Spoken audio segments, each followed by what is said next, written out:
Chapter 1 of The Mystery of the Locks by E.W. Howe. The Town of Dark Nights. Davy's Bend, a river town, a failing town, and an old town on a dark night, with a misty rain falling, and the stars hiding from the dangerous streets and walks of the failing town down by the sluggish river, which seems to be hurrying away from it too, like its institutions and its people, and as the light of the wretched day that has just closed hurried away from it a few hours since.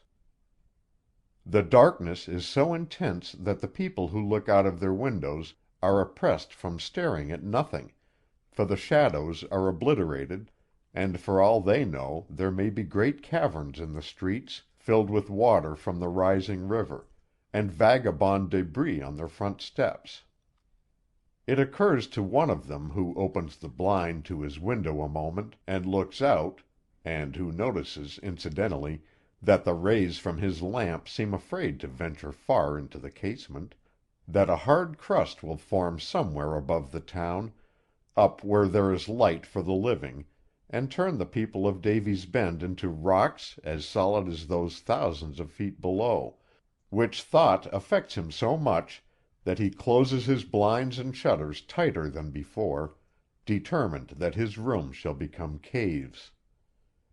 The rain comes down steadily, plashing into little pools in the road with untiring energy, where it joins other vagrant water, and creeps off at last into the gutter, into the rivulet, and into the river, where it joins the restless tide which is always hurrying away from Davy's Bend, and bubbles and foams with joy.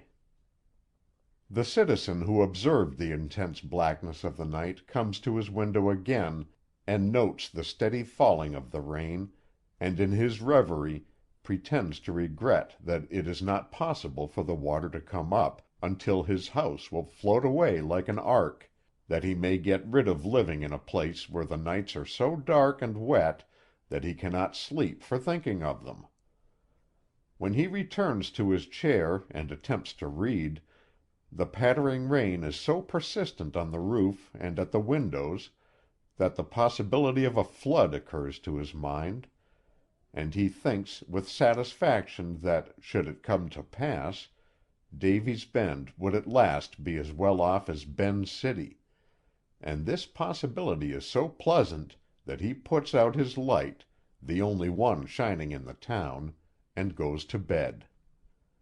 At the foot of a long street, so close to the river that its single light casts a ghastly glare into the water, stands the railroad station, where the agent awaits the arrival of the single train that visits the place daily, for only a few people want to go to Davy's Bend, and not many are left to move away.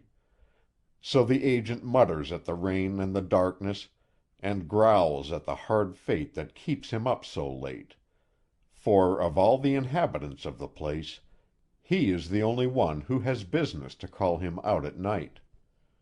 There are no people in Davy's Bend who are overworked, or whose business cares are so great as to make them nervous or fretful, so they sleep and yawn a great deal, and have plenty of time in which to tell how dull their own place is, and how distressingly active is Ben's City, located in the country below them, and which is admired even by the river, for it is always going in that direction. Fortunately, on this misty night the agent has not long to wait, for just as he curls himself up in his chair to rest comfortably, certain that the train will be late, there is a hoarse blast from a steam whistle up the road, which echoes through the woods and over the hills with a dismal roar, and by the time he has seized his lantern and reached the outside, the engine bell is ringing softly in the yard. The headlight appears like a great eye spying out the dark places around the building, and before he has had time to look about him, or express his surprise that the wheels are on time, a few packages have been unloaded, and the train creeps out into the darkness, hurrying away from Davy's Bend like the river and the people. There is but one passenger to-night, a man above the medium height and weight, dressed like a city tradesman, who seems to own the packages put off, for he is standing among them, and apparently wondering what disposition he is to make of them, for the agent is about to retire into the station with his books under his arm. Evidently the stranger is not good-natured, for he hails the official impatiently, and inquires, in a voice that is a mixture of indignation and impudence, if the hotels have no representatives about, and if he is expected to remain out in the rain all night to guard his property. The agent does not know as to that, but he does know that the stranger is welcome to leave his packages in the building until morning, which arrangement seems to be the best offering, for it is accepted after both men have denounced the town until they are satisfied, for no one pretends to defend Davy's Bend, so the agent readily assents to whatever the stranger desires to say that is discreditable to his native place, while he is helping him to carry the trunks and bundles into the light. When the rays of the single lamp in the station fall upon the stranger, the agent at first concludes that he is middle-aged, for a new growth of whiskers covers his face completely, but he thinks better of this during the course of his inspection, and remarks to himself that the owner of the packages is not as old as he seemed at first glance, but he is a man not satisfied with himself, or with anything around him, the agent is sure of that, and as he helps with the baggage, of which there is a great deal, he keeps thinking to himself that it will stand him in hand to be more polite than usual, for the stranger looks sullen enough to fight with very little provocation. His quick, restless eyes were always busy. The agent feels certain that he has been measured and disposed of in a glance, but the longer he looks at the stranger, the more certain he becomes that the packages he is helping to handle contains goods of importance, for their owner is evidently a man of importance. "There must be gold in that," the agent says, as he puts his end of one of the trunks down, and pauses to rest. "I have been agent here a good many years, but if that is not an excess, I never had hold of one. Now for the rest of them." The work is soon finished, and after extinguishing the light, the agent steps upon the outside, locks the door, and puts the key into his pocket. "I am sorry," he says, as he stands with the stranger outside the door on a covered platform, where they are protected from the rain, "but I go in this direction, while the hotel lies in that," pointing the way. "It's a rough road, and you may have trouble in getting them up, but I guess you will get there if you go far enough, for the hotel stands directly at the head of the street. It's a pity that the town does not afford an omnibus or a public carriage, but it doesn't, and that ends it. I intend to go away myself as soon as I can, for the company does not treat me any too well, though it is generally said that another man could not be found to do the work as I do for the money." By this time the agent has his umbrella up, which appears to be as dilapidated as the town, for it comes up with difficulty, so he says good night cheerily, and disappears, and the traveler, after shivering a while on the platform, starts out to follow the direction given him, floundering in the mud at every step. There is a row of houses on either side, with great gaps between them, and he is barely able to make out the strip of lighter shade which he judges is the street he is to follow, the night is so dark, but as the hotel is said to lie directly across his path, he argues that he is sure to run into it sooner or later, so he blunders on, shivering when he realizes that he is becoming wet to the skin. After traveling in this manner much longer than was desirable, finding the sidewalk so bad that he takes to the middle of the street, and finally goes back to the walk again in desperation, stumbling over barrels and carts, and so much rubbish that is oozy and soft, as to cause him to imagine that everything is turning into a liquid state in order that it may leave the place by way of the gutters, the rivulets, and the river, he becomes aware that a lantern, carried by one of two men, whose legs are to be seen in long shadows, is approaching, and that they are very merry, for they are making a good deal of noise, and stop frequently to accuse each other of being jolly old boys, or thorough scoundrels, or dreadful villains, or to lean up against the buildings to discuss ribald questions which seem to amuse them. Apparently they have no destination, for after one of their bursts of merriment they are as apt to walk up the street as down it, and believing them to be the town riff-raff out for a lark, the stranger tries to pass them without attracting attention when he comes up to their vicinity. But when the one who carries the lantern sees him, and, locking arms with his companion, adroitly heads the traveler off, and puts the lantern so close to his face that he dodges back to avoid it. "Tug," the man says in an amused way. "A stranger. There will be a sensation in Davy's Bend tomorrow. It hasn't happened before in a year." Believing the men to be good-natured prowlers who can give him the information he is seeking, the stranger patiently waits while they enjoy their joke, which they do in a very odd fashion, for the man who carries the lantern, and who, the stranger noticed when the lantern was raised, was rather small and old and thin-faced, leans against his companion, and laughs in an immoderate but meek fashion. The fellow who had been addressed as Tug had said nothing at all, though he snorted once, in a queer way, which threw his companion into greater convulsions of merriment than ever, and, changing their position so that they support themselves against a building, one of them continues to laugh gaily, and the other to chuckle and snort, until they are quite exhausted, as though a stranger in Davy's Bend is very funny indeed. "There will be a train going the other way in 3 hours, for both the trains creep through the town at night, as if they were ashamed to be seen here in daylight," the little man says to the traveler, recovering himself, and with a show of seriousness. "You had better take it, and go back. Really, you had. Davy's Bend will never suit you. It don't suit anybody. The last man that came here stood it a week, when off he went, and we never expected to see another one.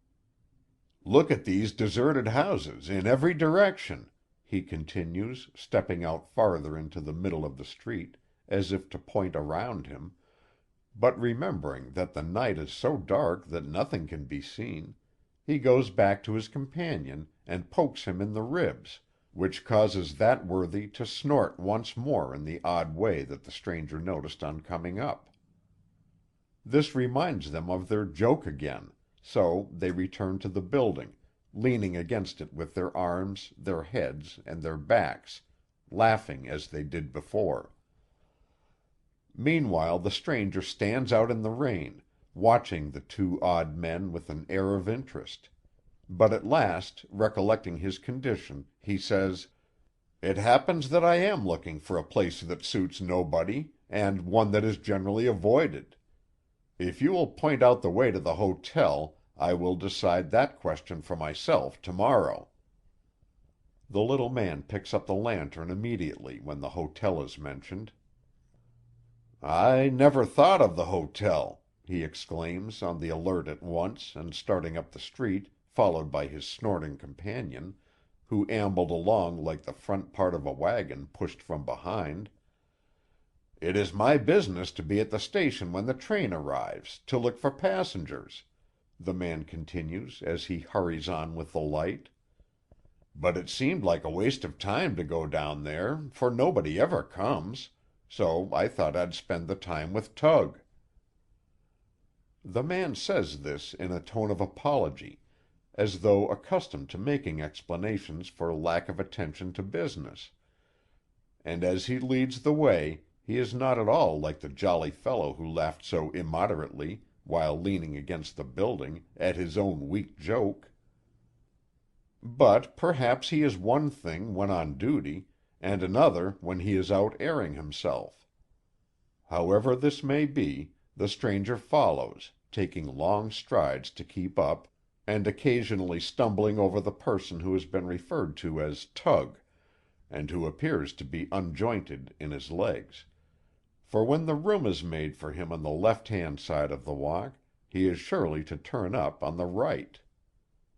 Thus they hurry along without speaking, until at length a dim light appears directly ahead of them, and coming up to this presently, the stranger finds that it comes from a building lying across the course in which they are traveling, for the street leading up from the river and the station ends abruptly in that direction with the hotel, as it ended in the other with the station. Another street crosses here at right angles, and the hotel turns travelers either to the right or to the left. When the three men enter the place and the light is turned up, the traveler sees that it had formerly been a business place, that it had been patched and pieced, and does not seem to answer the purpose for which it is being used without a protest, for the guests fall down 2 steps when they attempt to enter the dining room, and everyone is compelled to go outside the office to get to the stairway leading to the rooms above. In its better days, the room used as an office had probably been a provision store, for the whitewash on the walls does not entirely cover price lists referring to chickens and hams and oats and flour. "I am the clerk here," the man who had carried the lantern says, as he brings out a chair for the stranger, but condemns it after examination because both the back legs are gone, and it can only be used when leaning against the wall. "I am sorry I was not at the station to meet you, but it is so seldom that anyone comes, that I hope you will not mention it to him," pointing his thumb upward, evidently referring to the proprietor sleeping above. The arrival was thinking that queer little men like the one before him were to be found at every country hotel he had ever visited, acting as clerk during the hours when there was no business, and as hostler and waiter during the day, but he rather liked the appearance of this fellow, for he seemed more intelligent than most of them, so he turned to listen to what he was saying, at the same time recollecting that he himself had suddenly become very grave. "This is not much of a hotel," the clerk continues, at last fishing out a chair that seems to be strong, and placing it in front of the guest. "But it is the best Davy affords. The hotel, though, is better than the town. You will find that out soon enough." A small man of uncertain age the clerk turns out to be, now that the light is upon him. He may be 30 or 40 or 50, for, judged in some ways, he looks old, while judged in other ways he looks young. But it is certain that he is not jolly around the hotel as he was on the street, for he is very meek, and occasionally strokes his pale face, which is beardless, with the exception of a meek little tuft on either side, as though he thinks that since he has been caught laughing it will go hard with him. After looking at his companion with an amused smile for a moment, the stranger says that he will not mention anything, good or bad, to him, whoever he may be, and while thinking to himself that Davy is a familiar way of referring to Davy's Bend, he notices that the man who has already been called Tug, and who has found a chair and is sitting bolt upright in it, is eyeing him closely. He also remarks that Tug is hideously ugly, and that he is dressed in a suit of seedy black, which has once been respectable, but is now so sleek, from long use, that it glistens in the lamplight. He has a shock of hair, and a shock of beard, both of which seem to have been trimmed recently by a very awkward person; and the stranger also notices, in the course of his idle examination, that one of Tug's eyes, the left one, is very wide open, while the other is so nearly shut that generally the man seems to be aiming at something. When Tug winks with the left eye that is wide open, the one that is nearly shut remains perfectly motionless, but follows the example presently, and winks independently and of its own accord, so that the stranger thinks of him as walking with his eyes, taking a tremendous leap with his left and then a limp with his right. Tug continues his observations, in spite of the cold stare of the stranger, and makes several discoveries, one of which is that the stranger has a rather good-looking face and a large and restless eye. Tug imagines that he can read the man's character in his eye as easily as in an open book, for it has varying moods, and seems to be resolute at one moment, and gloomy and discontented at another.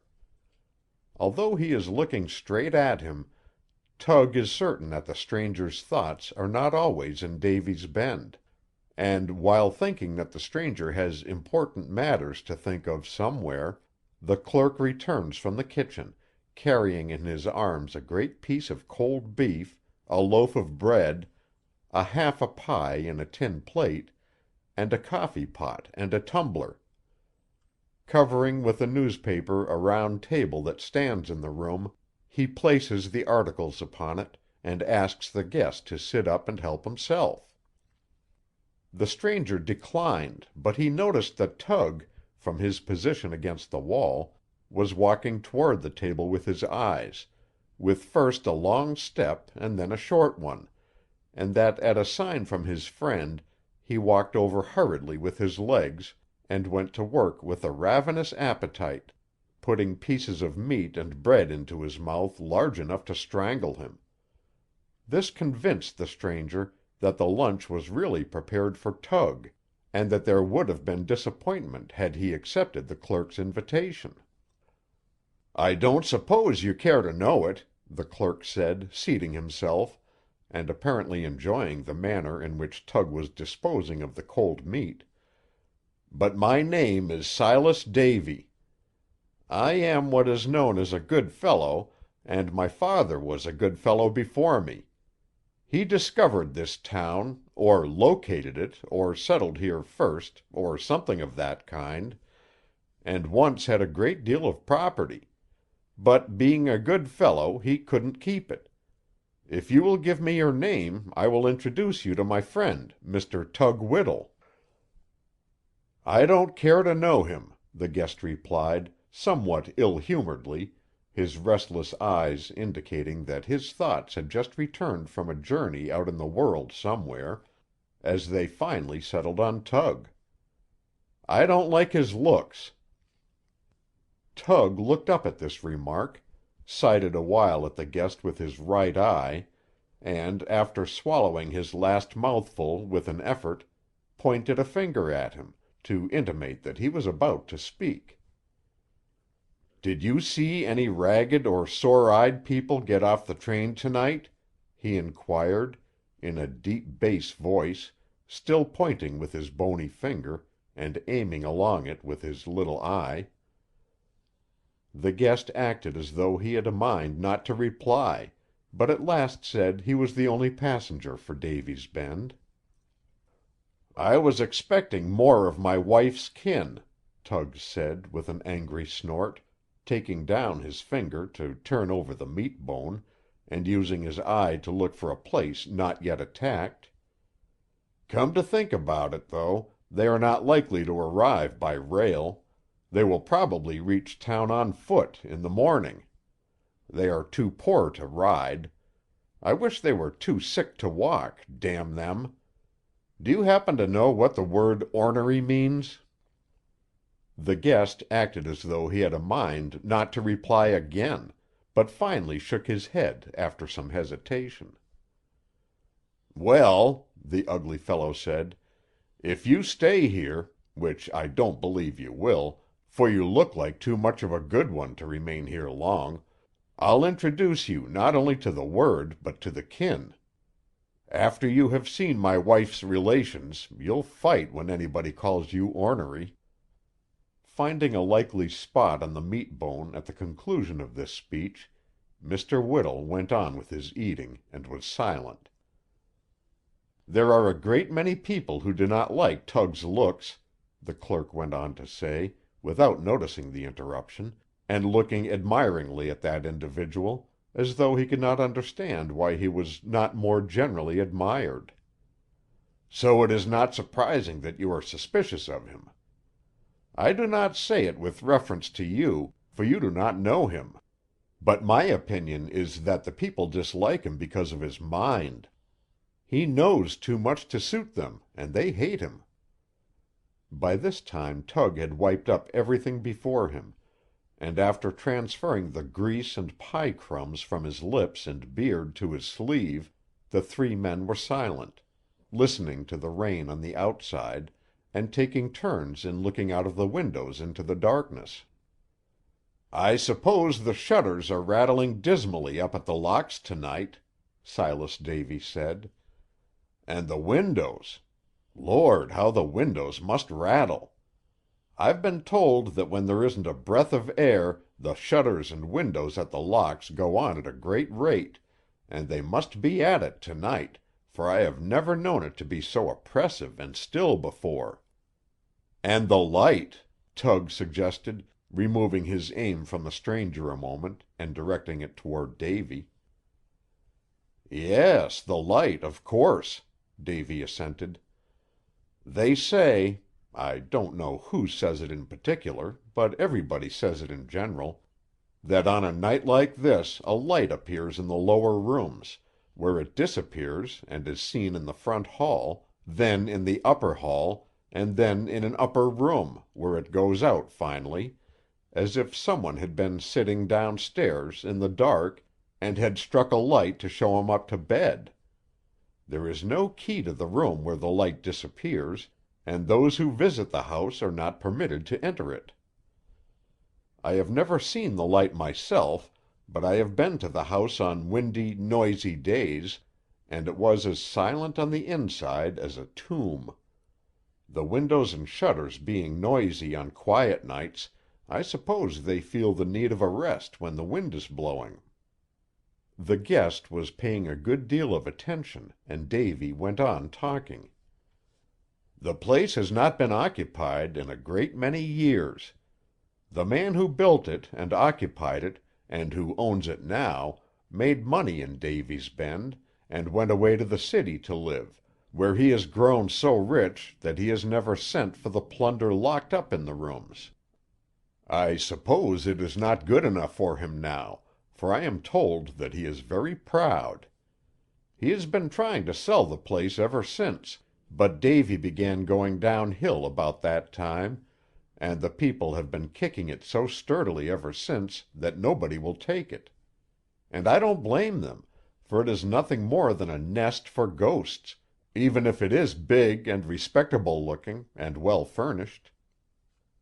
The guest's mind is evidently in Davy's Bend now, for he has been paying close attention to the clerk as he talks in a modest, easy fashion, even neglecting his first ambition to stare Mr. Whittle out of countenance.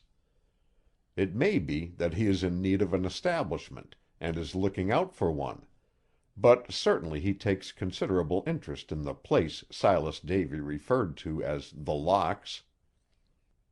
"Who has been renting of the house?" he interrupted the clerk to inquire. The clerk got up from his chair, and, walking over to that portion of the room where the counter was located, took from a nail a brass ring containing a number of keys of about the same size. "Here are the keys," Davy said, returning to his chair and holding them up for inspection. "Number 1 admits you to the grounds through the iron gate. Number 2 opens the front door. Number 3, any of the rooms leading off from the hall downstairs. Number 4, any of the rooms opening off from the hall upstairs. And number 5 and number 6, any of the other rooms. We are the agents, I believe, though am not certain. But anyway, we keep the keys. The place came to be known as the Locks because of the number of keys that were given to those who applied to see it, and the Locks it has been ever since." The stranger rose to his feet and paced up and down the room a while, thinking all the time so intently that it occurred to Tug that he was puzzled to decide whether his family would consent to live in a place which had the reputation of being visited by a ghost carrying a light. "I would like to see this house," he said, stopping in his walk finally, and addressing Davy. "I may become a purchaser. Will you show me the way to it now?" Up to this time, since polishing the meat bone, Tug had occupied himself by aiming at the stranger, but as if the suggestion of a walk up to the Locks was pleasing to him, he jumped to his feet and walked towards the door. Silas Davy made no other reply than to put the ring containing the keys on his arm, and, putting out the light, the three men stepped out into the rain together. The Locks appear to be located towards the river, not down where the railway train stops to take people on who desire to get away from Davy's Bend, but higher up the street running at right angles in front of the hotel, for the men walk in that direction, Davy and Tug ahead carrying the lantern, with their arms locked together, and the stranger behind, who thinks the two men are a queer pair, for they seem to enjoy being out in the rain, and one of them, the smaller one, laughs frequently but timidly, while the other snorts in a manner which the stranger recognizes as signifying pleasure. Occasionally they stop to light the stranger's steps on reaching a particular bad place, and when he has passed it they go on again, up hill and down, toward the river, and when they stop at last it is so dark that the stranger does not know that they have reached a stone wall with an iron gate opening into an enclosure until he comes entirely up to them. The lock turns heavily, and Tug condescends to hold the lantern while Silas applies both hands to the key. Upon the inside a long stone walk, leading toward the house, then a flight of stone steps, and a porch is reached, where they are out of the rain. Silas selects a key from the collection he carries on his arm, and, once more calling upon Tug to hold the light, opens the door, and they all enter the wide hall. Considering that the house has not been occupied for 8 years, it is in good condition.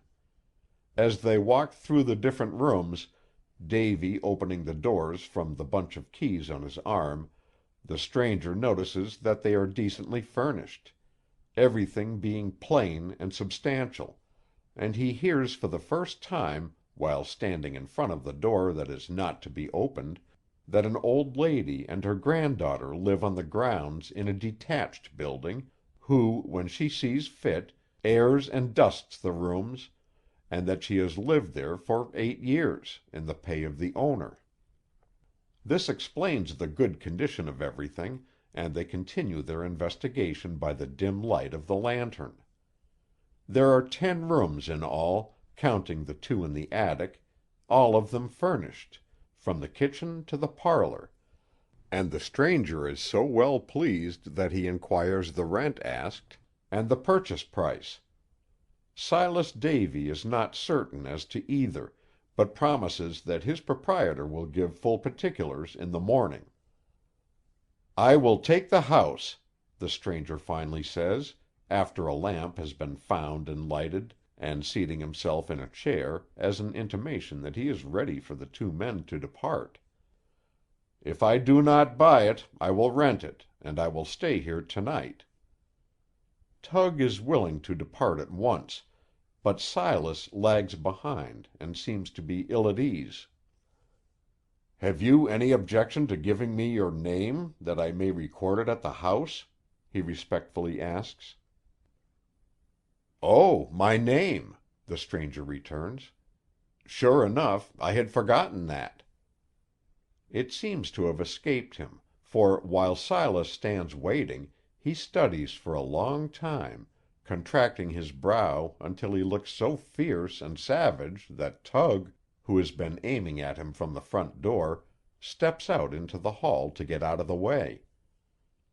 "You may register me as Allan Dorris," he said at last, getting up from his chair and looking confused, "from nowhere in particular. It is not important where I am from, so long as I am responsible, and I will convince your proprietor of that in the morning. You will oblige me if you will step over to the quarters of the old lady you spoke of, and inform her that there is a new master at the locks, and that he has taken possession. When you return, I will show you out." "I neglected to mention," Silas says, after making a note of what the stranger has said on an envelope, "that you can open and close the gate from this room, and lock and unlock it. There is also a speaking tube leading from this room, whereby you can converse with persons on the outside. I will call you up when I go out. It is located here, behind the door." The two men step over to examine it, and Tug creeps in to look too, and after sighting at it a while, returns to the hall. The apparatus consists of an iron lever, with a show of chains running over pulleys and disappearing through the floor, and a speaking tube. Silas explains that when the lever is up the gate is open, and when it is down the gate is shut and locked. Both men try it, and conclude that, with a little oil, it will work very well, leaving it open so that the men may pass out. There being no further excuse for remaining, Silas and his ugly friend start down the stairs, the stranger holding the light at the top, and after they have passed out of the door and slammed it to work the spring lock, and tried it to see that it is locked, Allan Dorris returns to the room they have just left. The grate in the room is filled with wood, and there is kindling at the bottom, probably put there years before, judging by the dust. And the stranger lights this, intending to dry his wet clothing. While about it, there is a whistle from the speaking tube, and going over to it and replying, a sepulchral voice comes to him from somewhere to the effect that Mrs. Wedge, the housekeeper, is delighted to hear that the house is to be occupied at last, that she will call upon the new master in the morning to pay her respects, as well as to make her arrangements for the future, and good night. The stranger says good night in return, pulls the lever down, which closes and locks the gate, and returns to the fire, which is burning brightly by this time. "Allan Dorris, from nowhere in particular," he mutters after he is seated, and while watching his steaming garments. There is an amused look on his face at first, as he repeats the name, but a frown soon takes its place, that grows blacker as he crouches down into his chair and looks at the fire. At length he seems to tire of his thoughts, for he gets up and walks the floor, pausing occasionally to look curiously at the pictures on the walls, or at the carpet, or at the furniture. If he returns to his chair, the frown appears on his face again, and once more he walks to get rid of his thoughts. This is continued so long that the darkness finally gets tired of looking in at the windows, and hurries away at the approach of day.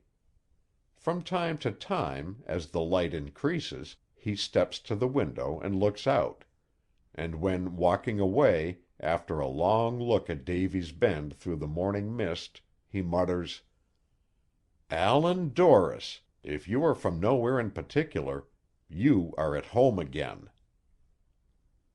End of chapter 1. Recording by Roger Melin. Chapter 2. The Locks. From the southern window of the Locks, Allan Dorris looked with curious interest the day after his arrival, and the week and the month following, for he remained there for that length of time without going out, except to walk along the country roads for exercise, where he occasionally met wagons containing men who cursed the town they were leaving for its dullness. The dwellings of Davy's Bend were built upon hills sloping toward the little valley where the business houses were, and which poured a flood of water and mud into the long streets in rainy weather through gaping gullies of yellow clay. The rains seemed to be so fierce and frequent there that in the course of time they had cut down the streets, leaving the houses perching on hills above them, which were reached by flights of steps, and this impression was strengthened by the circumstance that it was a wet time, for it rained almost incessantly. The houses were a good way apart, so far as he could see from his southern windows, and this circumstance caused him to imagine that the people were suspicious of each other, and he noticed that while many of them had once been of a pretending character, they were now generally neglected, and that there was a quiet air everywhere that reminded him of the country visited in his walks. The houses themselves appeared to look at him with a cynical air, as the people did, as if to intimate that he need not hope to surprise them with his importance, or with anything he might do, for their quiet streets had once resounded to the tread of busy feet, and they had seen strangers before, and knew the ways of men. Some of the dwellings perching on the hills, deserted now except as to bats and owls, resembled unfortunate city men in a village, for there was a conspicuous air of decayed propriety about them, and an attempt at respectability that would have been successful but for lack of means. These, in particular, he thought, made faces at him, and sneered as he passed through their part of the town in his walks to and from the country roads. Several times he heard parties of men passing his house at night, talking loudly to make themselves heard above the jolting of their wagons, and these usually had something to say about the new owner of The Locks, from which he imagined that there was much speculation in the town concerning him. The house in which he lived was such a gloomy place, and he was shut up in it alone for such a length of time, that he came to listen to the sound of human voices with pleasure, and often went to the windows to watch for the approach of wagons, that he might hear the voices of their occupants, for there were no solitary travelers that way, and while the men may have been dissatisfied with themselves and their surroundings, they at least had company. He longed to join these parties, and go with them to their homes, for he thought the companionship of rough men and their families would be preferable to the stillness of his house. But the wagons drove on, and Allan Dorris returned to his walk across the room and back again. From the window most patronized by him in his lonely hours, he could see a long stretch of the river, and at a point opposite the town a steam ferry was moored. Usually smoke was to be seen flying from its pipes during the middle hours of the day, as it made a few lazy trips from one shore to the other, but occasionally it was not disturbed at all, and sat quietly upon the water like a great bird, from morning until night. From making excursions about his own premises, as a relief from doing nothing, he found that the house in which he lived was situated in a wooded tract of several acres in extent, entirely surrounded by a high stone wall with two entrances, one in front, by means of a heavy iron gate, which looked like a prison door, and a smaller one down by the stable. The stable, which was built of brick, had been occupied by pigeons without objection for so many years that they were now very numerous, and protested in reels and whirls and dives and dips in the air against the new owner coming among them at all. Perhaps they imagined that in time they would be permitted to occupy the house itself, and rear their young in more respectable quarters. There were a few fruit and ornamental trees scattered among the others, but they had been so long neglected as to become almost as wild as the native oaks and hickories. Occasionally a tall poplar shot its head above the others, and in his idleness Allan Dorris imagined that they were trying to get away from the dampness below, for in the corners, and along the stone wall, there was such a rank growth of vines and weeds that he was almost afraid to enter the dank labyrinth himself. There was a quaking asp, too, which was always shivering at thought of the danger that might be concealed in the undergrowth at its feet, and even the stout hickories climbed a good way into the air to ensure their safety. Close to the south wall, so close that he could almost touch it, stood a stone church with so many gables that there seemed to be one for every pigeon from the stable, and on certain days of the week some one came there to practice on the organ. At times the music was exquisite, and in his rambles about the place he always went down by the south wall to listen for the organ, and if he heard it he remained there until the music ceased. The music pleased him so much, and was such a comfort in his loneliness, that he did not care to see the player, having in his mind a spectacled and disagreeable person whose appearance would rob the spell of its charm. Therefore he kept out of the way, though, on the days when the music could be expected, Dorris was always in his place, impatiently waiting for it to commence. There was something in the playing with which he seemed to have been acquainted all his life. It may have been only the expression of weariness and sad melancholy that belongs to all these instruments, but, however it was, he regarded the organ as an old acquaintance, and took much pleasure in its company even when it was silent, for it occupied a great stone house like himself, and had nothing to do. Between the stable and the house was the residence of Mrs. Wedge, the housekeeper, a building that had originally been a detached kitchen, but the cunning of woman had transformed the 2 rooms into a pleasant and cozy place. This looked homelike and attractive, as there were vines over it and flowers about the door. And here Allan Dorris found himself lingering from day to day, for he seemed to crave companionship, though he was ashamed to own it and go out and seek it. Instead of dining in the stone house, he usually sat down at Mrs. Wedge's table, which he supplied with a lavish hand, and lingered about until he thought it necessary to go away, when he tried to amuse himself in the yard by various exercises, which were probably recollections of his younger days. But he failed at it, and soon came back to ask the motherly old housekeeper odd questions, and laugh good-naturedly at her odd answers. A highly respectable old lady was Mrs. Wedge, in her black cloth dress and snowy white cap, and no one was more generally respected in Davy's Bend.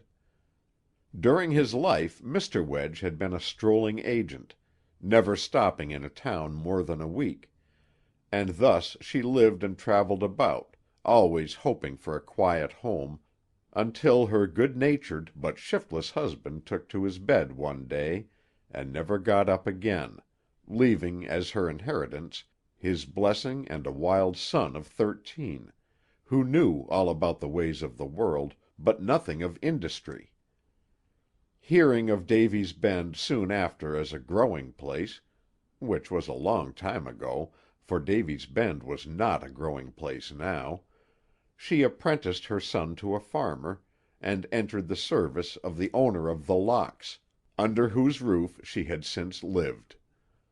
The wild son did not take kindly to farming, and ran away, and his mother did not hear of him again until 4 years after she was living alone in The Locks, when a little girl 5 years old arrived, accompanied by a letter, stating that the son had lived a wanderer like his father, and that the child's mother being dead, he hoped Mrs. Wedge would take care of his daughter Betty until the father made his fortune.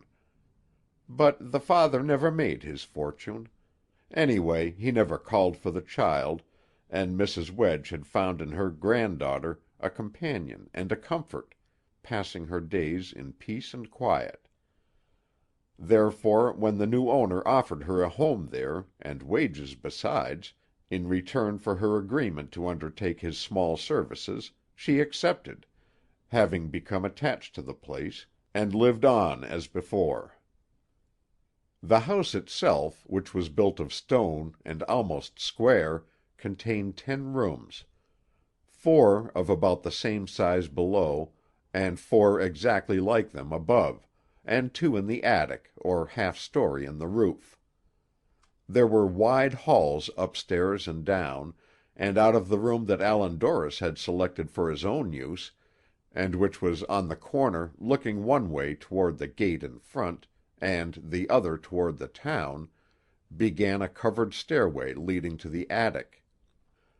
In this room he sat day after day, and slept night after night, until he almost became afraid of the quiet that he believed he coveted when he came to Davy's Bend; and at times he looked longingly toward the speaking tube behind the door, hoping it would whistle an announcement that a visitor had arrived, for his habit of sitting quietly looking at nothing, until his thoughts became so disagreeable that he took long walks about the place to rid himself of them, was growing upon him. But no visitors came to vary the monotony, except the agent on the morning after his arrival, who received a quarter's rent in advance, and afterwards named a price so low that Allan Dorris bought the place outright, receiving credit for the rent already paid. Had the dark nights that looked in at Allan Dorris's windows, and for which Davy's Bend seemed to be famous, been able to remark it, there would have been much mysterious gossip through the town concerning his strange actions. Whenever he sat down, his eyes were at once fixed on nothing, and he lost himself in thought. He was oblivious to everything, and the longer he thought, the fiercer his looks became, until finally he sprang from his chair and walked violently about, as if his body was trying to escape from his head, which contained the objectionable thoughts. At times he would laugh hoarsely, and declare that he was better off at The Locks than he had ever been before, and that Davy's Bend was the best place in which he had ever lived; but these declarations did not afford him peace, for he was soon as gloomy and thoughtful as ever. That he was ill at ease, the dark nights could have easily seen had they been blessed with eyes, for the dread of loneliness grew upon him, and frequently he sent for Mrs. Wedge, confessing to her that he was lonely, and that she would oblige him by talking, no matter what it was about. Mrs. Wedge would politely comply, and in a dignified way relate how, on her visits to the stores to purchase supplies, great curiosity was everywhere expressed with reference to the new master of The Locks, what business he would engage in, where he came from, and, most of all, there was a universal opinion that he had bought The Locks for almost nothing. "A great many say they would have taken the place at the price themselves," Mrs. Wedge would continue, smoothing down the folds of her apron, a habit of which she never tired. "But this is not necessarily true. The people here never want to buy anything until it is out of the market, which gives them excuse for grumbling, of which they have great need, for they have little else to do. I believe the price at which you took the house was lower than it was ever offered before; but that is neither here nor there." Then Mrs. Wedge would tell of the queer old town, in a quaint way, and of the people, which amused her employer; and noticing that in his easy-chair he seemed to enjoy her company, she would smooth out her apron once more and continue, "They all agree." There would be an amused smile on Mrs. Wedge's face as she said it. "They all agree that you do not amount to much, else you would have gone to Ben's City instead of coming here. This is always said of every stranger, for Davy's Bend is so dull that its people have forgotten their patriotism. I have not heard a good word for the town in 10 years, but it is always being denounced, and cursed, and ridiculed. I think we despise each other because we do not move to Ben's City, and we live very much as I imagine the prisoners in a jail do. in cursing our home, in lounging, in idle talk, and in expecting that each one of us will finally be fortunate, while the condition of the others will grow worse. We are a strange community." Doris expressed surprise at the size of the church near the locks, and wondered at the deserted houses which he had seen in his walks, whereupon Mrs. Wedge explained that Davy's Bend was once a prosperous city, containing 5,000 busy people, but it had had bad luck since, very bad luck, for less than a fifth of that number now remained, and even they are trying to get away. What is the cause of this decrease in population? The growth of Bend City, 30 miles down the river. The belief which existed at one time that a great town would be built at Davy's Bend turned out to be a mistake. Bend City seemed to be the place, so the people had been going there for a number of years, leaving Davy's Bend to get along as best it could. This, and much more from Mrs. Wedge, until at a late hour she notices that Doris is asleep in his chair, probably having got rid of his thoughts. So she takes up the lamp to retire with it. Holding it up so that the shade throws the light full upon his face, she remarks to herself that she is certain he is a good, an honorable, and a safe man, whoever he is. For she prides herself on knowing something about men, and arranging the room for the night, although it does not need it, she goes quietly down the stairs, out at a door in a lower room, and into her own apartment. End of chapter 2. Recording by Roger Melin.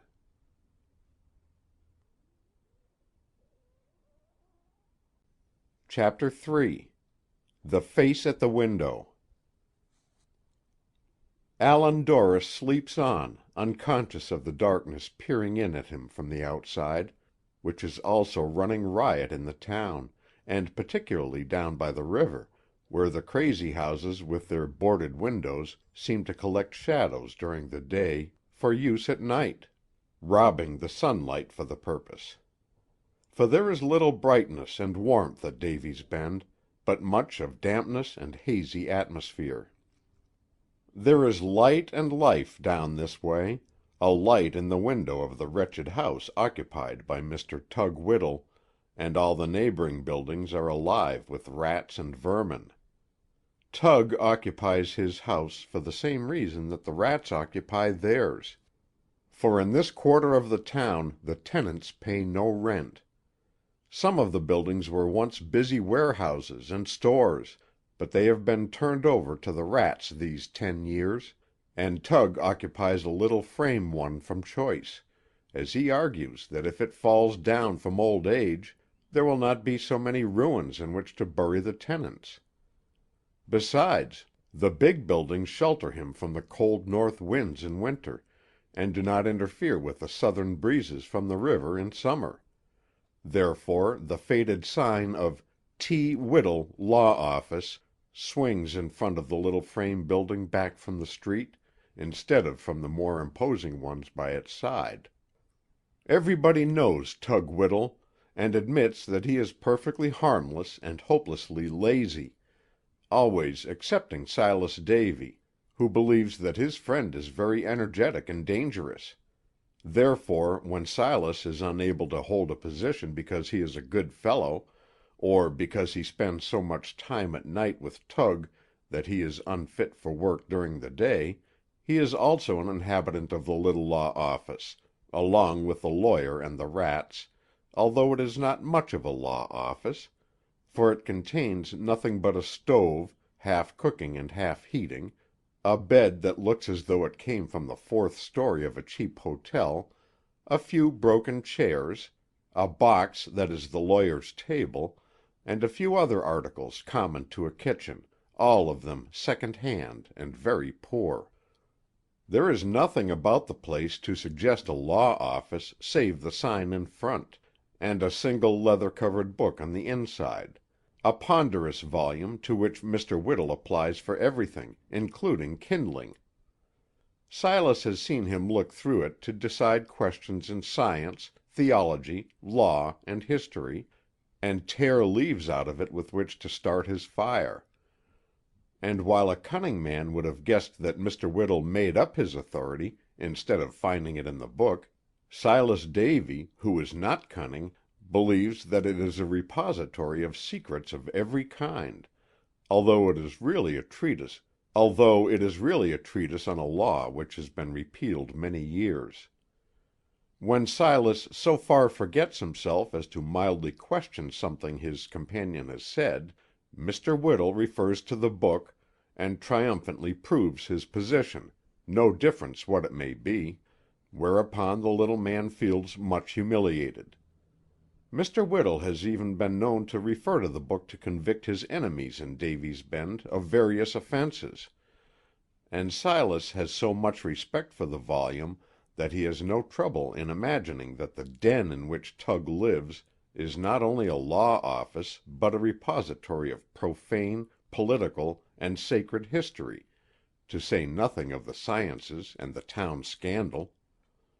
Like the rats, again, Tug lies by during the day, and goes abroad at night, for he is seldom seen on the streets until the sun goes down, and he is not entirely himself until after midnight. Occasionally, on dark, bad days, he is to be seen walking about, but not often, and it is known that he sleeps most of the day on the rough bed in his rough office.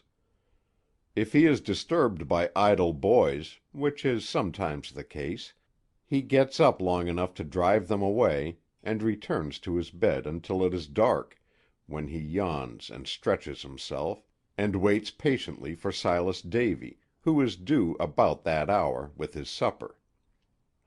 But for Silas Davy, like the rats again, Tug would be compelled to steal for a living, for he never works, but Silas believes in him, and admires him, and whenever he is employed, he saves half of what he gets for his friend, who eats it, and is not grateful. Indeed, he often looks at Silas as much as to say that he is not providing for him as well as he should, whereupon Silas looks downcast and miserable. But, all in all, they get along very well together. Up to the present rainy and wet year of our Lord 1800 and no difference what, Tug has never admired anyone, so far as is known, but he admires Allan Dorris, the new owner of The Locks, and frequently says to Silas that "there is a man," at the same time aiming his big eye in the direction Dorris is supposed to be. There is every reason why Tug should admire Silas Davy, who is very good to him. But he does not, except in a way, and which is a very poor way. And there is no reason why he should admire Allan Dorris, who is suspicious of him, but he does, and on this night, Silas having arrived early with his supper, he is killing two birds with one stone by discussing both at the same time. "By the horns of a tough bull," Tug says, which is his way of swearing, "but there is a man. Muscle, brain, clothes, independence, money, everything. What, no butter to-night?" He says this impatiently, after running through the package his companion has brought, and not finding what he was looking for; and Silas humbly apologizes, saying he could not possibly get it at the hotel. "Well, no matter," Tug continued in an injured way, using a pickle and 2 slices of bread as a sandwich. "It will come around all right some day. When I come into my rights, I'll have butter to spare. But this impudent Dorris, I like him. He has the form of an Apollo and the muscle of a giant. If he should hit you, you would fall so fast that your rings would fly off your fingers. He's the kind of man I'd be if I had my rights." While Tug is munching away at his supper, Davy remembers how unjust the people are with reference to these same rights; how they say he has none, and never will have, except the right to die as soon as possible.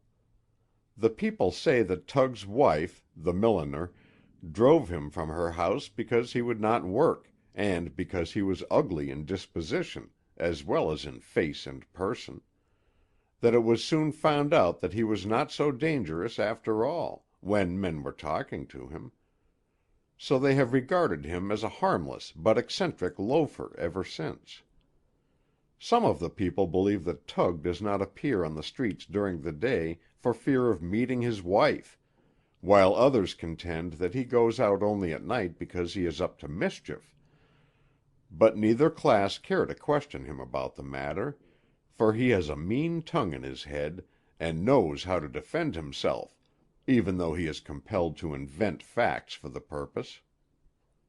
But Davy knows that Tug can tell a very different story, and tell it well, and he is sure that there will be a genuine sensation when he finally tells it, and comes into his own. "What a voice he has, and what a eye!" Mr. Whittle goes on to say, throwing a leg over a chair to be comfortable. "I usually despise a decent man because I am not one myself, but this fellow, damn him, I like him." Silas Davy was the sort of a man who is never surprised at anything. Had he been told on a dark night that it was raining blood on the outside, he would not have disputed it, or investigated it, believing that such storms were common, though they had escaped his observations. Therefore he was not surprised that Tug admired Allan Dorris, although he knew he had no reason to. "I have known people to come here and denounce us for a lack of culture who knew nothing about propriety except to eat pie with a fork," Mr. Whittle said again. "But this Dorris, I'll bet he practices the proprieties instead of preaching them. He don't remind me of the people who come here and call us ignorant cattle because we do not buy their daub paintings at extravagant prices, or take lessons from them. He don't look like the cheap fellows who declare that we lack cultivation because we refuse to patronize their fiddle and piano concerts. Therefore, look out for Dorris. He's a man, sure enough. I'll stake every dollar I'm worth and my reputation on it."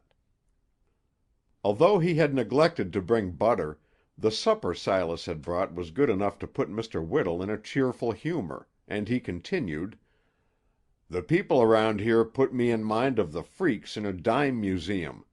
But Dorris's clothes fit him, and he looks well. There are plenty of men so common that they look shabby in broadcloth, and who are so miserably shaped that no tailor can fit their bones, but this fellow, he would look well with a blanket thrown over his shoulders, and running wild. Hereafter, when I refer to my rights, understand that I would be a Dorris sort of fellow, were justice done me. Did you bring me a drink?"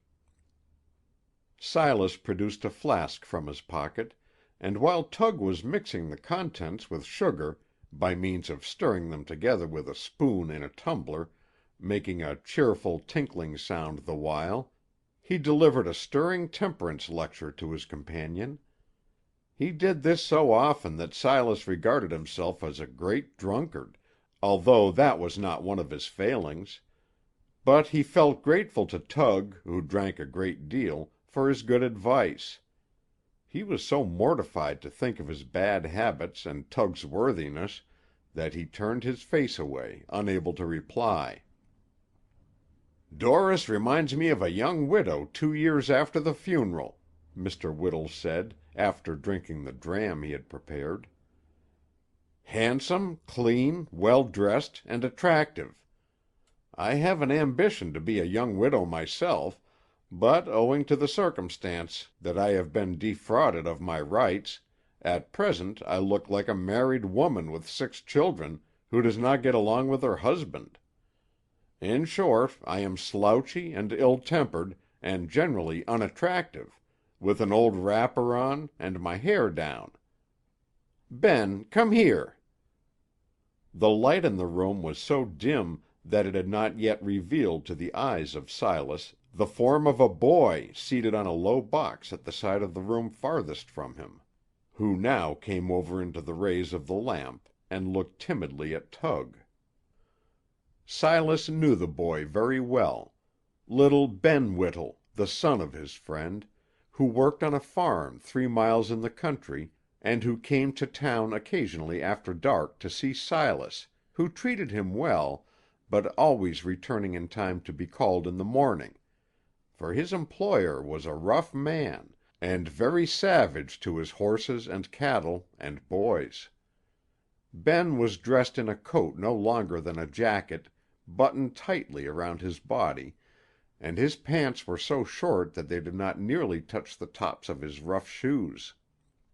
He wore on his head a crazy old hat, through the torn top of which his uncombed hair protruded, and together he was such a distressing sight that Davy was always pitying him, although he was never able to do him much good, except to treat him kindly when he came to the hotel at long intervals, and give him something to eat.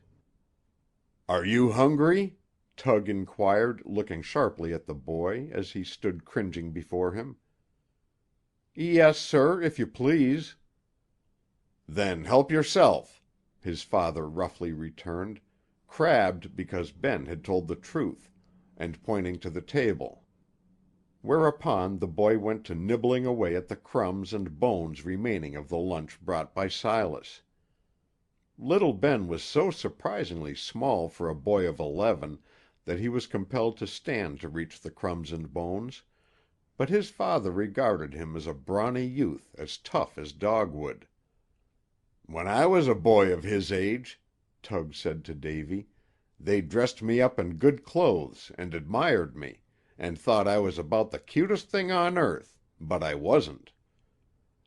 Davy looked up as if to inquire what he really was at Ben's age, and received an answer. "I was an impudent imp, and detested by all the neighbors, that's the truth. My father used to go around town and tell the people the cute things I said, instead of making me go to work and teaching me industry, but the people didn't share his enthusiasm, and referred to me as that worthless Whittle boy. Ben, what can you do?" "I can cut corn, sir, and drive the team, and plow a little," the boy replied, startled by his father's loud voice. "Anything else?" "I can't remember everything, sir. I do as much as I can." Little Ben did not look as though he could be of much use on a farm, for he was very thin, and very weak-looking. But apparently this did not occur to his father, who continued to stare at him as though he wondered at his strength. "Think of that, will you?" Tug continued, addressing Silas again. "He can cut corn, and plow, and all that, and only 11 years old. Why, when he gets to be 13 or 14, he will whip old Quade, and take possession of the farm. What could I do when I was 11 years old? Nothing but whine, and I was always at it, although I was brought up in a house with 3-ply carpets on the floor, and always treated well. I was treated too well, and I intend to make a man out of Ben by seeing that he is treated as mean as possible. Look here, you," he added, turning toward the boy. "When old Quade fails to lick you twice a day, get your hat and run for me, and I'll try and make you so miserable that you'll amount to something as a man." It was the opinion of Davy that Ben was meanly enough treated already, not only by his father, but by the farmer with whom he worked; for no one seemed to be kind to the boy except himself, and he made his long journeys to town for no other reason than to hear Davy's gentle voice. But Davy was afraid to say this to Tug, and in his weakness could do nothing to help him.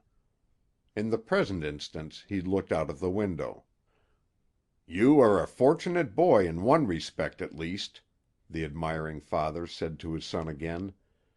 "Your mother hates you, and you have a prospect of becoming a man. Many a boy at your age has a good bed to sleep on, and plenty to eat, and will grow up into a loafer. But here you are on the high road to greatness. Had my father been a wise man, as your father is, I might have been a storekeeper now, instead of what I am. Therefore, don't let me hear you complain. I'll give you something to complain about if I do. The ways of Providence may be a little mysterious to you now, you robust rascal, but when the Honorable Benjamin Whittle goes to Congress, he will tell the reporter who writes him up that his father was a kind, thoughtful man who did a great deal for him." There was something more than the darkness peering in at the window when Silas Davy looked that way. A good deal more. A strange man's face, which was flattened against the lower pane. At the moment that Silas saw him, the man seemed to be using his eyes in investigating the other corner of the room, for he did not know for a moment that he was detected. When his gaze met Silas Davy's, he quickly drew away from the window and disappeared. But not until Silas remarked that it was a swarthy, malicious face, and that cunning and determination were expressed in its features. Silas was not at all astonished at the appearance, as was his custom, but when he looked at Tug again to pay respectful attention to his next observation, he saw that he, too, had seen the face, for he was preparing to go out. "Another stranger," Tug said as he looked for his hat. "We are becoming a great town." Silas asked no questions, but when his companion stepped into the dirty street, leaving little Ben alone, he followed, and walked a few paces behind him as he hurried along in the direction of the inhabited portion of the town. As they neared the dismal lamps, and while they were yet in the darkness, they saw the figure of a tall man, enveloped in what seemed to be a waterproof cloak, turn into the main street, which ran parallel with the river, and walk toward the hotel where Davy was employed. But the man wearing the cloak did not stop there, except to examine a scrap of paper under the light; after which he turned again, and walked in the direction of The Locks. Silas and his companion followed as rapidly as they could, for there were no lights now, and they stumbled over the hills and into the gullies, until the Locks' gate was reached, which they found ajar. This strange circumstance did not deter them from entering at once, though quietly and with caution, and together they crept up the pavement and up the front steps, through the front door, which was wide open, and up the stairway, until they stopped in front of the door leading into the room occupied by Allan Dorris. Everything was still, and as they stood there in the dark, listening, Tug was surprised to find that Davy was in front of him, whereas he had believed that he was in his rear. Likewise Silas Davy was surprised, for while he was sure that Tug had passed him, and gone lightly down the stairs, a moment afterward he had put his hand on him, and knew that he was bending over and listening at the keyhole. But nothing could be heard except the regular breathing of Allan Dorris as he slept in his chair, although they now realized that the mysterious stranger had passed them on the stairs, and was on the outside. So they crept down the stairs and into the street, closing the door and gate after them. Over the hills and into the hollows again, so they traveled back to their retreat down by the river, where they greatly surprised little Ben and the rats by opening the door suddenly and walking in upon them. Silas dropped down on the bed, and Tug into a chair, where they remained a long time without speaking. "What do you make of it?" Tug inquired at last. "Nothing," Silas returned. There was another long silence, which was finally broken by Tug remarking, "I make nothing of it myself. We are agreed for once." End of chapter 3. Recording by Roger Melin.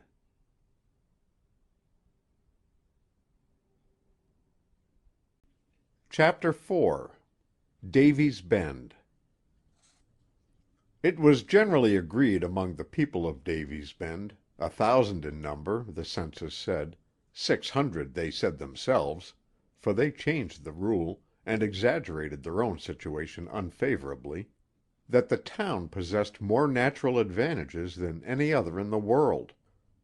They demonstrated this with great cleverness, by means of maps drawn on brown wrapping paper inside of the stores; and, after looking at their maps, they triumphantly exclaimed, with a whack of their fists on the counter, "There are the figures, and figures won't lie." But, in spite of their maps showing valleys occupied with railroads, which capital neglected to build, Ben's City, below them, continued to prosper, whereas Davy's Bend continued to go steadily down the hill. The people did little else than wonder at this, and curse capital because it did not locate in a town where nature was lavish in the matter of location, instead of going to a place where it would always find the necessity of contending against odds confronting it. Such a town was Ben's City, in the estimation of those living at Davy's Bend. But they must have been mistaken, for great houses and institutions grew up where little had been planted, and men with money trampled upon each other in their mad haste to take advantage of the prosperity that seemed to be in the air. Those who drew the maps declared that a crash was soon to come, when the capitalists who did not know their own interests would trample upon each other in their haste to get away; but those who bought Ben's City's property, no difference at what price, soon sold out again at an advance, and the prosperity of the place was quite phenomenal. Never was capital so thoroughly hated as in Davy's Bend. It was cursed 1,000 times a day, and shown to be fickle and foolish and ungrateful, for evidences of these weaknesses on the part of capital abounded on every hand.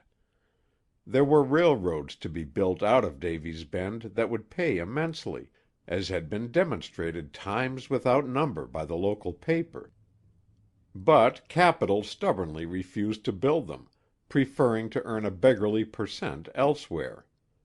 There were manufactories to be built in Davy's Bend that would make their owners rich, as every child knew; but capital, after a full investigation, was so dull that it could not see the opportunity. The town was alive with opportunities for profitable investments, but capital, with a mean and dogged indifference, refused to come to Davy's Bend. Therefore capital was hated and bullied and cursed and denounced; and it was generally agreed that it deserved no better fate than to go to ruin in the general crash that would finally overtake Ben's City. The people of Davy's Bend were a good deal like a grumbling and idle man, who spends the time which should be devoted to improving his condition to grumbling about his own ill luck and the good luck of his industrious rival, who is steadily prospering; and as men frequently believe that the fates are against them when they are themselves their only opposition, so it was generally believed in this wretched little town that some sort of a powerful and alert goddess was in league with Ben's City. While they readily admitted their own points of advantage, even to the extent of giving themselves more credit than they deserved, they refused to be equally fair with their competitor, as men do, and contended, with an ignorant persistency, that Ben's City was prosperous because of luck, whereas they should have known that there is no such thing, either good or bad. But in course of time, when they found that they would always be in the rear, no difference whether they liked it or not, the people of the Bend, in order to more thoroughly denounce their own town for its lack of ability to attract capital, began to exaggerate the importance of Ben's City. A 4-story building there became 7 stories high, and those who visited the place vied with each other in giving vivid and untruthful accounts of its growth and prosperity on their return, all of which their acquaintances repeated over and over, though they knew it to be untrue, even adding to the exaggerated statements in order to bully their own meek town. Probably they were not proud of the greatness of their rival, for they talked of it as a cowardly man might exaggerate the strength of the fellow who had whipped him, using it as an excuse for defeat. Indeed, they were proud of nothing, except their own accounts of the greatness of Davy's Bend a long while before, when the huge warehouses were occupied, and before capital had combined against it. Of this they talked in a boastful way, magnifying everything so much that many of the listeners who had not heard the beginning of the conversation imagined that they were talking of Ben's City. But of bettering their present condition they had no thought. By common consent it was so very bad that attempts to become prosperous again were useless, so the Bend was a little worse off every year, like an old and unsuccessful man. Most of the business men of Davy's Bend had been clerks in the days of the town's prosperity, making their own terms when their energetic employers wanted to get away, and, in spite of the general dullness and lack of success, they entertained very good opinions of themselves. For no difference what a citizen's misfortunes were, he loaded them all on the town, and thus apologized for his own lack of ability. But for the circumstance that he was tied to Davy's Bend, he would have been great and distinguished. They all said the same thing, and in order to get his own story believed, every man found it necessary to accept the explanations of the others, or pretend to. So it happened that the people did not hold themselves responsible for anything. The town in which they lived was to blame for everything that was disagreeable, and was denounced accordingly. The esteem with which the people regarded themselves was largely due to the manner in which they were referred to in the local paper, a ribald folio appearing once a week. None of the business men were advertisers, but they all gave the publisher free pardon if he referred to them in complimentary terms in his reading columns, and sent in his bill. Thus the merchant who did not own the few goods he displayed was often referred to as a merchant prince, with an exceedingly shrewd business head on his shoulders. Sometimes notices of this character were left standing from week to week by the shiftless editor. A great number of them would occasionally get together on the same page, referring to different men as the shrewdest, the wisest, the most energetic, etc. And it was very ridiculous, except to the persons concerned, who believed that the people read the notices with great pleasure. So great was the passion for puffery among them that designing men who heard of it came along quite frequently, and wrote the people up in special publications devoted to that kind of literature. There would be a pretense that the special edition was to be devoted to the town, but it really consisted of a few lines at the beginning, stating that Davy's Bend had more natural advantages than any other town in the world, and 4 pages of puffs for the people at so much per line, whereupon the men made fun of all the notices except their own, believing that its statements were true, and generally accepted as a part of the town's history. A few of those who were able had engravings inserted, and the puff writers, in order to make the notices and bills as large as possible, told how long and how often the subjects had been married, how many children they had, together with their names, where they came from, and much other mild information of this character. It was known that many of the complimentary sketches were written by the persons to whom they referred. But while Harrisonfield, the grocer, gave wide circulation to the fact that Porterfield, of the dry goods store, had referred to himself as an intellectual giant, and a business man of such sterling ability that he had received flattering offers to remove to Ben's City, he did not know that Porterfield was proving the same indiscretion with reference to himself. Every new man who rode up the town in this manner was more profuse with compliments of the people than his predecessor had been, and finally the common language was inadequate to describe their greatness, and they longed for somebody to come along who could write, and who could fully explain how much each one was doing for the town. But although they all professed to be doing a great deal constantly for Davy's Bend, there was no reason to believe that any of them were accomplishing anything in this direction, for it could not have been duller than it was in the year of our Lord just referred to. But there was an exception to this rule, as there is said to be to all others. Thompson Benton, the merchant, the dealer in everything, as the advertisements on his wrapping paper stated, for he advertised nowhere else. But he was reliable and sensible, as well as stout and surly, so it was generally conceded that he was the foremost citizen of the Bend. Not that he made a pretense to this distinction. Old Thompson was modest as well as capable, and whatever good was said of him came from the people themselves.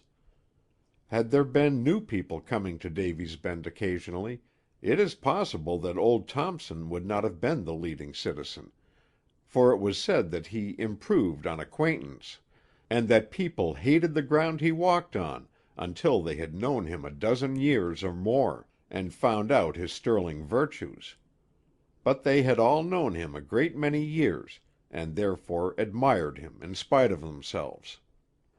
Thompson Benton had been a resident of the town in the days of its prosperity, and ranked with the best of those who had moved away, but he preferred to remain, since he had become attached to his home, and feared that he could not find one which would suit him equally well elsewhere.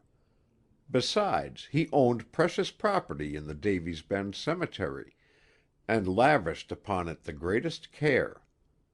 Hard though he was in his transactions with men, the memory of his wife was sacred to him, and many believed that, had she lived, he would have been less plain-spoken and matter-of-fact. This devotion was well known, and when the people found it necessary to forgive him for a new eccentricity, for it was necessary to either forgive him or fight him, they said he had never recovered his spirits since the day a coffin was driven up to his house. His store was always open at 7 in the morning, and the proprietor always opened it himself, with a great iron key that looked as venerable and substantial as the hale old gentleman whose companion it had been so many years. For it was not a key of the new sort, that might lock up a trifling man's affairs, but a key that seemed to say as plainly as could be that it had money and notes and valuable goods of many kinds in its charge. At 6 in the evening his store was closed, and the proprietor turned the key and put it into his pocket. At noon he ate his frugal dinner while seated on a high stool at his desk, and he had been heard to say that he had not eaten at home at midday in 15 years, for on Sundays he dined in state at 5 o'clock. There were no busy days in Davy's Bend, therefore he got along without a clerk, and managed his affairs so well that, in spite of the dullness of which there was such general complaint, he knew that he was a little richer at the close of every day, and that he was probably doing better than many of his old associates who were carrying on business with a great deal of noise and display in Ben's City. Certainly he was reputed to be rich, and those who were less industrious said that he should have retired years before and given others a chance. Thompson Benton was known as a plain-spoken man, and if he thought one of his customers had acted dishonestly with him, he said so at the first opportunity, and gruffly hoped it wouldn't happen again, by which he was understood to mean that if it did happen again, there would be a difficulty in which the right would triumph. Indeed, he had been known to throw men out of the front door in a very rough manner, 2 and 3 at a time. But the people always said he was right, and so it usually turned out, for he was never offended without cause. If an impostor came to the town, the people were fully revenged if he called at Benton's store, for the proprietor told him what he thought of him, and in language so plain that it was always understood. Thompson Benton's principal peculiarity was his refusal to be a fool. The men who threatened to leave the town because they were not appreciated received no petting from him. Indeed, he told them to go, and try and find a place where they would not grumble so much. The successors of the business men who had moved away were always trying to invent new methods as an evidence of their ability, and some of them did not pay their debts because that was an old, though respectable, custom. They rejected everything old, no matter how acceptable it had proved itself, and got along in an indifferent manner with methods invented by themselves, though the methods of their inventing were usually lame and unsatisfactory. For such foolishness as this old Thompson had no charity, as he believed in using the experience of others to his own profit. So he raised his voice against the customs of the town, and though he was usually abused for it, it was finally acknowledged that he was right. But notwithstanding his austere manner, the people had confidence in old Thompson, and many of the town disputes were left to him. If the people had spare money, they asked the privilege of leaving it in his iron safe, which had belonged to the last bank that moved away, and took his receipt for it. When they wanted it again, it was always ready, and if the Bend City cracksmen ever came that way to look at the safe, they concluded that the proprietor would prove an ugly customer, for it was never disturbed. His family consisted of a maiden sister almost as old and odd as himself, and his daughter, Annie, who had been motherless since she was 5 years old. The people said that old Thompson never smiled during the day except when his pretty daughter came in, and that his only recreation was in her society during 2 hours in the evening, when she read to him, or played, or sang.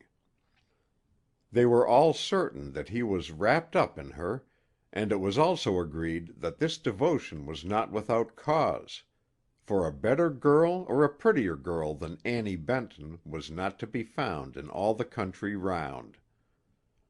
The house in which he lived was as stout as brick and mortar could make it, for the people said that he inspected every brick and stick as it was used, and when it was completed his prudish sister, whom he referred to as the Ancient Maiden, was equally careful in the furnishing, so that it was a very good house, and kept with scrupulous neatness. The Ancient Maiden's drafts were always honored, for nothing was too good for Thompson Benton's home, and those who went there never forgot the air of elegant comfort which pervaded everything. Though Thompson Benton went downtown in the morning with the men who worked by the day, and carried a lunch basket, he dined in the evening in state, surrounded by silver and china both rich and rare. Though he worked 10 hours a day, and ate a lunch at noon, he slept at night in a bed and in a room which would have rested a king, and his house was as good as any man's need be. Very early in life Annie Benton learned, somehow, that it had been one of her father's pleasures, when he came home at night, to listen to her mother's piano playing, when that excellent lady was alive; and resolving to supply the vacant place, she studied so industriously with the poor teachers the town afforded, that at 15 she was complimented by frequent invitations to play for the glum and plain-spoken merchant. If she selected something frivolous, and played it in bad taste or time, and was not invited to play again for a long while, she understood that her music did not please him, and studied to remedy her fault. In course of time she found out what he wanted, though he never gave her advice or suggestion in reference to it, and he had amply repaid her for all the pains she had been to by saying once, after she had played for him half an hour in a dark room, while he rested on a sofa near her, that she was growing more like her mother every day. "There were few ladies like your mother, Annie," old Thompson would say, when the girl thanked him for his appreciation. "It pleases me that you remind me of her, and if you become as good a woman as she was, it will be very remarkable, for you have had no mother, poor child, to direct you in her way." Annie would try harder than ever, after this, to imitate the virtues of the dead woman, and bothered the Ancient Maiden a great deal to find out what she was like. She was not a drone, that much was certain; therefore the daughter was not, and tried to be as useful in the hive as she imagined her mother had been, in every way in which a worthy woman distinguishes herself. In like manner the girl learned to read to please her father, and every day he brought home with him something he had come into possession of during the day, and which he wanted read: a book, a pamphlet, or a marked paragraph in a newspaper. He seemed to read nothing himself except business letters, but none of these, or any mention of his affairs, ever came into his home. Annie Benton's mother had been organist in the big stone church near The Locks, which the first residents had built in the days of their prosperity, and the girl learned from family friends that her father regularly attended both services on Sunday, to hear the music.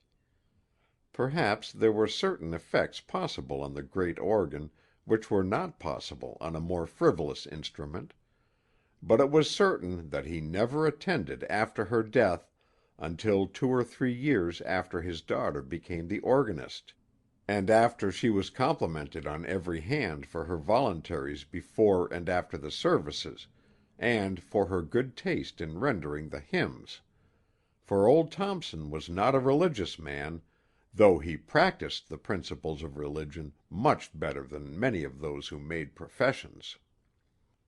But one summer morning the girl saw her father come in and occupy the seat he had occupied before her mother's death, and regularly after that he came early and went away late. Except to say to her once, as they walked home together, that she was growing more like her mother every day, he made no reference to the subject, though he pretended to wonder what the matter was when she threw her arms about his neck after they reached the house, and burst into tears. One Sunday afternoon he had said to her that if she was going down to the church to practice, he would accompany her, and after that, every Sunday afternoon he was invited to go with her, although she never had practiced on Sunday afternoons before. Arriving there, an old negro janitor pumped the organ, and the girl played until she thought her father was tired, when they returned home again, where he spent the remainder of the day alone, thinking, no doubt, of his property in the cemetery, and of the sad day when it became necessary to make the purchase. End of Chapter 4. Recording by Roger Melin.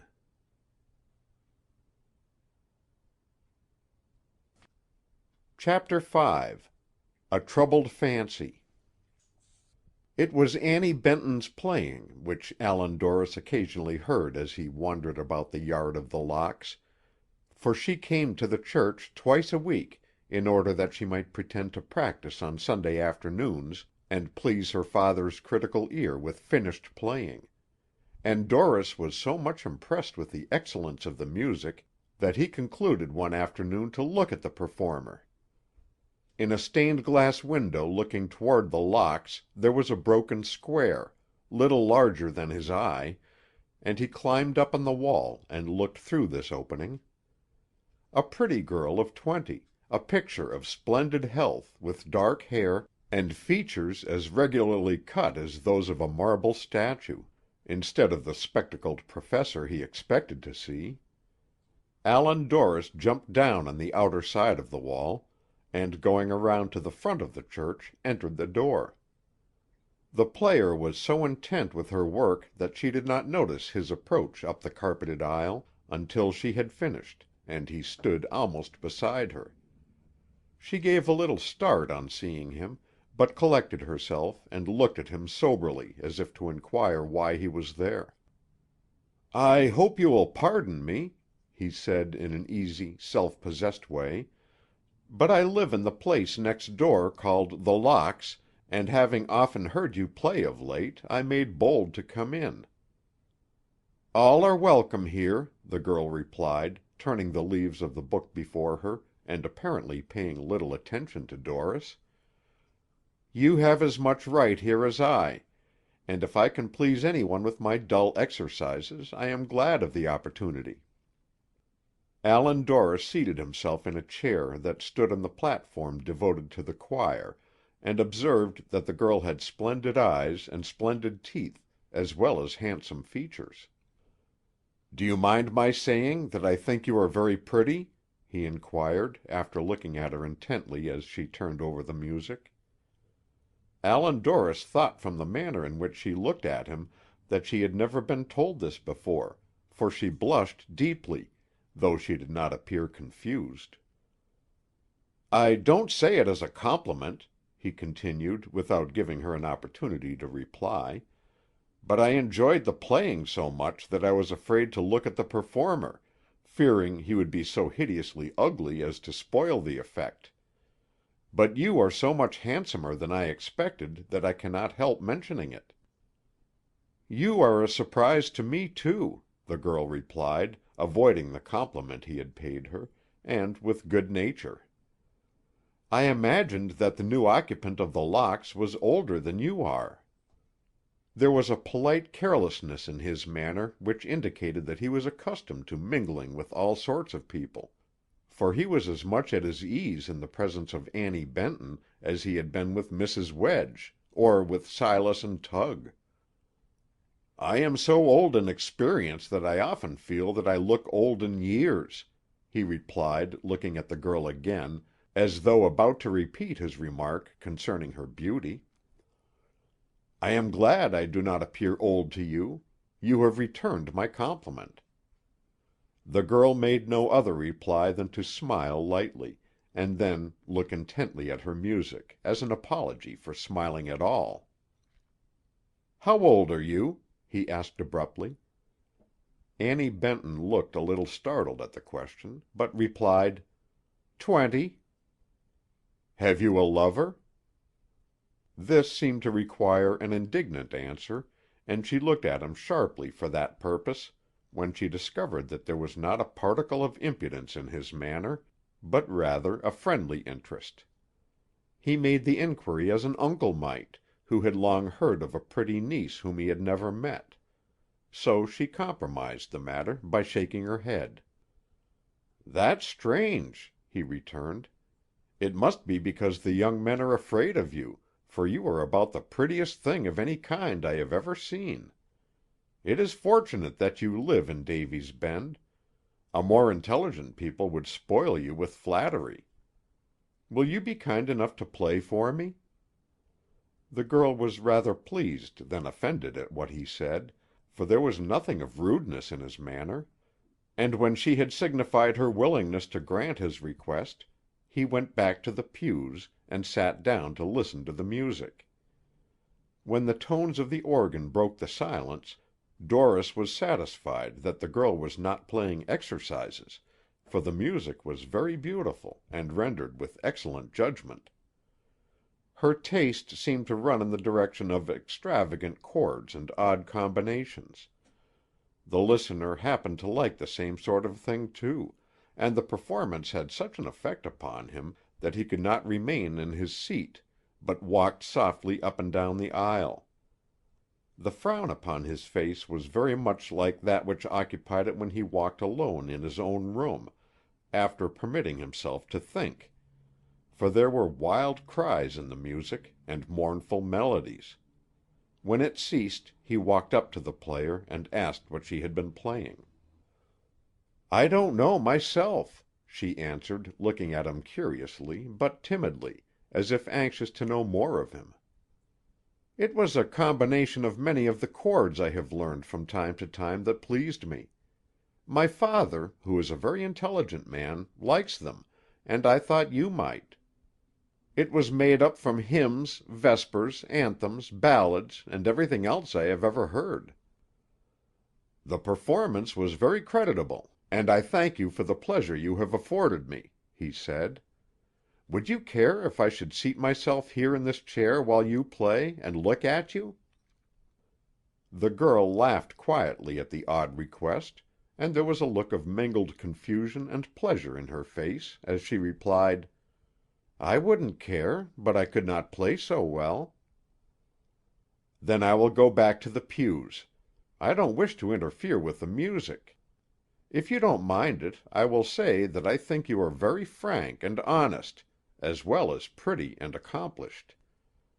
Many a worse player than you are would have claimed that the rare combination of chords I have just heard was improvising." "It is my greatest fault," the girl answered, "to let my fancy and fingers run riot over the keys without regard to the instructions in the book, and of which I am so much in need. The exercises are so dull that it is a great task for me to practice them, but I never tire of recalling what I have learned heretofore, and using the chords that correspond with my humor.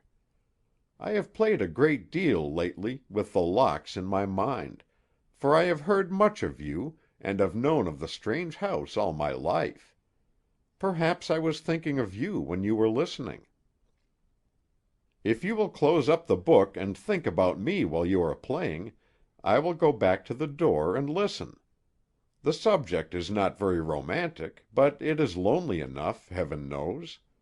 I should think the old organ might have sympathy with me, and do the subject justice, for it is shut up from day to day in a great stone house, as I am." Allan Dorris went back by the door, and the organ was still for such a length of time that he thought it very correctly represented the silence that hung over his house like a pall. But finally there was the thunder of the double bass, and the music began. The instrument was an unusually good one, with a wide range of effects in the hands of such a player as Annie Benton proved to be; and Allan Dorris thought she must have learned its history somehow, and was now telling it to whoever cared to listen. Dirges! The air was full of them, with processions of mourning men and women. The girl seemed to have a fondness for odd airs, played in imitation of the lower and middle registers of the voice, with treble accompaniment, and the listener almost imagined that a strong baritone, the voice of an actor in a play, was telling in plain English why Allan Dorris, the occupant of the Locks, came to Davy's Bend, and why he was discontented and ill at ease. The actor with the baritone voice, after telling everything he knew, gave way for a march movement, and a company of actors, representing all the people he had ever known, appeared before him under the magic of the music. Some of them looked in wonder, others in dread and fear, as they passed him in procession, but the march kept them going, and their places were soon taken by others from the store in his memory, who looked in wonder, and in dread and fear, at the strange man in the back pew, though he was no stranger to them. Not by any means. They knew him very well. What an army! They are still coming, flinging their arms to the time of the march; but the moment they arrive they look toward the back pew, and continue looking that way until they disappear, as though they have been looking for him, and are surprised at his presence in that quiet place. After a pause, to arrange the stops, the music sounded as if all those who had appeared were trying to make their stories heard at once. Their hatred, their dread, their fear, all were represented in the chords which he was now hearing, but in the din there was nothing cheerful or joyous. If any of the actors in the play he had been witnessing knew anything to the credit of Allan Dorris, their voices were so mild as to be drowned by the fiercer ones with stories of hate and fear and dread. The music at last died away with the double bass, as it began, and the player sat perfectly still after she had finished. nor did Doris move from his position for several minutes. The music seemed to have set them both to thinking, for nothing could be heard for a long time except the working of the bellows, for the old janitor was so deaf that he did not know that the music had ceased. "What have you heard about The Locks?" he asked after he stood beside the girl, feeling as though there was nothing concerning him which she did not know, for she had expressed it all in the music. "Everything about The Locks, and a great deal about you," she answered. "I didn't suppose that you had ever heard of me. Who talks about me?" "The people." "What do they say?" "I wouldn't care to tell you all they say," she answered, "for in a dull town like this a great deal is said when a mysterious man arrives and takes up his residence in a house that has been regarded with superstitious fear for 20 years." She was preparing to go out now, and he respectfully followed her down the aisle. "Whatever they say," he said, when they were standing upon the outside, "there was a great deal more than art in the piece you dedicated to me. You know, somehow, that I am lonely, and thoroughly discontented. Do the people say that?" "No." "Then how did you know it?" "I saw it in your manner. Anyone could see that." "A perfectly contented man would become gloomy were he to live long in that house," he replied, pointing to The Locks. "When the stillness of light settles upon it there never was a scene in hell which cannot be imagined by those so unfortunate as to be alone in it. I believe the wind blows through the walls, for my light often goes out when the windows and doors are closed. And there is one room where all the people I have ever known seem collected, to moan through the night. Did you ever hear about the room in The Locks into which no one is permitted to look?" "No." "Even the new owner was asked to give a promise not to disturb that room (it adjoins the one I occupy), or look into it, or inquire with reference to it; and if I look ill at ease, it must be because of the house I occupy. I am sincerely obliged to you for the music. May I listen to you when you practice again?" "Certainly," she answered. "I could not possibly have an objection." She bowed to him and walked away, followed by the limping negro janitor, who turned occasionally to look at Doris with distrust. End of Chapter 5. Recording by Roger Melin.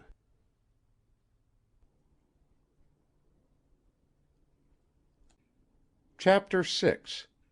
Pictures in the Fire. Allan Dorris was seeing pleasant pictures in the cheerful fire which burned in his room, for he watched it intently from early evening until dusk, and until after the night came on. The look of discontent that had distinguished his face was absent for the first time since he had occupied the strange old house. Perhaps a cheerful man may see pleasant pictures in a fire which produces only tragedies for one who is sad; for it is certain that Allan Dorris had watched the same fire before, and cursed its pictures, and walked up and down the room in excitement afterward with clenched fists and a wicked countenance. But there was peace in his heart now, and it could not be disturbed by the malicious darkness that looked in at his windows, for the nights were so dark in Davy's Bend that they seemed not an invitation to rest, but an invitation to prowl, and lurk, and do wicked things. When Mrs. Wedge brought in the lamp and put it down on the mantel, he did not look up to say a cheerful word, as was his custom, but continued gazing into the fire, and she noticed that he was in better humor than he had ever been before during their acquaintance. Usually his thinking made him frown, but tonight he seemed to be enjoying it. The worthy woman took pleasure in finding excuses to go to his room as often as possible, for he seemed to bless her for the intrusion upon his loneliness, but for once he did not seem to realize her presence, and he was thinking more intensely than usual. Mrs. Wedge had come to greatly admire the new occupant of The Locks. That he was a man of intelligence and refinement there was no doubt. She believed this for so many reasons that she never pretended to enumerate them. Besides being scrupulously neat in his habits, which was a great deal in the orderly woman's eyes, he was uniformly polite and pleasant, except when he was alone, when he seemed to storm at himself. There was a certain manly way about him, a disposition to be just to everyone, even to his housekeeper, that won her heart, and she had lain awake a great many nights since he had come up to The Locks, wondering about him, for he had never dropped the slightest hint as to where he came from, or why he had selected Davy's Bend as a place of residence. She often said to herself that a bad man could not laugh as cheerfully as Allan Dorris did when he dropped in at her little house to spend a half hour, on which occasions he talked good-humoredly of matters which must have seemed trifling to one of his fine intelligence, and she was certain that no one in hiding for the commission of a grave offense could have captured the affections of Betty as completely as he had done, for the child always cried when he returned to his own room, or went out at the iron gate to ramble over the hills, and thought of little else except the time when she could see him again. Mrs. Wedge had heard that children shrink from the touch of hands that have engaged in violence or dishonor, and watched the growing friendship between the two with a great deal of interest. Mrs. Wedge believed that he had had trouble of some kind in the place he came from, and that he was trying to hide from a few enemies and a great many friends in Davy's Bend. For Mrs. Wedge could not believe that any one would select Davy's Bend as a place of residence except under peculiar circumstances. But she always came to the same conclusion, that Allan Dorris was in the right, whatever his difficulty had been. She watched him narrowly from day to day, but he never gave her reason to change her mind. He was in the right, and in the goodness of her heart she defended him as she went about her work. "Were it Betty's father come back to me, instead of a stranger of whom I know nothing," the good woman would say aloud as she swept, or dusted, or scoured in her little house, "I could not find less fault with him than I do, or be more fond of him. I know something about men, and Allan Dorris is a gentleman. More than that, he is honest, and I don't believe a word you say." "Grandmother," the child would inquire in wonder, "who are you talking to?" "Oh, these people's tongues," Mrs. Wedge would reply, with great earnestness, looking at Betty as though she were a guilty tongue which had just been caught in the act of slandering worthy people. "I have no patience with them. Even Mr. Dorris is not free from their slander, and I am tired of it." "But who says anything against Mr. Dorris, grandmother?" Sure enough, who had accused him? No one, save his friend Mrs. Wedge, unless his coming to Davy's Bend was an accusation. But she continued to defend him, and declared before she went to sleep every night, "I'll think no more about it. He is a worthy man, of course." But whatever occupied his thoughts on the evening in question, Allan Dorris was not displeased to hear an announcement, from the speaking tube behind the door, of visitors, for they were uncommon enough; and going to it, a voice came to him from the depths announcing that Silas and Tug were at the gate, and would come up if he had no objection. Pulling the lever down, which opened the gate, he went down to admit them at the door, and they came back with him. During his residence in the place he had met the two men frequently, for they took credit to themselves that he was there at all, since his coming seemed to please the people, for it gave them something to talk about, even if they did not admire him. And when he returned to his house in the evening, he often met the strange pair loitering about the gate. He had come to think well of them, and frequently invited them to walk in, but though they apparently wanted to accept his invitation, they acted as though they were afraid to. Perhaps they feared he would lose the little respect he already entertained for them on acquaintance. But they had evidently concluded to make him a formal call now, induced by friendliness and curiosity, for they were smartened up a little, and it had evidently been arranged that Silas should do the honors, for Tug kept crowding him to the front as they walked up the stairs. Apparently Tug did not expect a very warm reception at The Locks, for he lagged behind, and sighted at Allan Dorris with his peculiar eyes, as though he had half a mind to try a shot at him, and when he reached the landing from the level of which the doors opened into the rooms of the second story, he looked eagerly and curiously around, as if recalling the night when he traced the shadow there, but which had escaped him. Allan Dorris invited both men into the apartment he usually occupied, and there was a freedom in his manner that surprised them both. The pair had decided to visit him from a curiosity that had grown out of their experience with the shadow, and although they expected to find him stern and silent, and angered at their presence, he was really in good humor, and seemed glad to see them.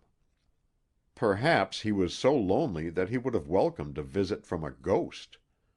They both noticed that the ragged beard which he had worn on his face when he first arrived was now absent, for he was clean-shaven, and this made him appear 10 years younger. He looked a good deal more like a man in every way than he did on the night of his arrival, when he sat moping in the hotel office. And Silas and Tug both wondered at the change, but they were of one mind as to his clean face. It was a disguise. Tug's suit of black glistened more than ever, from having been recently brushed, and as soon as he had seated himself, he set about watching Allan Dorris with great persistency, staring him in the face precisely as he would look at a picture or an ornament. Silas seated himself some distance from the fire, and seemed greatly distressed at his friend's rudeness. "I like you," Mr. Whittle said finally, without moving his aim from Dorris's face. Dorris seemed amused, and, laughing quietly, was about to reply, when Tug interrupted him. "I know you don't like me, and I admire you for it, for every decent man despises me. I am not only the meanest man in the world, but the most worthless, and the ugliest. My teeth are snags, and my eyes are bad, and my breath is sour, and I am lazy. But I like you, and I tell you of it to your teeth." Tug said this with so much seriousness that his companions both laughed. But if he understood the cause of their merriment, he pretended not to, for he said, "What are you laughing at?" glaring fiercely from one to the other. "I am not trying to be funny. I hate a funny man or a joky man. I have nothing for a funny man but poison, and I have it with me." Dorris paid no more attention to his fierce companion than he would to a growling dog, and continued laughing. But Silas shut up like a knife, as Tug took from his vest pocket a package carefully wrapped in newspaper, and after looking at it a moment with close scrutiny, continued, "Whenever you find me telling jokes, expect me to giggle at my own wit, and then pour the contents of this package on my tongue and swallow it, and it will be no more than I deserve. I have but one virtue: I am not funny. You have no idea how I hate the low persons who advertise themselves as comedians, or comediennes, or serio-comic singers, or you would not accuse me of it." Silas had often seen this package before, for Tug had carried it ever since they had been acquainted, frequently finding it necessary to renew the paper in which it was wrapped. From certain mysterious references to it Tug had dropped, Silas believed the powder was intended for a relative more objectionable than any of the others, though he occasionally threatened to use it in a different manner, as in the present instance. Indeed, he seemed to carry it instead of a knife or a pistol, and Silas had noticed on the night when they were following the shadow that his companion carried the package in his hand, ready for instant use. "You are the kind of man I intended to be," Tug continued, putting away his dangerous package with the air of a desperado who had been flourishing a pistol, and took credit to himself for not using it. "I might have been worthy of your friendship but for my wife's relations, but I admire you whether you like it or not. Do your worst. I am your friend." Tug had not taken his huge eye from Dorris's face since entering, except to look at the poison, but he removed it as Mrs. Wedge came in to prepare the table for the evening meal. Dorris was a good deal like Tug in the particular that he did not sleep much at night, but he slept soundly when the morning light came up over the woods to chase away the shadows which were always looking into his window. Therefore he frequently ate his breakfast at noon, and his supper at midnight. There was a roast of beef, a tea-urn, a pat of butter, and a loaf of bread, on the platter carried by the housekeeper, while Betty followed with the cups and saucers, and the potatoes, the napkins, and the sugar. "I am obliged to you for your good opinion," Dorris said, while the cloth was being laid, "and if you will remain to supper with me, we will become better acquainted." It occurred to Silas that Dorris looked at Tug, in spite of his politeness, as he might look at an amusing dog that had been taught to catch a bacon rind from off his nose at the word of command, and wondered that Tug felt so much at home as he seemed to, for he was watching the arrangements for supper with great eagerness. Silas was sure the invitation to supper would be accepted, too, for Tug had never refused an invitation of any kind in his life, except invitations to be a man and go to work, which the people were always giving him. At a look from Dorris, Mrs. Wedge went out, and soon returned with additional plates, besides other eatables that seemed to be held in reserve. And during her absence the master had been placing the chairs, so that by the time the table was arranged, the three men were ready to sit down, which they did without further ceremony. Among other things, Mrs. Wedge brought in a number of bottles and glasses, which were put down by the side of Dorris, and these now attracted the aim of Tug.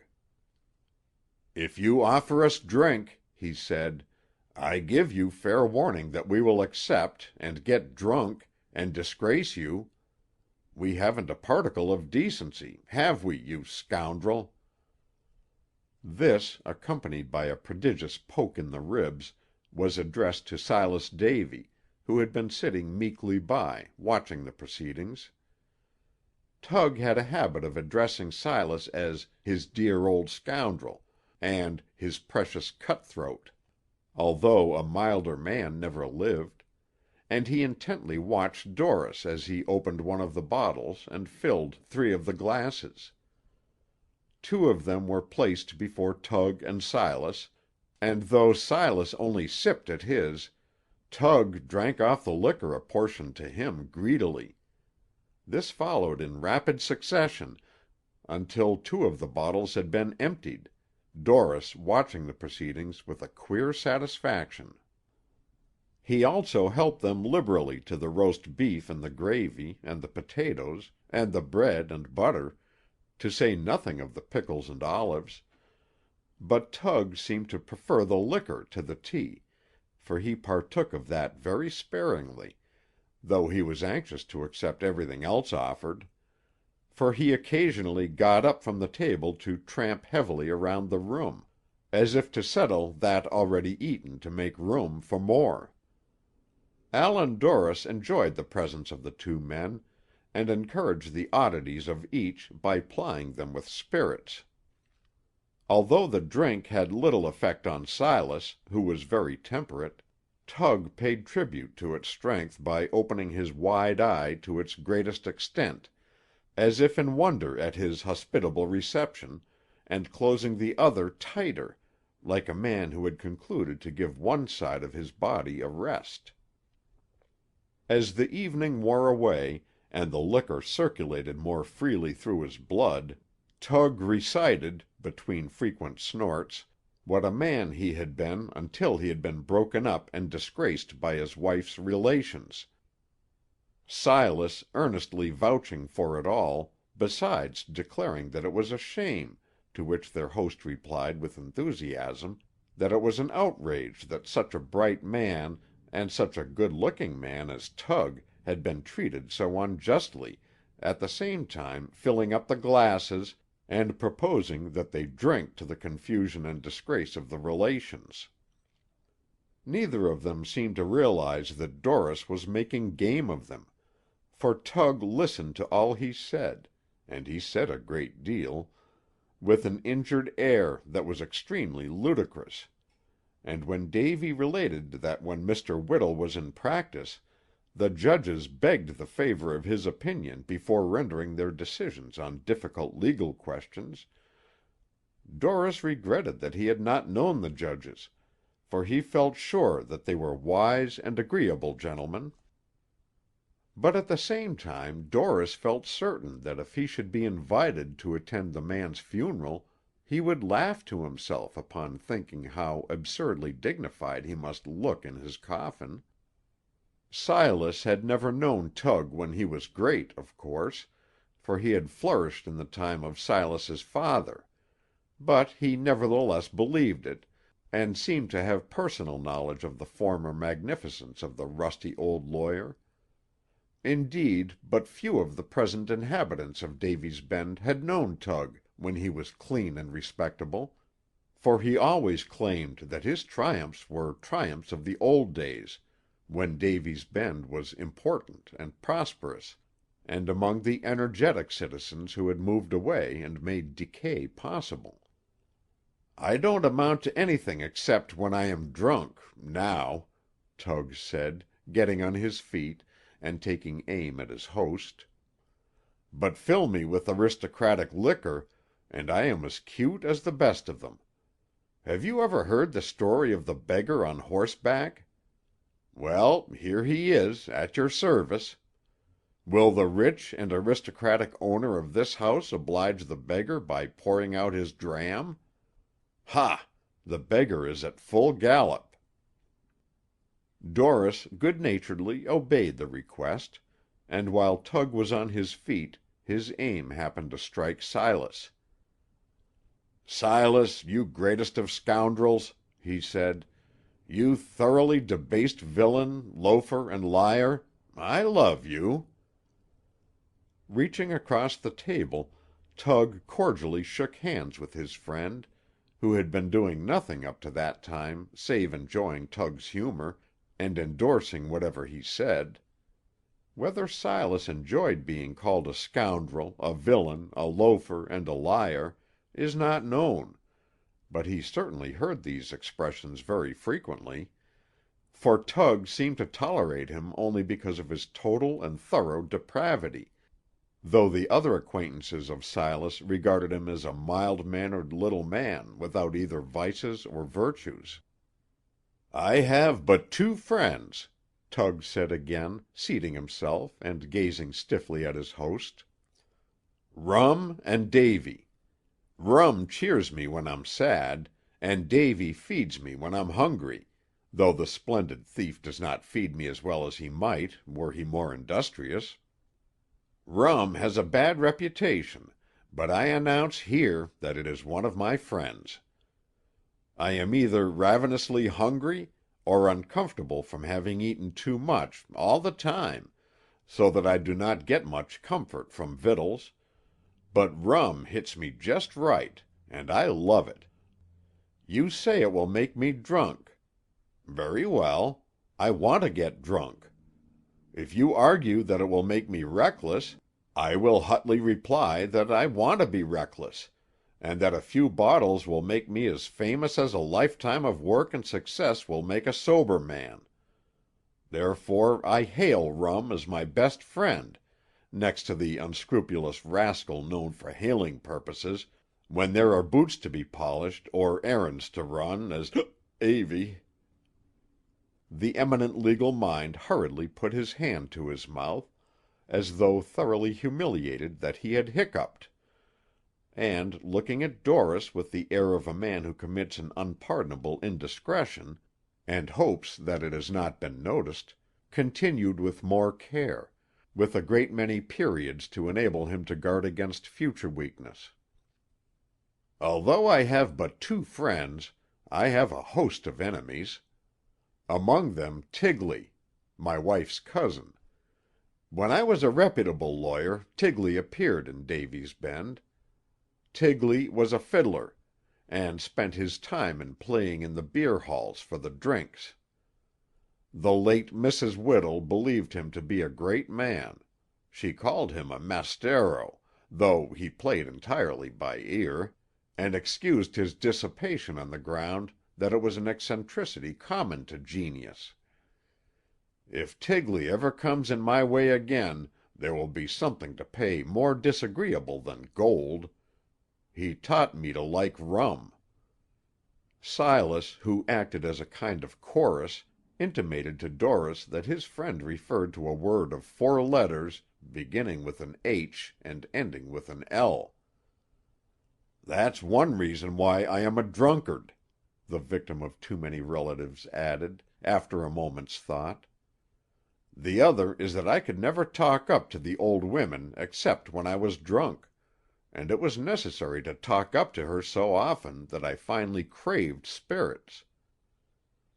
Tug crooked his elbow and produced the package from his vest pocket, which he waved aloft as an intimation that Tigley's nose should be held, when they next met, until he swallowed its contents.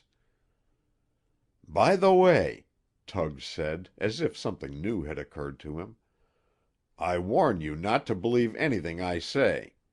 I lie because I enjoy it. Drinking whiskey, and lying, and loving Davy are my only recreations. Then there was Veasy Vaughan, the vagrant, my wife's uncle. He is responsible for my idleness.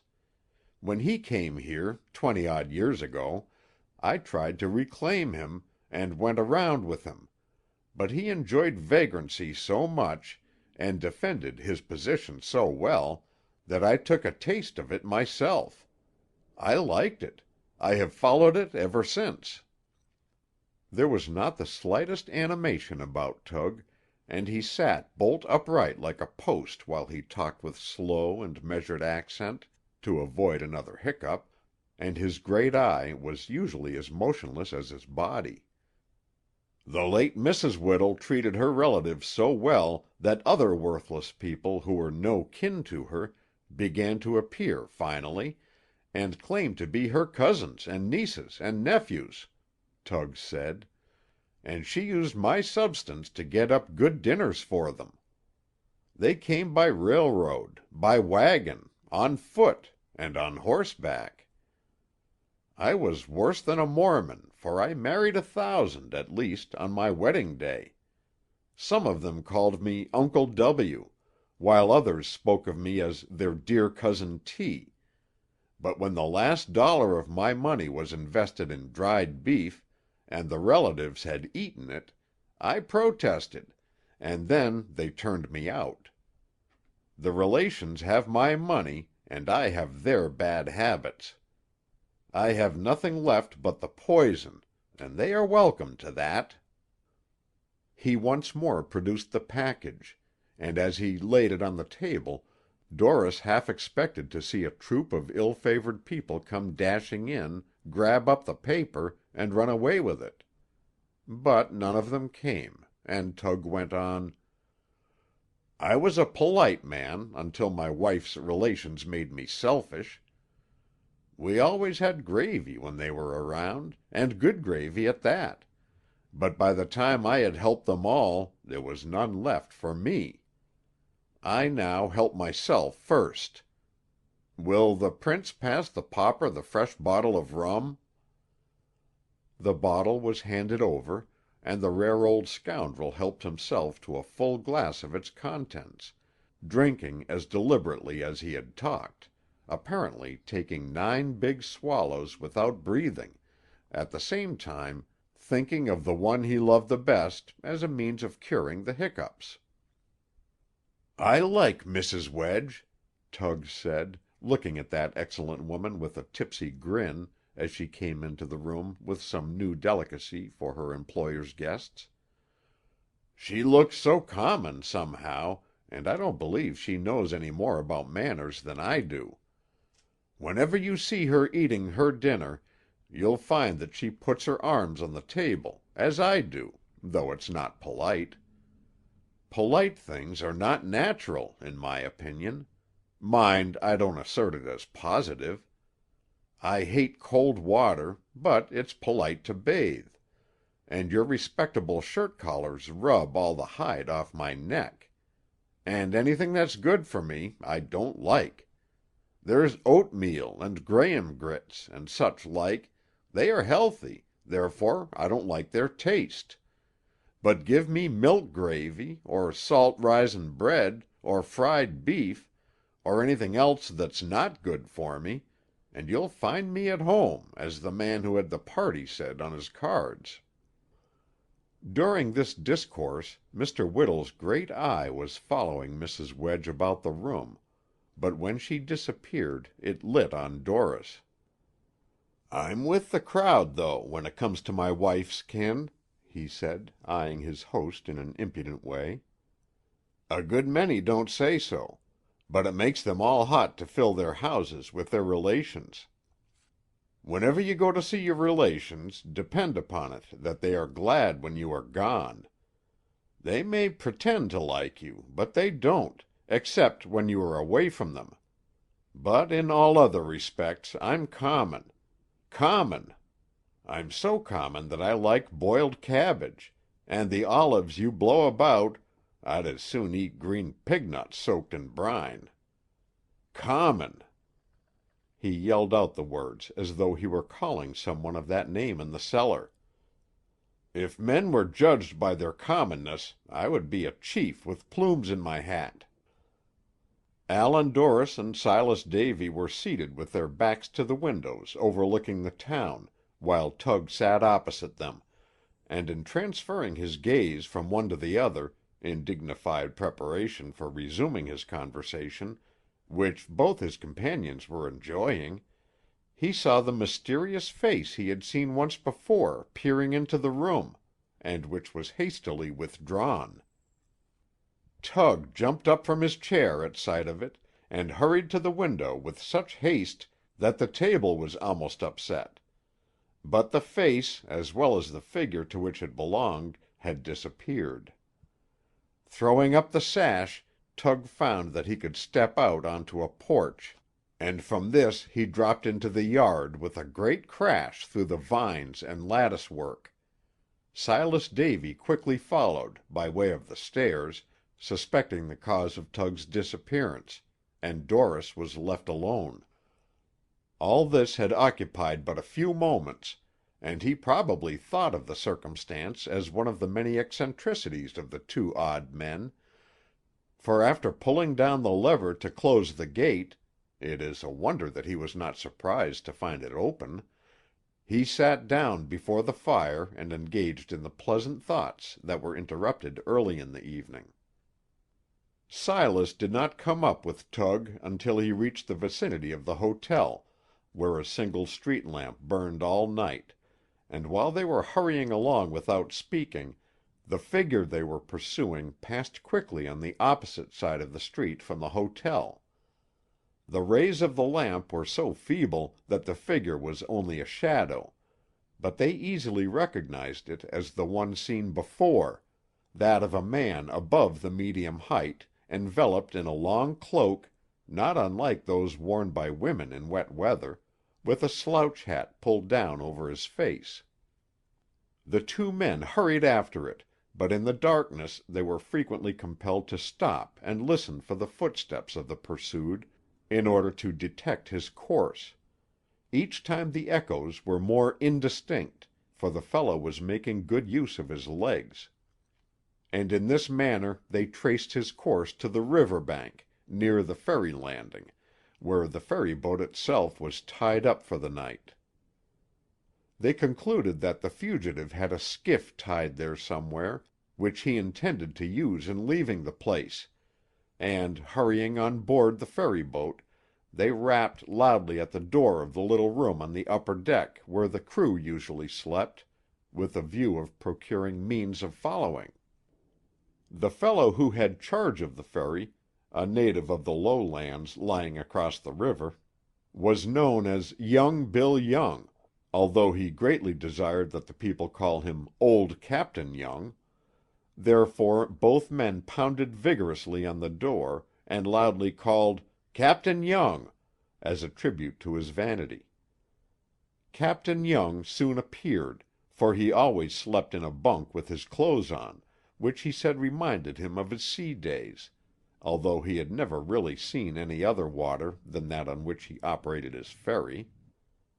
As the two hurriedly explained to him that they wanted a boat, Young Bill Young went to the lower deck and unlocked one that floated at the stern, and soon Tug and his friend were pulling down the river with long strokes, for there were 2 pairs of oars. Occasionally they stopped rowing to listen, but nothing could be heard save the gentle ripple of the current, whereupon they worked with greater vigor than before. They had rowed in this manner for an hour or more, when, stopping to listen again, the plash of oars was indistinctly heard on the water ahead of them. Lying down in the prow of the boat, Tug could see the boat and its occupants low down on the water, between him and the first rays of light of the coming morning. There was a heavy fog on the river, which was lying close to the water, but this had lifted sufficiently to permit an inspection through the rising mist. There were 2 figures in the boat, one rowing, who was evidently the man they had twice seen looking in at them, and the other a much smaller person, who was seated in the stern and steering. This fact Tug regarded as so remarkable that he told Davy to lie down and take a look, and when Davy returned to his oars, after a long inspection, he said, "I make out 2."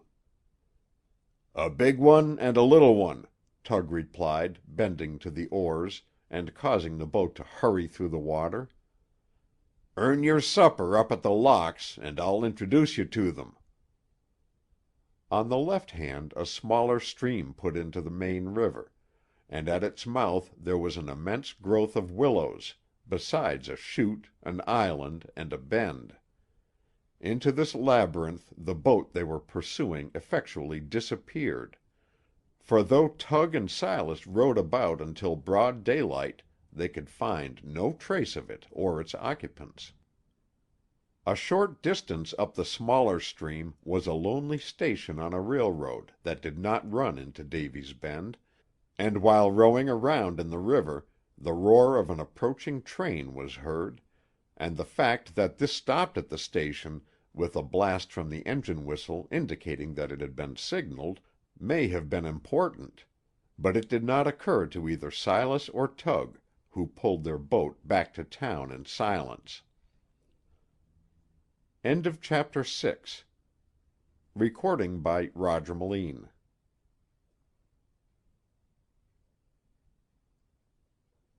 Chapter 7. The Lock's Ghost. There was general curiosity in Davy's Bend with reference to the new occupant of the Locks, and when the people had exhausted themselves in denouncing their own town more than it deserved, and in praising Ben's City more than it deserved, they began on Allan Dorris, and made him the subject of their gossip. Whoever was bold enough to invent new theories with reference to him and express them was sure of a welcome at any of the houses where the speculation concerning his previous history went on from day to day, and, this becoming generally known, There was no lack of fresh material for idle tongues. Whenever he walked into the town, he knew that the stores turned out their crowds to look at him, and that in passing the residences which were occupied, the windows were filled with curious eyes. But although there were 100 theories with reference to him, it was only positively known that he one day appeared at his gate, 2 months after his arrival, and tacked up a little sign on which was inscribed in gold letters, "Dr. Dorris." This curiosity of the people brought Dr. Dorris a great deal of business, for many of them were willing to pay for the privilege of seeing him, and he applied himself to practice with such energy that he was soon in general demand. As the people knew more of him, their curiosity became admiration, and many of them defended him from imaginary charges as warmly as did Mrs. Wedge, for there was every reason that the people should admire him, except that he had located at Davy's Bend. That he was skillful and experienced as a physician became apparent at once, and it was therefore generally believed that he was only there temporarily, for certainly no one who was really capable would consent to remain long in Davy's Bend. His heart was not in his work. This was part of the gossip concerning him, though it is difficult to imagine how the idea originated. For he appeared to be pleased when he was called out at night, as though the companionship of even those in distress suited him better than the solitude of his own house. But though he was always trying to be cheerful, he could not disguise the fact that his mind was busy with matters outside of his work. Perhaps this was the excuse of the people for saying that his heart was not in his work, and the charge may have been true. While busy, he gave whatever was in hand careful and intelligent attention, but as soon as he was idle again, he forgot his surroundings and permitted his mind to wander, nobody knew where. When addressed, he good-naturedly remembered that he was in Davy's Bend, and at the service of its people, and did whatever was expected of him with so much gentleness and ability that he won all hearts. This was his brief history during the summer following his arrival, except as shall be related hereafter. The sun, which had been struggling for mastery over the mist and the fog, had triumphed after a fashion, and the pleasanter weather and his business served to make him more cheerful than he had been, and had he cared to think about such matters, the conviction would no doubt have forced itself upon his mind that he was doing well, and that he had every reason to feel contented, though he was not. Still, there were times when he was lonely in spite of his rather busy life, and nights when he sent for Mrs. Wedge and Betty to keep him company. For there were strange sounds through his house, when the summer air was still and oppressive, and the doors and windows rattled in the most unaccountable manner. Thus it came about that they were with him one night long after their usual time to retire, Dorris being particularly nervous and restless, and having asked them to come up to his room rather late in the evening. Mrs. Wedge had told him of Annie Benton a dozen times already, but she made it a baker's dozen, and told him again of her simple history, of her popularity in the town, though the people all seemed to be shy of her, and of her gruff father, who, in Mrs. Wedge's opinion, would resent the appearance of a lover in the most alarming manner. Mrs. Wedge thought she observed that Dorris was fond of this subject, and kept on talking about it, for he was paying close attention as he lounged in his easy chair. Dorris laughed in such a way at the accounts of Thompson Benton's jealousy of his daughter that Mrs. Wedge believed that he regarded him as he might regard a growling mastiff, which growled and snapped at whoever approached, knowing it was in bad taste and not expected of him. Mrs. Wedge was sure her employer was not afraid of old Thompson, or of anyone else for that matter, so she added this declaration to the great number she was constantly making in his defence, and repeated it to herself whenever he was in her mind. She was pleased with the circumstance that he admired Annie Benton, and though she said a great deal in her praise, it was no more than the truth, for she was a girl worthy of admiration and respect. But the subject was exhausted at last, and when she got up to go out, Dorris roused himself from one of his reveries, and asked her to tell him the history of The Locks, as a last resort to induce her to keep him company. The worthy woman seated herself again, smoothed down the folds of her apron, and began by saying, "Betty, open the door leading into the hall." The child did as she was directed, and, coming back, brought up a low chair, and rested her head on her grandmother's knee. "Listen," Mrs. Wedge said again. They were all perfectly quiet, and a timid step could be distinctly heard on the stair. It came up to the landing, and, after hesitating a moment, seemed to pass into the room into which no one was to look. The little girl shivered, and was lifted into her grandmother's lap, where she hid away in the folds of her dress. Dorris was familiar with this step on the stair, for he had heard it frequently, and at night the thought had often occurred to him that some one was in the house, going quietly from one room to another. A great many times he had taken the light, and looked into every place from the cellar to the attic, but he found nothing, and discovered nothing, except that when in the attic he heard the strange, muffled, and ghostly noises in the rooms he had just left. "It is not a ghost to frighten you," Mrs. Wedge said, looking at her employer, "but the spirit of an unhappy woman come back from the grave. Whenever the house is quiet, the step can always be heard on the stair, but I have never regarded it with horror, though I have been familiar with it for a great many years. I rather regard it as a visit from an old friend; and before you came I often sat alone in this room after dark, listening to the footsteps. Jerome Dudley, who built The Locks, was a young man of great intelligence, energy, and capacity, but his wife was lacking in these qualities.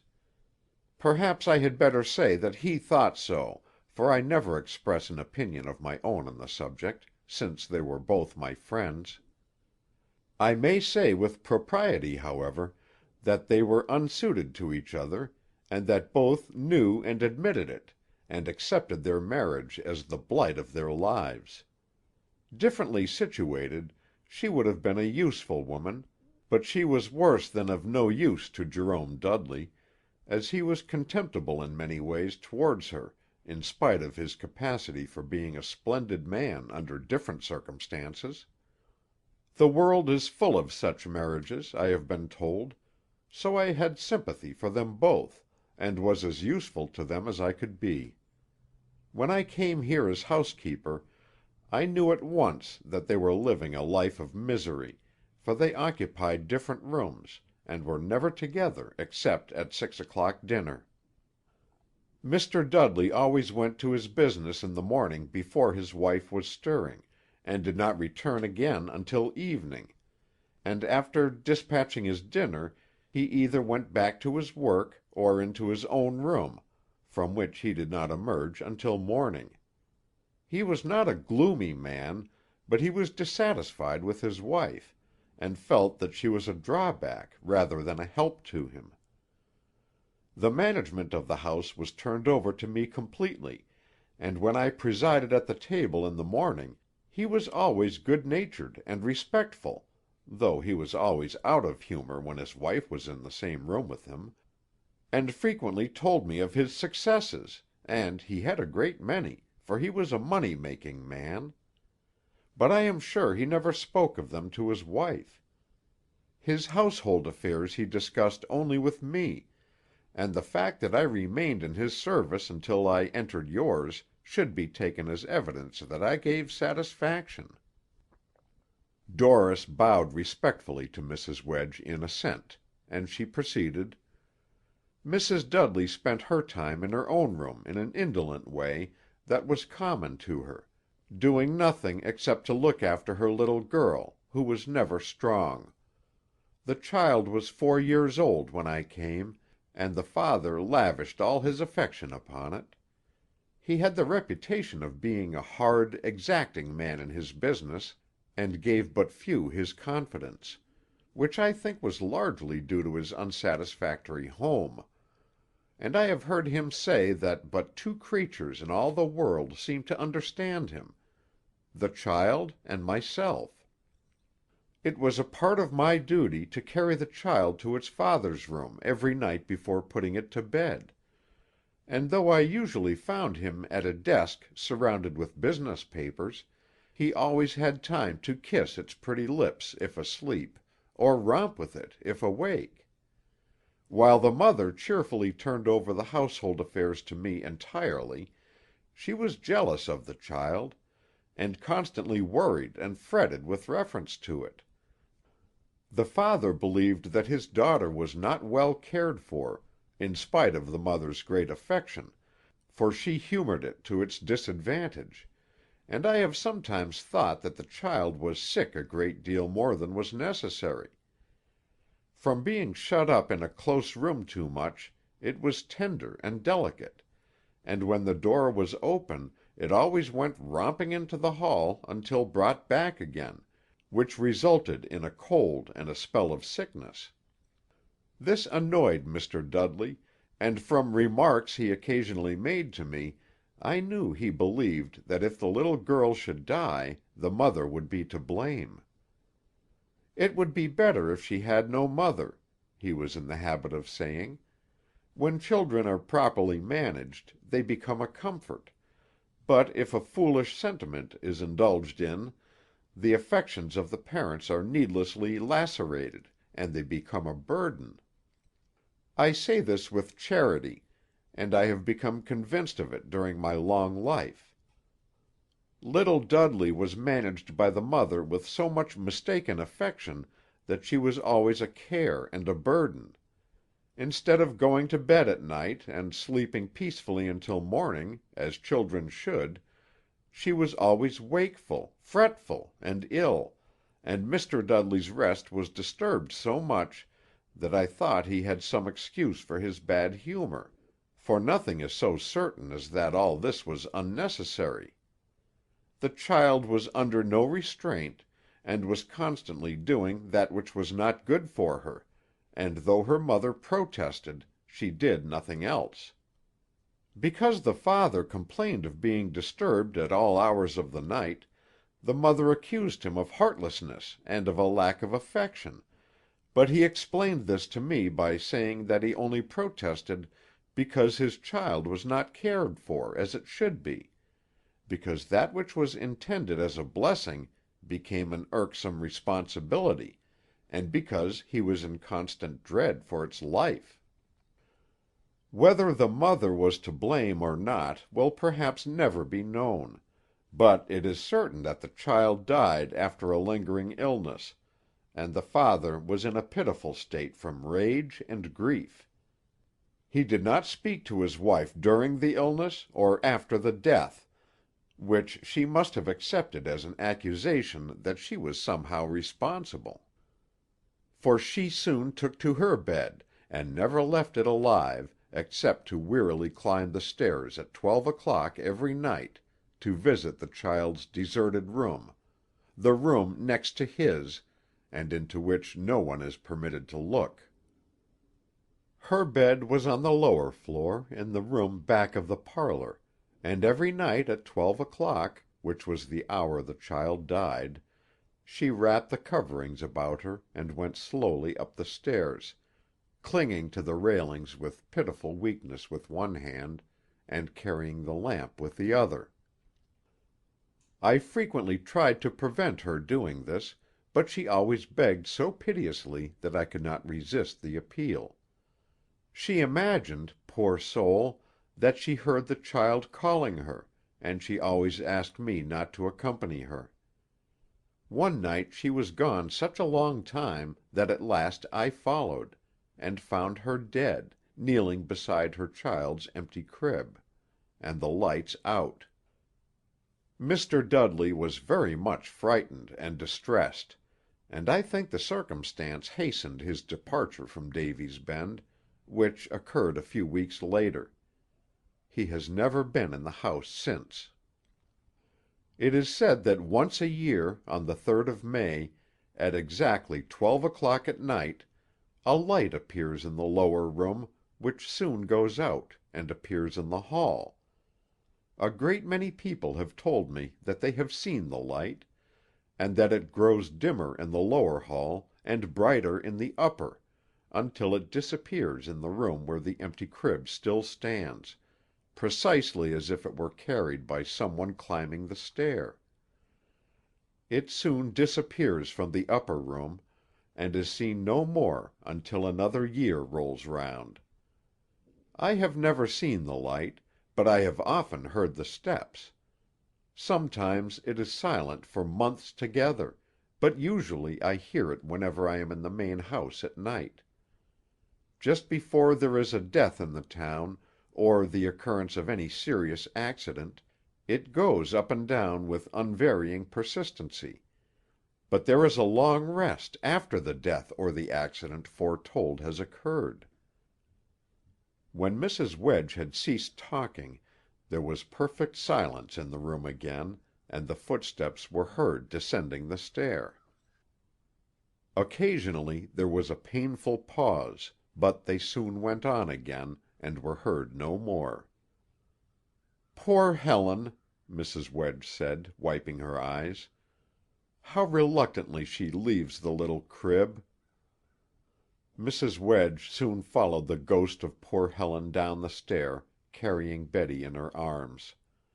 And as Dorris stood on the landing lighting them down, he thought, as they passed into the shadow in the lower hall, that poor Helen had found her child, and was leaving the house forever, content to remain in her grave at last.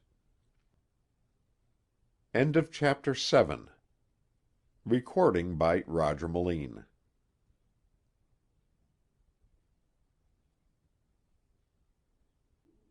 Chapter 8. A Remarkable Girl. Annie Benton had said that she usually practiced once a week in the church, and during the lonely days after his first meeting with her, Allan Dorris began to wonder when he should see her again. The sight of her, and the sound of her voice, and her magic music, had afforded him a strange pleasure, and he thought about her so much that his mind experienced relief from the thoughts that had made him restless and ill at ease.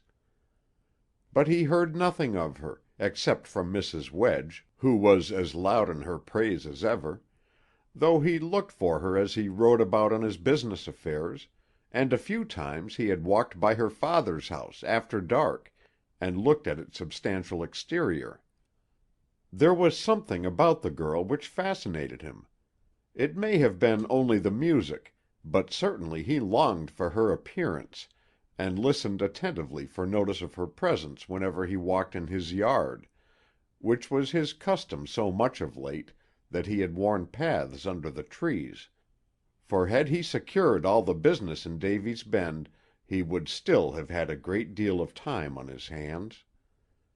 During these weeks he sometimes accused himself of being in love with a girl he had seen but once, and laughed at the idea as absurd and preposterous. But this did not drive thoughts of Annie Benton out of his mind, for he stopped to listen at every turn for sounds of her presence.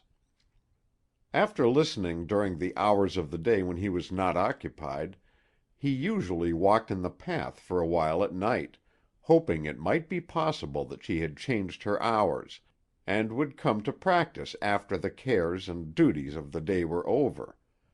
He could see from his own window that the church was dark, but he had little to do, so he took a turn in the path down by the wall to convince himself that she was not playing softly, without a light, to give her fancy free rein. But he was always disappointed, and after finding that his watching was hopeless, he went out at the iron gate in front, and walked along the roads until he recovered from his disappointment sufficiently to enter his own home.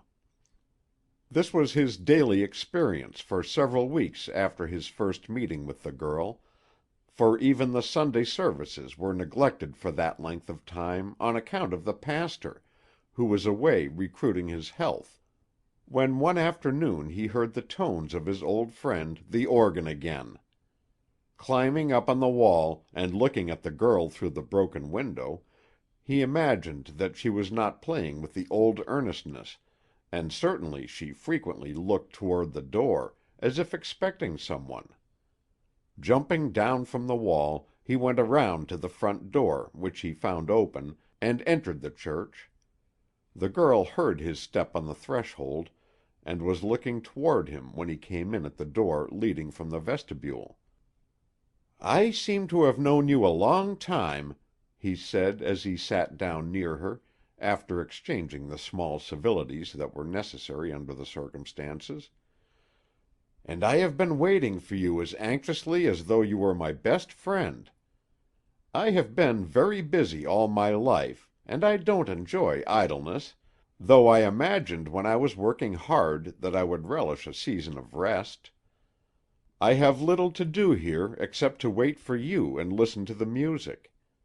Had you delayed your coming many days longer, I should have called on you at your home. You are the only acquaintance I have in the town whose society I covet." There was no mistaking that the girl had been expecting him, and that she was pleased that he came in so promptly. Her manner indicated it, and she was perfectly willing to neglect her practice for his company, which had not been the case before. She was better dressed, too, and surely she would have been disappointed had not Doris made his appearance. Annie Benton, like her father, improved on acquaintance. She was neither too tall nor too short, and although he was not an expert in such matters, Doris imagined that her figure would have been a study for a sculptor. A woman so well formed as to attract no particular comment on first acquaintance, he thought, but he remarked now, as he looked steadily at her, that there was a remarkable regularity in her features. There are women who do not bear close inspection, but Annie Benton could not be appreciated without it. Her smile surprised everyone because of its beauty, but the observer soon forgot that in admiring her pretty teeth, and both these were forgotten when she spoke, as she did now to Doris, tiring of being looked at, for her voice was musical and thoroughly under control. "I have dreaded to even pass the locks at night ever since I can remember," she said with some hesitation, not knowing exactly how to treat the frankness with which he acknowledged the pleasure her presence afforded him. "And I don't wonder that anyone living in it alone is lonely.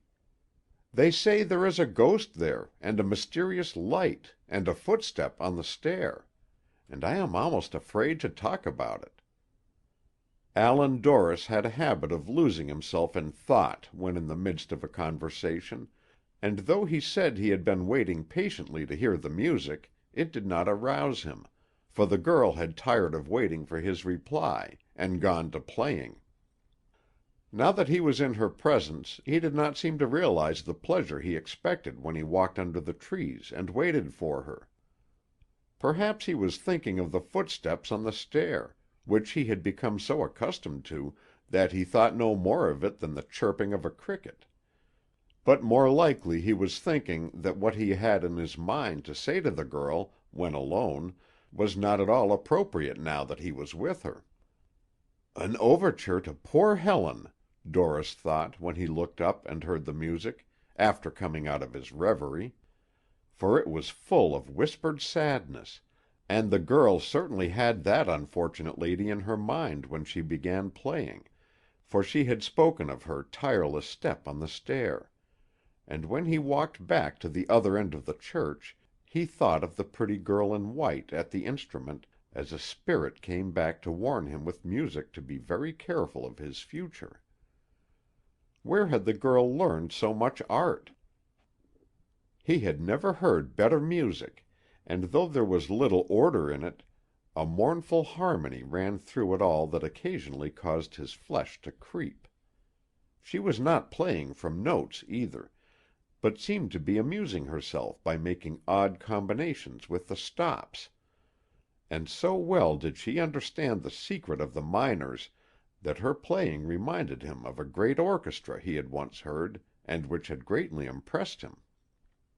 Where had this simple country girl learned so much of doubt, of despair, and of anguish? Allan Dorris thought that, had his fingers possessed the necessary skill, his heart might have suggested such strains as he was hearing. But that a woman of 20, who had never been out of her poor native town, could set such tales of horror and unrest and discontent to music, puzzled him. The world was full of hearts containing sorrowful symphonies such as he was now listening to, but they were usually in older breasts, and he thought that there could be but one explanation: the organist was an unusual woman, the only flower in a community of rough weeds, scrub oaks, and thistles, wind-sown by God in His mercy; a flower which did not realize its rarity, and was therefore modest in its innocence and purity. But her weird music, she must have thought a great deal because of her motherless and lonely childhood, for such strains as her deft fingers produced could not have been found in a light heart.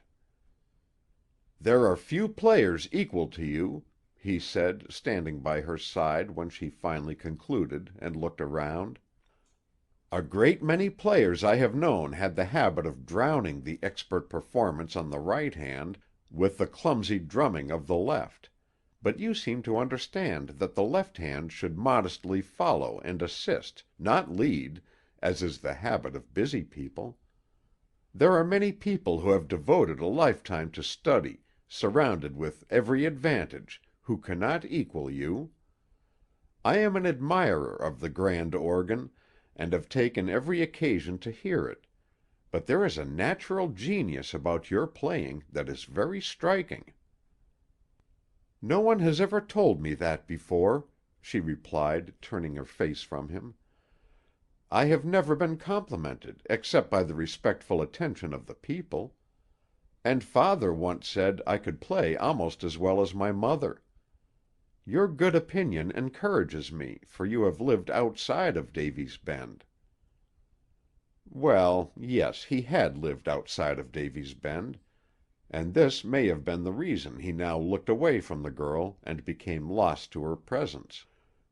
He did not do this rudely, but there was a pathetic thoughtfulness in his face which caused the girl to remain silent while he visited other scenes.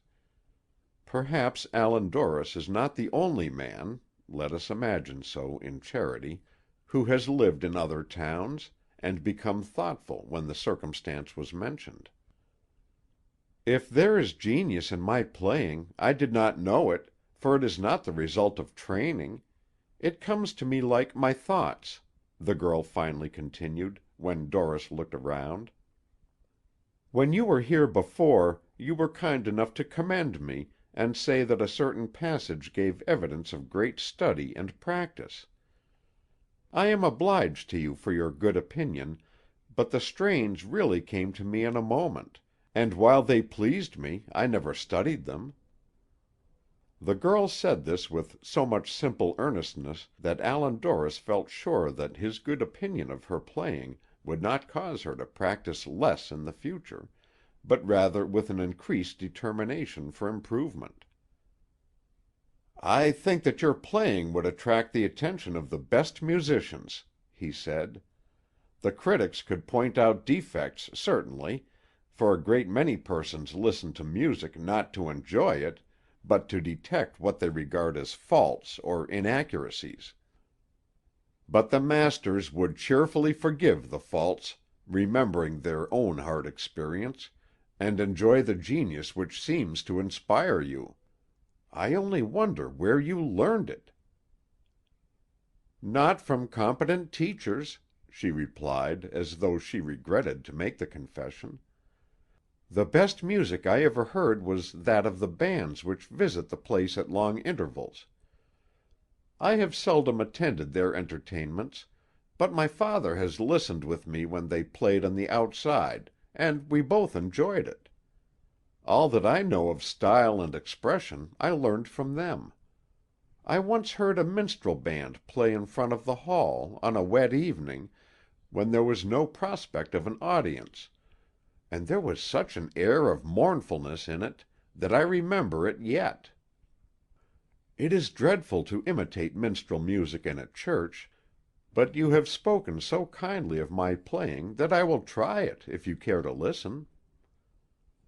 They were both amused at the idea, and laughed over it; and after Dorris had signified his eagerness to hear it, and reached his favorite place to listen, the back pew, he reclined easily in it, and waited until the stops were arranged. The music began with a crash or burst, or something of that kind, and then ran off into an air for the baritone. This was the girl's favorite style of playing, and there was really a very marked resemblance to a band. There was an occasional exercise for the supported cornets, but the music soon ran back into the old strain, as though the players could not get rid of the prospect of an empty house, and were permitting the baritone to express their joint regrets. The accompaniment in the treble was in such odd time, and expressed in such an odd way, that Dorris could not help laughing to himself, although he enjoyed it. But finally all the instruments joined in a race to get to the end, and the music ceased. He started up the aisle to congratulate the player, and when half-way she said to him, "At another time I heard a band coming up from the river. The players seemed to be in better spirits that day." A distant march, and a lively one, came from the organ, and surely there were banners in front of the players. The music gradually became louder, and finally the girl said, "Now it turns the corner of the street." Then came a crash of melody, and Dorris was almost tempted to look out of the window for the procession that he felt sure was passing. It was just such an air as a bandmaster might select to impress the people favorably on his first appearance in a town; and every member did his best until the grand finale, which exhausted the powers of the organ. When the girl turned round, Dorris was laughing, and she joined him in it. "It is a dreadful thing for a girl to do," she said, though her face indicated that she did not think it was so dreadful, after all, and that she enjoyed it. "But when father comes to hear me practice, he insists on hearing the band pieces, and he sometimes calls for jigs, and quadrilles, and waltzes, and imitations of the hand organ. The hand organs, with their crippled players, have been of great use to me, for their music is all well arranged, and father says that if I can equal them he will be very proud of me. Please don't laugh at the idea, for father never says anything that is silly, and he knows good music when he hears it. I know it is the fashion to make light of the barrel organ, and the people talk a great deal about bribing the players to leave town, but father says a great many customs are not founded in good sense, and perhaps this is one of them. We so rarely find innocent pleasure that we should be free to enjoy it, no matter what it is, or where found, whether custom happens to look on approvingly or not." "I am glad you said that," Dorris returned, "for I enjoy coming here to listen to your practicing, and whether the world approves or not, I intend to come whenever there is opportunity, and you do not object. It is my opinion that you have never been appreciated here, and I will repay you for the music by fully and thoroughly appreciating it. Do you know that you are a remarkable girl?" Dorris was a bold fellow, the girl thought, but there was nothing offensive in his frankness. He seemed to say whatever occurred to him, without stopping to think of its effects. "It never occurred to me," she said. "Really and truly?" "Really and truly," she replied. "If there is merit in my playing, I might have lived all my life without finding it out but for you." "Then let me be the first to tell you of it. You are very pretty, and you have talent above those around you. I hear that your father is a very sensible man. He no doubt appreciates what I have said, but dreads to tell you of it, fearing you will become discontented and lose much of the charm that is so precious to him. The friends of Cynthia Miller force themselves into the belief that you are no handsomer than she, and that your playing is no better than her drumming. All the other Davy's Bend maids have equally dull and enthusiastic friends. But I, who have lived in intelligent communities, and am without prejudice, tell you that I have never seen a prettier girl in my life. You have intelligence and capacity, too. Mrs. Wedge has told me the pretty story of how you became an organist, and I admire you for it. Some people I have known were content to be willing to do creditable things, and came to believe in time that they had accomplished all they intended, without really accomplishing anything. But I admire you, because you do not know yourself how much of a woman you are. At least, you make no sign of it.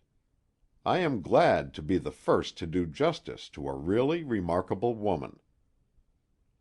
The remarkable woman was evidently surprised to hear this, for she was very much flustered, and hung her head.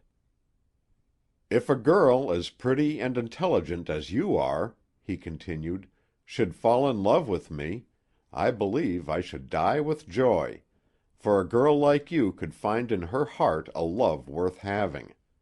I don't know what I should do under such circumstances, for I have had no experience. But I imagine I should be very enthusiastic, and express my enthusiasm in some absurd way.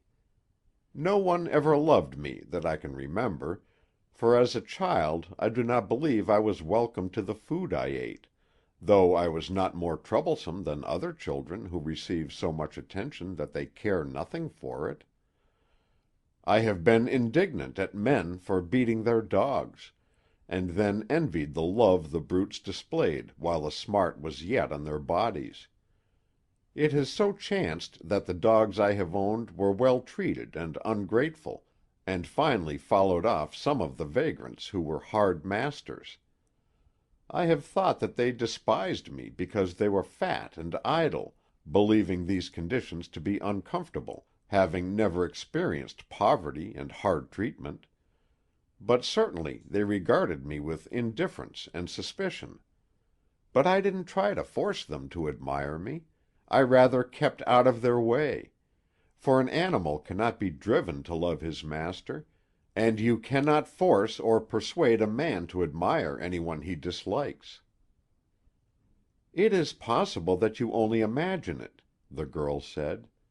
"Such doubts as you express have often come to me, but I have comforted myself with the poor reflection that there is so little love in the world that when it is divided among the people it does not amount to as much as they wish. I know nothing of your situation, past or present, but is it not possible that everyone has the same complaint that you have?" "There is force in your suggestion," he replied thoughtfully, "but I do not believe that I overdraw my condition. I know too much of real wretchedness to permit myself to worry over fancied wrongs. I hope I am too sensible to weave an impossible something out of my mind, and then grieve because of a lack of it.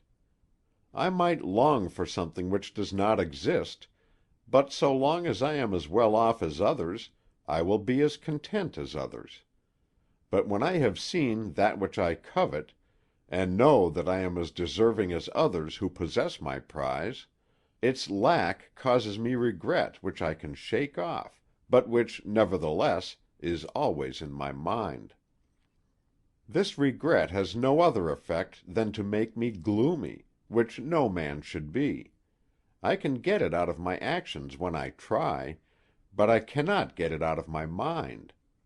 Happiness is not common, I believe, for I have never known a man or woman who did not in some way excite my pity on closer acquaintance, but owing to a strange peculiarity in my disposition, I have always felt the lack of honest friendship.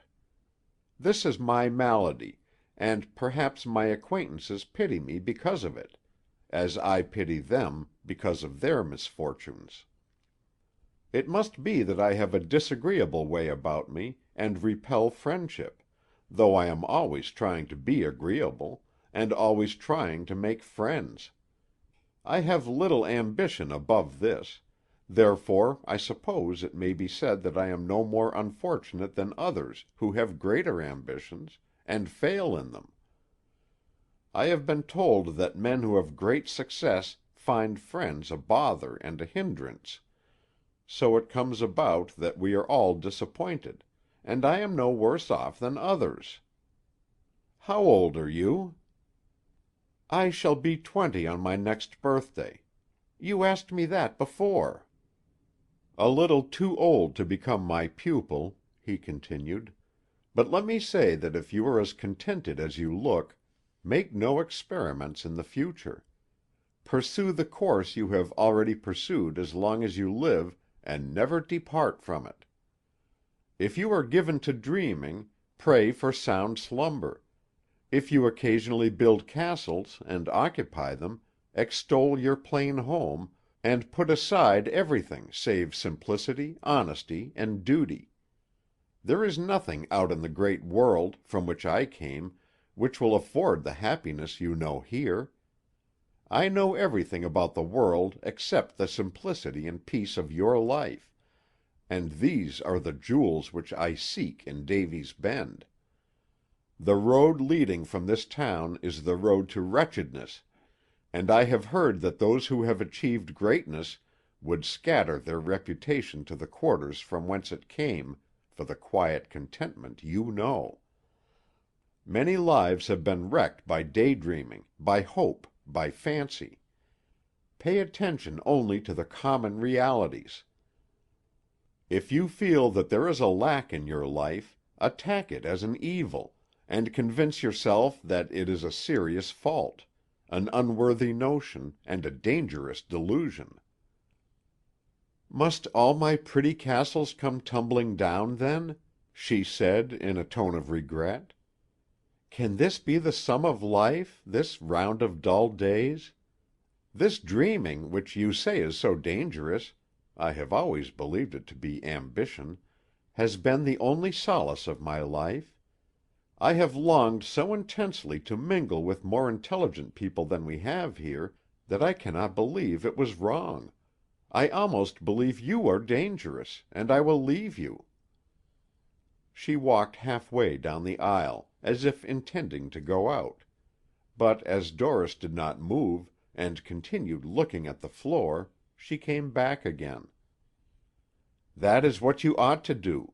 Go away, and never come into my presence again," he said, raising his eyes and looking into her face. "That was a good resolve. You should carry it out." Annie Benton looked puzzled as she asked why.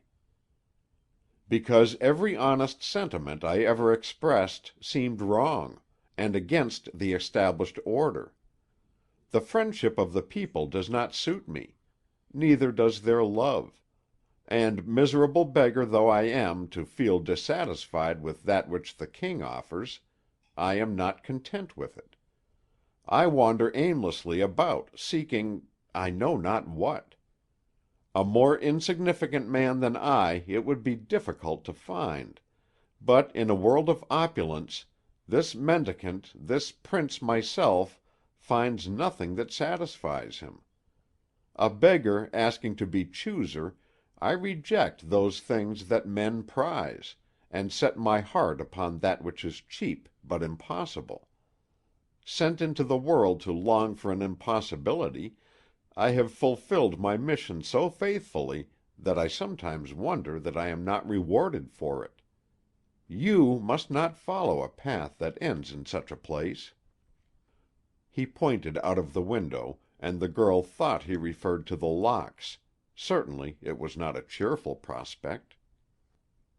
For you, who are satisfied with everything around you, and who greet every new day for its fresh pleasures, I am a dangerous companion, for my discontent is infectious.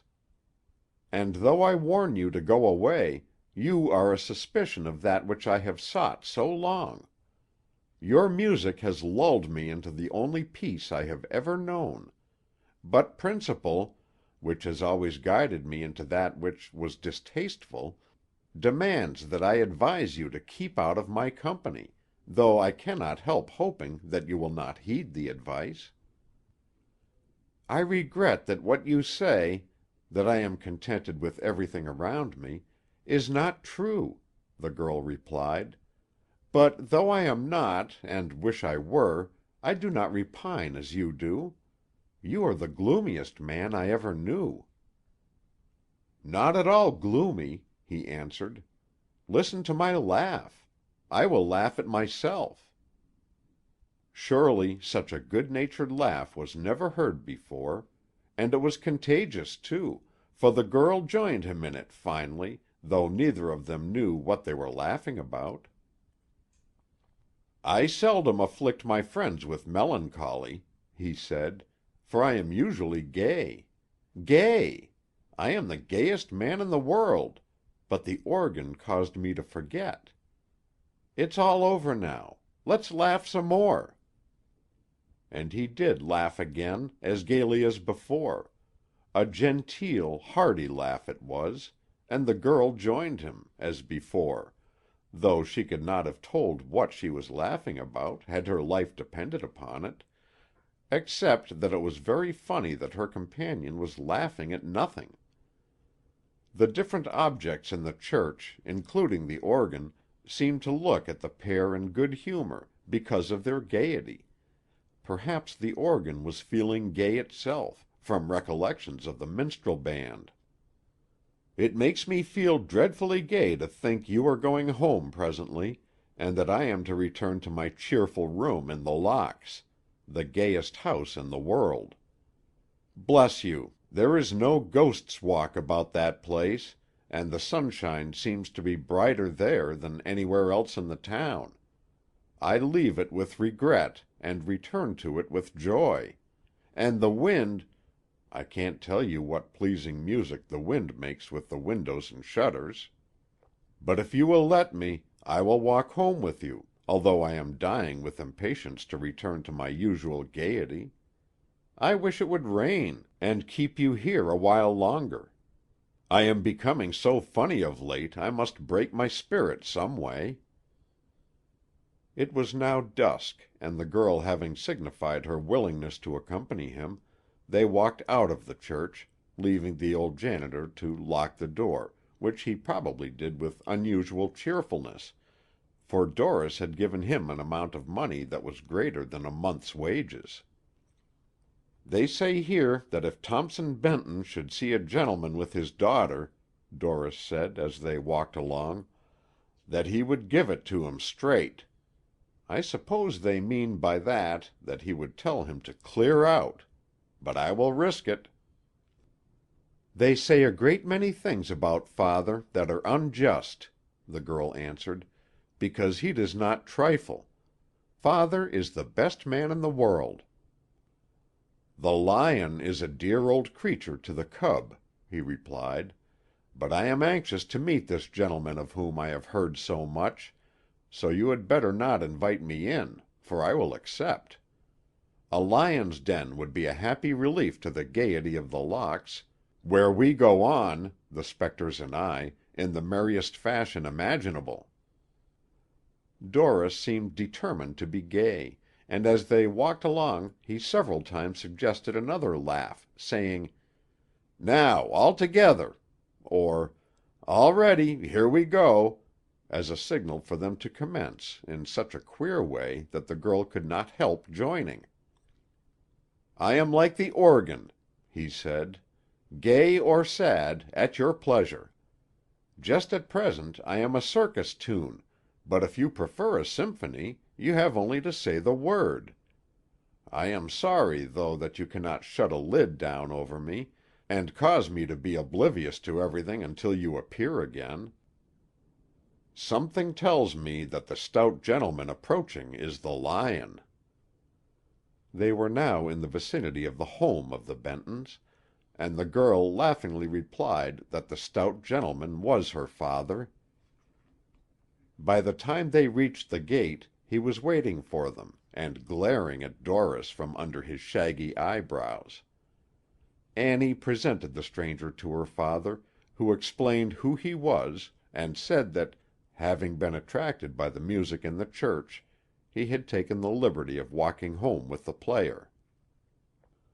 "I have the habit myself," old Thompson grunted, evidently relieved to know that Doris was not a lover, and looking at him keenly.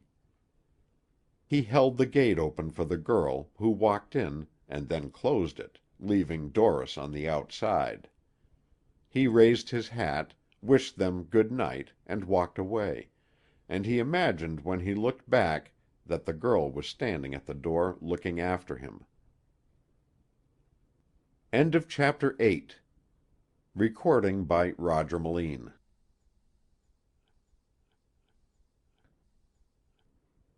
Chapter 9. The Apron and Password. The guests at the hotel, with their dull wit and small gossip, had disappeared, and the proprietor was seated at the long table in the dining room, eating his supper, with no companion save Silas Davy, the patient man-of-all-work. A queer case, the proprietor. Instead of being useful to the hotel, as would naturally be expected, he was a detriment to it, for he did not even come to his meals when they were ready, making a special table necessary 3 times a day, greatly to the disgust of Mrs. Armsby, who did about everything around the place, from tending the office to superintending the kitchen, and she succeeded so well in all these particulars that occasional strangers had been known to familiarly pat her husband on the back and congratulate him on keeping a house which was known far and near for its fine attention to guests. Armsby did not drink or gamble or anything of that kind, but he owned a gun and a hunting dog, and knew exactly when the ducks appeared in the lakes, and when the shrill piping of quail might be expected in the thickets, and he was usually there, in his grotesque hunting costume, to welcome them. In addition to this, he was fond of fishing, and belonged to all the lodges, so that he had little time to attend to business, even had he been inclined that way.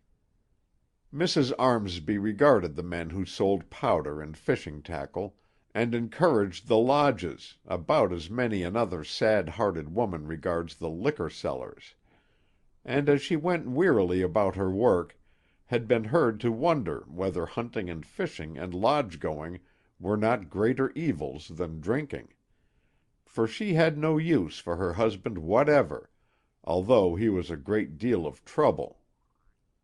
He never got out of bed without being called a dozen times, but when he did get up, and was finally dressed, which occupied him at least an hour, he was such a cheerful fellow, and told of his triumph at the log election the night before, or of his fancy shots the day before, with such good nature that he was usually forgiven. Indeed, the people found no other fault with his idleness than to good-naturedly refer to his hotel as the Apron and Password, probably a tribute to the English way of naming houses of public entertainment, for they argued that if Mrs. Armsby could forgive her husband's faults, it was no affair of theirs, and by this time the place was known. But he had one good habit: he was fond of his wife, not because she made the living and allowed him to exist in idleness, but really and truly fond of her, though everyone was fond of capable Mrs. Armsby. For though she was nearly always at work, she found time to learn enough of passing events to be a fair conversationalist, and sometimes entertained the guests in the parlor by singing, accompanying herself on the piano. It was said that as a girl Mrs. Armsby had been the favorite of a circle of rich relatives and friends, and that she spent the earlier portion of her life in a pleasant and aristocratic home. But when she found it necessary to make her own living, and support a husband besides, she went about it with apparent good nature, and was generally regarded as a very remarkable woman. She had been Annie Benton's first teacher, in addition to her regular duties, and a pupil still came to the house occasionally, only to find her making bread in the kitchen, or beds in the upper rooms. Armsby had been out hunting, as usual, and his wife had prepared his supper with her own hands, which he was now discussing.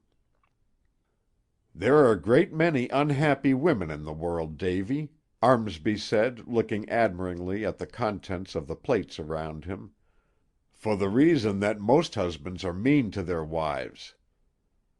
I wouldn't be a woman for all the money in Thompson Benton's safe. I am thankful that I am a man, if for nothing else. It is very pretty to say that any woman is so good that she can have her pick of a husband, but it is not true, for most of them marry men who are cross to them, and unfair, and thoughtless. But Mrs. Armsby has her own way here. She has a maid and a man, and I fancy she is rather a fortunate woman. Instead of being bossed around by her husband, he keeps out of the way, and gives her full charge. Pull up to the table, and eat something, won't you? Help yourself to the sardines." Davy accepted the invitation, and was helping himself when Mr. Armsby said, "You will find them mighty good, and they ought to be good, for they cost 60 cents a box. The 3 you have on your plate cost a dime. But they are as free as the air you breathe. Help yourself, have some more, and make it 15 cents." Davy concluded not to take any sardines after this, and after browsing around among the mixed pickles and goat cheese a while, and being told that they ought to be good, for they cost enough, he concluded that Armsby's hospitality was intended as a means of calling attention to his rich fare, for he was very particular, and in order to please him his wife always provided something for his table which was produced at no other time. There was a bottle of olives on the table, and when Davy took one of them, Armsby explained that he had imported them himself at enormous expense, although they had been really bought at one of the stores as a job lot, the proprietor having had them on hand a number of years. "Any guests to-night?" Armsby inquired, trying to look very much vexed that the clerk had not accepted the invitation to refresh himself. "No," Davy answered, a little sulky because of his rebuff. "I am sorry for that," Armsby continued. "Mrs. Armsby enjoys a lively parlor, and she has a great deal of time in which to make herself agreeable. What a wonderful woman she is to fix up! Always neat, and always pleasant, but she has little else to do. You don't take very kindly to the ladies yourself, Davy?" The boarders frequently accused Davy of being fond of various old widows and maids in the town, whom he had really never spoken to, and gravely hinted that the streets were full of rumors of his approaching nuptials. But he paid no attention to these banters, nor did he now, except to give a little grunt of contempt for anyone so foolish as to marry.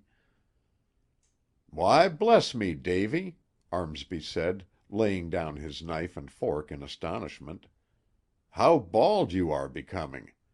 Let me see the back of your head." Silas turned his back to his employer's husband, and looked up at the ceiling.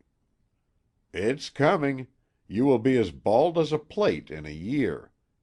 But we must all expect it. Fortune has no favorites in this respect.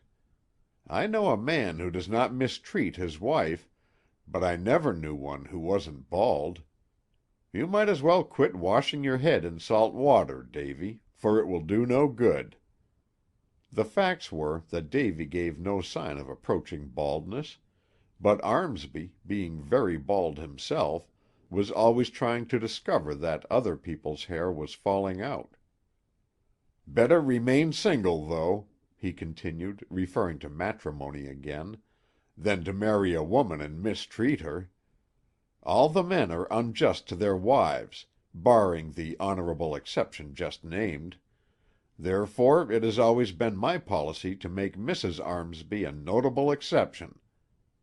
Is there another woman in the Bend who handles all the money and does exactly as she pleases? You are around a good bit. Do you know of another?" Davy thought to himself that she was entitled to the privilege of handling the money, since she earned it all, besides supporting a vagrant husband. But he said nothing, for Silas was not a talkative man. "Whatever she does is entirely satisfactory to me," continued the model husband. "I never complain. Indeed, I find much to admire. There is not another woman like her in the world, and it contains an awful lot of people."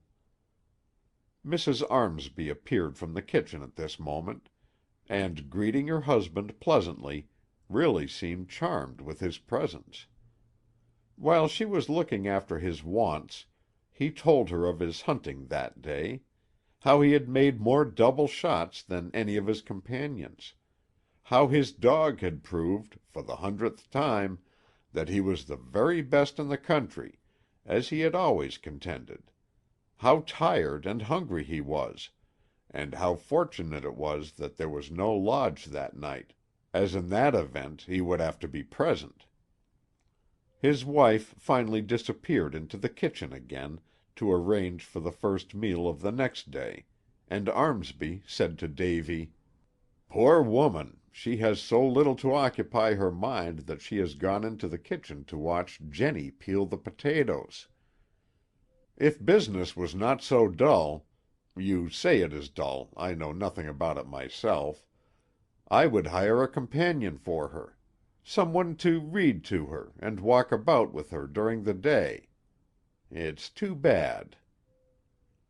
Unfortunately for the patrons of the Apron and Password, Armsby had been to New York, and though he had remained but 2 days, since his return he had pretended to a knowledge of the metropolis which was marvelous.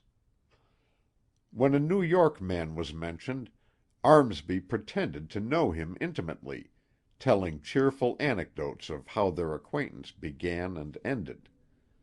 Whenever a New York institution was referred to, he was familiar with it, almost to intimacy, and a few of the Davy's Bend people amused themselves by inventing fictitious names and places in New York, and inducing Armsby to profess a knowledge of them, which he did with cheerful promptness. He never neglected an opportunity to talk about his trip, therefore when he put his chair back from the table and engaged in quiet meditation, Silas felt sure he was about to introduce the subject in a new way, for Armsby was a very ingenious as well as a very lazy man. "You ought to wear the apron, Silas," Mr. Armsby said, looking at Silas with the greatest condescension and pity. "But it would be dreadful if your application should be greeted with the blacks. I don't recommend that you try it, mind, for that is not allowed, and the records will show that we lodge men have so much regard for principle that it has never been done. But it is something that every one should think about, sooner or later. Only the very best men wear this emblem of greatness. But if you have faults, I should advise you not to run the risk of being humiliated, for the members are very particular. A lazy man, or a shiftless man, or a bad man of any kind, cannot get in, and when a man belongs to a lodge it can be depended upon that he is as near right as they make them. This is the reason we must be particular in admitting new members. Reputation is at stake, for once you are in, The others stand by you with their lives and their sacred honor. There's nothing like it."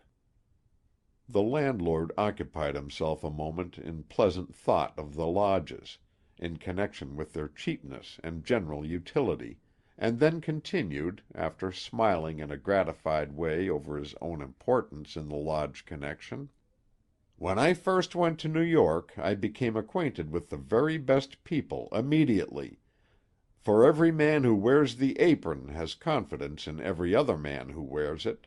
Each knows that the other has been selected from the masses with care, and they trust each other to the fullest extent.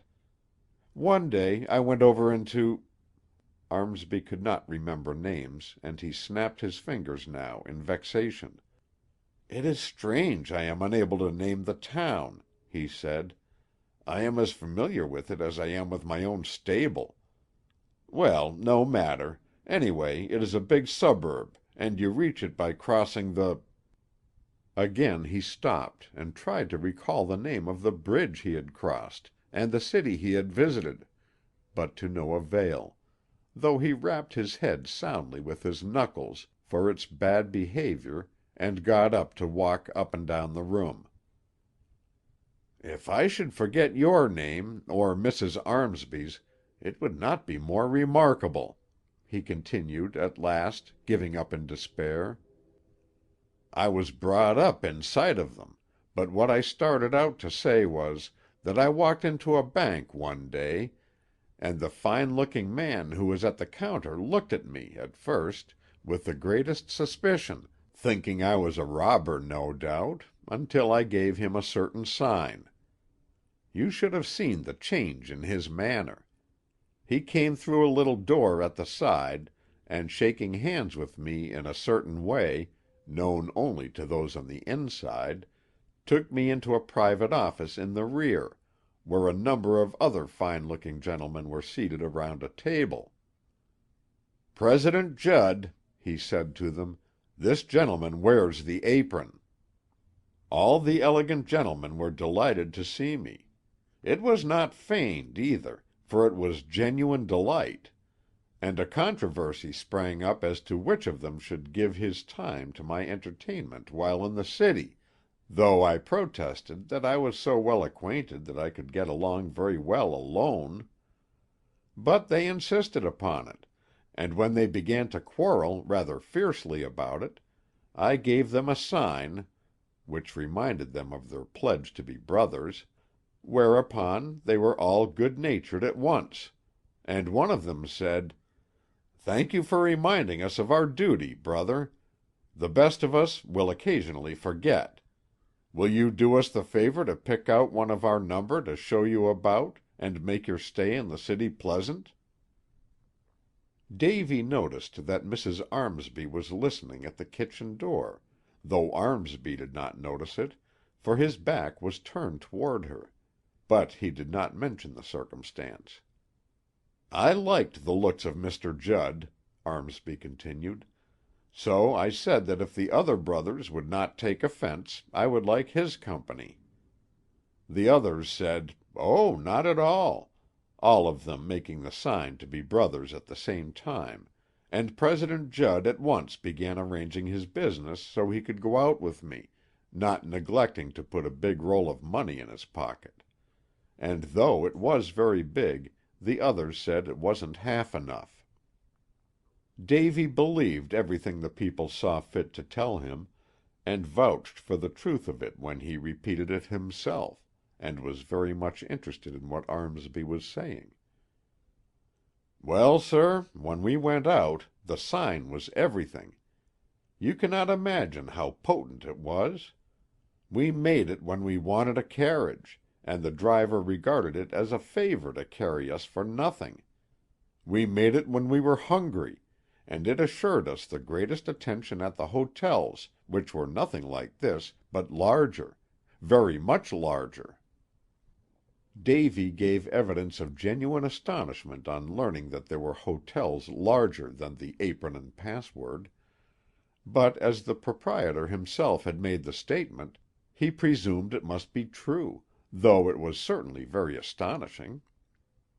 I can't think of the name of it now, but they have a railroad in the second story of the street there, and instead of collecting fare, when the proprietors came around they put money in our outside pockets, thinking we might meet someone who was not a brother. Judd remained with me 5 days, taking me to his own residence at night, which was twice as big as The Locks, and when we finally parted, he loaded me down with presents and shed tears. Next to the sign, the apron is the greatest thing in the world. I am sorry you do not wear it." Armsby wandered leisurely out into the office soon after, probably to smoke the cigars his wife kept there in a case for sale, when Mrs. Armsby came into the dining room and sat down, looking mortified and distressed. "Silas," she said, "don't believe a word Armsby has said to you, or ever will say, on this subject. Before he became a slave to this dreadful lodge habit, he was a truthful man, but you can't believe a word he says now. Do you know what they do at the lodges?" Davy shook his head, for of course no one except a member could know. "Let me tell you, then. They tie cooks' aprons around their waists, put fools' caps on their heads, and quarrel as to whether the hailing sign, or the aid sign, or whatever it is made by holding up one finger when the right thumb is touching the right ear, or whether it is 2 or 3 or 4 fingers. It is all about as ridiculous as this, and my advice to you is, never join. Armsby has been talking to you a good deal about the matter lately, and I suspect he wants the fun of initiating you, which is accompanied with all sorts of tricks, which gives them opportunity to make fun of you from behind their paper masks." Since it was impossible to believe both stories, Silas made up his mind to ask Tug's opinion. Tug would know. But he said nothing. "Some of them wear swords," Mrs. Armsby went on to say, "but, bless you, they can't draw them, and even if they should succeed in getting them out, they couldn't put them back in their scabbards again. Armsby came home one night wearing his sword, and in this very room he took it out to make a show of himself, and was so awkward with it that he broke half the dishes on the dresser, besides upsetting the lamp and wounding me on the hand. To complete his disgrace, he was compelled to ask me to put it in its case again, but I fear the lesson did the misguided man little good, for he has been as bad as ever since. But while these men might be pardoned for their foolishness if they remained in their halls, they are utterly unpardonable for disgracing their wives and friends by appearing on the street, which they occasionally do, dressed in more fantastic fashion than ever. If you should join, you would be expected to do this, and after one appearance you could never look a sensible person in the face again, unless you are lost to all sense of self-respect. Besides, it is expensive. My husband keeps me poor in attending grand lodges, and most of the failures are caused by neglecting business to talk lodge. My only fear is that my misguided husband will finally consider it his duty to kill somebody for telling about the signs and grips, and then we will all be disgraced. It is your misfortune as well as mine, Silas, that Armsby is not a drunkard. Drunkards are occasionally reformed, and are of some use in their sober intervals. But a lodge man never reforms. If a lodge man engages in business, he fails, for he does not attend to it. But a drinking man admits that he is doing wrong, and sometimes succeeds in his efforts to do better, whereas a lodge man argues all the time that his foolishness is good sense, and therefore don't try to get out of the way. Compared to me, Mrs. Whittle is a very fortunate woman." Mrs. Armsby got up at this and went out, and as Silas was preparing to follow, he heard a whistle which he recognized at once as Tug's. Whenever Tug had use for Silas early in the evening, he had a habit of whistling him out, since he never came into the hotel until his friend had possession. Silas at once put on his hat and went down to the wagon yard, where he found Tug impatiently waiting, who started off at a rapid swinging gait toward the lower end of the town and the river, as soon as Silas caught sight of him. When the pair traveled, Davy always lagged behind, as he did in this instance, for in the presence of genius like Tug's he felt that his place was in the rear. Others might doubt the ability or even the honesty of his friend, but Silas had no doubt that Tug would some day be a wonderful man, and prove that everything said to his discredit was untrue. It was a favorite saying of his that when he came into his own he would move about, with the magnificence of a circus procession, on the backs of an elephant, with a brass band in front and a company of trumpeters behind. And Silas was content to wait.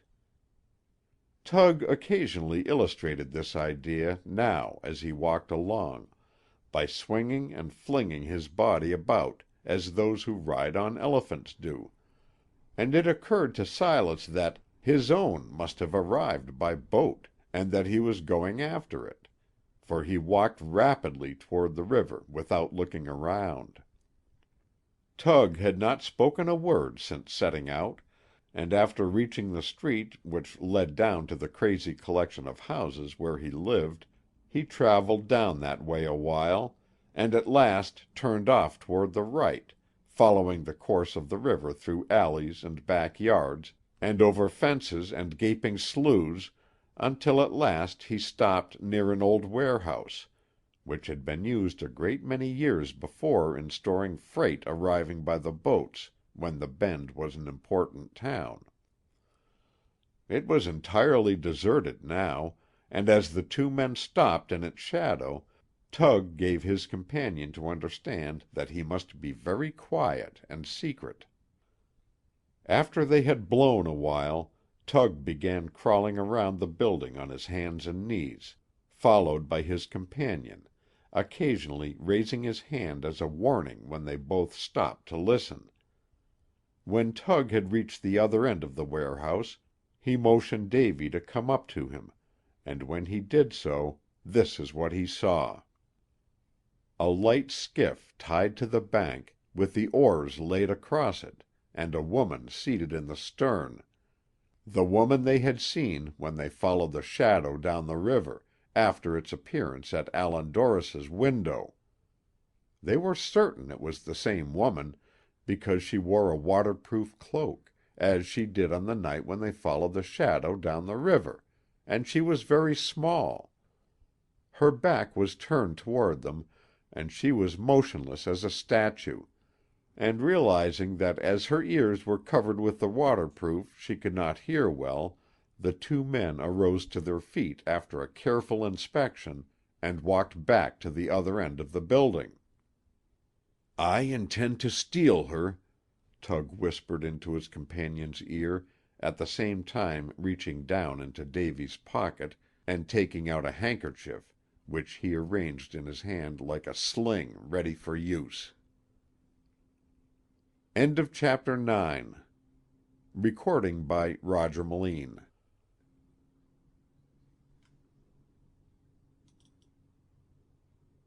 Chapter 10. Tug Whittle's Booty. After resting a while, and looking carefully around to make sure that they were not watched, Tug and Silas crawled cautiously back to the bank, which overlooked the boat and its singular occupant, and after warning his companion to remain where he was shaking his hand at him like a club, Tug began to climb down the bank, feeling every step as he went with the cunning stealth of a tiger. Gradually he worked his way to the water's edge. So careful was he, that even Silas, watching him with breathless interest above, could not hear his step, and at last he stood on the brink of the water. The boat was in an eddy, floating easily about, and when it came within Tug's reach, he clapped the handkerchief over the woman's mouth, tied it in a knot at the back of her head, and came clambering up the bank with her on his shoulders.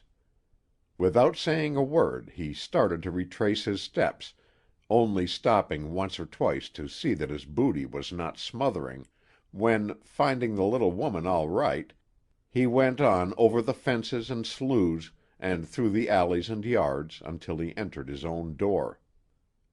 "Now then, sister," he said, putting the woman on her feet and breathing heavily from his exercise, "tell us who you are. Davy, make a light."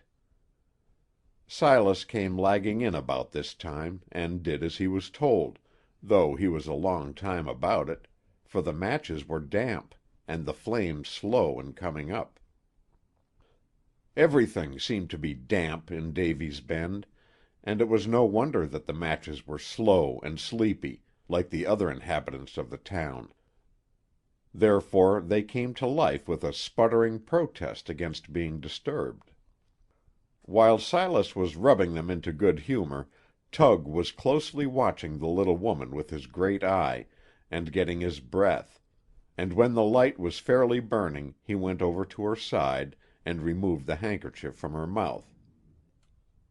"Gentlemen," she cried out in a weak voice as soon as she could, "gentlemen, in the name of God, I appeal to you as gentlemen." "Don't gentleman me," Tug said, bringing the light over to look at the woman's face. "I'm not a gentleman. I'm a thief, and I've stolen a woman. Nor is he a gentleman," pointing to Davy and holding his head to one side to get a bead on him. "He's the greatest scoundrel that ever lived. Look at the audacious villain now. Look at him. Did you ever see a person who looked so much like the devil? And he is the devil, when he gets started. He's keen to get at you now, and I'll have trouble with him if you are at all unreasonable." Davy looked like anything but a villain as he meekly watched the pair from the other side of the room. Indeed, he was thinking that Tug was carrying the matter entirely too far, and was becoming alarmed. But Tug did not share this feeling of apprehension, for he seemed desperately in earnest as he held the lamp close to the woman's face, who tried to shield it from his sight with her thin, trembling hands, and cried out in the same weak voice, "Gentlemen, in the name of God, I appeal to you as gentlemen." A very small woman, with shriveled face and sharp figures, was Tug's booty, and she trembled violently as she piteously held out her hands to the two men. Tug thought of her as the key to the problem he had been attempting to solve, so he stood between her and the door to prevent escape. But Silas felt sure that the woman had but lately risen from a sick bed, for she was weak and trembling, and from sitting long in the damp river air there was a distressed and painful flush in her face. "Come now, sister," Tug said, seating himself in front of her and frowning like a pirate. "Tell us what you know, and be carried back to your boat. If you refuse to do it, we will take you on a journey to the Hedgepath graveyard, in the woods over the river, where we will erect a stone sacred to the memory of an obstinate woman. Which will you have? Use your tongue. Which will you have?" But the woman made no other reply than to appeal to them as gentlemen, in the name of God, and cry and wring her hands. "In case you ever see that foxy companion of yourn again, which is extremely doubtful, for I have a companion who murders for the love of it.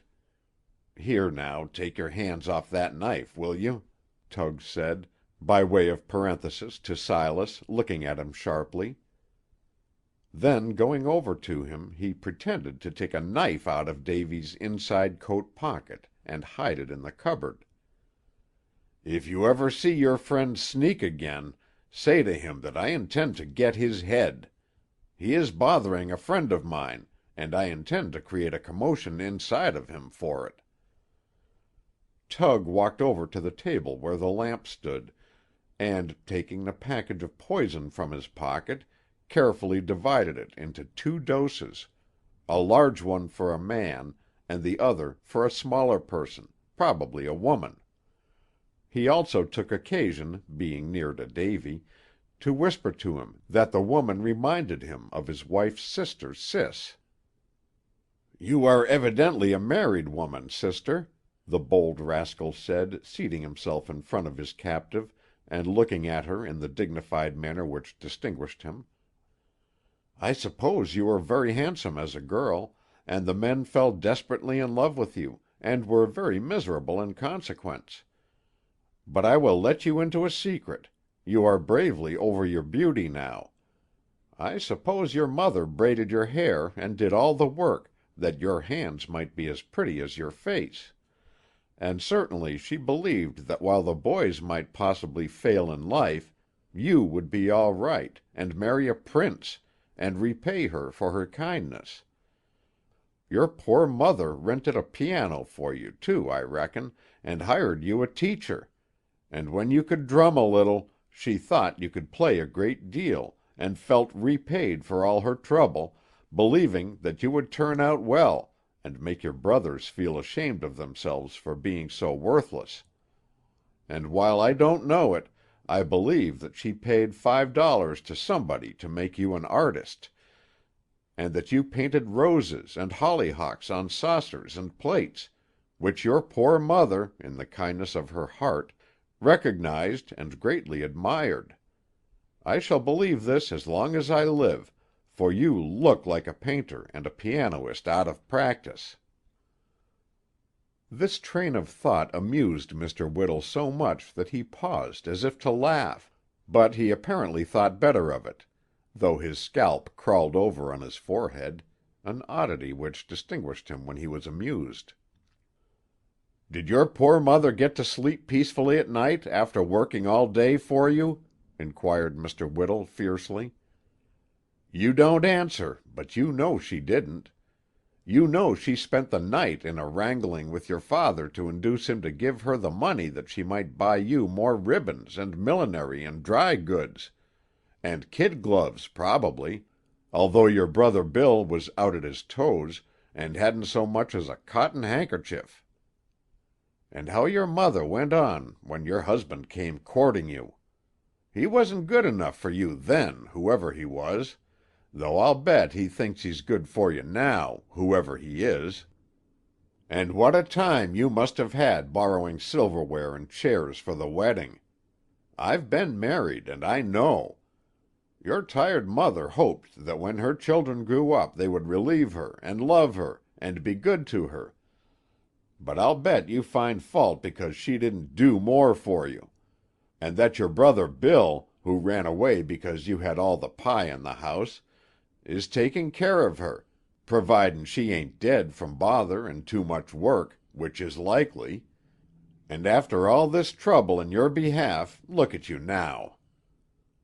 The little woman seemed to be paying some attention to what he was saying, for she looked at him timidly out of the corners of her black eyes a few times, and occasionally forgot to wring her hands and cry. "Look at you now, I say. Your health has gone off after your beauty, for you seem to have neither with you, and I find you wandering around at night with a thief. A great fall you've had, sister, providin' you ever were young and pretty, for I was never acquainted with a worse-looking woman than you are, and if you knew my wife you would be very indignant, for she has the reputation of being a terror for looks. When I was younger I fell in love with every girl I met, and had no relief until they married. Then I soon got over it, for you ought to know how they fade under such circumstances, but you are worse than the rest of them. You are so ugly that I feel sorry for you. Honestly, I wonder that you do not blush in my presence, and I am not handsome, God knows. I really feel sorry for you, But in connection with your friend Prowler, you are annoying an amiable and a worthy gentleman, who happens to be a friend of Mr. Blood's, the party sitting opposite you. And I fear he does not feel sorry for you. A little less of that word gentleman, sister, if you please." The woman was appealing to them again as before. "Gentlemen, in the name of God, I appeal to you." "Promise to take your friend Prowler and leave this country," Mr. Whittle continued, "and never return, and you shall go free. But if you refuse, blood." Tug sprang up and glared savagely at his meek little partner, at the same time advancing toward him. "You shan't satisfy that devilish disposition of yourn by shooting a woman in the back when I'm around, you cutthroat," he said. "Haven't I always been ready to join you in putting men out of the way, and haven't I enjoyed the pleasure of it with you? Then why do you want to take the credit of this job to yourself and enjoy it alone? You must wait, Blood, until she speaks. We may forgive her, providing she speaks up cheerful and don't attempt to deceive us." Again Tug pretended to take a dangerous weapon from his companion, standing between Davy and the prisoner while about it, after which he regarded him for a few moments in contemptuous silence. "It's your tongue, sister, and not your tears, as will do you good in this difficulty," Tug said, in answer to a fresh burst of grief from the woman. "I'll give you 5 minutes to decide between tongue and tears. At the end of that time, if it's tears, the cravings of that bad man in the corner shall be satisfied. Blood, where is the watch you took from the store? Ain't got it? My guess is that you've lost it gambling as usual. Well, I'll count 300 seconds, sister, since we have no watch. 1, 2, 3, here we go." Tug looked reverently up at the ceiling, and appeared to be engaged in counting for 2 or 3 minutes, occasionally looking at the woman and then at Silas, who thought Tug had been counting at least half an hour already. 221, 222, 223, he counted aloud. "Fifth call, sister, the time is going. 224, 200 At this moment there was a strange interruption to the proceedings. A tall man wearing a rubber coat, which reached below his knees, opened the door, and, leaving it open, stood just upon the inside, carrying a pistol in his right hand, which hung by his side. "The shadow!"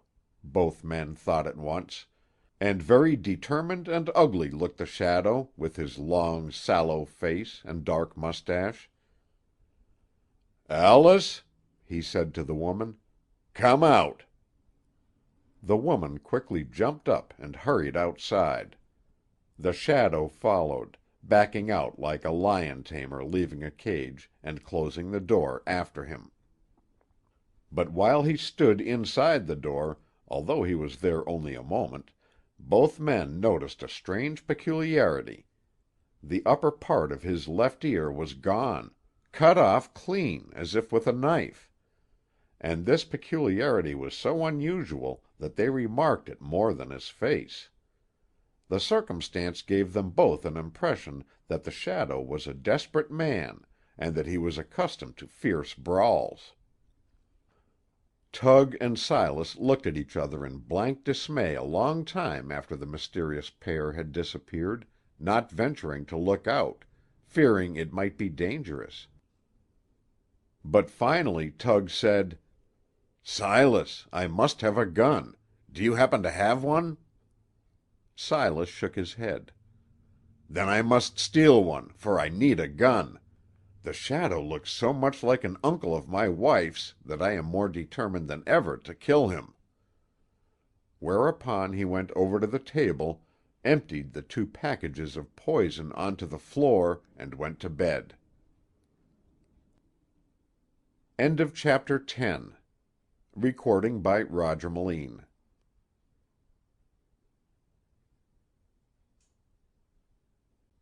Chapter 11. The Whispers in the Air. There is a wide and populous world outside of Davy's Bend, from which Allan Dorris recently came. Let the whispers in the air, which frighten every man with their secrets, answer why he had resolved never again to see Annie Benton. During his residence in Davy's Bend he had met the girl frequently, usually at the stone church near his house, where she came to practice. And after every meeting he became more than ever convinced, after thinking about it, and he thought about it a great deal, that if their acquaintance continued, there would come a time when he would find it difficult to quit her society. The pleasure he enjoyed in the company of the pretty organist was partly due to the circumstance that she was always pleased at his approach, although she tried to disguise it. But beyond this, a long way beyond this, there was reason why he should avoid her, for the girl's sake, not his own. He repeated this often to himself, as though he were a desperate man ready to engage in any desperate measure. But his manner visibly softened when he thought of the pretty girl whose ways were so engaging, innocent, and frank. He knew himself so well, the number of times he had gone over the story of his life in his own mind since coming to the Locks even, would have run up into the hundreds. Therefore he knew himself very well indeed, that he felt in honor bound to give up his acquaintance with her, although it cost him a keen pang of regret, this determination to hear the music no more and never again see the player. Avoiding even a look at the church, which was a reminder of how much pleasure he had found in Davy's Bend, and how much misery he would probably find there in the future, he passed out of the iron gate of the Locks, and set his face toward the quiet country, where he hoped to walk until his body would call for rest at night and permit him to sleep, a blessing that had been denied him of late more than before he knew Annie Benton, and when he thought that Davy's Bend contained people only fit to be avoided. But he was glad that he had resolved never to see the girl again, for her sake, not his own. He had made this resolve after a struggle with himself, thinking of the strange fatality that had made duty painful throughout his entire life, and he walked toward the country because he believed the girl was in the direction of the town, probably seated in the church at that moment, watching the door for his approach. She was a comfort to him, therefore he must avoid her. But this had always been the case. He was accustomed to being warned that he was an intruder whenever he entered a pleasant place.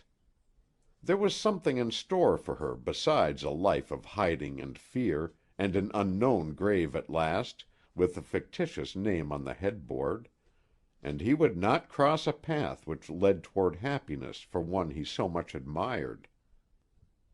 Thus he argued to himself as he walked along, but when he remembered how dull his life would be should her smile never come into it again, he could not help shuddering. "But I have been so considerate of others," he said aloud as he pursued his way, "that even the worms in my path impudently expected me to go round them, and seemed to honestly believe me unworthy of living at all if I did not. Let me not show a lack of consideration now that my heart is concerned." Above his house, and so near the river that the water rippled at its base, was a rugged bluff, separated from the town by a deep and almost impassable ravine, and for this reason it was seldom visited. Allan Dorris had found it during his first month in the town, and he resolved to visit it now, and get the full benefit of the sunshine and delightful air of the perfect summer day.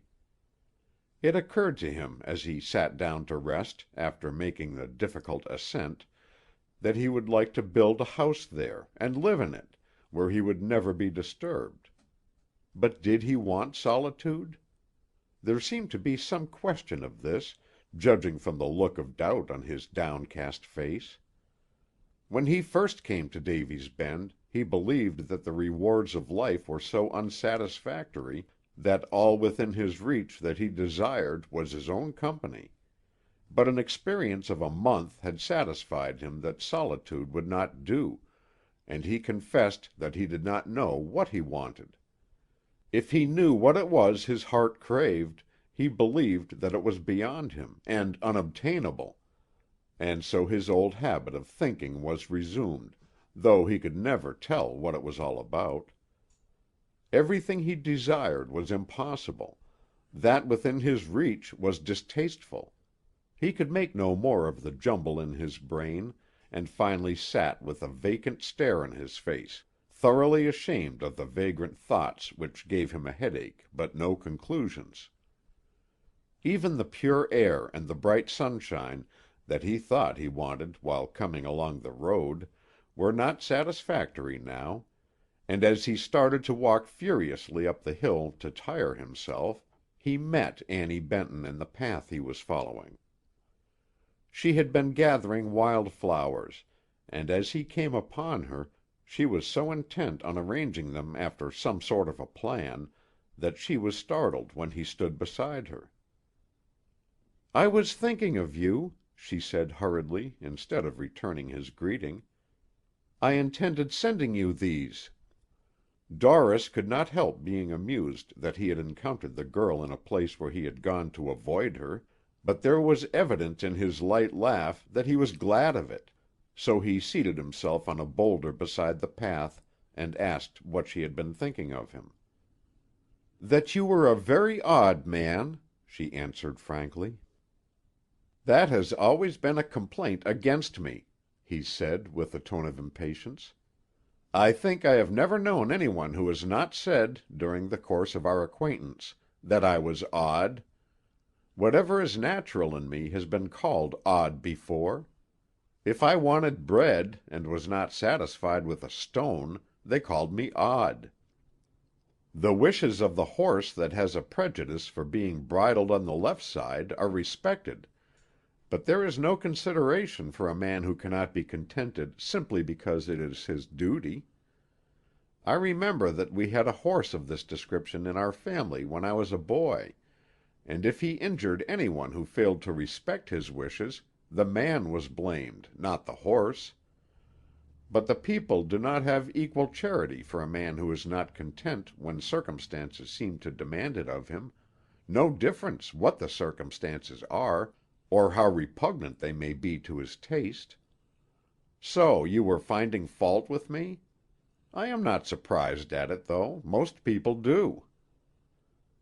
The girl had seated herself near him, and was busily engaged in arranging the flowers until he inquired again, "So you were finding fault with me?" "No," she answered, "unless it was finding fault to think of you as being different from any other person I have ever known. It was not a very serious charge to think of you as being different from people in Davy's Bend." There was something in that, for they were not the finest people in the world by any means, nor could the town be justly held responsible for all their faults, as they pretended. "No, it is not serious," he replied, "but I am sorry you are looking so well, for I am running away from you. It would be easier, were you less becoming. I am sorry you are not ugly." There was a look of wonder in the girl's face that made her prettier than ever. "Running away from me?" "Yes, from you," he answered. She began arranging the flowers again, and kept her eyes on them while he watched her face. Doris thought of himself as a snake watching a bird, and finally looked down the river at the ferry, which happened to be moving. "Why?" she asked at last. "Because I am dangerous," he replied with a flushed face. "You should run away when you see me approach, for I am not a fit companion for you. I have nothing to offer that you ought to accept. Even my attentions are dangerous." The bouquet was arranged by this time, and there was no further excuse for toying with it, so she laid it down and looked at him. "I suppose I should be very much frightened," she said, "but I am not. I am not at all afraid of you." He laughed lightly to himself, and seemed amused at the answer she had made. "I know nothing whatever about women," he said, "and I am sorry for it, for you are a puzzle to me. I know men as well as I know myself, and know what to expect of them under given circumstances, but all those of your sex that I have ever known were as a sealed book. The men are always the same, but I never know what a woman will do. No two of them are alike; there is no rule by which you can judge them, except that they are always better than the men. I have never known this to fail, but beyond that I know nothing of your sex. I say to you that I am dangerous.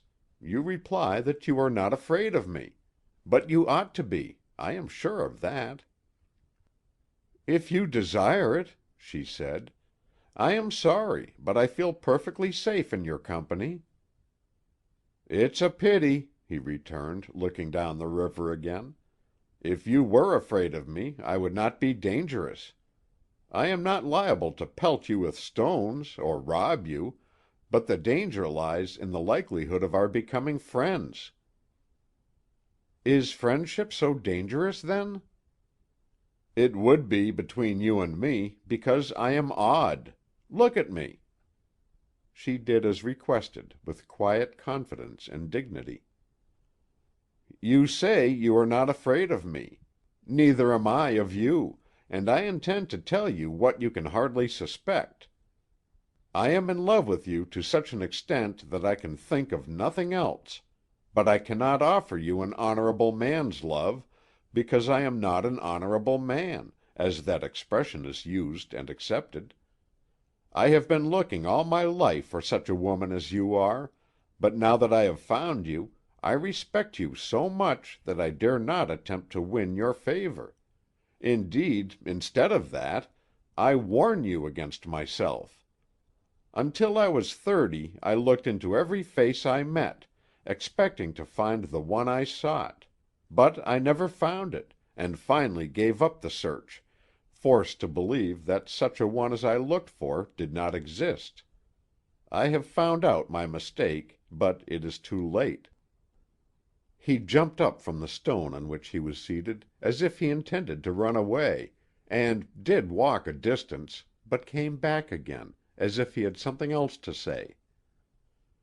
"I speak of this matter as I might tell a capable artist that I was infatuated with his picture, and could not resist the temptation to frequently admire it. I have no more reason to believe that there is a responsive feeling in your heart than I would have reason to believe that the picture I admired appreciated the compliment. But there is nothing wrong in what I have said to you, and it is a pleasure for me to say it. There can be no harm in telling a pretty, modest woman that you admire her. She deserves the compliment." Annie Benton did not appear to be at all surprised at this avowal, and listened to it with the air of one who is being told of something commonplace. "You do not make love like the lovers I have read about," she said, with an attempt at a smile, though she could not disguise the oddity of her position. "I do not know how to answer you." "Then don't answer me at all," he replied. "I am not making love to you, for I have denied myself that privilege. I am not at liberty to make love to you, though I want to. Therefore I ask the privilege of explaining why I shall avoid you in the future, and why I regret to do it. The first feeling I was ever conscious of was one of unrest. I was never satisfied with my home, or with those around me. If I thought I had a friend, I soon found him out, and was more dissatisfied than ever. Of course this was very unreasonable and foolish; anyone would say that, and say it with truth, but while it is an easy explanation, I could not help it. I was born that way, nor can I help saying that I am satisfied with you. You suit me exactly, and I was never contented in my life until I sat in the old church and looked at you." Though the girl continued to look at him without apparent surprise, her face was very pale, and she was breathing rapidly. "You may regard what I have said as impudent," Dorris continued, "and think that while you're satisfactory to me, I would not be to you. I am not now, but I would give a great deal to convince you that I am the man you dreamed of when you last put wedding cake under your pillow, providing you ever did such a ridiculous thing. It is not conceit for me to say that I believe I could compel you to respect me, therefore I regret that we have ever met at all, for I am not at liberty to woo you honorably. If you want to know why, I will tell you, for I would place my life in your hands without the slightest hesitation, and feel secure. But it is enough for the present to say that nothing could happen which would surprise me. I am in trouble, though I would rather tell you of it than have you surmise what it is, for I am not ashamed of it. I can convince you, or anyone with equally good sense, that I am not nearly so bad as many who live in peace. Would you like to hear my history?" "No," she replied, "for you would soon regret telling it to me, and I fear that you will discover some time that I am not worthy of the many kind things you have said about me. I am only a woman, and when you know me better, you will find that I am not the one you have been looking for so long and so patiently."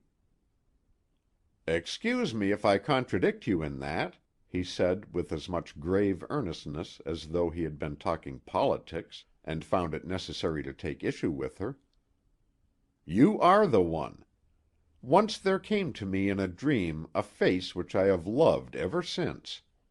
This was early in life, and during all the years which have brought me nothing but discontent and wretchedness, it has been my constant companion, the one little pleasure of my life. From the darkness that surrounded me, the face has always been looking at me, and whatever I have accomplished, I have accomplished nothing in Davy's Bend, but my life has been busy elsewhere, has been prompted by a desire to please this strange friend. I have never been able to dismiss my trouble. I have had no more than my share, perhaps, as you have said, but there is enough trouble in the world to render us all unhappy, except to welcome the recollection of the dream, and although I have often admitted to myself that this communion with the unreal was absurd, and unworthy of a sensible man, it has afforded me a contentment that I failed to find in anything else. Therefore the fancy made a strong impression on my mind, and it grew stronger as I grew older, causing me many a heartache because there was nothing in life like it. Most men have dreams of greatness, but my only wish was to find the face that always came out of the shadows at my bidding." He paused for a moment, looking into the empty air, where his dream seemed to realize before him, for he looked intently at it, and went on to describe it. "It was not an angel's face, but a woman's, and there was no expression in it that was not human. Expressions of love and pity and forgiveness. You have them in your face now, and I believe they are not uncommon. I have never expected unreal or impossible things, and as I grew older and better understood the unsatisfactory nature of life, I became more than ever convinced that I would feel entirely satisfied could my dream come true. At last I came to believe that it was impossible, that I was as unreasonable as the man who pined because his tears were not diamonds. But I could not give up the recollection of the face, to which I was always so true and devoted, and comforted myself with brooding over it and regretting my misfortune. Instead of greatness or grandeur, I longed for the face, and it was the only one I ever loved." Again he was gazing intently at nothing, at his fancy, but this time he seemed to be dismissing it forever, after a careful inspection to convince himself that the counterpart he had found on earth was exactly like it. "Until I met you," he said, looking at Annie Benton again. "This sweetheart of my fancy lived in heaven, made of air.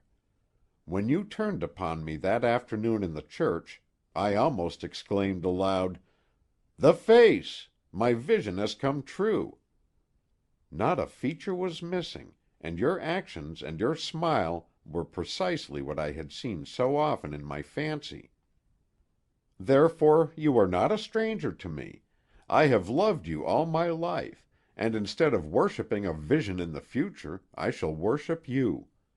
Why don't you speak to me?" "I don't dare to," she answered, looking him full in the face, and without the slightest hesitation. "I am afraid I would say something I ought not to." He looked at her curiously for a moment, trying to divine her meaning, and concluded that if she should speak more freely, he would hear something surprising. Either she would denounce him for his boldness, or profess a love for him which would compel him to give up his resolution of never seeing her again. "That was an unfortunate expression," he said. "I am sorry you said that, for it has pleased my odd fancy. Indeed, it is precisely what I was hoping you would say, but there is all the more reason now for my repeating to you that I am dangerous. I know how desperate my affairs are, how desperate I am, and how unfortunate it would be if you should become involved.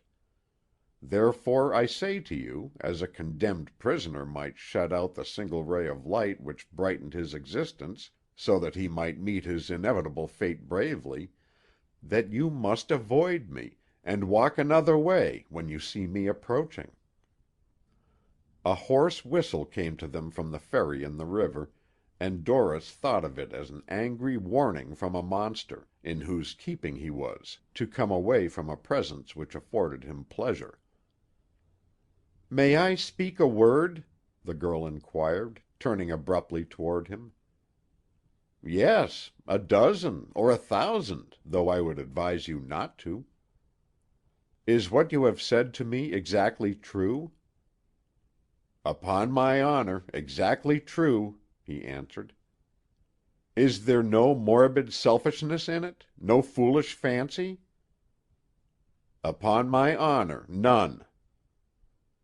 "Do you believe I am your dream come true with the same matter-of-fact belief which convinces you that there is a ferry in the river?"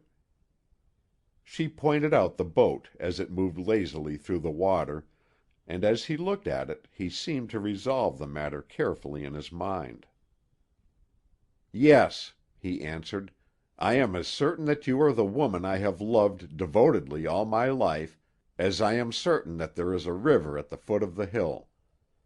What I have said to you is generally regarded as sentimental nonsense, except when it is protected by the charity of a sweetheart or a wife, but it is in every man's heart, though it is sometimes never expressed, and my idle life here has made me bold enough to state that it is true.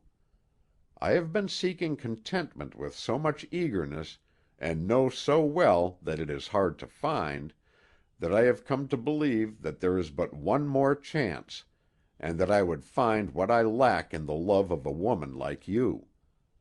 Even if I should discover by experience that I am mistaken in this belief, I would feel better off than I ever did before, for I would then conclude that my fancies were wrong, and that I was as well off as any man.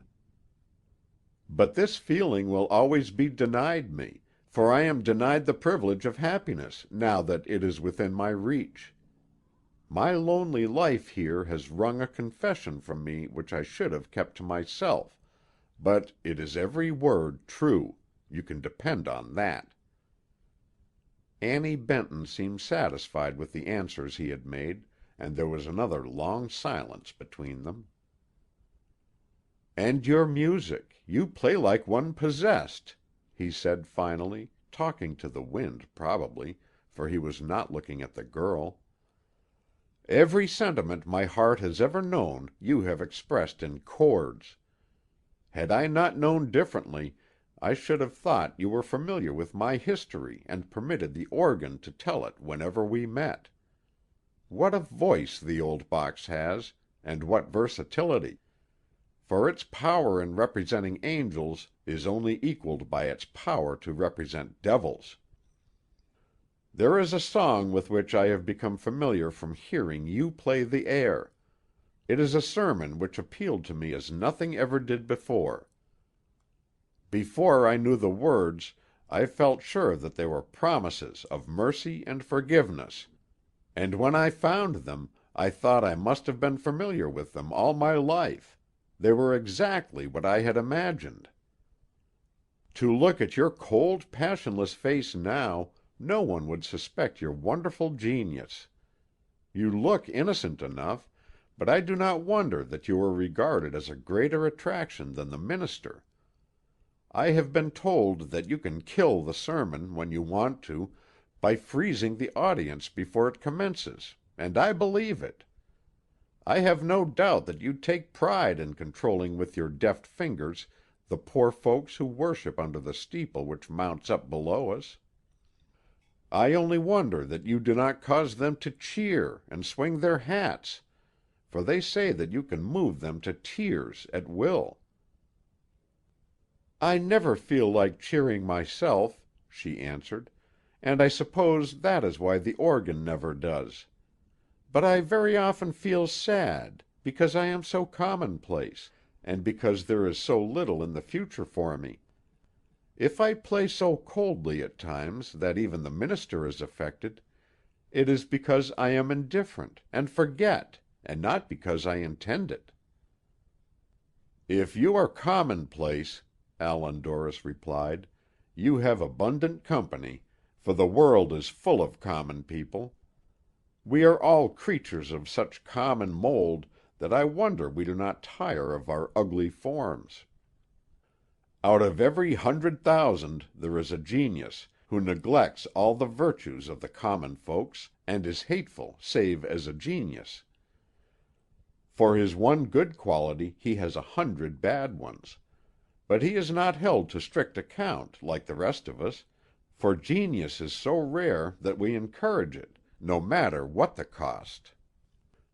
But I have heard that these great people are monstrosities, and thoroughly wretched. I would rather be a king in one honest heart than a sight for thousands. But this is not running away from you, as I promised, and if I remain here longer I shall lose the power. My path is down the hill, yours is up." He lifted his hat to her and walked away, but she called to him, "I am going down the hill too, and I will accompany you." He waited until she came up, and they walked away together. The girl had said that she was going down the hill too, and would accompany him. But Dorris knew that she meant the hill on which they were standing, not the one he referred to. He referred to a hill as famous as wickedness, and known in every house because of its open doors to welcome back some straggler from the noisy crowd traveling down the famous hill.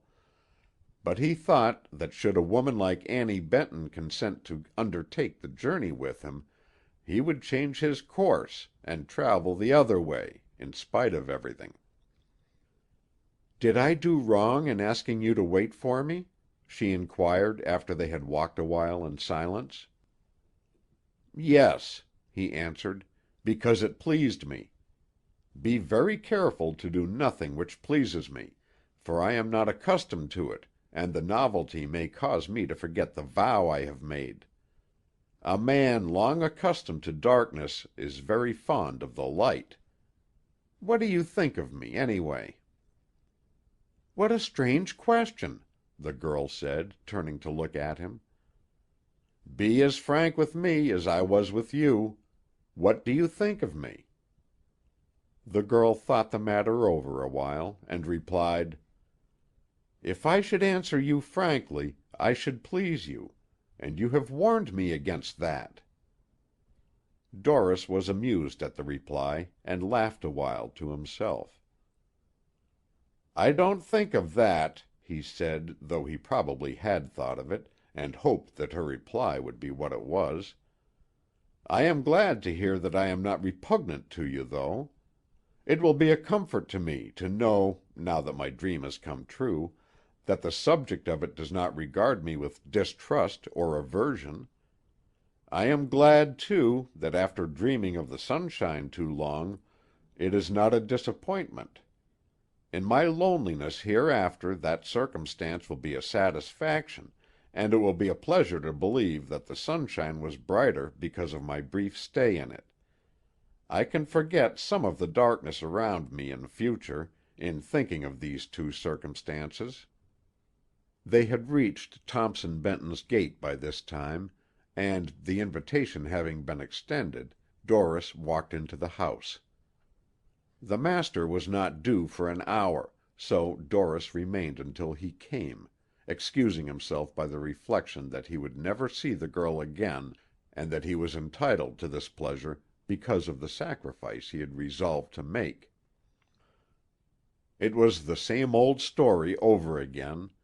Allan Dorris was desperately in love with Annie Benton, but she must not be in love with him, for he was dangerous, and whether this was true or not, his companion did not believe it.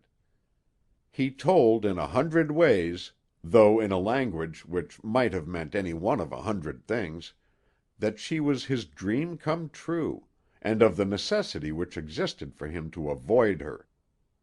Occasionally he would forget to be grave, and make sport of himself, and laugh, at what he had been saying; and at these times Annie Benton was convinced more than ever that he was not a dangerous man, as he said, for there was an honest gentility in his manner, and a gentle respect for her womanhood in everything he did. Therefore she listened attentively to what he said, saying but little herself, as he requested. Although he made love to her in many ingenious ways, and moved Annie Benton as she had never been moved before, he did not so intend it. Could his motives have been impartially judged, that must have been the verdict. But while he knew that his love was out of place in the keeping of the girl, he could not resist the temptation of giving it to her, and then asking her to refuse it. Several times Annie Benton attempted to speak, but he held up his hand as a warning. "Don't say anything that you will regret," he said. "Let me do that. I am famous for it. I never talked 10 minutes in my life that I didn't say something that caused me to regret for a year. But I will never regret anything I have said to you, for I have only made a confession which has been at my tongue's end for years. I have known you all my life. You know nothing of me, and care less, therefore let it be as I suggest." "But just a word," the girl insisted. "You do not understand what I would say—" "I don't know what you would say, but I can imagine what a lady like you should say under such circumstances, and I beg the favor of your silence. Let me imagine what I please, since that can be of little consequence to you." There was a noise at the front door, and old Thompson came in. Dorris bowed himself out, followed by a scowl, and as he walked along toward his own house, he thought that his resolution to see Annie Benton no more would at least save him from a quarrel with her father. End of Chapter 11. Recording by Roger Melin.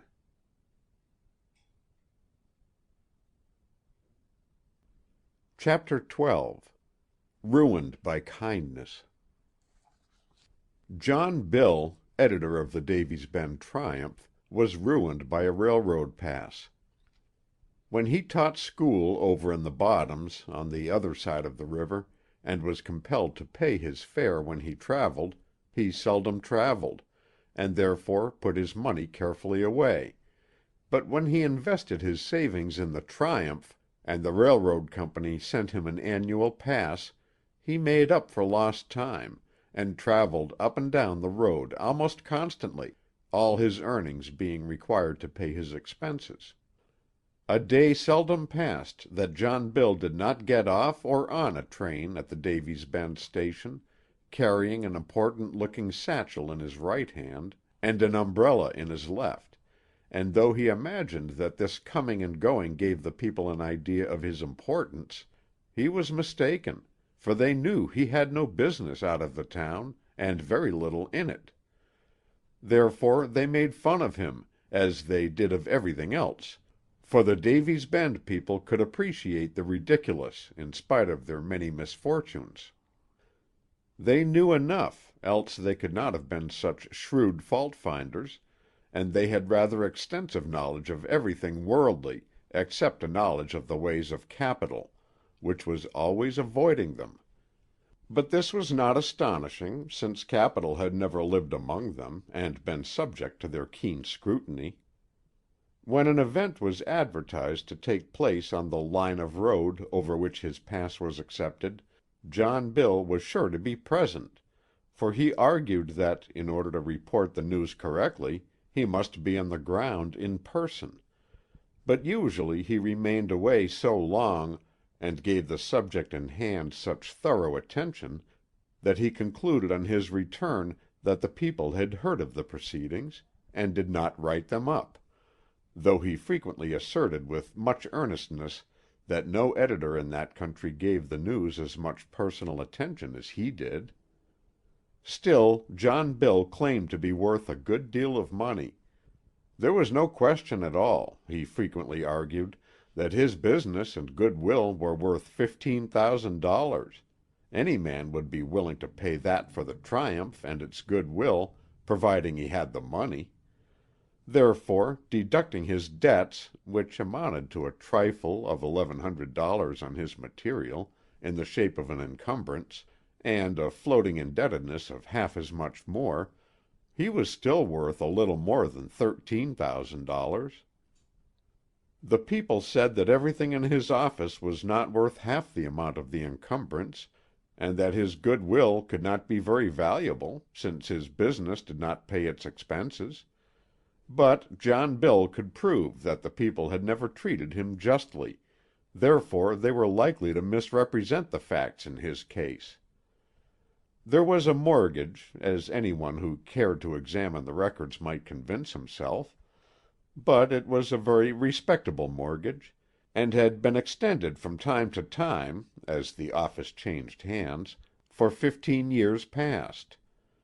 It had been owned by all the best men in the neighborhood, but while a great many transfers were noted thereon, no credits appeared, so John Bill was no worse than the rest of them. The former parties of the first part had intended paying off the trifling amount in a few weeks, and thereby become free to act as they pleased. John Bill had the same intention concerning the document, therefore it was no great matter after all. Besides, there were the accounts. He had a book full of them, and was always showing it to those who bothered him for money. The accounts were all against good men, a little slow, perhaps, but good nevertheless, and the accounts should be figured in an estimate of John Bill's affairs, which would add a few thousand more to the total. It was a little curious, though, that most of the men whose names appeared on John Bill's ledger had accounts against John Bill, and while he frequently turned to their page and showed their balances, they also turned to John Bill's page in their ledgers, and remarked that there was no getting anything out of him. Thompson Benton had been heard to say that each of these men were afraid to present their bills first, fearing that the others would create a larger one. So the accounts ran on from year to year. But whoever was in the right, it is certain that the accounts were a great comfort to John Bill, for he frequently looked them over as a miser might count his money. John Bill was certain the people of Davy's Bend were ungrateful. He had helped them and their town in 1,000 ways, and spent his time, or that part of it not devoted to using his pass, in befriending them. But did they appreciate him? They did not. This may be set down as certain, for if the editor had put them in the way of making money, They were thoroughly ungrateful. Indeed, the people went so far as to declare that John Bill was the ungrateful one, nor were they backward in saying so. They had taken his paper and helped him in every way possible, but he did not appreciate it. So they accused each other, and a very uncomfortable time they had of it. But though John Bill claimed to be always helping the people, and though the people claimed that they had done a great deal for John Bill, the facts were that neither John Bill nor the people gave substantial evidence of any great exertions in each other's behalf, so there must have been a dreadful mistake out somewhere. Likewise, they quarreled as to which had tried to bring the greater number of institutions to the town. But as to the institutions actually secured, there were none to quarrel over, so there was peace in this direction. John Bill frequently came to the conclusion that his wrongs must be righted, that he must call names, and dot his I's and cross his T's, even to pointing out to the world wherein he had been wronged. He could stand systematic persecution no longer, he said, so he would fill his ink bottle, and secure a fresh supply of paper, with the view of holding up to public scorn those who had trampled him in the dust of the street. But it was a bold undertaking. A stouter heart than John Bill's would have shrunk from attacking a people with a defense as sound as the Davy's Bend folks could have made, so he usually compromised by writing paid locals about the men he had intended to accuse of ingratitude, referring to them as generous, warm-hearted men who were creditable to humanity, all of which he added to the accounts at the rate of 8 cents per line of 7 words. John Bill was so situated that he did little else than write paid locals, though he usually found time once a week to write imaginary descriptions of the rapid increase in circulation his paper was experiencing. He had discovered somehow that men who would pay for nothing else would pay for being referred to as citizens of rare accomplishments, and as gentlemen whose business ability was such that their competitors were constantly howling in rage, and it became necessary to use this knowledge to obtain the bare necessities of life. The very men who declared that John Bill could have no more goods at their stores until old scores were squared, would soften under the influence of the puff, and honor his orders when in the hands of either of the 2 young men who did his work. Perhaps this was one reason the Triumph was on all sides of every question. Whoever saw fit to write for it had his communication printed as original editorial, for the editor was seldom at home, and when he was, he found his time taken up in earning his bread by writing palatable falsehoods. Therefore all the contributions went in, and as correspondents seldom agree, the Triumph was a remarkable publication. Whenever a citizen had a grievance, he aired it in the Triumph, his contribution appearing as the opinion of the editor. The person attacked replied in like manner, hence John Bill was usually in the attitude of fiercely declaring "no" one week and "yes" with equal determination the next.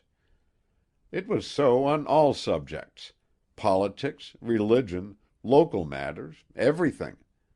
The Republican who aired his views one week in John Bill's remarkable editorial columns was sure to find himself confronted by a Democrat, who was handy with a pen, in the next issue. The man who wrote that this or that or the other was a disgrace would soon find out that this or that or the other were very creditable. For John Bill's printers must have copy, and John Bill was too busy traveling and lying to furnish it himself. Having returned home on the night train, John Bill climbed the stairway at the head of which his office was situated, and was engaged in preparing for his next issue. Although he felt sure that a large amount of important mail matter had arrived during his absence, it could not be found, and therefore the editor was in rather bad humor, as he produced a list of paid notices to be written, and made lazy preparation for writing them. The editor was always expecting important mail matter, and because it never came, he almost concluded that the postmaster was the intrigue against him. While thinking that he would include that official in the exposé he felt it his duty to write at some time in the future, a knock came at the door. He had heard no step ascending the stair, therefore he concluded it must be one of his young men, probably the pale one, who was wasting his life in chewing plug tobacco and squirting it around in puddles, in order that he might realize on a joke which he had perpetrated by printing a sign in huge letters, requesting visitors not to spit on the floor. In response to his invitation, a tall gentleman came in, a stranger, dressed in a suit of black material that gave him the appearance of being much on the road, for it was untidy and unkempt. He looked a good deal like a genteel man who had been lately engaged in rough work, and John Bill noticed that he kept his left side turned from him. The stranger's hair, as well as his mustache and goatee, were bushy, and sprinkled with gray, and he had a rather peculiar pair of eyes, which he used to such an advantage that he seemed to remark everything in the room at a single glance. An odd man, John Bill thought, a man who might turn out to be anything surprising. So he looked at him curiously quite a long time. "You are Mr. Bill?" the stranger asked, after the two men had looked each other over to their joint satisfaction. The editor acknowledged his name by an inclination of the head, at the same time offering a chair. "I came in on the night train," the tall man said, seating himself with the left side of his face toward the door at which he had entered. "Therefore I call upon you at this unseasonable hour to make a few inquiries with reference to your place. It is not probable that I shall become an advertiser, or a patron of any kind, but I think you may depend on it that I will shortly furnish you with an item of news. I have read your editorial paragraphs with a good deal of interest, and concluded that you could give me the information desired." John Bill expressed a wish to himself that the stranger would never find out that he did not write the editorials he professed to admire, but there was a possibility that his visitor was not sincere. He had said that he came to the town on the night train. John Bill knew this to be untrue, for he had been a passenger on that train himself, and no one else got off when he did. He was glad, however, that the determined-looking visitor did not bring a folded copy of the Triumph with him for convenience in referring to an objectionable paragraph, for John Bill felt sure that such a man as the stranger looked to be would not go away without satisfaction of some kind. He was bothered a good deal in this way, by reason of his rather peculiar way of conducting the Triumph, but questions with reference to Davy's Bend, he could answer them easy enough. But he did not contradict the statement of his visitor concerning the time he arrived in town, for he did not look like a man who would take kindly to a thing of that sort. So the editor meekly said he would be pleased to give him any information in his power. "I will inquire first about the man calling himself Allan Dorris," the stranger continued, consulting a book which he took from his pocket, and pausing a little before pronouncing the name, "and I ask that this conversation be in confidence. How long has this fellow been here?" The tall stranger put up his book, and looked at the responsible head of the Triumph, as though he would intimate that his displeasure would be serious should his instructions be neglected. "This is October," Mr. Bill replied, counting on his fingers. "He came in the spring, sometime, probably 6 months ago. I do not know him personally. He is a doctor, and lives in a place called The Locks, on the edge of the town, in this direction. pointing his finger toward the stone church and the house in which Allan Dorris lived. "That's about all I know of him." The peculiar pair of eyes owned by the odd man followed the direction pointed out for a moment, and then settled on John Bill again. "I have heard that he has a love affair with a young woman named Annie Benton," the visitor said with business precision, once more consulting his book, and pausing before pronouncing the name, as he had done before. "What do you know about that?" "I have heard something of it," the editor replied, "but nothing in particular. Only that he is with her a great deal, and that he meets her usually in a church near his house. The people talk about it, but I am too busy to pay much attention to such matters." John Bill was trying to create the impression that he was kept busy in writing the sparkling editorials which the stranger had pretended to admire, but thinking at the last moment that his traveling was his credit, he added, with a modest cough, "Besides, I travel a good deal." But this was not the first time John Bill had tried to create a wrong impression. He foolishly imagined that, being an editor, he was expected to know more than other people, but as he did not, he frequently filled his mind with old dates and names and events by reading of them, and then talked of the subject to others, pretending that it had just occurred to him, and usually adding a word or two concerning the popular ignorance. If he encountered a word which he did not know the meaning of, he looked it up, and used it a great deal after that, usually in connection with arguments to prove that the average man did not understand the commonest words in his language. Nor was this all. John Bill was a deceiver in another particular. He frequently intimated in The Triumph that if he were a rich man he would spend his money liberally in helping the town, that is, in mending the streets and sidewalks, and in building manufactories which would give employment to labor. John Bill was certainly a deceiver in this, for there never was a poor man who did not find fault with the well-to-do for taking care of their means. The men who have no money of their own claim to know exactly how money should be invested, but somehow the men who have money entertain entirely different ideas on the subject.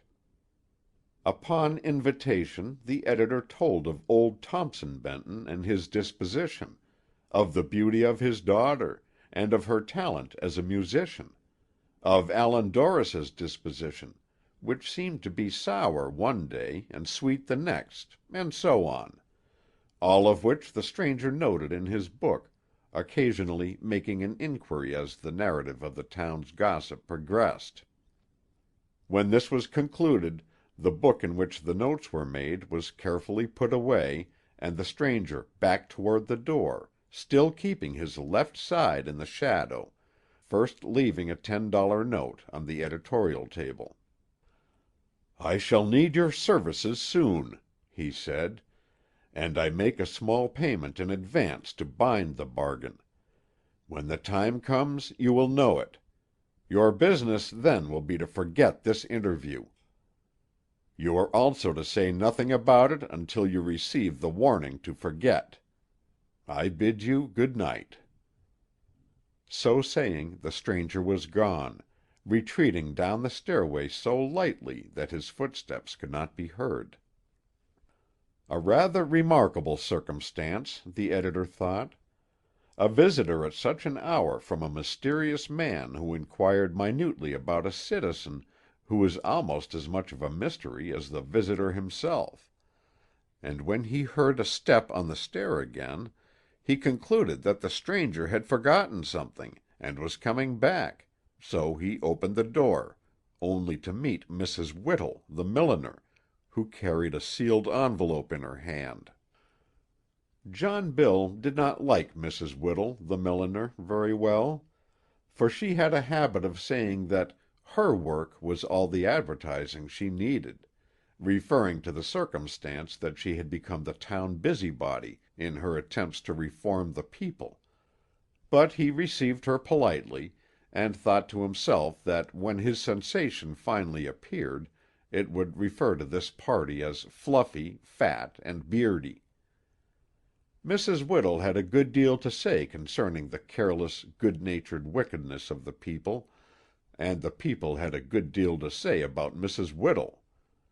One thing they said was, that while she was always coaxing those who were doing very well to become better, she was shamefully neglecting her own blood in the person of little Ben Whittle, her only child, who was being worked to death by the farmer named Quade, in whose employ he was. This unfortunate child had not seen his mother for years, and was really sick, distressed, ragged, and dirty.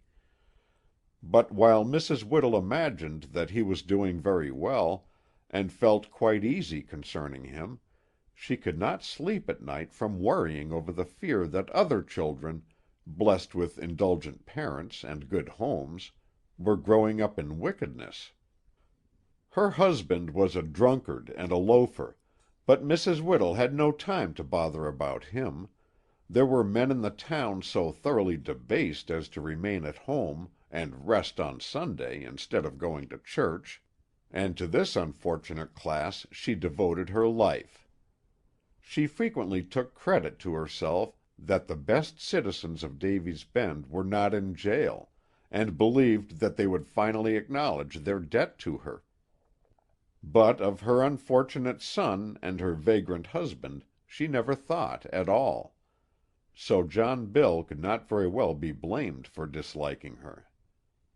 "I heard you would return to-night," the good woman said, panting from her exertion in climbing the stairs, "and I wanted to deliver this with my own hands, which is my excuse for coming at this late hour, though I don't suppose that anyone would doubt that I came on a good errand, even if they had seen me coming up. Bless me, what a hard stair you have!" John Bill took the envelope, and, after tearing it open, hung the note it contained on an empty hook within reach of his hand, without looking at it.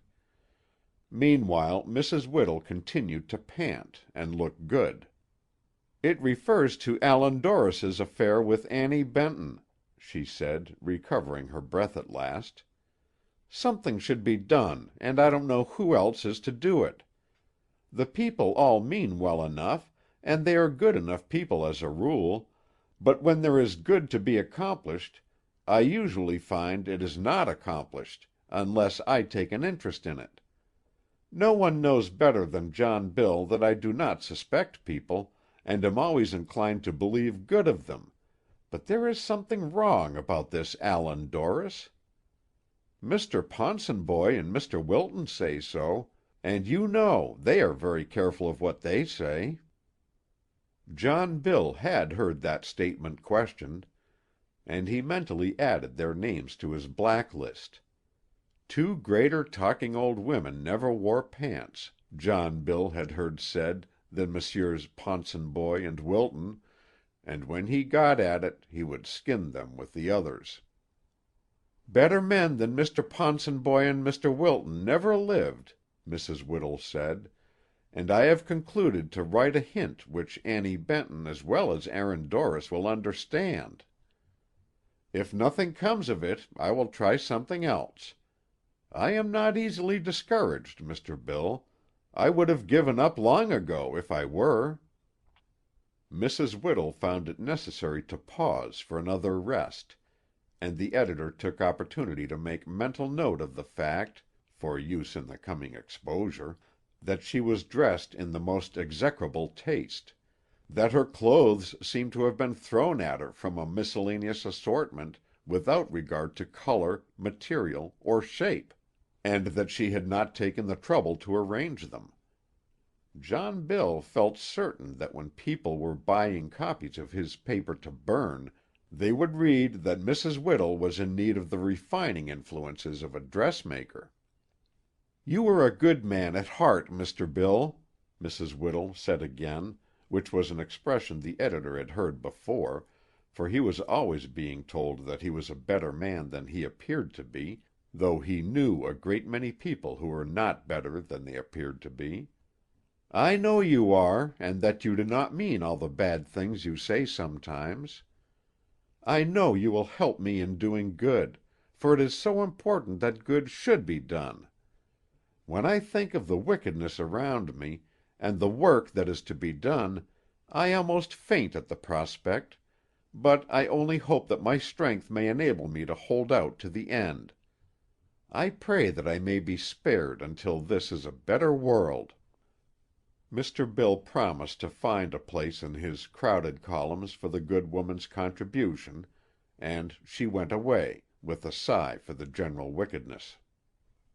"The world will be better off for that sigh," John Bill said, as he settled down in his chair and heard Mrs. Whittle step off the stair into the street. "What we need is more sighing and less work.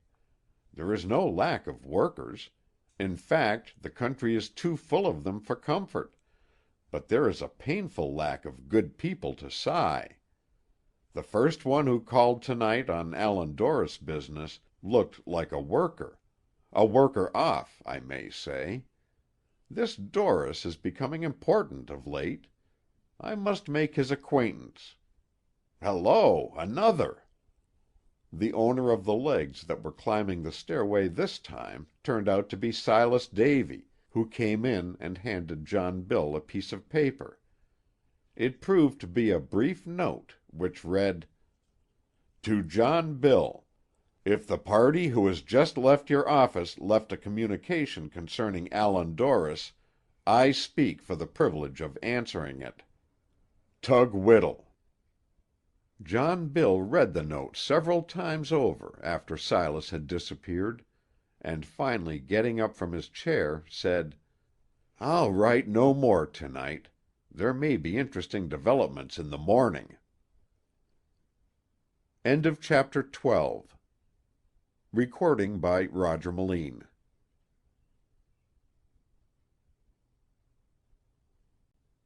Chapter 13. The Rebellion of the Baritone.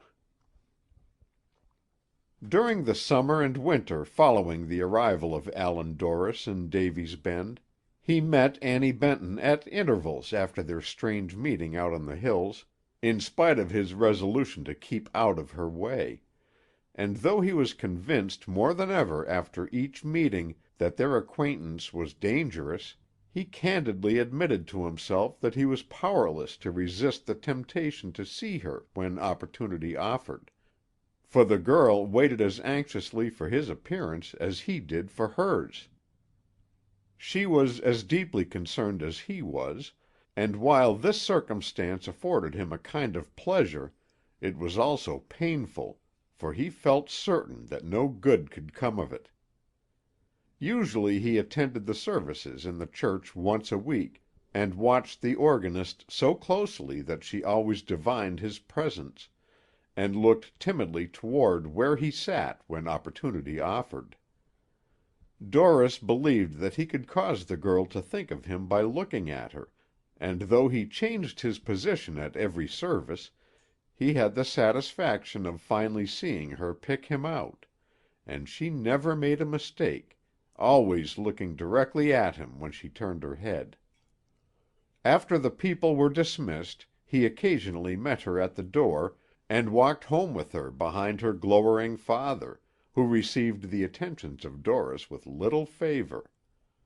A few times he remained in the church with her a few minutes after the congregation had passed out, but after each meeting he felt more dissatisfied than ever, and chafed under the restraint which held him back.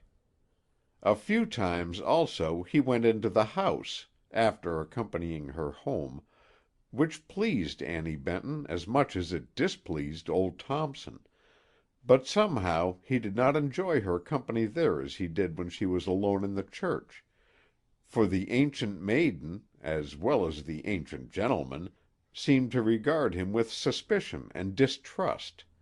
Therefore, in spite of his vows to let her alone, which he had made with honesty and sincerity, he called on her at the church nearly every week.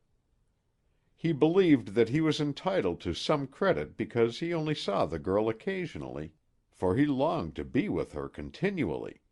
And there were times, when he heard the organ, that he overcame the temptation and did not enter the church. On these occasions he turned his face doggedly toward the locks, and paced up and down in his own room until he knew the temptation was removed, when he would go out into the yard again, hoping that some good fortune had detained the player longer than usual, and that he would meet her unexpectedly. This same spirit caused him to haunt the road which she frequented on her visits to and from the town, and quite often he had occasion to appear surprised at her approach when he was not, when he would walk with her one way or the other until it seemed necessary for them to separate. It was not a deep ruse, nor did it deceive himself, for he often laughed at its absurdity, but it afforded occupation to a man who was idle more than half his time, and Allan Dorris was like other men in the particular that he wanted to do right, but found it very difficult when inclination led in the other direction. When they met in this manner, each usually had time to say only enough to excite the curiosity of the other, and to cause them to long for another meeting. And thus the winter was past, and the early spring came on, the season of quarreling between frost and sunshine. On a certain wild March evening, after a day of idleness and longing to see the girl, Dorris put on his heavy coat and walked in the yard, up and down the old path, under the trees, which gave evidences of his restless footsteps even in the snows of winter.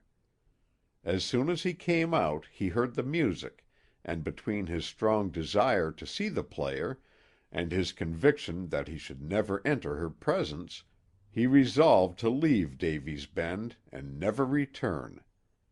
He could better restrain his love for her in some distant town than in Davy's Bend, therefore he would go away, and try to forget. This gave him an excuse to enter the church, though he only intended to bid her good-bye, and so impatient was he that he scaled the wall and jumped down on the outside instead of passing out at the gate. Annie Benton was watching for him when he stepped into her presence from the vestibule, and as he walked up the aisle he saw so much pleasure in her face that he regretted to make the announcement of his departure. But he knew it was the best thing to do, and did not hesitate. He even thought of the prospect that she might regret his determination, and say so, which would greatly please him. "I have concluded to leave Davy's Bend," he said as he took the hand she offered him, "and have called to say good-bye. As soon as I can dispose of my effects I will leave this forbidden ground, and travel so far that I will forget the way back. The more I see of you, the more I love you, and if I continue to live in sight of your house, I will finally forget everything except that I love you, and do you a great harm. It will not take me long to settle up my affairs, and within a few days, at the farthest, I shall be gone." The smile on Annie Benton's pretty face vanished at once, as she turned her head and looked from him, at the same time trying to run her fingers over the keys. But they had lost their cunning, and her hands soon lay idly on the keyboards. When Dorris finally caught her head gently, and turned it toward him, he saw that tears were in her eyes. She did not attempt to hide this, and quietly submitted when he brushed them away. "It pains me to know that you regret this announcement," Dorris said, after looking at her a moment, "though it would pain me more to believe that you did not. It seems to be always so. There is sorrow in everything for me. I have cursed myself 1,000 times for this quality, and thought ill of a nature which had no peace or content in it. I have hated myself for years because of the belief that nothing would satisfy me, that I would tire of everything I coveted, and that I was born a misanthrope and an embodied unrest. When I have envied others their content, I have always concluded afterwards that there was something in my nature opposed to peace, and that I was doomed to a restless life, always seeking that which could not be found. I have always believed that my acquaintances have had this opinion of me, and that for this reason they did not grant me the charity I felt the need of.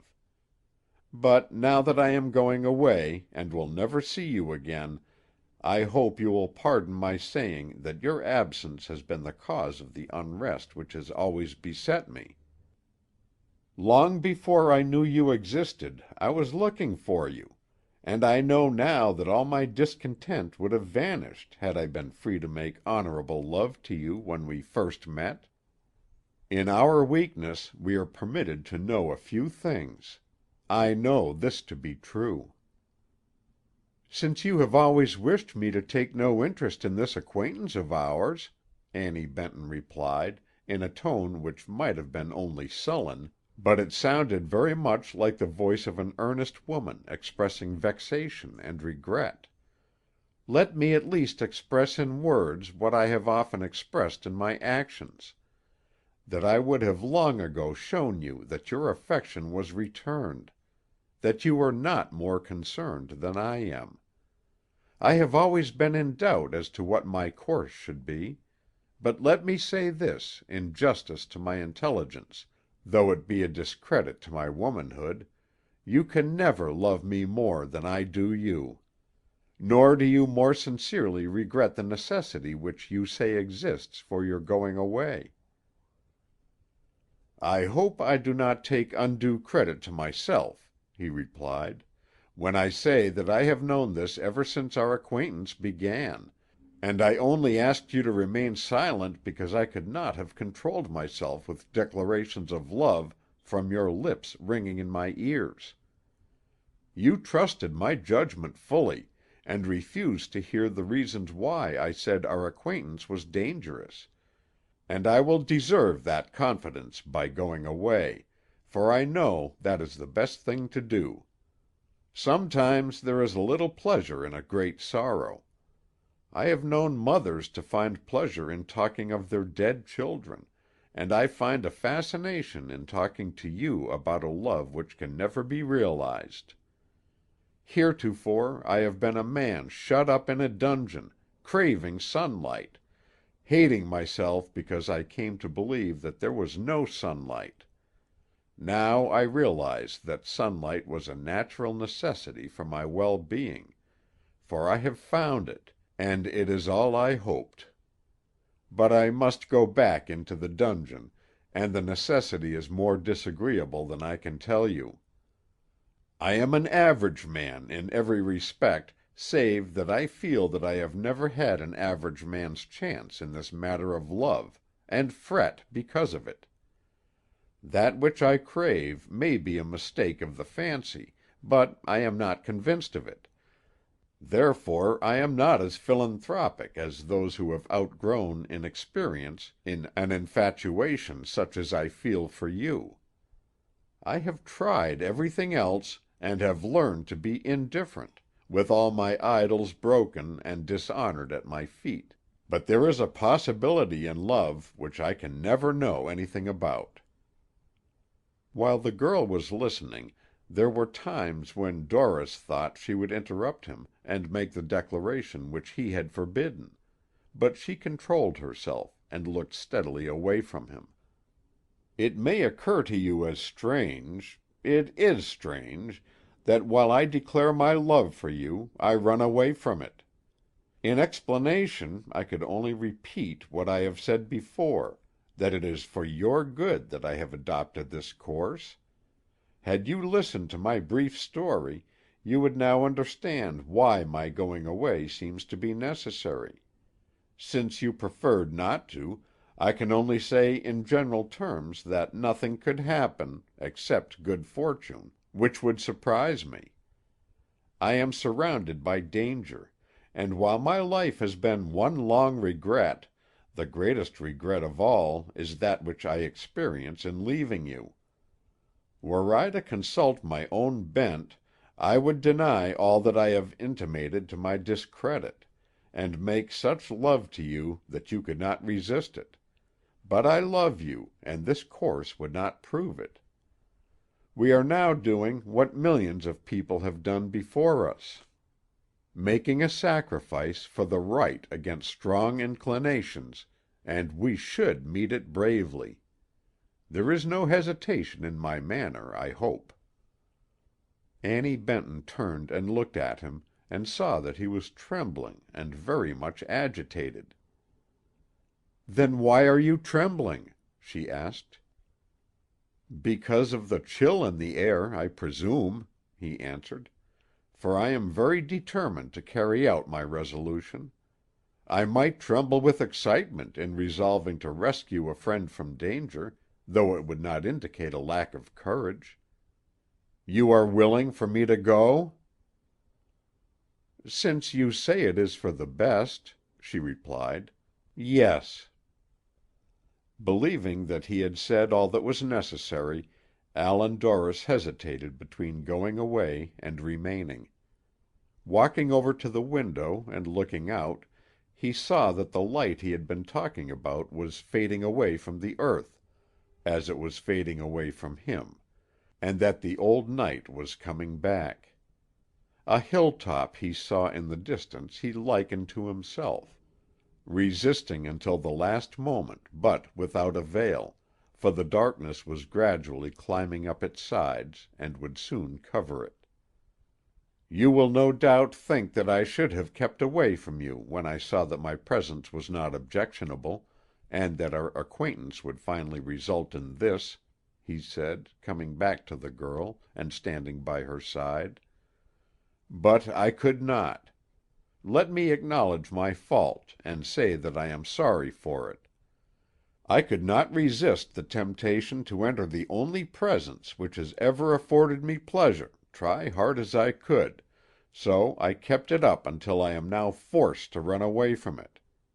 Do I make my meaning clear?" "Perfectly," she replied, without looking around. "Life is so unsatisfactory that it affords nothing of permanent value except the love and respect of a worthy, intelligent, and agreeable woman. It is the favor I have sought, and found too late. It is fortunate that you are not as reckless as I am, otherwise no restraint would keep us apart. But for the respect I have for your good name I would steal you, and teach you to love me in some far-away place." "You have taught me already," the girl timidly replied, still looking away. "Don't say that," Dorris said in alarm.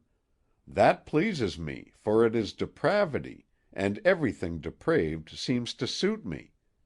You must say nothing which pleases me, else I will fail in my resolve. Say everything you can to hurt my feelings, but nothing to please me." "I cannot help saying it," she replied, rising from her seat at the organ and facing him. "If it is depravity to love you, I like depravity too." "Annie," Dorris said, touching her arm, "be careful of what you say."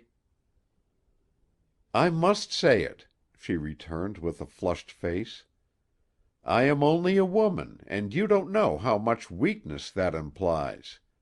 I am flesh and blood, like yourself, but you have made love to me as though I were an unconscious picture.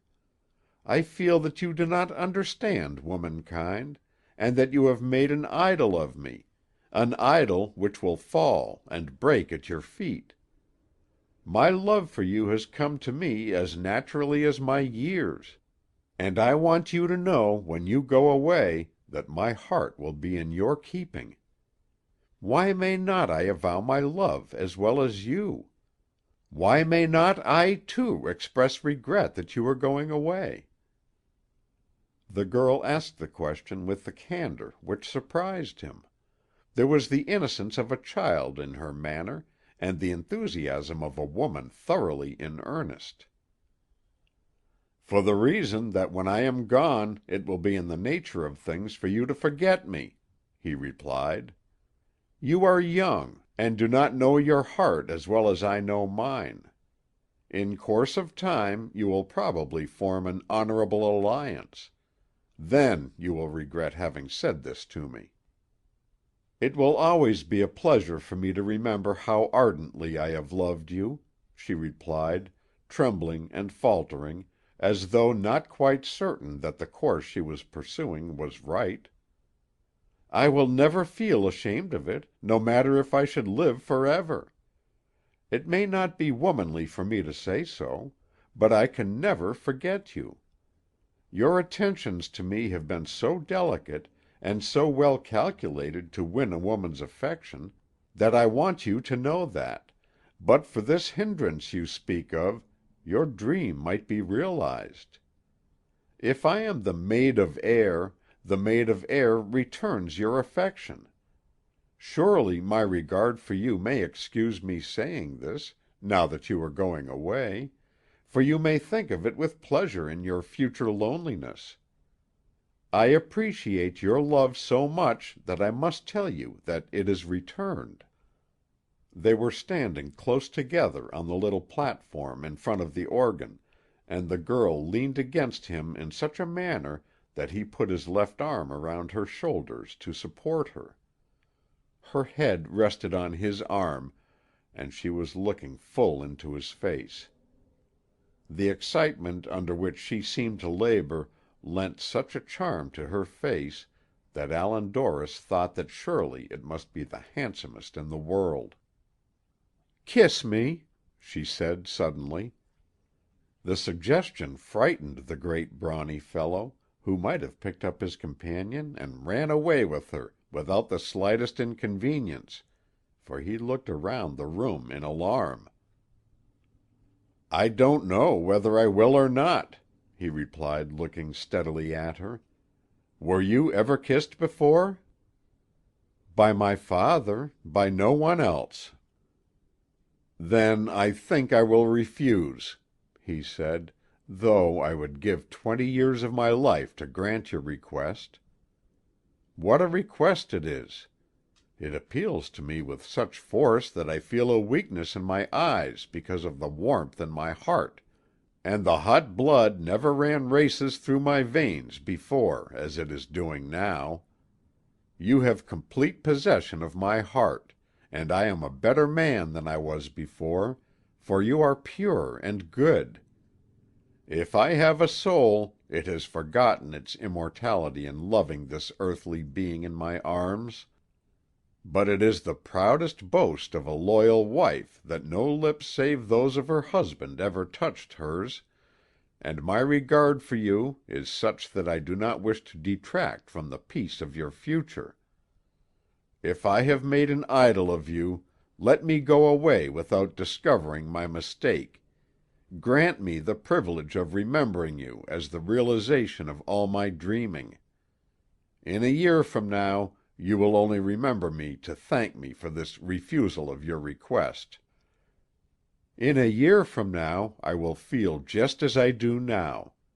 I will never change. I will have only this to remember you by, and my acquaintance with you has been the only event in my life worth remembering. Please kiss me." He hurriedly pressed her lips to his own, and looked around as though he half expected to be struck dead for the sacrilege; but nothing serious resulted, and the girl continued to talk without changing her position. "I have never regretted the restraint which is expected of women until I knew you, for why should I not express my preferences as well as you? In my lonely, dreamy childhood I had few acquaintances and fewer friends, and you have supplied a want which I hardly knew existed before. Ever since I can remember, I have longed so much to know the people in the great world from which you came that I accepted you as a messenger from them, and you interested and pleased me even more than I expected. My life has always been lonely, though not unhappy, and the people I read of in books I accepted as the people who lived outside of Davy's Bend, in the cities by the lakes and seas, where there is culture as well as plenty. I have been familiar with their songs, and played them on the organ when I should have been practicing. Everything I have read of them I have put to music, and played it over and over. Once I read of a great man who died, and who was buried from a church filled with distinguished mourners. The paper said that when the people were all in their seats, the voice of a great singer broke the stillness in a song of hope, and I have imitated the voice on the organ, and imagined that I was playing a requiem over distinguished dust. But in future I shall think only of you when I play the funeral march. Since I have known you, I have thought of little else, and I shall mourn your departure as though you had always been a part of me. If I dared, I would ask you on my knees to remain." "I have heard you play the songs to which you refer," Doris replied musingly, "and I have thought that you played them with so much expression that, could their authors have listened to the performance, they would have discovered new beauties in them. I never knew a player before who could render the words of a song as well as the music. You do it, and with so much genius that I wonder that you have nothing but the cold, passionless notes to guide you. One dark afternoon you played 'I dreamt I dwelt in marble halls,' and a savage could have told what the words were. The entire strength of the organ seemed to be united in the mournful air, and the timid accompaniment was peopled with the other characters in the play from which the song is taken. That represented you, but you have had me before the organ, telling all I knew 100 times. Although you have refused to hear my story, you seem to know it. For you have told it on the organ as many times as I have thought of it." "If I have told your story on the organ," the girl said, "there must have been declarations in it that you were a brave, an honorable, and an unfortunate man, for I have always thought that of you. In spite of all you have said to me against yourself, I have never doubted this for a moment, and I would trust you to any extent." "If I expect to carry out my resolution," Allan Dorris replied, as though in anger, though it was really an unspoken protest against doing a disagreeable thing, "I must hear no more of this. A very little more of what you have said, and retreat will be impossible. But before I leave you, let me say this. You once said I was an odd man. I will tell you why. I seem to be an odd man because you have heard every sentiment there is in my heart. I have kept nothing back. The men you have known were close-mouthed and suspicious, knowing that whatever they said was likely to be repeated, and this made them cautious. Place other men in my situation as to loneliness and misfortune, and I would not seem so unusual. There are plenty of staid business men who are as odd as I am, but they have never been moved to tell their secrets, as I have done to you. Even were your honorable father to express the love he feels for your dead mother, it would sound sentimental and foolish, and surprise his acquaintances. But rest assured that every man will turn out a strange creature when you get his confidence. I say this in justice to myself, but it is the truth. When you know any man thoroughly, you either think more or less of him."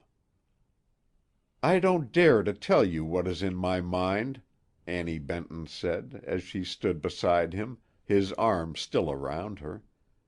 "It would startle you, and perhaps cause you to change the good opinion you have expressed of me.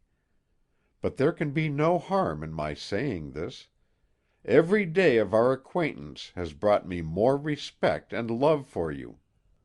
Let me pay you the poor compliment of saying that the more I know of you, the more I respect and honor you." "I believe I deserve that," he replied.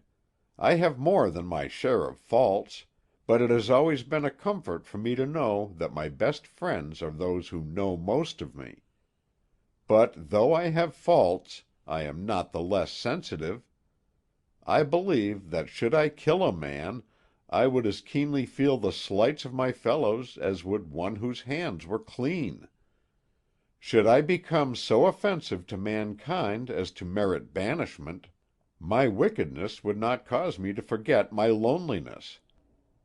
My mistakes have been as trifling in their nature, and as innocent, as neglect to lock a door in a community of thieves, but I have been punished as severely as though I had murdered a town. The thieves have pursued and beaten me, because I carelessly permitted them to steal my substance, and the privilege of touching a pure woman's lips with my own, and folding her in my arms, becomes a serious wrong, though it has only brought me a joy which other men have known, and no harm came of it." "I do not wish to do anything that is wrong," the girl said, with some alarm, stepping away from him, as if frightened at her situation. "But on the score of friendship, I may say that I shall be very lonely when you are gone. Davy's Bend was never an agreeable place, but I was content with it until you came and filled me with ambition. I wanted to become worthy of the many kind of things you said of me. I hoped that I might distinguish myself in some way, and cause you to rejoice that you have predicted well of me. But now that you are going away, you will never know of it, even if I succeed. I may regret your departure on this account, if nothing else. I do regret it for another reason, but you reprimand me for saying it."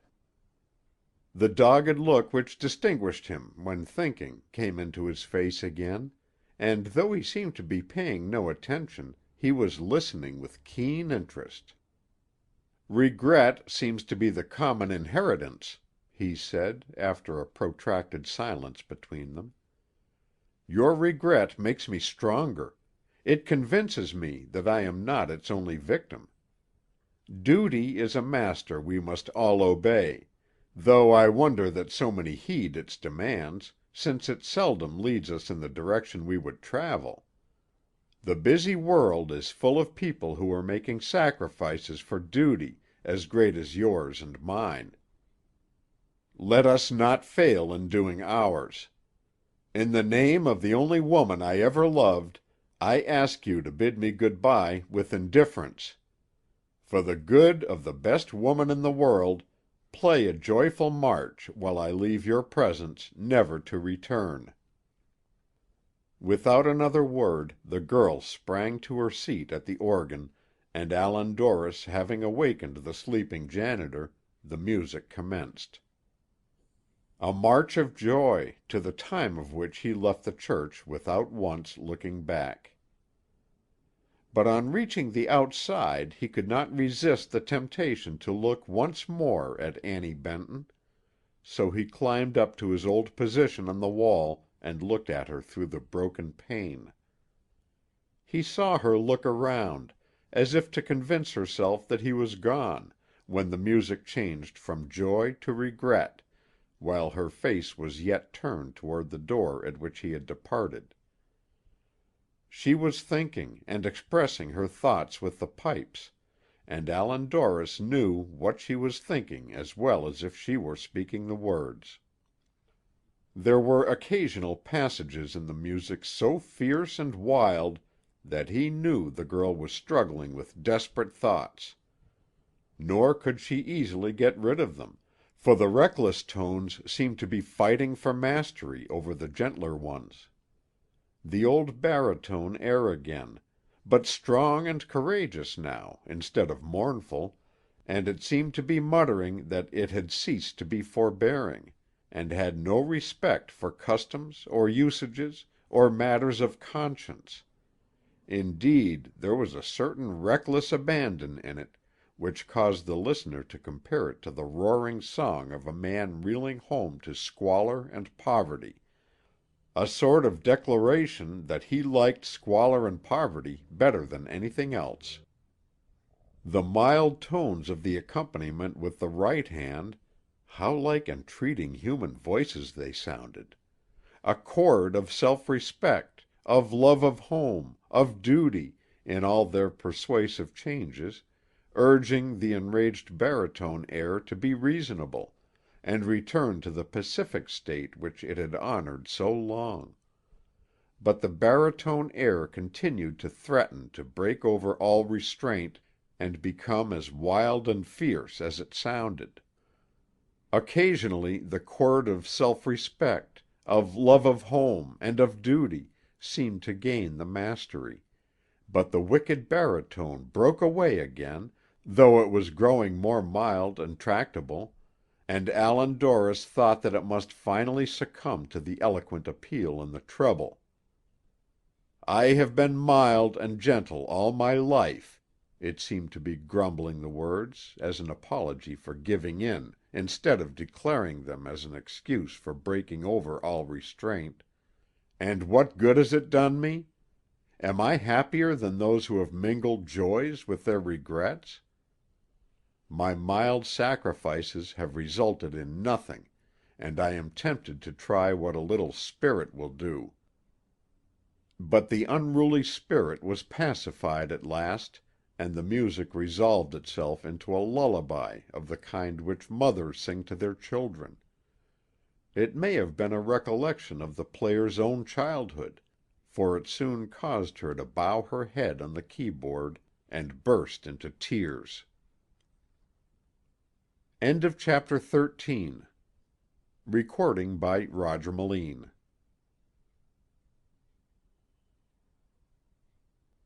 Chapter 14. The Ancient Maiden.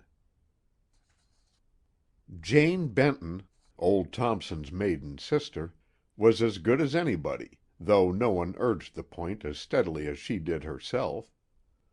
Had the president walked into Jane Benton's presence, she would have believed that he had heard of her, although there was no reason that she should entertain that opinion, and had called to pay his respects; and instead of being timid in so great a presence, she would have expected him to be timid in hers. There were people who cared to distinguish themselves. Very well, let them do it, but Jane Benton did not have that ambition, though she had the ability, and could have easily made a name for herself which would have gone thundering down the ages. Let other people distinguish themselves and pay the price. Jane Benton was distinguished naturally. Effort was not necessary in her case. If the people did not acknowledge it, it was their loss, not hers. The Ancient Maiden was a bookworm, and devoured everything she heard of, but only with a determination to tear it to pieces, for of course no one could hope to amuse or instruct a lady of 45, who not only knew everything worth knowing already, but who had taught school in her younger days on the strength of a certificate ranging from 98 to 99. This certificate had been issued by 3 learned men, each one of whom knew absolutely everything, and it was agreed by them that Jane Benton should have had an even 100, but for the circumstance that her handwriting was a little crooked. This fault had since been remedied, and the Ancient Maiden still retained the certificate, and the recollection of the conclusion by the 3 learned men, as an evidence that, so far as education was concerned, she lacked nothing whatever. When she consented to favor a book by looking through it, there was unutterable disgust on her features, as she possessed herself of the contents, since she felt nothing but contempt for the upstarts who attempted to amuse or instruct so great a woman as Jane Benton. And her patience was usually rewarded. "Thompson! Annie! Ring the bells and run here. The ignorant pretender has been found out. A turned letter in the book. A that for a which. A will for a shall. A would for a should. Hurrah! Announce it to the people. Another pretender found out. Lock the book up. It is worthless. Jane Benton's greatness, so long in doubt, is vindicated. But while there is not a perfect book in existence now, there is likely to be one, providing Jane Benton lives 300 or 400 years longer, for the thought has often occurred to her that she ought to do something for the race, although it does not deserve such a kindness, as a pattern for all future writers. She has done nothing in 45 years, but she has been busy during that time, no doubt, in preparing for a book which will not only astonish the living, but cause the dead to crawl out of their graves and feel ashamed of themselves. Let the people go on in their mad ignorance. Jane Benton is preparing to point out their errors, and in the course of the present century, certainly not later than toward the close of the next one, a new prophet will appear in such robes of splendid perfection that even the earth will acknowledge its imperfections and creep off into oblivion. But notwithstanding her rather remarkable conceit, Jane Benton was a useful woman.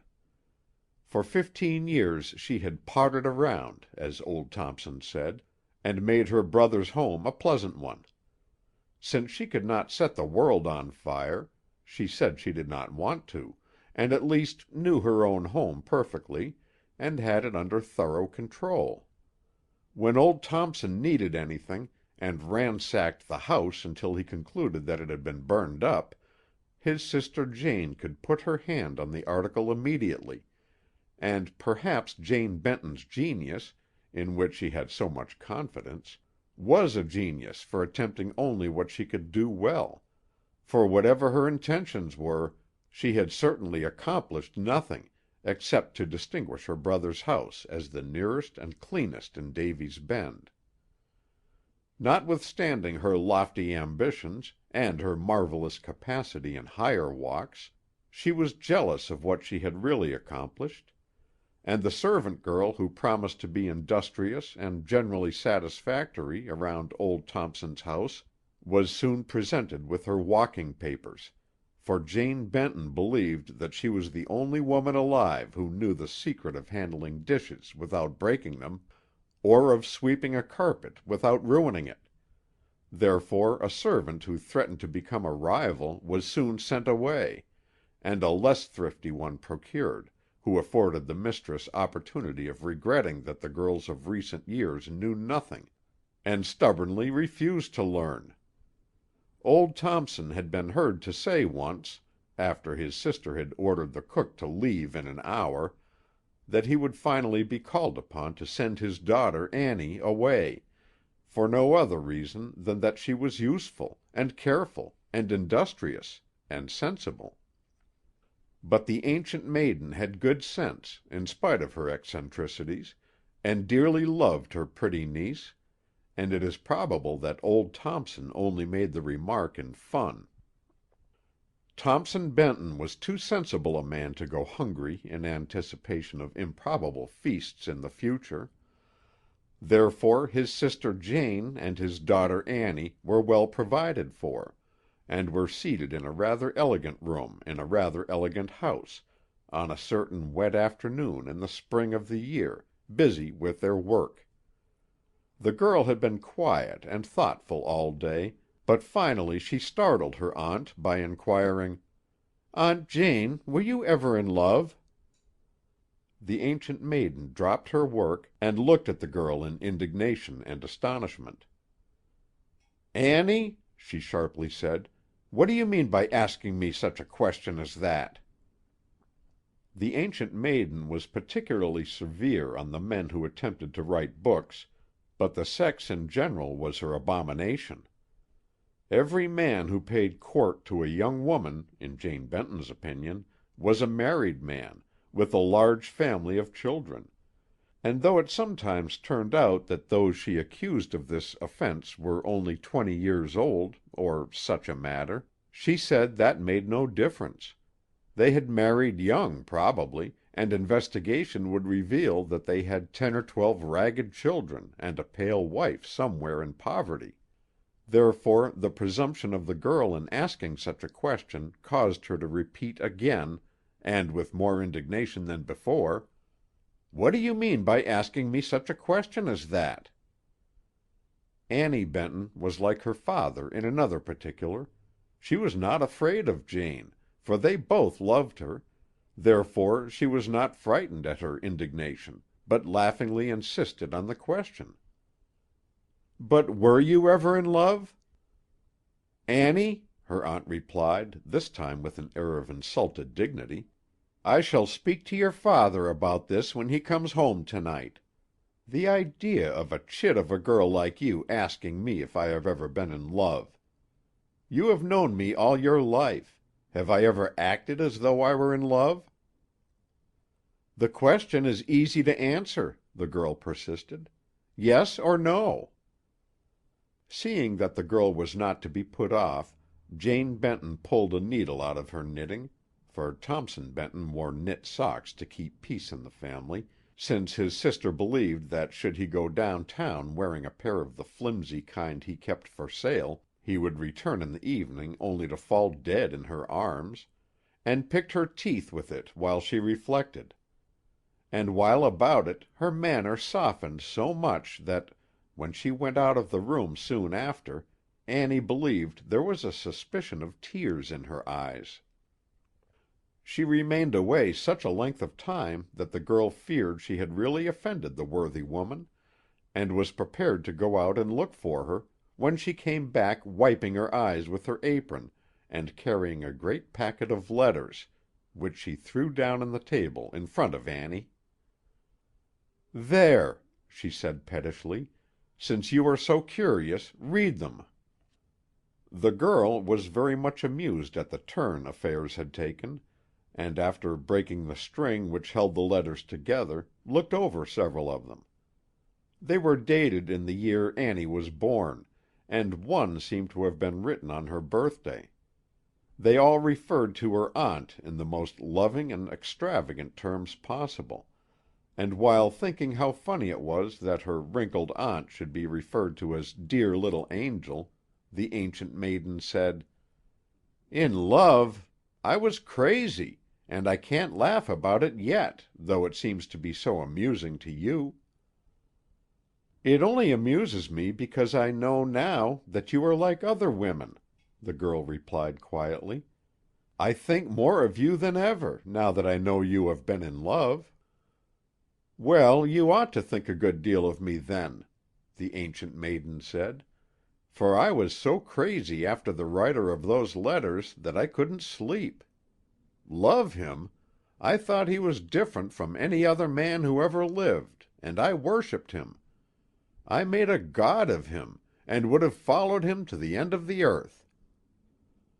There was more animation in Aunt Jane's voice than Annie had ever noticed before, and she waved the knitting needle at her niece as though she were to blame for getting her into a love mess.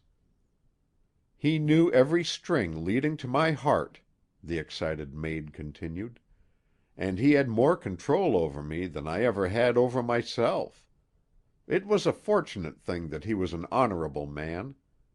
Now you know it all, and I feel ashamed of myself." Miss Jane applied herself to knitting again, though she missed a great many stitches because of her excitement. "But why didn't he marry you, since he loved you?" Annie inquired.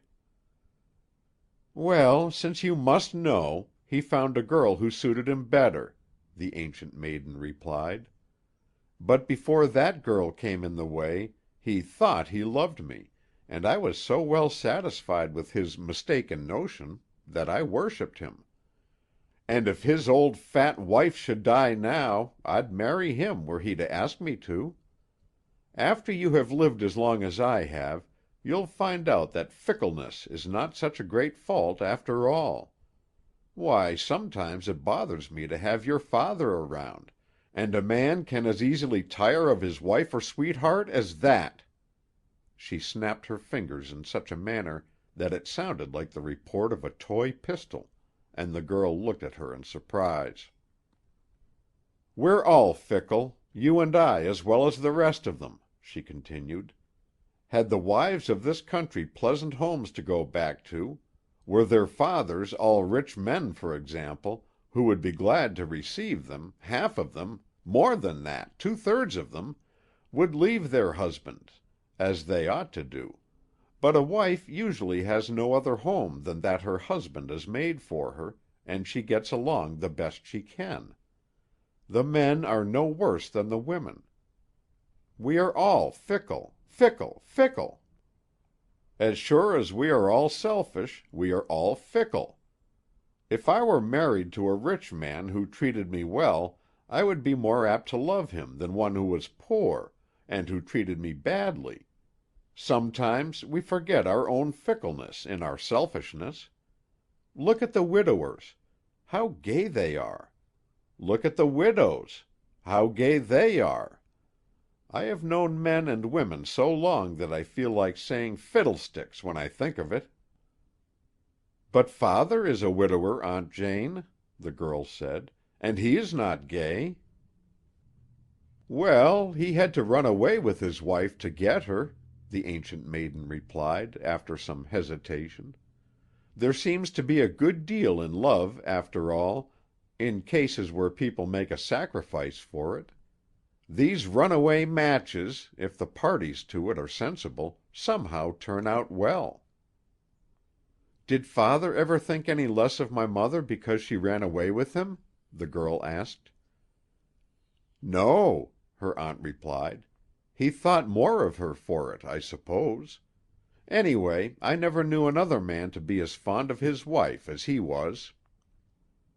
Annie Benton and the Ancient Maiden pursued their work in silence for a while, when the girl said, "I want to make a confession to you, too, Aunt Jane. I am in love with Allan Dorris." "Don't hope to surprise me by telling me that," her aunt returned quickly, and looking at the girl as if in vexation. "I have known it for 6 months.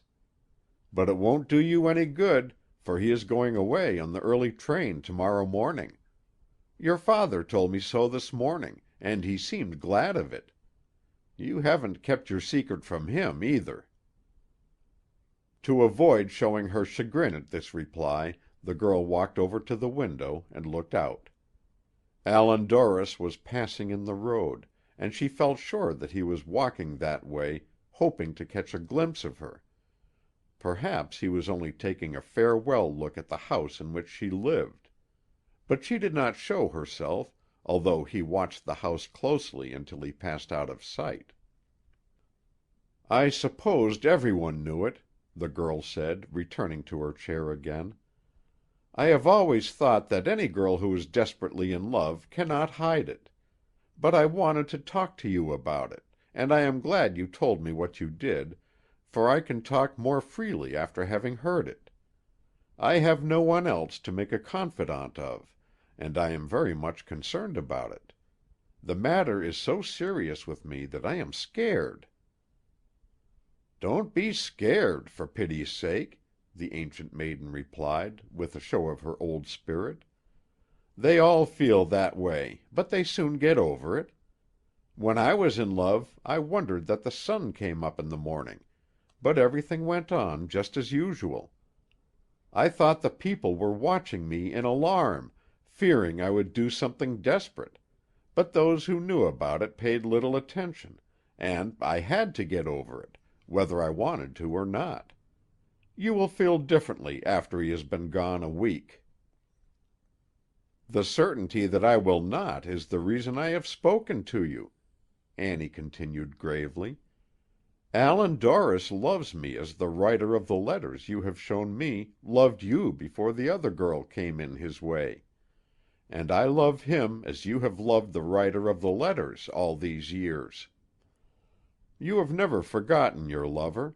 Then why should you say that I will forget mine within a week? What would you advise me to do?" "Ask me anything but that," the aunt replied, folding up her work with an unsteady hand. "No matter how I should advise you, I should finally come to believe that I had advised you wrong. Love is so uncertain. It is usually a matter of impulse, and some of the most unpromising lovers turn out the best. I cannot advise you, Annie. I do not know." Jane Benton imagined that Doris was going away because Annie would not marry him, but the reverse was really the case. He was going away for fear she would become his wife. "My greatest fear is," the girl continued again, "that I do not feel as a woman should with reference to it. I would not dare to tell you how much concerned I am. I am almost afraid to admit it to myself. I am thoroughly convinced that his going away will blight my life, and that I shall always feel toward him as I do now. Yet there are grave reasons why I should not become his wife. Do you think the women are better than the men?" The Ancient Maiden leaned back in her chair to think about it, and picked her teeth with the knitting needle again. "What is your honest opinion?" the girl insisted. "Sometimes I think they are, and sometimes I think they are not," the aunt replied, bending over her work again. "When I hear a man's opinion of a woman, I laugh to myself, for they know nothing of them. The women all seem to be better than they really are, and the men all seem to be worse than they really are. I have often thought that. Women have so many little mean ways, in their conduct towards one another, and are so innocent about it. But when a man is mean, he is mean all over, and perfectly indifferent to what is thought about him. A lot of women get together, and gabble away for hours about nothing, but the men are either up to pronounced mischief, or they are at work." "If you were in love with a man, would you have as much confidence in his honesty as you had in your own?" the girl asked. "Certainly," her aunt replied promptly. "Then won't you advise me? Please do, for I have as much confidence in Allan Dorris as I have in myself." "If you will see that all the doors are fastened," Jane Benton replied excitedly, "I will. Quick, before I change my mind." The girl did as she was directed, and hurried back to her aunt's side. "Since there is no possibility of any one hearing," Jane Benton continued, "I will tell you the best thing to do in my judgment, but whatever comes of it, do not hold me responsible. Think over the matter carefully, and then do whatever you yourself think best. No one can advise you like yourself. You are a sensible girl, and a good girl, and I would trust your judgment fully, and so would your father, though he would hardly say so. There, that's enough on that subject. But you can depend on one thing. There is a grand difference between a lover and a husband, and very few men are as fond of their wives as they were of their sweethearts. All the men do not improve on acquaintance like your father, and I have known girls who were pretty and engaging one year, who were old women the next. Matrimony has that effect on most of them, and you should know it. The women do the best they can, I suppose, but you can't very well blame a man sometimes. In 1883 he falls in love with a fresh and pretty girl, and marries her. In 1884 she has lost her beauty and her freshness, and although he feels very meanly over it, somehow his feelings have changed toward her. Of course he loves her a little, but he is not the man he was before they were married. Not a bit of it. A good many husbands and wives spend the first years of their marriage in thinking of the divorce courts, but after they find out that they should have known better than to expect complete happiness from matrimony, and that they are not different from other people, they get on better. Since you have locked the door to hear the truth, I hope you are satisfied with it." "But is it necessary for girls to become old so soon?" Annie inquired. "Well, I don't suppose that it is," her aunt replied. But the men had better expect it, and the women had better expect that since there never was yet an angel in pants, there never will be one. The trouble is, not the men and women, but the false notions each entertain toward the other. Now run and open the doors, or I'll faint." Annie Benton, after opening the doors and watching her aunt revive, did not seem at all impressed by what she had heard. Indeed, she acted as though she did not believe it, so the Ancient Maiden gave her another dose. "I imagine I have been rather satisfactory to your father," she said, "but had I been his wife, I doubt if we would have got along so well. A man who is rather a good fellow is often very mean to his wife, and it seems to be natural, too, for he does not admit it to himself, and thinks he has justification for his course.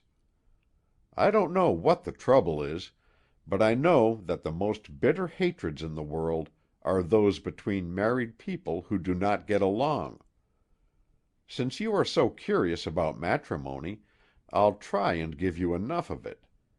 Even a man who loves his wife will do unjust things toward her which he would not do to a sister he was fond of, and there is something about marriage which affects men and women as nothing else will. There are thousands of good husbands, but if you could see way down to the bottom of men's wicked hearts, not 1 in 10 would say he was glad he had married. That's a mean enough thing to say about the women, I hope, and if you do not understand what my real preferences in your case are, you must be blind." Thompson Benton came in soon after, and they spent a very quiet evening together. Annie retired to her own room early, and when she came to bid her father good night, tears started in her eyes. "What is the matter with the girl?" he asked his sister after Annie had disappeared. Jane Benton did not reply for a long time, keeping her eyes on the pages of a book she held in her hand, but at last she said, "I don't know." Thompson Benton must have noticed that his sister was nervous, and had he followed her up the stairs when she retired for the night, he must have marveled that she went into Annie's room and kissed her over and over, and then went hurriedly away. End of chapter 14. Recording by Roger Melin.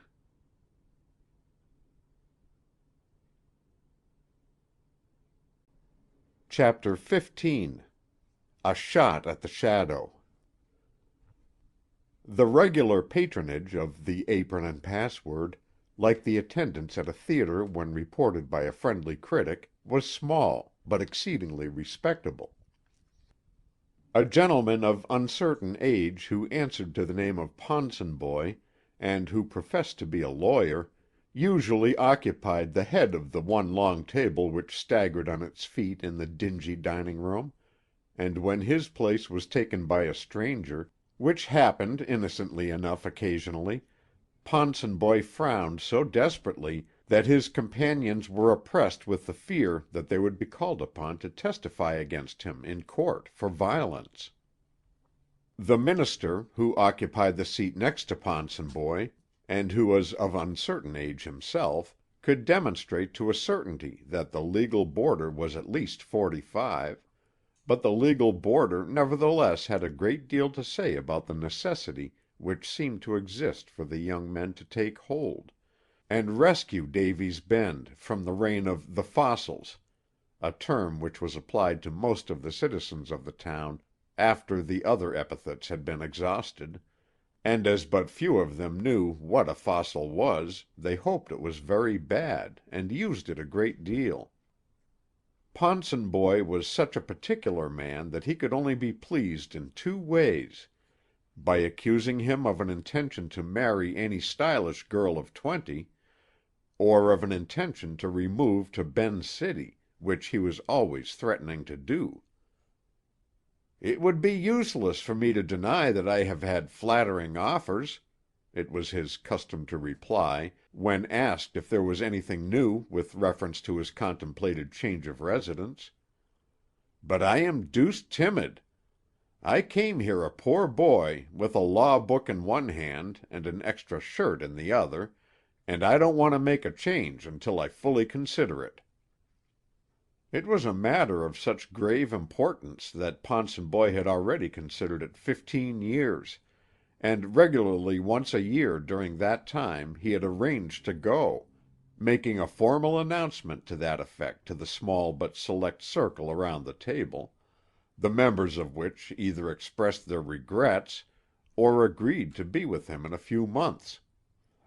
But always at the last moment Ponsonboy discovered that the gentleman who had been making the flattering offers wanted to put too much responsibility on him, or something of that kind, whereupon the good lady on his left and the good gentleman on his right were happy again. It was true that the legal boarder came to Davy's Bend a poor boy, if a stout man of 30 without money or friends may be so referred to. It was also true that he was poor still, though he was no longer a boy. But Ponsonboy rid himself of this disagreeable truth, so far as his friends were concerned, by laying his misfortunes at the door of the town, as they all did. He was property poor, he said, and values had decreased so much of late years that he was barely able to pay his taxes, although he really possessed nothing in the way of property except a tumble-down rookery on which there was a mortgage. But Ponsonboy, whose first name was Albert, appeared to be quite content with his genteel poverty, so long as he succeeded in creating an impression that he would be rich and distinguished but for the wrong done him by that miserable impostor, Davy's Bend. The good man on his right, the Reverend Walter Wilton, and pastor of the old stone church where Annie Benton was organist, was a bachelor, like Ponsonboy. But, like Ponsonboy again, he did not regard himself as a bachelor, but as a young man who had not yet had time to pick out a lady worthy of his affections. Close observers remarked that age was breaking out on good Mr. Wilton in spots, like the measles in its earlier stages. Short gray hairs peeped out at the observer from his face, and seemed to be waving their arms to attract attention, but he kept them subdued by various arts so long that it was certain that sometime he would become old in a night. He walked well enough now, and looked well enough, but when he forgets his pretense of youth, then he will walk slowly down to breakfast some fine morning with a crook in his back and a palsy in his hand. When it was said of Reverend Walter Wilton that he was pious, the subject was exhausted. There was nothing more to say, unless you chose to elaborate on piety in general. He knew something of books, and read in them a great deal, but old Thompson Benton was in the habit of saying that if he ever had an original idea in his head, it was before he came to the Bend as a mild menace to those whose affairs did not permit of so much indolent deference to the proprieties. The Reverend Wilton did not gossip himself, but he induced others to, by being quietly shocked at what they said, and regularly 3 times a day Ponsonboy and his assistant on the left laid a morsel before him which he inquired into minutely, but with the air of a man who intended to speak to the erring parties, not as a gossip. Reverend Wilton never spoke a bad word against anyone, nor was he ever known to speak a good one, but he always gave those around him to understand by his critical indifference to whatever was in hand, that, were he at liberty to desert his post, and allow the people to fall headlong into the abyss out of which he kept them with the greatest difficulty, he would certainly show them how the affairs of men should be properly conducted. Too good for this world, but not good enough for the next, Reverend Wilton only existed, giving every sort of evidence that, were it not unclerical, he would swear at his salary, which was less than that of a good bricklayer, denounce his congregation for good and sufficient reasons, cheat his boarding place, and hate his companions. But his trade being of an amiable nature, he was a polite nothing, with a great deal of time on his hands in which to criticize busy people, which he did without saying a word against them. Mrs. Whittle, the milliner, sat on Ponsonboy's left, a tall and solidly built lady of 45, who was so very good as to be disagreeable. The people dreaded to see her come near them, for her mission was certain to be one of charity, and Mrs. Whittle's heart was always bleeding for somebody. Summer and winter alike, she annoyed the people by telling them of duties which were not duties at all. And finally she was generally accepted as the town nuisance, although Mrs. Whittle herself believed that she was quite popular, because of the good she intended to accomplish, but which seemed to be impossible because of the selfishness of the people. Thompson Benton had given it out flat that if she ever came bothering around him, he would give her the real facts in the case, instead of putting his name on her subscription paper. But for some reason she kept away from him, and never heard the real facts, whatever they were. She regarded old Thompson, however, as a mean man, and moaned about him a great deal, which he either never heard of or cared nothing about. Old Thompson was seldom seen at church on Sunday evening, therefore Mrs. Whittle felt quite sure that he was prowling around with the view of safe blowing, or something of that kind, and she never referred to him, except to intimate that he was up to mischief of the most pronounced sort. A man who was not at church on Sunday evening, in the opinion of Mrs. Whittle, must be drunk in a saloon, or robbing somebody, for where else could he be? Mrs. Whittle only recognized two classes of men, those who were in the churches and those who were in the saloons, and in her head, which was entirely too small for the size of her body, there was no suspicion of a middle ground. Those who craved the attention of Mrs. Whittle found it necessary to be conspicuous either as a saint or a sinner. Theoretically, Mrs. Whittle was a splendid woman, and certainly a bad woman in no particular, except that she carried her virtues to such an extent that the people disliked her, and felt ashamed of themselves for it, not feeling quite certain that they had a right to find fault with one who neglected not only her affairs, but her person, to teach others neatness and thrift and the virtues generally. If she accomplished no good, as old Thompson Benton stoutly asserted, it was certain she did some harm, for the people finally came to neglect affairs in which they would otherwise have taken a moderate interest because of their dislike of Mrs. Whittle. A great many others who were inclined to attend to their own affairs, which are always sufficient to occupy one's time, heaven knows, were badgered to such an extent by Mrs. Whittle that they joined her in various enterprises that resulted in nothing but to make their good intentions ridiculous, and finally there was a general and a sincere hope that blunt Thompson Benton would find opportunity to come to the rescue of the people.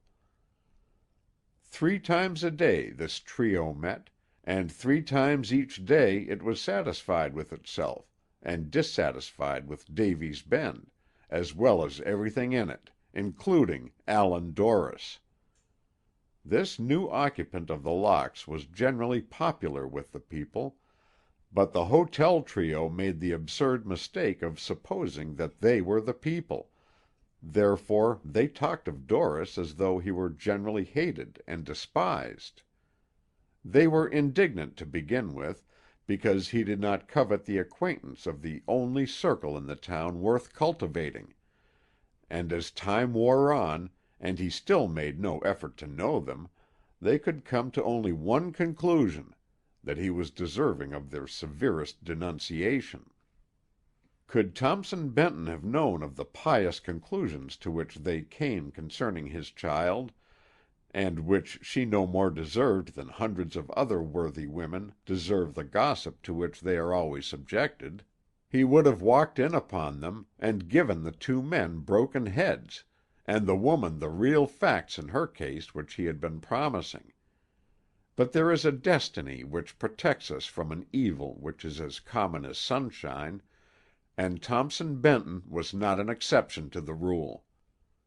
It was the custom of the hotel trio to come late to supper and remain late, greatly to the disgust of the cook and the man of all work, and surrounding the table in easy positions, they gossiped to their hearts' content, at last wandering away to their respective homes, very well satisfied with one another, if with nothing else. It was after 9 o'clock when they got away on the evening with which we have to do, and by the time Davy had eaten his own supper and put the room in order for the morning, it was 10. Hurriedly putting up a package of whatever was at hand for Tug, he was about starting out at the kitchen door when he met Mr. Whittle on the steps. He had somehow come into possession of a long and wicked-looking musket, which he brought in with him and put down near the door connecting the kitchen with the dining room. Seeing Davy's look of surprise, he seated himself in Ponsonboy's place and explained. "Poison has its advantages, for it does not bark when it bites, but it lacks range, and henceforth I carry a gun. How was Uncle Albert tonight?" Silas placed a plate of cold meat before his friend, and replied that Mr. Ponsonboy would be in a fine rage if he should hear himself referred to as Uncle Albert. "Oh, would he?" Tug inquired, sighting at his companion precisely as he might have sighted along the barrel of his musket. "That man is 50 years old, if he is a day, and don't let him attempt any of his giddy tricks with me. I wouldn't stand it. I know too much about him. I have known Uncle Albert ever since he was old enough to marry, and I know enough to hang him, the old kicker. I've known him to abuse the postmaster for not giving him a letter with money in it, although he didn't expect one, and accuse him of stealing it, and whenever he spells a word wrong and gets caught at it, he goes around telling that he has found a typographical error in the dictionary. What did he say about me tonight?" "He said—I hope you won't believe that I think so," Davy apologized in advance, "that you robbed the only client you ever had of $1,000. "Did he, though?" Tug impudently inquired. "Well, I'll give him half if he'll prove it, for I need the money. Uncle Albert hears what is said about me, and I hear what is said about him. If he'll make a date with me, I'll exchange stories with him, and he won't have any of the best of it either. The people sometimes talk about as good a man as I am, and even were I without faults, there are plenty of liars to invent stories, so you can imagine that they give it to Uncle Albert tolerable lively." Tug did not mingle with the people a great deal, but he knew about what they were saying, and when talking to Silas he did not hesitate to quote them to substantiate any position he saw fit to take. He had a habit of putting on his hat on these occasions, and inviting Silas to accompany him out in the town to see the principal people, in order that they might own to what Tug had credited them with saying.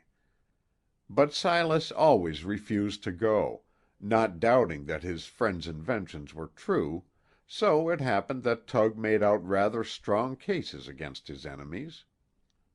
"I can stand up with the most of them," he said, with an ill humor to which hunger lent a zest, "and them that beat me I can disgrace with their poor relations. Show me the man that can't be beat if you go at him right, and you may hang me with a thread.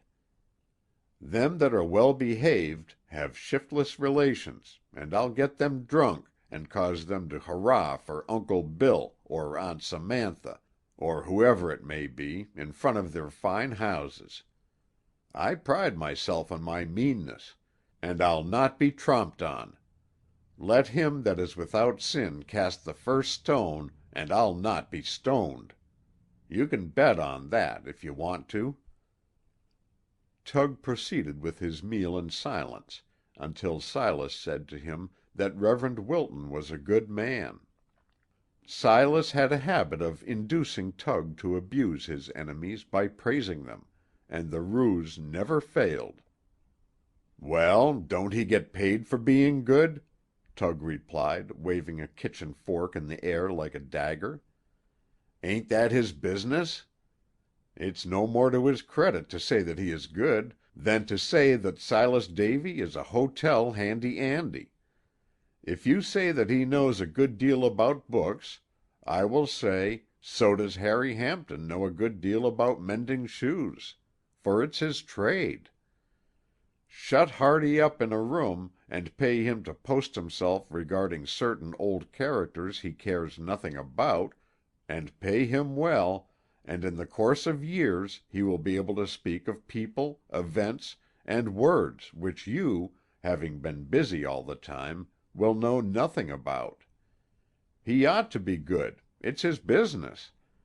I always know what a preacher is going to say when he opens his mouth, for don't I know what he's hired to say? I don't like good men anyway, but a man who is paid to be good, and expects me to admire him for it, will find—well, I'll not do it, that's all. How's the old lady?" There was a faint evidence that Tug was about to laugh at the thought of his divorced wife, and his cheeks puffed out as a preliminary, but he changed his mind at the last moment, and carefully sighted at Silas, as if intending to wing his reply like a bird from a trap. "She is uncommonly well for her," Silas said, looking meekly at his companion. "She is almost gay." "Oh, the young thing! Is she?" Tug retorted. "Do you know what she reminds me of? An old man in a dress, trying to imitate a girl." There was unutterable meanness in Mr. Whittle's last remark, and when he looked around the room with fierce dignity, he seemed to be wondering why anyone should continue to live in the face of his displeasure. "I heard her say to-night, when I brought in a third lot of cakes, that you were the bane of her life," Silas said timidly, and dodging his head to one side, as if expecting Tug Whittle to jump at him for repeating the scandalous story. "Although she says she is heartbroken, I notice she eats mighty well, for her."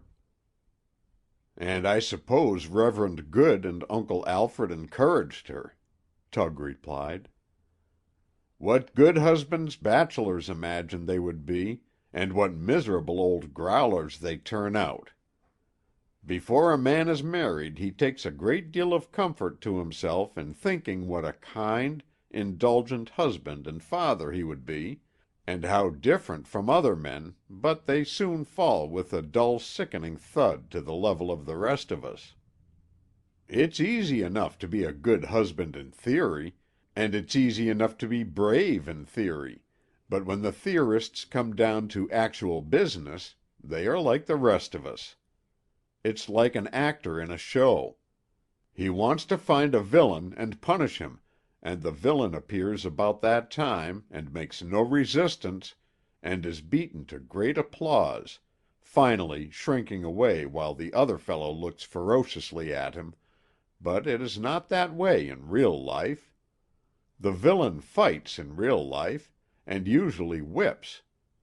If I knew that the men I dislike would stand it peaceable, like the villains in a show, I'd beat 'em all to death, but as it is, I am a coward, like Ponsonboy, and you, and Armsby, and all the rest of them. Except Allan Dorris. There's a man who'd fight. When I read in books about brave men, it makes me feel ashamed, until I remember that the men in actual life are not like those in the books. What did her ladyship say about Hector?" Mrs. Whittle's first husband had been a certain Hector Harlem, with whose history Silas was very familiar from his association with Tug, so he answered, She wiped away a tear, and regretted his death.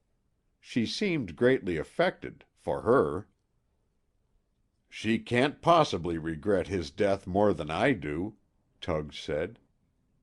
"He appreciated her. I never did, and I am sorry she does not join Hector in glory, or wherever he is, for she is no earthly good in Davy's Bend. She told me once that he always called her his baby." There was no keeping it in now. The thought of his wife being called a baby was so absurd to Tug that he was about to laugh. His cheeks swelled out as though the laugh came up from below somewhere, and he found it necessary to swallow it, after which there was a faint smile on his face and a gurgle in his throat. When Mr. Whittle smiled, it was such an unusual proceeding that his scalp had a habit of crawling over toward his face, to take a look, which it did in this instance, and then went back to its old position at the top of his head. It was a dreadful laugh, but Silas was used to it, and was not alarmed. "That woman wants to be a man the worst way," the old scoundrel went on to say. "I hope it accounts for the circumstance that she never looks like a woman should. A white dress on a woman, a real woman, understand, not an imitation one, looks handsome, and I never see a girl dressed in white that I do not fall in love with her, but when the old lady puts it on, with a frill at her neck, or any such trifling thing, I want to find a woodpile and an axe to cut off my feet. I don't know why anyone should want to be a man. I know what a man is, and I wonder at this strange ambition of the old lady. I never see a man that I don't want to spit on him. Ugh!" He shrugged his shoulders in unutterable disgust, but soon modified his manner, as Davy began talking of another matter. "Barney Russell, of Bend City, was here to-day," the little man said. "He used to live in Davy's Bend. I suppose you remember him?" "There's another man I don't like," Mr. Whittle replied, with a snort. "He comes up here regularly once a month to crow over us, and tell around that he has 2 overcoats, one for winter and another for spring. Some say he has 7 canes, a different one for every day of the week. But he ain't half the man Dorris is, although he carries silk handkerchiefs with a red R in the corner. If I should leave Davy's Bend, I'd never come back, as he does, for I have done so many contemptible things here that I wouldn't want to be reminded of them by seeing the place again. I don't blame Barney, though, for having 2 overcoats," Tug continued thoughtfully. "Next to 2 pairs of shoes, it's the greatest luxury a rich man can afford. I'd own 2 overcoats myself, if I had the money. A man who has 2 overcoats and 2 pairs of shoes, and uses a knife to cut his tobacco, instead of biting it off like a pig, is ready to die. There will be little left in the world for him to regret after he's gone. But to return to the serious business of life. It is usually on a Wednesday when the shadow appears. This is his night, and I'm looking for him." He turned his big eye toward the corner where he had left the musket, and seeing it was safe, resumed, "I have never been of any use to a single human being in all my life, but I intend to make myself useful to Allan Dorris by shooting the shadow. Give me that gun." Silas went over to where the gun was standing, and returned with it in his hand. Placing his finger about halfway up the barrel, and following it with his great eye, Tug said, "It is loaded to there. Thompson Benton trusted me for the ammunition, though he said he knew he would never get the money. I have a notion to pay him now for contrariness. Have you 50 cents about you?" Silas carefully went through his pockets, as if he were not quite sure about it, but after a long examination replied that he hadn't a cent. "Well, it's no great matter, though you ought to keep money about you. I am liable to need it. But if let alone by the shadow, Allan Dorris will marry Annie Benton and become a happy man, which he has never been before. I don't know what he has been up to before he came here, and I don't care, for I like him, and I am going out now to get a shot at his enemy." Without further words he walked out, followed by Silas, who carefully locked the kitchen door and put the key in his pocket. Viewed at a distance, the pair looked like a man and a boy out hunting, the boy lagging behind to carry the game. It was a bad night, for which the Bend was famous, and though it was not raining, there was so much moisture in the air from a recent rain, that it occurred to Silas, as he went limping along towards the locks, for they walked in that direction, that if Tug should find the shadow, and fire his gun at it, the discharge would precipitate another shower, for the prop under the water in the sky seemed to be very unsubstantial and shaky that night.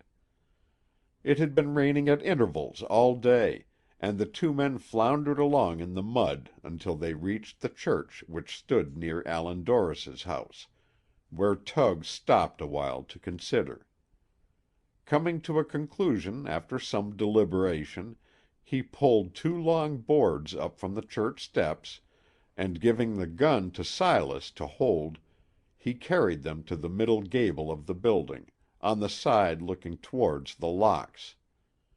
Climbing up on the window-sill, he placed one end of each board on the wall which surrounded the locks, and which was only a few feet from the church, and the other on the window-sash, pulling the upper one down to aid the lower one in holding his weight, and allowing one end of each board to protrude into the church.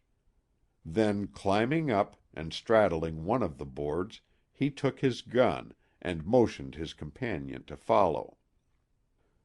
When Davy seated himself by the side of his friend, he found that the low gable would protect them from the rain, should it come on, and that from where they sat they commanded a view of Dorris's window, the one above the porch where they had once seen the shadow appear, and in which a light now appeared.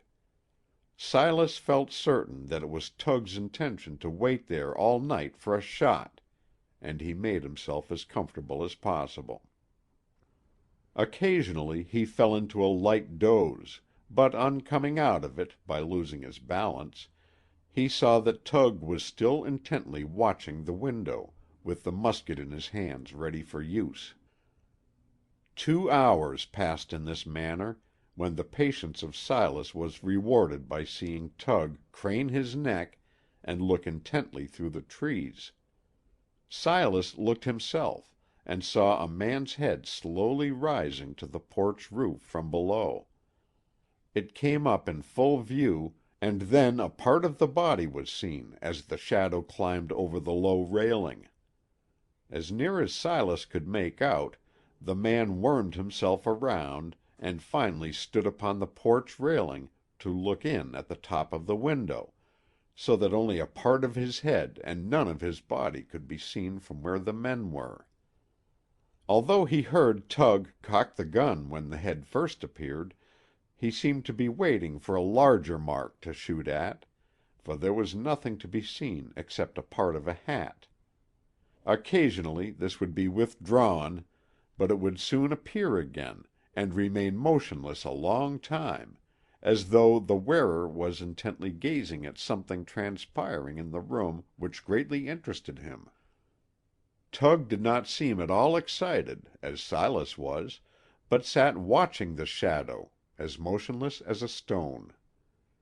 After a longer disappearance than usual, during which time Tug became very nervous, the hat came in view again, and Silas said softly, "Suppose it should disappear and never come back?"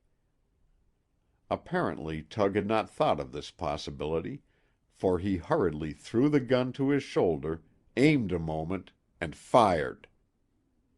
The report was tremendous, and seemed to frighten Tug himself, for he hurriedly jumped down and softly raised the sash into position, replaced the boards on the steps, and set out toward the town.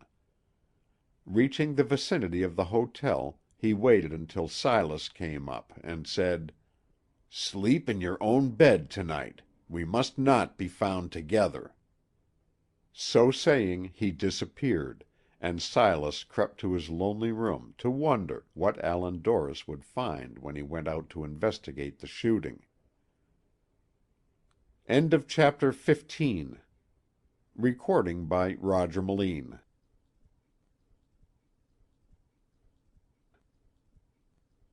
Chapter 16. The Step on the Stair. There had been 2 days of rain already, and Allan Dorris sat in his lonely room at 10 o'clock at night, listening to its ceaseless patter at the windows and on the roof, and its dripping from the eaves, thinking that when the sun came out again he would go away and leave it, and remove to a place which would always be in the shadow. Davy's Bend was noted for its murky weather, and the nights were surely darker there than elsewhere, but he felt that after his departure he would think of the sun as always shining brightly around the locks and through the dirty town, even lighting up the dark woods across the river, which seemed to collect a little more darkness every night than the succeeding day could drive out. For Annie Benton would remain, and surely the sun could not resist the temptation to smile upon her pretty face. Davy's Bend, with all its faults, would always remain a pleasant memory with Allan Dorris, and he envied those who were to remain, for they might hope to see Annie Benton occasionally pass on her way to church, and be better for it. He loved Annie Benton to such an extent that he would rather be thousands of miles away from her than within sight of the house in which she lived, since he had sworn not to ask her to share his life. And the next morning before daylight he intended to go to some far-away place, he did not know where, and get rid of the dark nights, and the rain, and the step on the stair, and the organ, and the player who had exerted such an influence over him. He had not been able to sell The Locks at the price he paid, although the people had been grumbling because they were not offered the bargain originally, so he intended to turn it over to Mrs. Wedge and poor Helen, and the noises and spectres which were always protesting against his living there at all, and become a wanderer over the face of the earth. Perhaps his lonely life of a year in The Locks would cause another ghost to take up its residence in the place, and join poor Helen in moaning and walking through the rooms.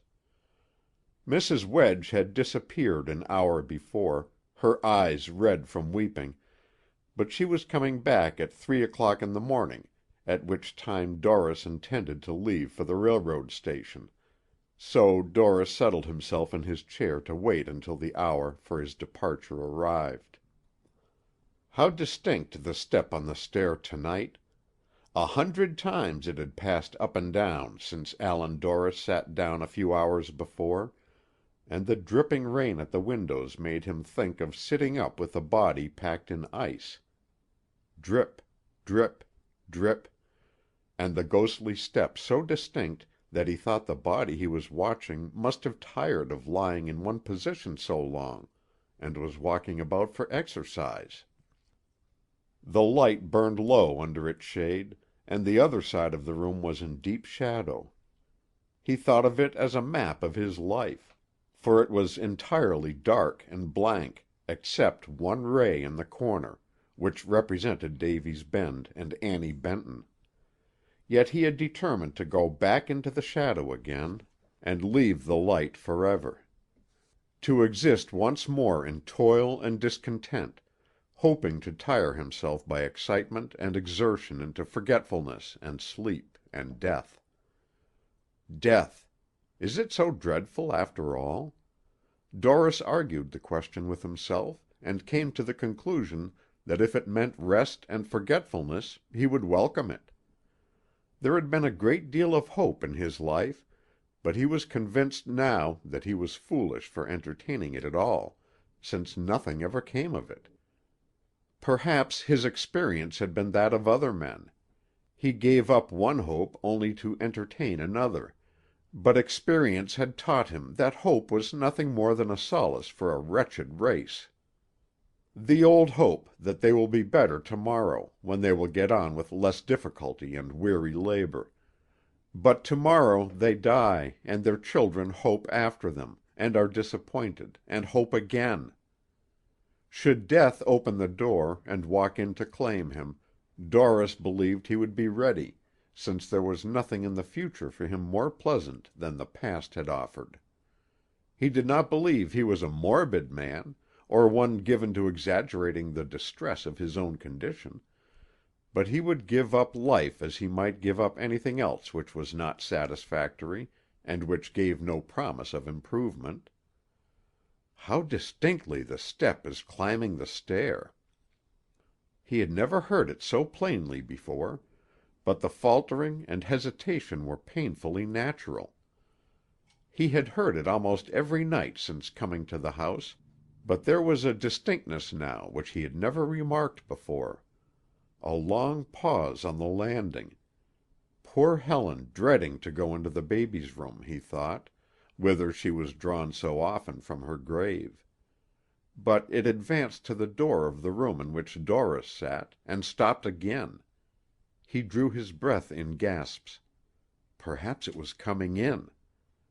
A timid knock at the door. The face of the listener turned as pale as death, and he trembled violently when he stood upon his feet. Should he open the door or lock it? Going up to the fire, he stirred the smoldering coals until there was a flood of light in the room, and turned up the lamp to increase the illumination. Still he hesitated. Suppose he should open the door and find poor Helen standing there in her grave clothes? Suppose she should drop on her knees and ask for her child, holding out her fleshless fingers to him in supplication, and stare at him with her sightless sockets? After hesitating a long time, he went to the door and threw it wide open, at the same time springing back from it in quick alarm. Annie Benton! He had firmly expected to see the ghost of poor Helen. Instead, he saw a fresh and beautiful girl, but so excited that she could scarcely speak. There was a look of reckless determination in her face which made Allan Dorris fear for the moment that she had gone mad, and, strolling about the town, had concluded, in her wild fancy, to murder him for some imagined wrong. "How you frightened me!" he said, coming close to her. "Just before you rapped, the ghost of poor Helen had been running up and down the stair, as if celebrating my resolution to leave The Locks, and give it over to her for night walking. You have been out in the storm, and are wet and cold. Come into the fire." The girl crossed the threshold and entered the room, but did not go near the fire. She seemed to be trying to induce her hot brain to explain her presence there, for she turned her back to him, as if in embarrassment. "I can no longer control myself," Annie Benton said, facing Dorris with quivering lips.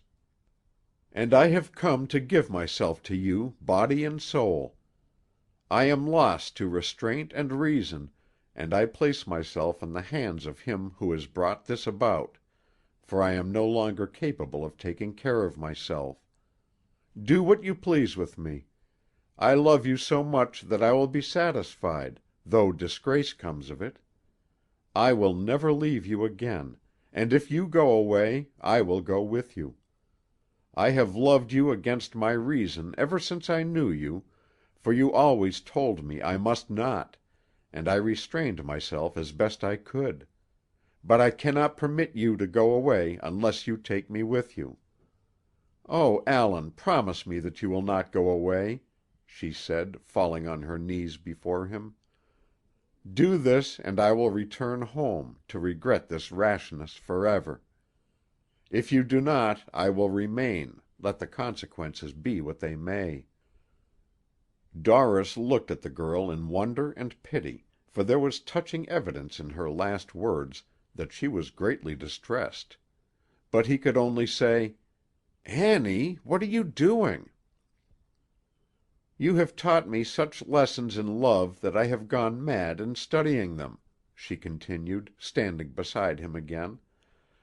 "And there is nothing in this world, or the world to come, that I would not give to possess you. I relinquish my father, and my home, and my hopes of heaven, that I may be with you, if these sacrifices are necessary to pacify my rebellion. If you have been playing upon my feelings during our acquaintance, and were not sincere, you have captured me so completely that I am your slave. But if you were in earnest, I shall always be glad that I took this step, and never feel regret, no matter what comes of it. Did you think I was made of stone, not to be moved by your appeals to me? I am a woman, and every sentiment you have given utterance to during our acquaintance has found response in my heart. It may be that you did not know differently, for there is too much sentiment in the world about women, and not enough knowledge. But I did not deserve all the good you said about me.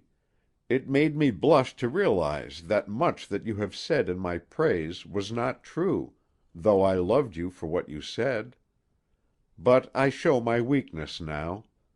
I could not resist the temptation to come here, and, as you have often told me, when anyone starts to travel the wrong road, the doors and gates are all open.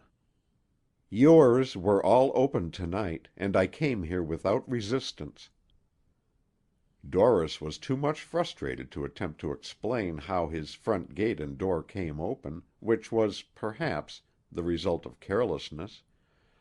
But he seemed as much alarmed as though a ghost, instead of his sweetheart, had come in at them. Without knowing exactly what he did, he attempted to take her wet wrap, but she stepped back from him excitedly. "Don't touch me," she said excitedly. "Speak to me." "Sit down and take off your wet wrap," he answered, "and I will." She unfastened a hook at her throat, and the garment fell to the floor. Her dress had been soiled by the walk through the rain, and her hair was disheveled, but she never looked so handsome before as she did when she stood in front of Doris, radiant with excitement. But instead of speaking to her, as he had promised, Doris sat motionless for a long time, looking at the floor. The girl watched him narrowly and thought he trembled. Indeed, he was agitated so much that he walked over to the window and stood looking out for a long time. "You say you could not resist the temptation to love me, though you said it was wrong," the excited girl continued. "Nor could I help loving you when you asked me to, though you said I should not. You never spoke to me in your life that you did not ask me to love you. Everything you said seemed so sincere and honest that I forgot my own existence in my desire to be with you in your loneliness, whatever the penalty of the step I am taking may be. I have so much confidence in you, and so much love for you, that I cannot help thinking that I am doing right, and that I never will regret it. Speak to me, and say that, no difference what the world may say, you are pleased. I care only for that." A picture, unrolled from the heavens, has appeared on the outside, and Allan Dorris is looking at it through the window. A long road, through a rough country, and disappearing in misty distance. Travelers coming into it from byways, some of whom disappear, while others trudge wearily along. There are difficulties in the way which seem insurmountable, and these difficulties are more numerous as the travelers fade into the distance, and likewise the number of travelers decreases as the journey is lengthened. At length only one traveler is to be seen, a mere speck along the high places where the difficult road winds.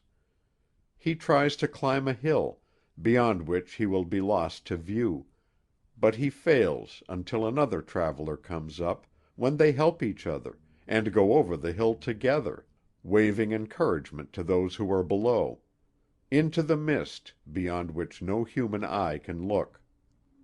"During our entire acquaintance," Doris said finally, coming over to her, "you have said or done nothing which did not meet my approbation, and cause me to love you more and more. You did not force yourself to do these things. They were natural, and that was the reason I told you to keep away from me. For I saw that our acquaintance was becoming dangerous. Why, I have offered to tell you before. But what you have done this night pleases me most of all. I have been praying that you would do it for months, though I did not believe you would, and much as I loved you, I intended going away in the morning for your good. I was afraid to ask you to share my life, fearing you would accept. For I am a coward when you are in danger, but now that you have offered to do it, and relieved me of the fear I had of enticing you into it, I am happier than I can express." Annie Benton's face brightened, and she put her hands in his. "Please say that my face is not cold and passionless," she said. "Once you told me that, when we were out on the hills, and it has pained me ever since. Say that there is hot blood and passion in my veins now." "When I said that," he answered, "I was provoked because you had so much control. I had none at all, and declared my passion within a few weeks after I knew you, but when I did it, you only looked at me in meek surprise. But I understand it all now, and I want to say that although you may regard what you have done to-night as an impropriety, it is the surest road to my heart. If it is depravity, I will make you proud of depravity, for I will be so good to you in the future that you will bless the day you lost your womanly control. The fact that you have trusted me completely caused me to resolve to make you a happy woman, and I believe I can do it. I love you because you have blood in your veins instead of water, and I will make you a queen. I am more of a man than you give me credit for. I am not the gloomy misanthrope you take me to be, for you have rescued me from that, and I will make the people of Davy's Bend say that Annie Benton was wiser than the best of them." He struck the table a resounding blow with his fist, and had the enemies of the man been able to look at his face then, they would have been afraid of him. "May I sit on your knee and put my arms around your neck while you talk?" she asked. "Yes," he answered, picking her up with the ease of a giant and kissing her on the cheek. "You may ride on my back all your life, if you will only remain with me. I have never felt like a man until this moment, and those who have fault to find with my course had better keep out of the way. There is a reason why you and I should not be married, as well as we will be before the sun shows itself again, for I intend to send for the minister to come to the church when I am through telling you how much I love you, and you shall play our wedding march while I pump the organ. But I am in the right. I have endured misery long enough to accommodate others. Let them expect it no longer.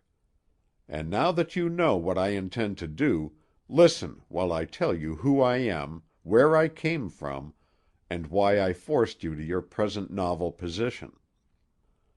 "I prefer not to hear it," the girl said, without looking up. "I did not know you before you came to Davy's Bend. I am not concerned in your history beyond that time, and as a mark of confidence in you I shall reserve the telling of it until our married life has been tested, until I am so useful to you, as I am certain you will be to me, that, no difference what your secret is, we will consider it a blessing for bringing us together. But for the disagreeable part of your life we would never have met. We should think of that." "Another time, then, or never, as you prefer," he replied. "I would have told you long ago, had you encouraged me to. Anyway, it is a story of devotion to others, and of principle practiced with the hatred and contempt and cowardly timidity which should only characterize villains, and villainous actions; of principle carried to such an extent as to become a wrong. But from this hour I shall act from a right motive, in which my heart sympathizes, which affords me a return for effort, and which will aid in making me a better man. I shall live to accommodate myself henceforth, instead of as a favor to others. But what will the people say of our strange marriage?" "I fear it is a sad depravity," the girl answered, "but I don't care." "Nor do I. How lucky! If it satisfies you and me, let every tongue in the world wag, if it will afford them enjoyment.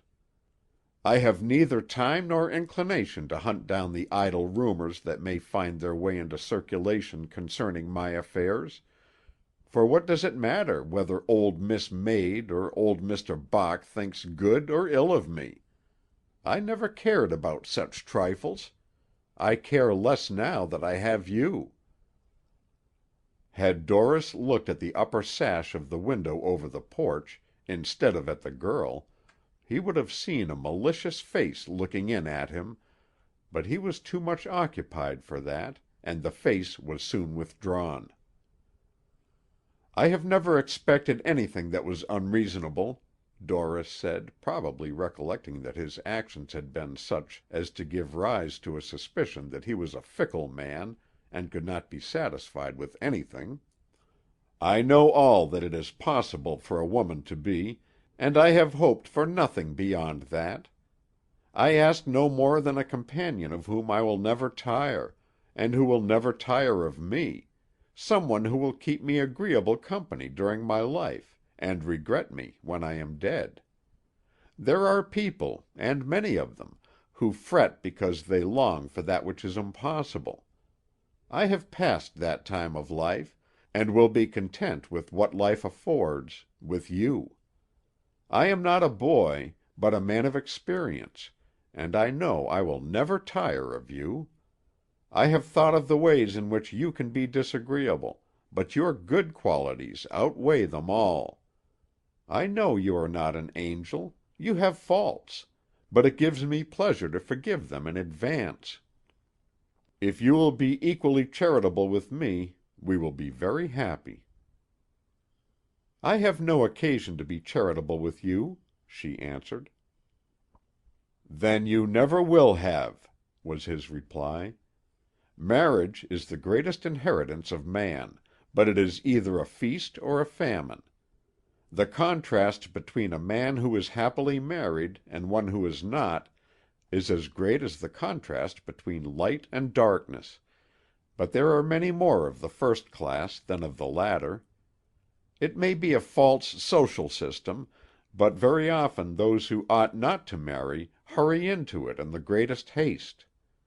I have thought that the qualities which attract young people to each other are the very ones which result in misery, and that love should commence in sincere and frank friendship, not charity or sentimentality. I do not believe in affinities, but I do believe that there is only one person in the world exactly suited to be my wife, and I intend to kiss her now." He did kiss her, but with the tenderness a rough man might display in kissing a tiny baby. "Although you say you love me, and I know you do," the girl said thoughtfully, "you have always acted as though you were afraid of me. You never kissed me but once before in your life, and then I asked you to." "Afraid of you?" There was a merry good humor in Allan Dorris's voice which would have made anyone his friend. "Afraid of you? Am I afraid of the sunshine, or of a fresh breath of air? I am afraid of nothing. I had the same fear of you that I have of heaven, a fear that you were beyond my reach, therefore I did not care to contaminate you with my touch. But if ever I get to heaven, I will not be afraid of it.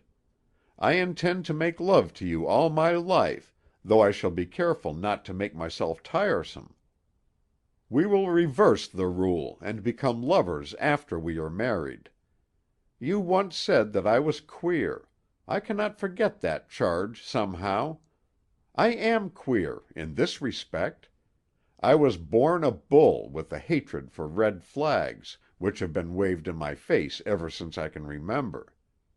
I may have been mistaken, but I have always believed that I never had a friend in my life, although I craved one more than anything else.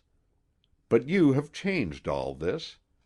I am contented now, and ready to give peace for peace. Of the millions of people in the world, am I not entitled to you?" He held her up in his arms, as if he would exhibit her, and ask if that small bundle was an unreasonable request, since he asked no more, and promised to be entirely satisfied. The loud report of a gun on the outside, followed by a crash in the glass in the upper pane of the window as a bullet came in to embed itself in the wall above their heads, startled them. The girl sprang up in alarm, while Doris hurriedly ran downstairs and into the yard. "A careless hunter has allowed his gun to explode in the road," he said when he returned after a long absence. But this explanation did not seem to satisfy even himself, for he soon went down to the lower end of the hall and aroused Mrs. Wedge by throwing the window prop on the roof of her house. On the appearance of that worthy woman, who came in with her eyes almost closed from the sleepiness which still clung to her, but who opened them very wide at sight of Annie Benton, he said, "Will you two please talk about the weather and nothing else until I return? I will return in a few minutes and make the necessary explanations. If there is anything wrong here, I will make it right." He left the house hurriedly, and they heard the big iron gate in front bang after him, but when his footsteps could no longer be heard, and they no longer had excuse for listening to them, the two women sat in perfect silence. Occasionally Mrs. Wedge looked cautiously around at Annie Benton, but meeting her eyes, they both looked away again, and tried to appear at their ease, which they found impossible. Fortunately, Doris was not gone long, and when he came back he put the girl's cloak on, as if they were going out. "We will return in a little while," he explained to Mrs. Wedge, who looked up curiously as he walked out with Annie Benton on his arm. "If you care to wait, we will tell you a secret when we come back, as a reward for not speaking while I was out of the room." Down the stairs they went, out at the front gate and toward the town, until they reached the church door, which they entered. On the inside they found Reverend Wilton waiting for them at the chancel rail, and although he tried to appear very much put out because he was disturbed at that unseasonable hour, and yawned indifferently, he was really interested. Perhaps he was thinking of the rare story he would have to tell at breakfast. Doris had evidently given instructions as to what was expected of him, for as soon as they stood before him he read the marriage service, and pronounced them man and wife, after which he congratulated them and left the church, which was probably in accordance with his instructions, too. A single light burned in the building, which barely extended to the vaulted ceiling, and which did not prevent the pews and the pulpit from looking like live objects surprised at being disturbed at such an hour, and leading his wife up to the organ, Doris said, "We will have the wedding march, if you please," whereupon he disappeared behind the instrument to work the bellows. And such a wedding march was never heard before. The girl put all the joy of her heart into melody, and made the chords which caused Allan Dorris to regret that he could not leave the bellows and go round in front to wave his hat and cheer. He was seated on a box in the dusty little corner, working away industriously, and when he heard how eloquently the girl was telling the story of her love for him, tears of thankfulness came into his eyes and surprised them, for they had never been there before. Your cheek and mine have been wet with tears wrung from the heart by sorrow, but all of us have not been as happy as Allan Dorris was on his wedding night." But there was more than joy in the music. It changed so suddenly into the plaintive strain of the minstrel baritone as to cause Allan Dorris to start. It may have been because the player was executing with the left hand, and without a light, but certainly it was difficult, like a life. But when the chords were formed, they were very sweet and tender, as we might say with a sigh that flowers on a weary man's grave were appropriate. At last the music ceased, dying away like the memory of sobs and cheers and whispers, and taking his wife's arm through his own, Allan Dorris walked back to The Locks. Mrs. Wedge was informed of the marriage, and could do nothing but cry from happiness, and after she left them Allan Dorris and his wife had so much to say to each other that daylight came to congratulate them while they were still seated in their chairs. But what is this which comes into the mind of Annie Dorris and causes her to start up in alarm? It is the recollection of Thompson Benton, her plain-spoken father. "Oh, Allan," she said, "what will father say?" "I will go over and hear what he says," Dorris replied promptly, putting on his hat. "You can go along if you like." What a bold fellow he was! And how tenderly he adjusted the wraps around his wife, after she had signified her desire to accompany him, when they stepped out into the frosty morning air. It was about Thompson Benton's time to start downtown, and as they paused before his front door, not without misgivings, he opened it wide and stood before them. Evidently the girl had not been missed from the house, for there was genuine astonishment in the father's face as he looked from one to the other. "What does this mean?"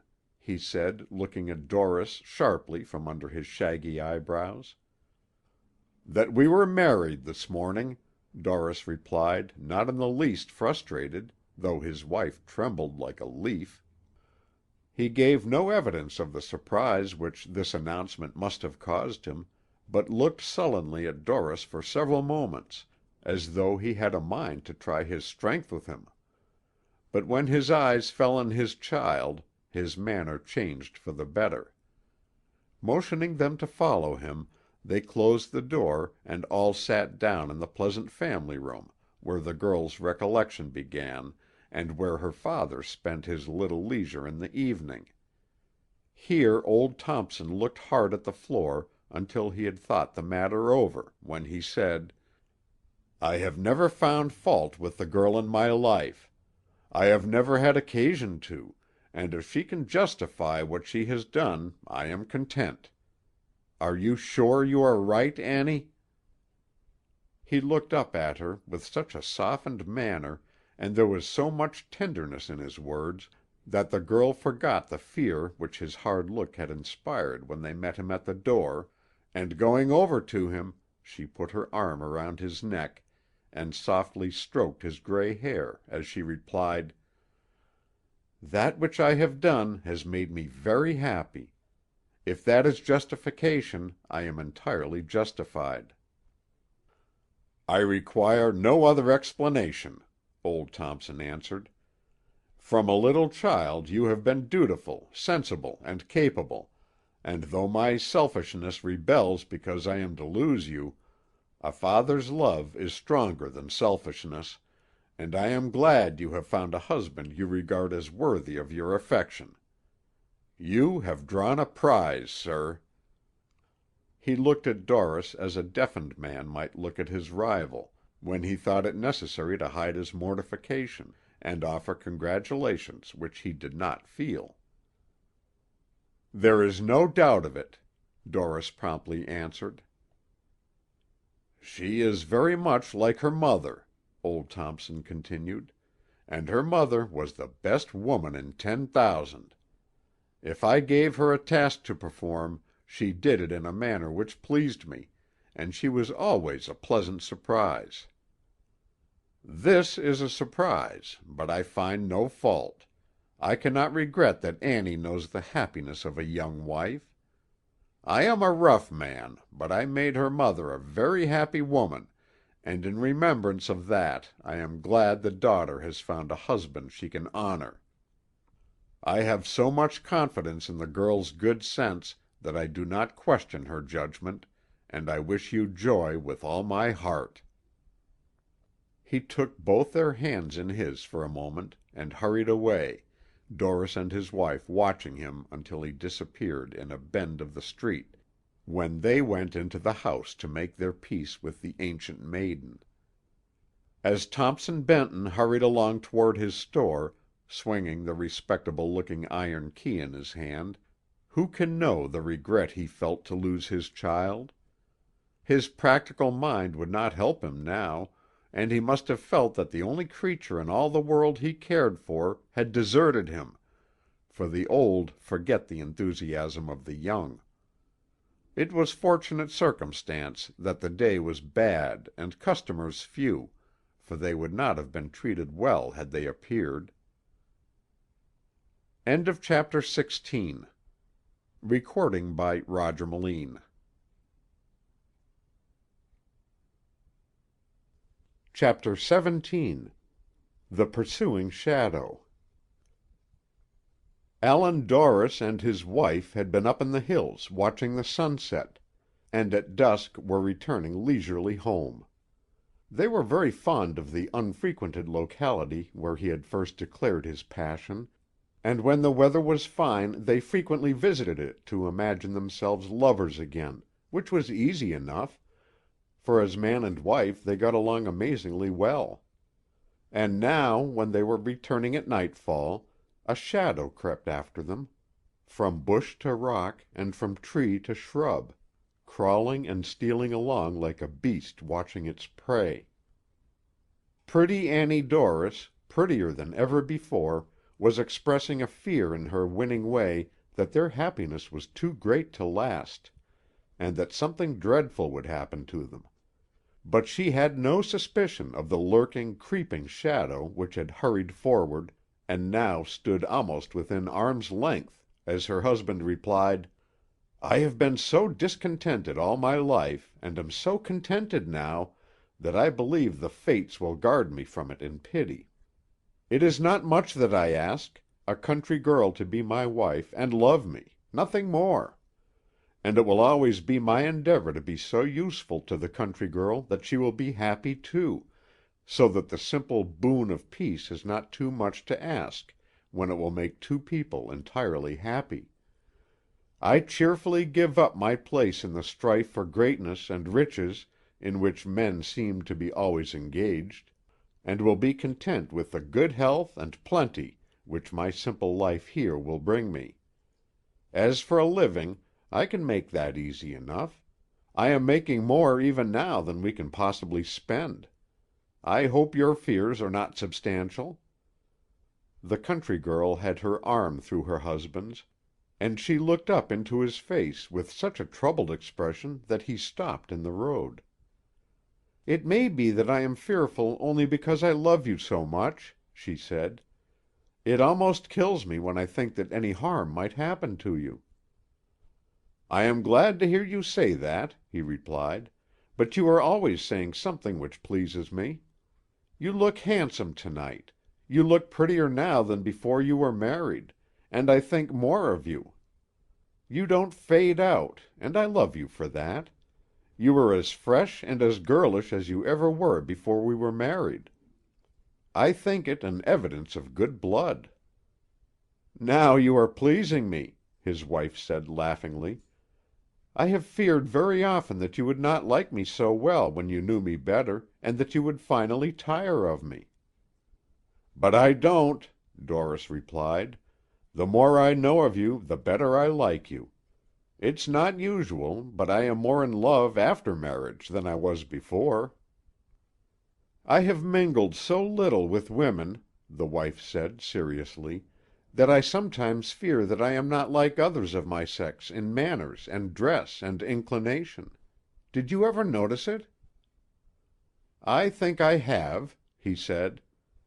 She turned upon him with mock fierceness, and pretended to be very indignant.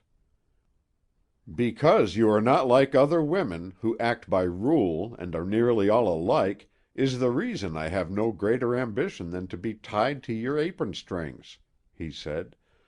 "I think your freshness and originality are your greatest charms." "Long before I ever thought of becoming a wife myself," she said seriously again, "I noticed that most men seemed to lack a knowledge of women, that they regarded them as angels while they were girls, and were disappointed because they turned out to be women as wives. I am not unjust, but I have thought the women were partly responsible for this, since many of them exhibit themselves like dolls, and pretend to be more than they are. This is the reason why I am pleased that you are not disappointed in me." "As to your being an angel," he laughingly replied, "I know you are not one, and I am glad of it. I have an idea that an angel would soon tire of me, and fly away in disgust, to warn its companions that men were not worth saving. There are some women so amiable that no matter to what extent their affairs go wrong, they cannot muster up enough energetic regret to cause them to supply a remedy. I am not so fond of amiability as to desire it at that price. Whenever you find capacity you will find temper, and I imagine that it would be dangerous to stir you up, for you are as capable a woman as I ever knew. Haven't you temper?" "Plenty of it. Too much," she answered. They both laughed at this frank confession, and Dorris took occasion to say that there was not a spark of it in his nature, though there was temper written in every line of his countenance, and that he would have been an ugly man when once fully aroused was certain.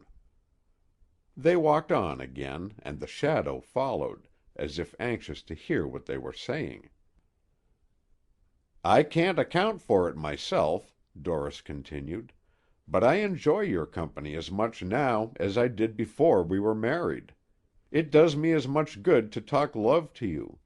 I suppose it must be because you deserve it. The fact that you were as careful to look well as you ever did may have something to do with it, but it is certainly the case.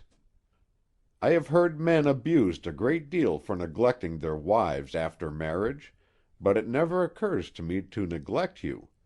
I don't want to neglect you. I think too much of you.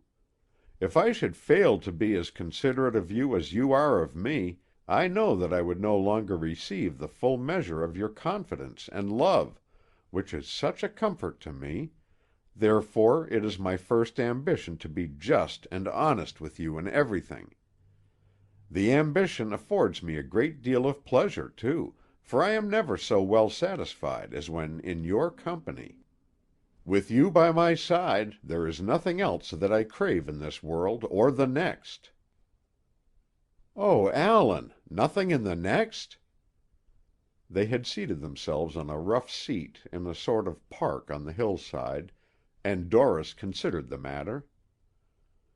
"Well, if you go to heaven, I want to go. Of course you will go, for you are good enough, therefore I intend to do the best I can, so that when we come back to be judged, the Master will realize how much we love each other, and conclude not to separate us. But I depend on you. He will let me in to please you, not because I deserve it." "I know you do not think as I do about it," she answered, "but it is possible that you have not investigated as I have.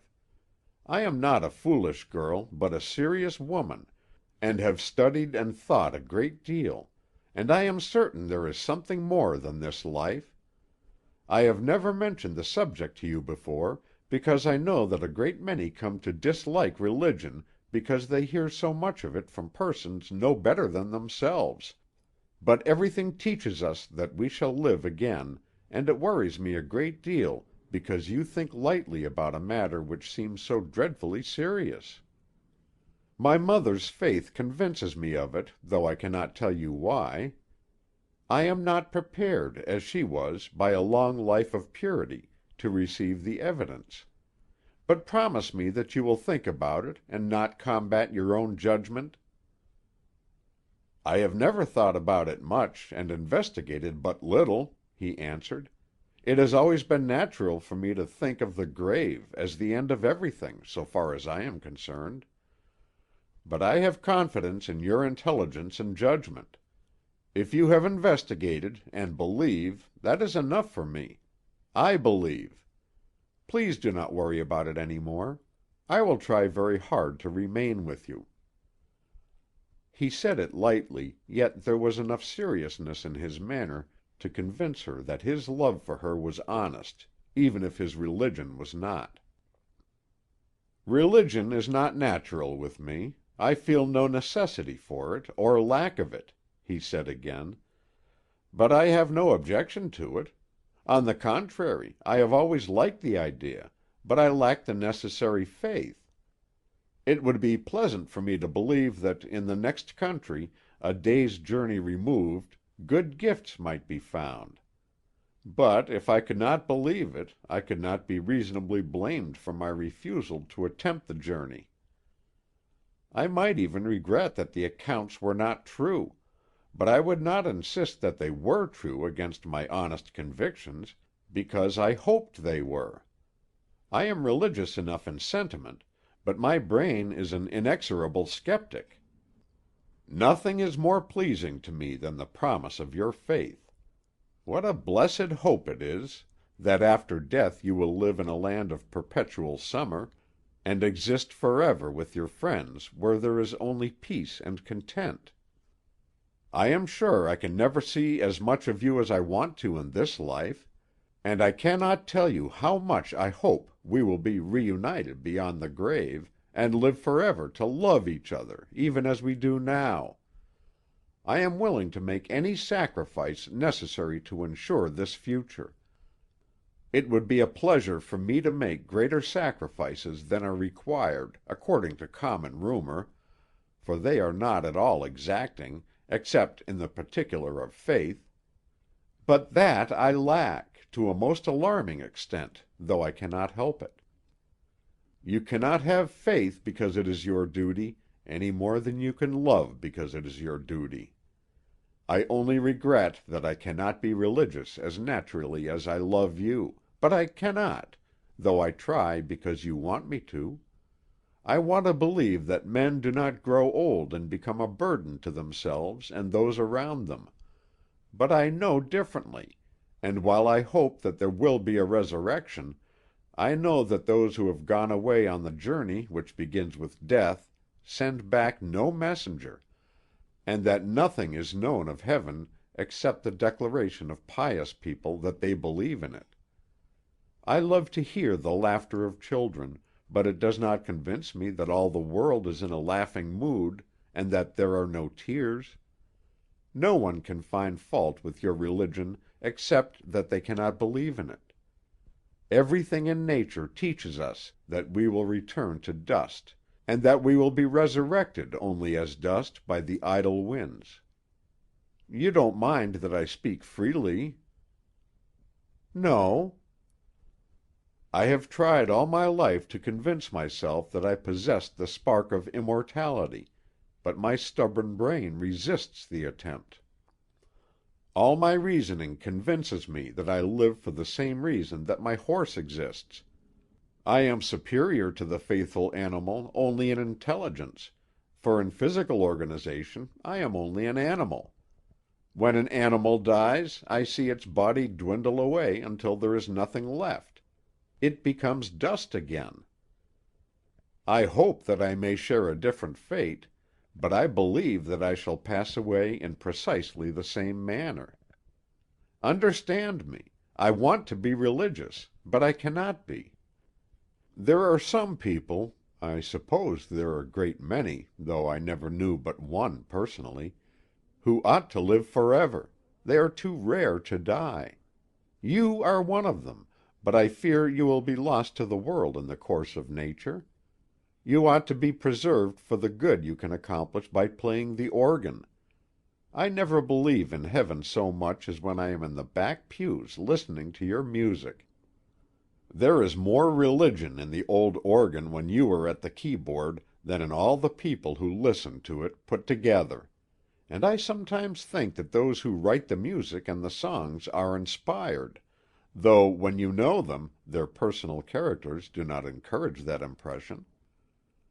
She put her hand to his mouth as if to stop him, but he pushed it away with a laugh, and continued, "Let me finish, that you may know what I really am, and then I will never mention the subject again. But don't think me worse than other men for my unbelief. They nearly all think as I do, though only the bad ones say so. All good men rejoice that there is a pleasing hope in religion, and encourage it all they can, but only a few of them have your faith."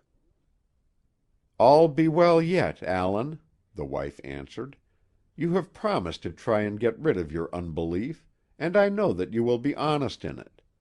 The Master whom I serve next to you, I fear I am becoming very wicked myself, for you are more to me than everything else—" "There it is again," Doris said, looking at her, half laughing.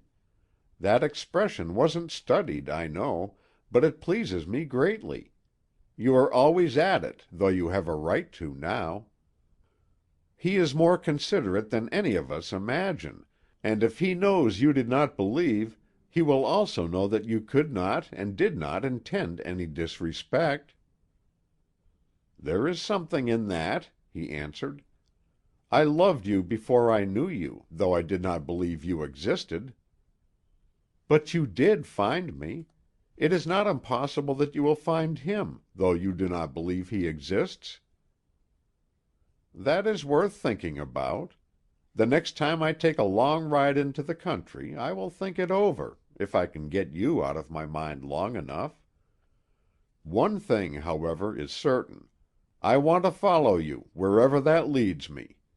Let me add, too, that in what I have said I intend no disrespect. It would be impudent in me, a single pebble in the sand surrounding the shores of eternity, to speak ill of a faith which is held by so many thousands of intelligent and worthy people. I speak freely to you, as my wife, my confidante, that you may know what I am." "But you are leading, Allan, and I am following," she said. "You are kind enough to believe that my future is assured, but it is not unless you are saved. You can save both of us by saving yourself. If we were at the judgment now, and you should be cast out, I would follow you. I might be of some use to you even there." "That's horrible to think about," he replied, rising to his feet. "But it pleases me. Anyway, little woman, we are getting along delightfully here. I hope we will always be as well off as we are now. If the next world affords me as much pleasure as this one has during the past 3 months, I shall be more than satisfied. It is said that a man is very happy when he is in love, and I am growing more in love with my wife every day. I suppose it is because I never was in love before. I have had extensive experience in everything else. I know a little of everything else. This may be the reason why my honeymoon lasts so long." "When I met you that afternoon out in the hills," she answered, "you were such an expert at love making that I was at first afraid of you. If ever man made a desperate, cunning love to a woman, you made it to me. But I soon got over my timidity, and knew you were only desperately in earnest, which made me love you until I went mad. I had nothing to give you but myself, and that I gave so readily that I sometimes fear, when you are away from me, I never think of it at any other time, that you accuse me for it." "It so happened," he answered, "that you did exactly what I wanted you to do, though I am not surprised at it now, since discovering how naturally you do 100 things a day to please me." "Accuse you?" He laughed good-naturedly at the thought. "Instead of that, it is the boast of my life that my sweetheart, my vision which came true, had so much confidence in me that she placed herself in my keeping without conditions or promises. You are the hope I have had all my life. You are the heaven I have coveted. And don't suppose that I find fault because the realization is better than the dream. When you go to heaven, and find that it is a better place than you imagined, you will not accuse the Master of a lack of propriety because he is more forgiving of your faults than you expected, nor do I. Dismiss that thought forever, to oblige me, and believe, instead, that your single fault turned out to be my greatest blessing. If I made desperate love to you up in the hills, it was natural, for I had no previous experience. I cannot remember that I ever was a young man. I was first a child, and then a man with grave responsibilities. But the fancy I told you about, the maid of air, I always loved it until I found you." Putting her arm through his, they walked toward the town, and the shadow emerged from a clump of bushes within a few feet of where they had been sitting. The married lovers walked on, unconscious of the presence, and occasionally the laugh of Mrs. Dorris came to the shadow on the wind, which caused it to listen anxiously and creep on after them again. In turning out of the path that led up into the hills, and coming into the road, Dorris and his wife met Tug and Silas, who were loitering about as usual, Tug in front carrying the gun, and Silas lagging behind. "What now?" Dorris said good-naturedly, on coming up with them. "What are you up to tonight?" "On a Wednesday night," Tug replied, putting the stock of the gun on the ground and turning his head to one side to get a square sight at the woman, "the woods are full of rabbits. We are out looking for them." "Why on Wednesday night?" Tug removed his gaze from Mrs. Dorris to Silas. "When do we find our game?" he inquired. "On Wednesday, at night," the little man answered meekly. "I don't know how it is myself," continued, this time taking a shot at Dorris, "but Wednesday it is. You are both looking mighty well." They thanked him for his politeness, and added that they were feeling well. "They didn't think much of you when you came," he said, pointing a finger at Dorris, which looked like a pistol, "but they have changed their minds. Even Reverend Wilton says you will do. It's the first kind word he has said of anybody. It came out—Silas, how did it come out?" "Like a tooth," Silas answered, who had been standing by with his hands in his pockets. "Like a back tooth, you told me. Come now, didn't you say a back tooth?" Silas muttered something which was accepted as an acknowledgment, and Tug went on, "Why didn't you say so, then? Why do you want to put it on me in the presence of the lady? But Reverend Wilton never said anything bad about you, or anybody else. He's too lazy for that.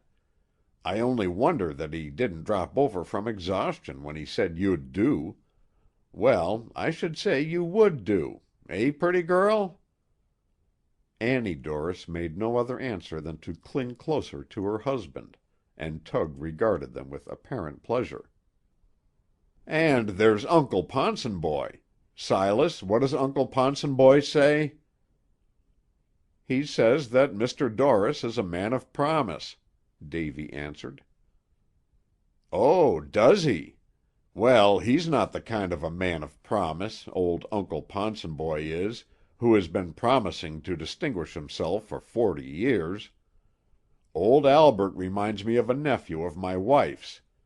I supported him 4 years in idleness, but he was always boasting that he was able to take care of himself, and that he asked favors of nobody. He used to fill up on my bread and meat, and lounge in front of my fire, and declare that he never knew solid content until he began to make his own living, although he did nothing except to write to his folks, and say that they needn't worry about him, He was able to take care of himself. But the old lady holds out against you."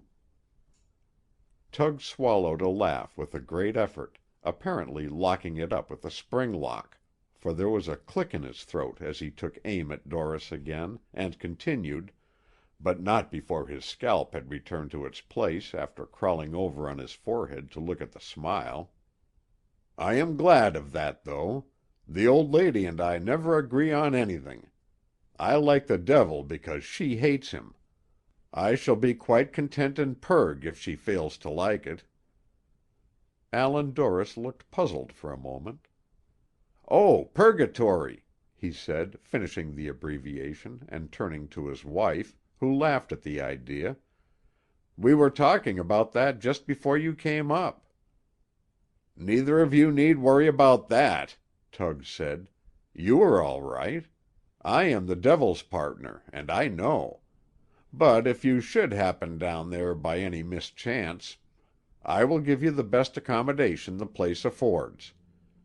If there is an ice box there, you shall have room in it, but no ice water for the old lady. I insist on that condition." They were very much amused at his odd talk, and promised that his instructions should be obeyed in case they became his guests. "But why are you the devil's partner?" Doris asked. "He must have assistance, of course," Tug replied, "and I shall make application to enter his service as soon as I arrive. I want to get even with Uncle Ponsonboy." Tug locked up a laugh again with a sharp click of the lock, and his scalp hurried back to its place on learning that it was a false alarm. "I want to get a note from him to this effect: 'Dear Tug, for the sake of old acquaintance, send me a drop of water.' Whereupon I will take my iron pen in hand and reply, 'Uncle Ponsonboy, drink your tears.' Then I will instruct one of my devilish assistants to lock him up, and never let him see the cheerful light of the fires again. As the door closes, I will say to him, as I now say to you, good night." Tug and Silas walked toward the hills, and Dorris and his wife toward the town, but the shadow no longer followed them. It had disappeared. In case the shadow came back that night to prowl around the locks and peer in at the windows, it found a determined-looking man on guard, carrying a wicked-looking gun. Had the eyes of the shadow followed the feet of the man, it would have noted that they walked around the stone wall at regular intervals, and that they stopped occasionally, as if listening. It would have seen them strolling leisurely away at the first approach of dawn, carrying the gun and Tug's burly body with them. End of chapter 17. Recording by Roger Melin.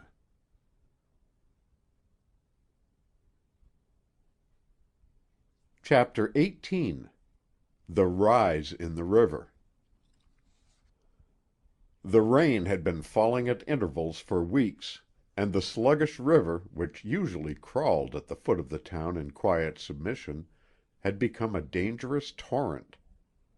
Long since out of its banks, its waters poured through the bottoms with an angry roar, and at night those who gathered on the brink in the town to mark its steady rising could hear cries of distress from the heavy timber, the firing of guns, and other alarms. For 2 days parties had been out with boats of every description, rescuing those who believed that the waters would soon go down, and remained until escape was impossible, imprisoned in the upper rooms of their houses. And each returning party brought the most distressing news yet heard of the havoc wrought by the flood. Reaching from hill to hill, the angry waters plowed up fair fields like heavy shot fired in battle, and crept into pretty homes to destroy in a night the work of years, wresting treasures from their fastenings with remorseless fury, and hurrying away with them like living thieves. The citizens of Davy's Bend feared that the sun had been drowned by the flood in the heavens, as the people were being drowned by the flood in the bottoms, for its kindly face had not appeared in 2 weeks. The roads and lanes in the country, highways no longer, were abandoned to the rain and the mist, for no travelers ventured upon them, and if the town had been dull before, it was now doubly so, giving the people abundance of time in which to recount their miseries. Men who ventured out in wagons told wonderful tales on their return of the reign of the waters, for insignificant streams which had long been regarded with familiar contempt had become dangerous rivers, roaring and crashing through fruitful fields in mad haste to join the floods. Great lakes occupied the low places for so many days that the people feared the land itself had floated away, leaving caverns in the place of their fields, and there was distress in the country as well as in the town. Rude boats to ply upon the newly arrived waters were hastily constructed by men who did not know how to use them, never having lived near a navigable stream, but there seemed a chance for them to learn, for the waters increased steadily every hour.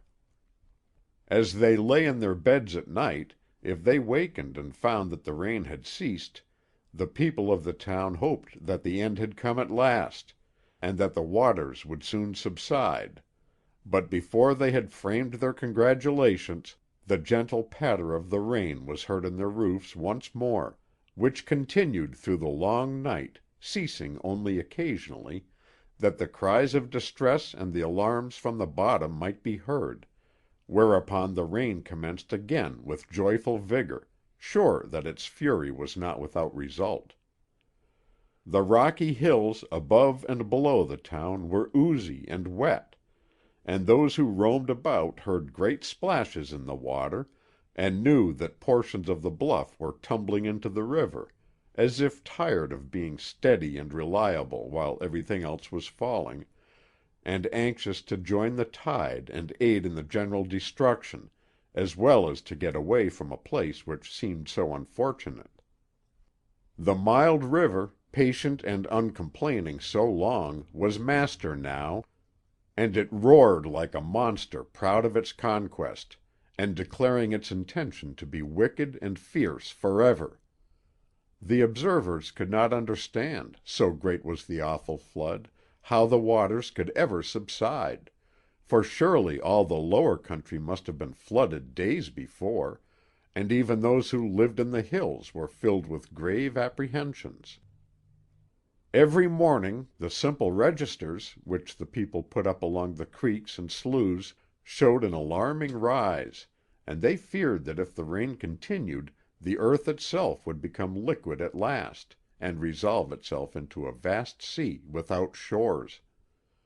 No one knew how the news came, but there seemed to be whispers in the air that in the upper country the flood was even worse than at Davy's Bend, which added to the general apprehension, and many believed that the rainbow was about to prove faithless at last. Houses of a pattern barely familiar to the people occasionally floated past the town in the current, and in one of them rode a man who refused to leave his property when the relief boats put off to him, for he said that he came from hundreds of miles above, and that since the world seemed to be turning into water, he preferred his strange craft to the crumbling hills. As he floated away, stark mad from excitement, fear, and hunger, he called back to the men to follow if they valued their lives, for a wave 20 feet high was coming down the river, carrying the towns along the bluffs with it. Bridges which had been built across gullies in the highlands were seen hurrying by every hour, and it seemed that the hill on which Davy's Bend was built would shortly tremble, and start slowly down the river, at last gratifying the ambition of the people to get away. Among those distressed by the unfortunate condition of those living in the bottoms were Allan Dorris and his wife, safe in their home above the town. The people seemed so fearful that the rain would never cease that they neglected to get sick, and Dr. Dorris would have greatly enjoyed the uninterrupted days he was permitted to spend with his pretty wife but for the distress around him. The dripping from the eaves of the locks at night, he thought of it again, reminded him of the dripping from the coffin of a body packed in ice, which he was commissioned to watch, and long before day he left his bed and walked the floor. His wife soon joined him, and they looked out of the window at the blank darkness. "How it reminds me of the first night I came here," he said. "But what a different man I am! Then I cursed my existence, and was so disturbed in mind that night was a season of terror. I dreaded its approach as heartily then as I now hail it as a season of repose, and every day I have new reason to rejoice that I am alive. What a fortunate fellow I am! I can sleep 9 hours out of every night, and arise every morning entirely refreshed, not a day older. I am content now to lie down at night and let the world wag, or quarrel, or do whatever it likes, for the only part of it I care for is beside me. Sometimes I waken, and forget you for a moment, when I wonder how I ever induced such sound sleep to come to my eyes. But when I remember it all, I feel like cheering, and go off into dreamland again with the comfort of a heavy child. It is a wonderful change, and you are responsible for it all.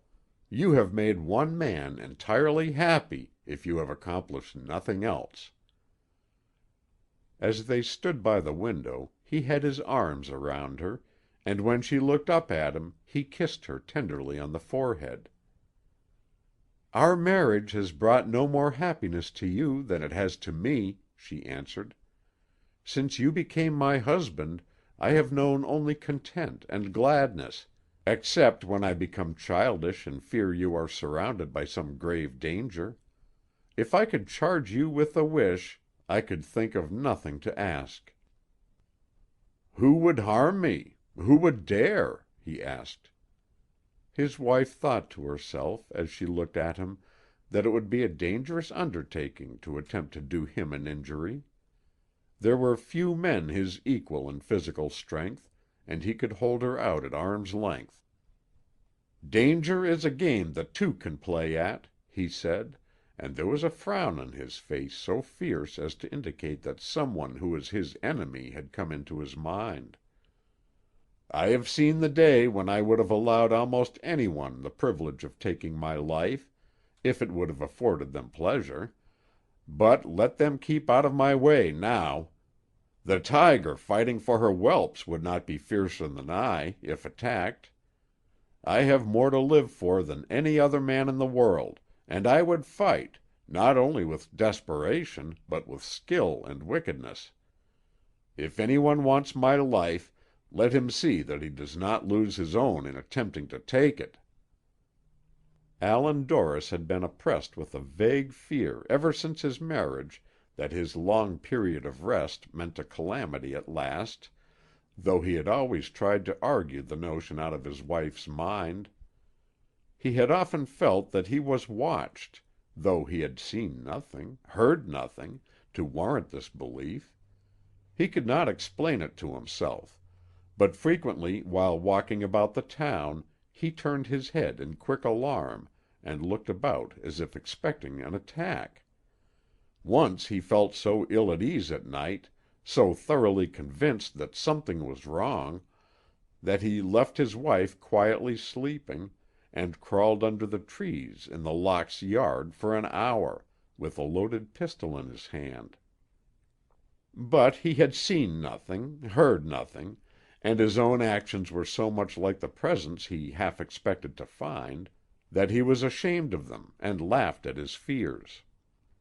But the dark night and the cheerless rain brought the old dread into his mind, and he said to his wife, "We are all surrounded by danger, though I am as exempt from it as other men, but if I should meet with an accident some time, I take many long rides at night, and I have often been in places when a single misstep of my horse would have resulted in death.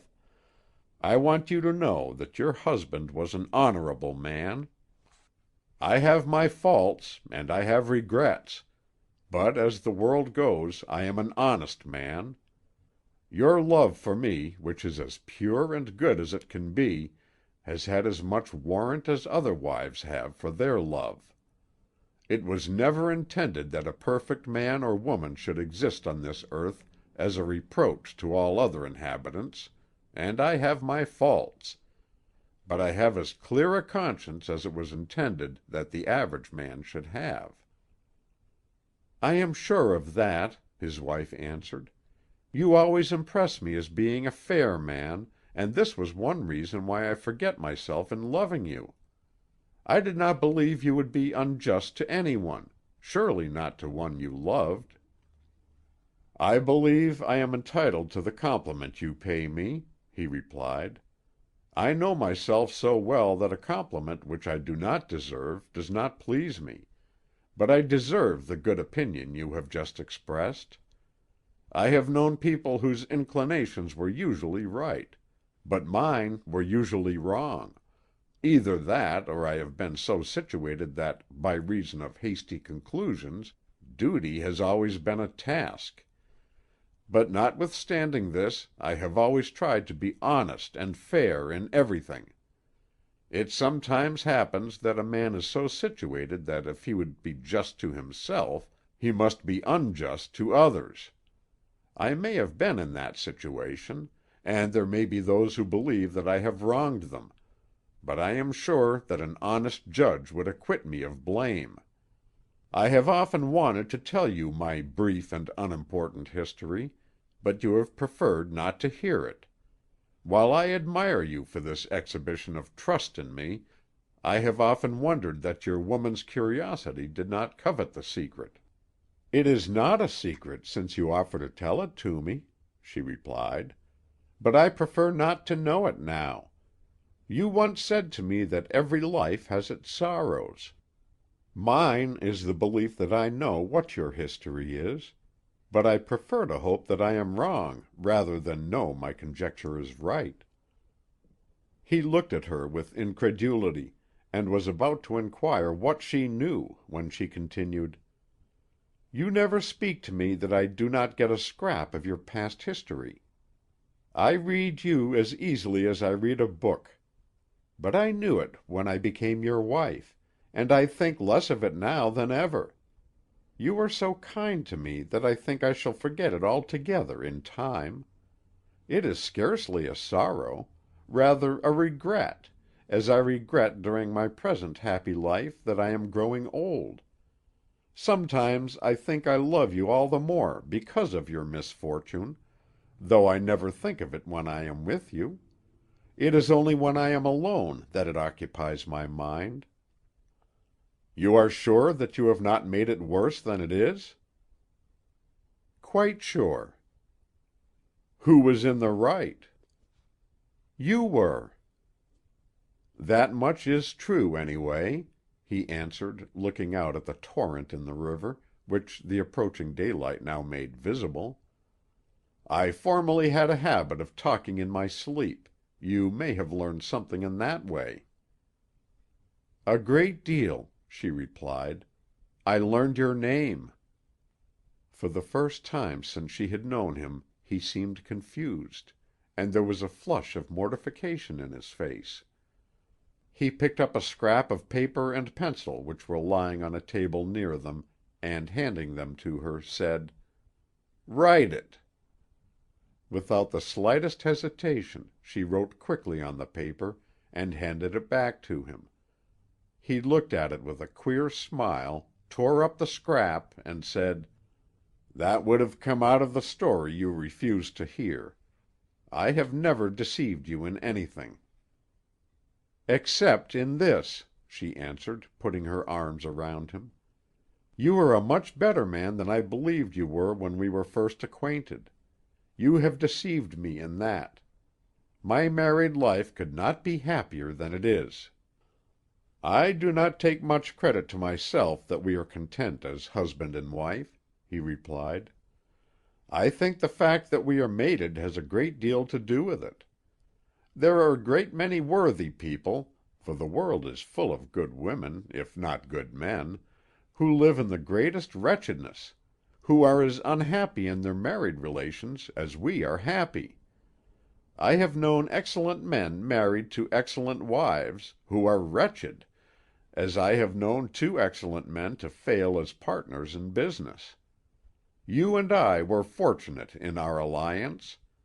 It often occurs to me that Mrs. Armsby should have had a better husband, poor woman. How many brave, capable men there are in this world who would rejoice in the possession of such a wife! Worthy, honest men who made a mistake only in marrying the wrong woman, and who will die believing there is nothing in the world worth living for, as I believed before I met you. Every one who is out in the world a great deal knows such men, and pities them, as I do. For when I contrast my past with my present, I regret that others, more deserving than I, cannot enjoy the contentment which love brings. You and I are not phenomenal people in any respect, but we are man and wife in the fullest sense of the term, and others might enjoy the peace we enjoy were they equally fortunate in their love affairs.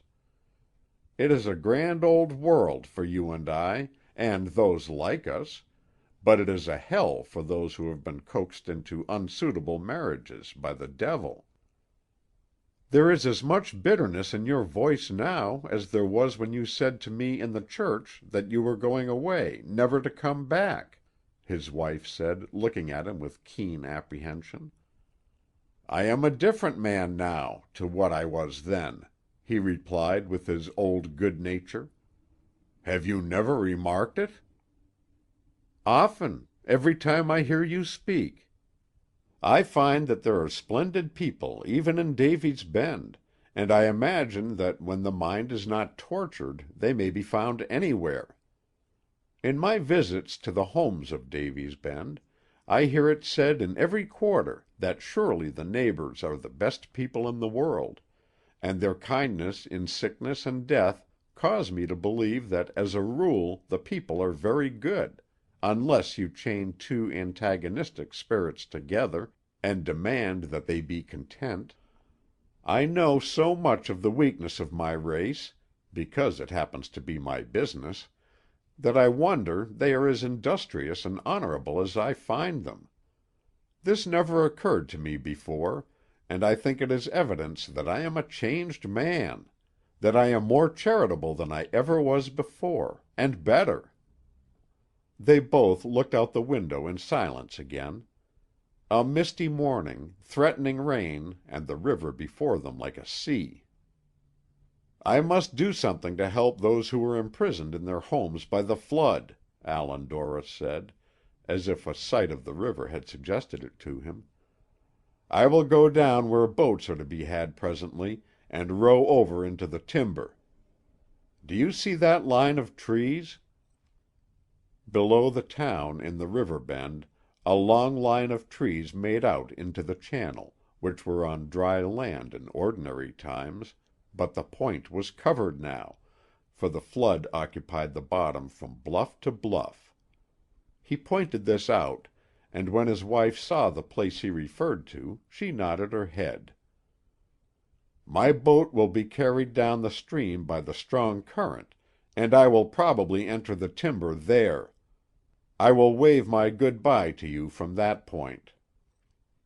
He went out soon after to prepare for the trip, and during his absence his wife hurriedly prepared his breakfast, and when he came back he wore coat and boots of rubber. "What a wonderful housekeeper you are!" he said as he sat down to the table. "No difference what I crave, you supply it before I have time to worry because of the lack of it.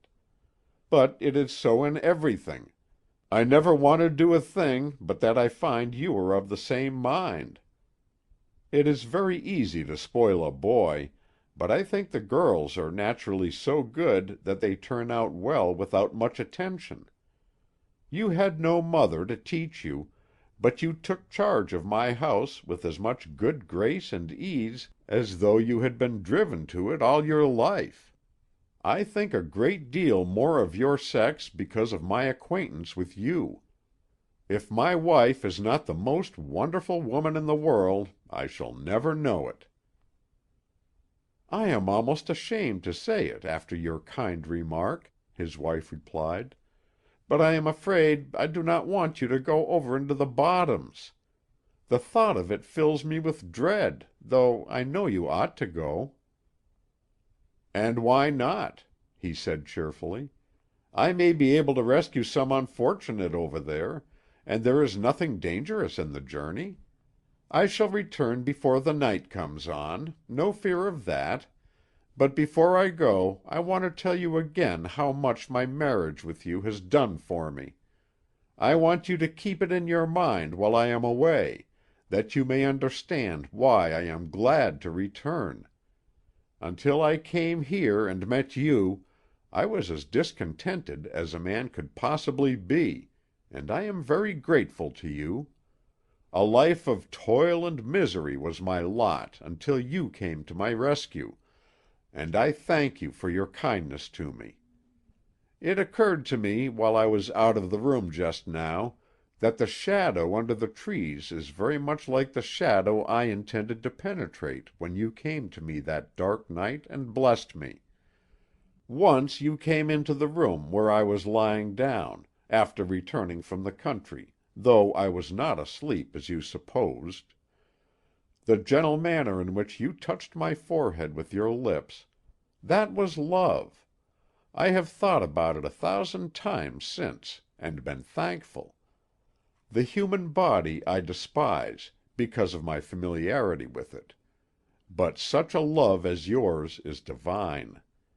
I only regret that it is not more general. Love is the only thing in life worth having. If a man who lacks it is not discontented, he is like an idiot who is always laughing, not realizing his condition. Some people I have known suggested depravity by their general appearance. You think of your own faults from looking at them, and feel ashamed. But it makes me ambitious to look at you, and every day since I have known you, I have been a better man than I was the day before." He had finished his repast by this time, and they walked out to the front door together, arm in arm, like lovers. "I have heard it said," he continued as he tied up his rubber boots and made final preparations for starting, "that if a wife is too good to her husband, he will finally come to dislike her. You are too good to me, I suppose, but it never occurs to me to dislike you for it. On the contrary, it causes me to resolve to be worthy of your thoughtfulness. It will do me good to go into the shadow for a day. I will appreciate the sunshine all the more when I return.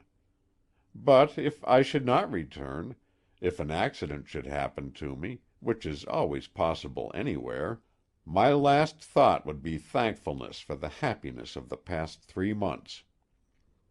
"But you do not anticipate danger," she said, grasping his arm as if to lead him back into the house. "There is no danger," he replied. "Even if my boat should fail me, I could swim back to you from the farthest point, for I love you so much. You have never seen my reserve strength in action. If a possibility of being separated from you should present itself, I imagine I should greatly surprise my enemies.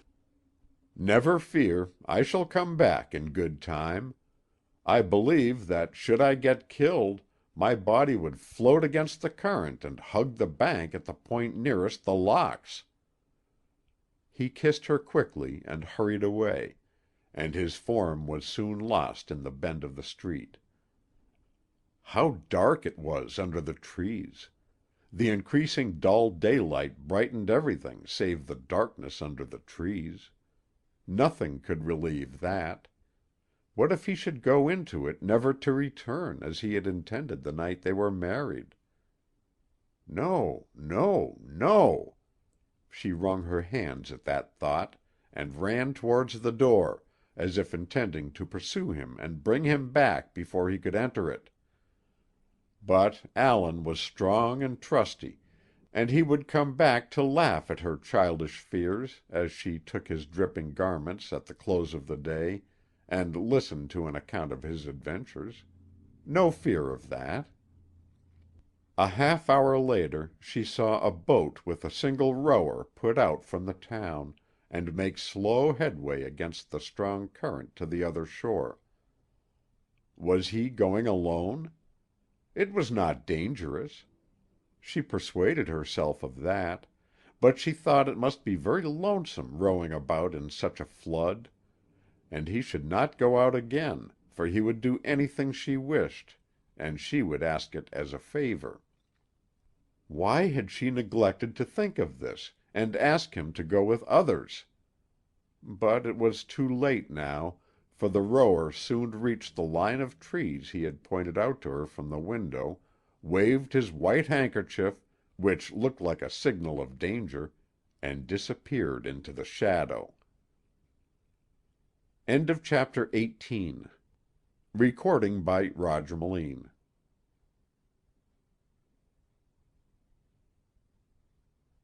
Chapter 19. Mr. Whittle makes a confession. The first rays of the bad morning, as it looked in at Mr. Whittle's window, found that worthy busily engaged in cleaning and scouring his gun. It was not yet his bedtime, for of late he spent all of every night, instead of part of it, in prowling about, bent on mischief, he said.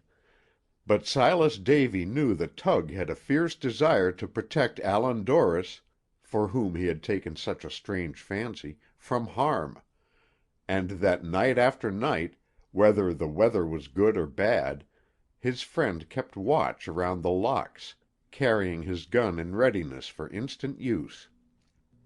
Silas usually kept him company until he became sleepy, and knew that he must return in order to keep awake and attend to his work the next day. But Tug, who slept during the day, seldom deserted his post. He may have left his beat occasionally for an hour or two, but only to creep carefully up into the hills back of the house, where he crouched and listened beside the paths, and then crept back again.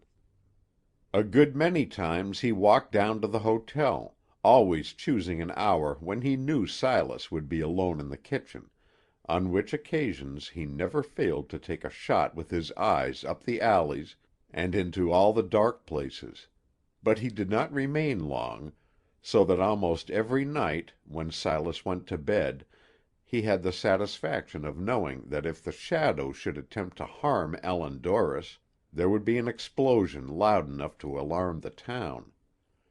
Silas, who had been out on the bottoms the day before, came in late in the evening, and, throwing himself on the bed, he slept so soundly that when Tug appeared, late in the morning, from one of his vagrant tramps, he was not aroused. And there he lay now, in his clothes, sound asleep, his face as innocent as a child's, as his mind was. As Tug scoured away on the gun, rubbing off the rust and dirt, he occasionally looked at Silas, and the thought no doubt occurred to him that if there ever was a thoroughly unselfish, incapable, kind-hearted fellow, there he was, on the bed, asleep, and resting well. "He'll soon be awake, though," Tug said aloud, looking up at the window, and noting the increasing light. "He can't sleep when it's light enough for him to work. He has been driven to it by his hard masters until he knows nothing else, and he has a habit of getting up at daylight which he can never overcome. Silas was ruined by too much work. I was ruined by too little of it, I suppose. Anyway, I'm ruined. Nobody disputes that. I am so ornery that I am becoming ashamed of myself." Mr. Whittle meditated a moment, and then, putting down his gun, he walked over to a piece of looking-glass, which was tacked against the wall, and took a long look at himself. The inspection was apparently unsatisfactory, for he shook his fist at the reflection, made a face at it, and muttered ill-humoredly as he walked back to his chair. "If Davy didn't forget so easy," Mr. Whittle said aloud again, rubbing away on the gun barrel, "what a fine man he would be. If he could make money as easily as he is good-natured, he would be a fine fellow. But they say he works to no purpose, and must have somebody to watch him, though he means well. Everybody says that. If Davy should be told to turn a crank, he would do it better than anybody, and keep at it longer. But the men who make money not only work hard, but use judgment, and Davy lacks judgment, poor fellow. They all say that.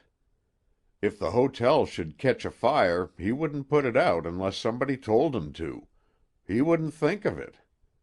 But he means as well as any man in America. I can cheerfully say that for him. An ordinary man never opens his mouth without saying something mean. But if ever I heard Davy say a mean thing, or knew him to do a mean thing, may I become a preacher. Well, the talents must be divided, I suppose, for no person seems to combine any two of them.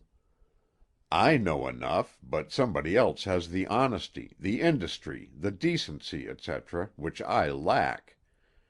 Unfortunately, it does not follow that a sensible man is a square man or a good man. I'd rather trust a fool for honesty than a man with a big head, any day. The worst crimes I have ever heard of were the work of men cursed with more brains than conscience. I thought he couldn't sleep long after the sun was up." Looking over at his sleeping partner, he saw that he was becoming uneasy, and soon he sat up on the edge of the bed and looked around in bewilderment as he rubbed his eyes. "Well, Rogue, how do you feel?" Tug inquired, stopping his scouring. "What time is it?" Davy inquired, with a show of excitement, and getting on his feet without answering the question. "I should say it was 5 o'clock Wednesday morning," Tug replied, looking out at the window, and then back at his companion, as if wondering at his nervousness. "Why?" "I meant to remain awake to tell you of it last night," Silas replied hurriedly, "but I was so tired, from rowing all day, that I dropped off to sleep soon after I came in. I have seen the shadow." Tug sprang up from the low chair in which he had been sitting, and began to nervously fumble through his pockets, as if looking for ammunition. "I was out in the bottoms with Armsby yesterday," Davy continued, "and twice we passed a man rowing about alone. We were not very close to him, but I am sure it was the shadow, and that he meant mischief. Each time when we encountered him he rowed away rapidly, and when Armsby hailed him he paid no attention." Tug was much concerned over this news, for after finding his ammunition he went to loading his gun with great vigor. "Could you see his short ear?" he stopped to inquire, after ramming down a great quantity of powder. "No, his left side was from me, but I am sure it was the same man. And I am sure that the boat in which he rowed was the same one you took the little woman out of. I hurried here as fast as I could to tell you, but when I lay down on the bed to wait for you, I fell asleep. Armsby made me row all day while he kept a lookout for ducks. I am sorry I fell asleep." Silas rubbed his sore arms and looked very meek, but Tug was too busy making arrangements to go out to notice him. "The impudence of the scoundrel!" he said, as he poured in the shot. "I never thought to look for him in daylight. Which way did he go?" Tug peered into the tube of the gun with his big eye, before capping it, as if expecting to find his enemy crouching down in the powder, but finding that the powder primed, he put on a cap and stood ready to go out. "Into the woods," Silas answered. When we first met him he was rowing toward town, but on seeing us he turned the other way. That was about noon, and just before night we saw him again, coming toward town as before, but he pulled off to the right when he met us, and disappeared under the trees. I expected you in every moment when I fell asleep, or I would have gone up to the locks and told Allan Dorris. We ought to tell him about this man, Tug. His appearance here so regularly means trouble. Within a year we have seen him a dozen times, and each time he has been lurking around Allan Dorris. We really ought to do something." In the emergency Silas did what he had done 100 times in other emergencies. He said that something should be done, and folded his hands. "Ain't I tryin' to do something?" his companion answered testily. "Haven't I tried my best to shoot him? What more can I do? But he has only been here 7 times. Here is the record." He handed the gun over to Silas, who saw for the first time that there were 7 notches cut in the stock, the particularly long one representing the time that Tug had shot at the shadow and missed. The men had talked of warning Dorris a great many times before, but Tug had always argued that it was unnecessary, that it would only render him nervous and suspicious, whereas he was now contented, and very useful to the townspeople and his young wife. Silas had always been in favor of putting his friend on his guard against an enemy who seemed to come and go with the night, but Tug had stubbornly held out against it, and perhaps this was the reason he guarded the locks so faithfully. Sometimes he would only hear a noise in the underbrush, at other times he saw a crouching figure, but before deciding to fire at it, it would disappear, but there was always something to convince him that his old enemy was still occasionally lurking about the town. A few times he had seen him openly, as has been narrated, but there was always something in the way of the accomplishment of the purpose nearest his heart, the only purpose of his life. He did not know himself why he had taken such an interest in Dorris, nor had he ever attempted to explain it to Silas, but he admired the man, and the only ambition he had ever acknowledged was connected with the safety of the person he admired, according to his own confession, next to rum and devilishness, for not even Davy outranked the owner of the locks in Tug's callous heart. And Dorris himself was not more pleased when his wife was praised than was the rusty old lawyer, and at her suggestion he had worked whenever he could get to it during the winter which had just passed, at copying, drawing legal papers, and at keeping books, for he was competent at any of these occupations. It is probable that had she asked him to go to work as a day laborer he would have consented, for she was kind to him in a great many ways, and often invited him to visit the locks, when he appeared looking very much like a scarecrow, the result of his attempts at fixing up, and using his great eye, after arriving, to look around for refreshments, for he was always hungry. Being a noted character, when it became known that he had "reformed," and that he was patronized by the Dorrises, a great many others took pains to patronize him, and gave him work of the kind he was willing to do, for he was still very particular in this respect. When at the locks, if he threatened to drink too much, Mrs. Dorris took his glass and kept it, although her husband was usually in favor of turning him on, as Tug expressed it, for he was very amusing when a little tipsy, and kept them in continued laughter by his dignified oddity. "I will tell him to-day," Tug said, taking the gun into his own hands again. "He must not go into the bottoms unless accompanied by a party, and as he hasn't been over yet, he may take it into his head to go to-day. I will tell him in an hour. He won't be up before that time." "Do you know, Tug," Silas said, "what I think of you? Well, out with it. Let's have it." "I think you are a better man than you pretend." "It's a lie," his companion replied fiercely, hitting the table a hard blow with his clenched fist. "It's a lie." "I have often thought it was very much to your credit that you took such an interest in a hunted man," Davy said, "who is shadowed by a cowardly enemy, but perhaps I am mistaken. I usually am. It's not important." Tug hung his head in mortification at this suggestion, and for once in his life neglected to be indifferent and dignified at the same time, which was possible with him, if with no one else. "Whoever accuses me of being a good man," he said finally, "wrongs me. When I made the discovery, a good many years ago, that I could never hope to become anything, I made up my mind to distinguish myself for shiftlessness.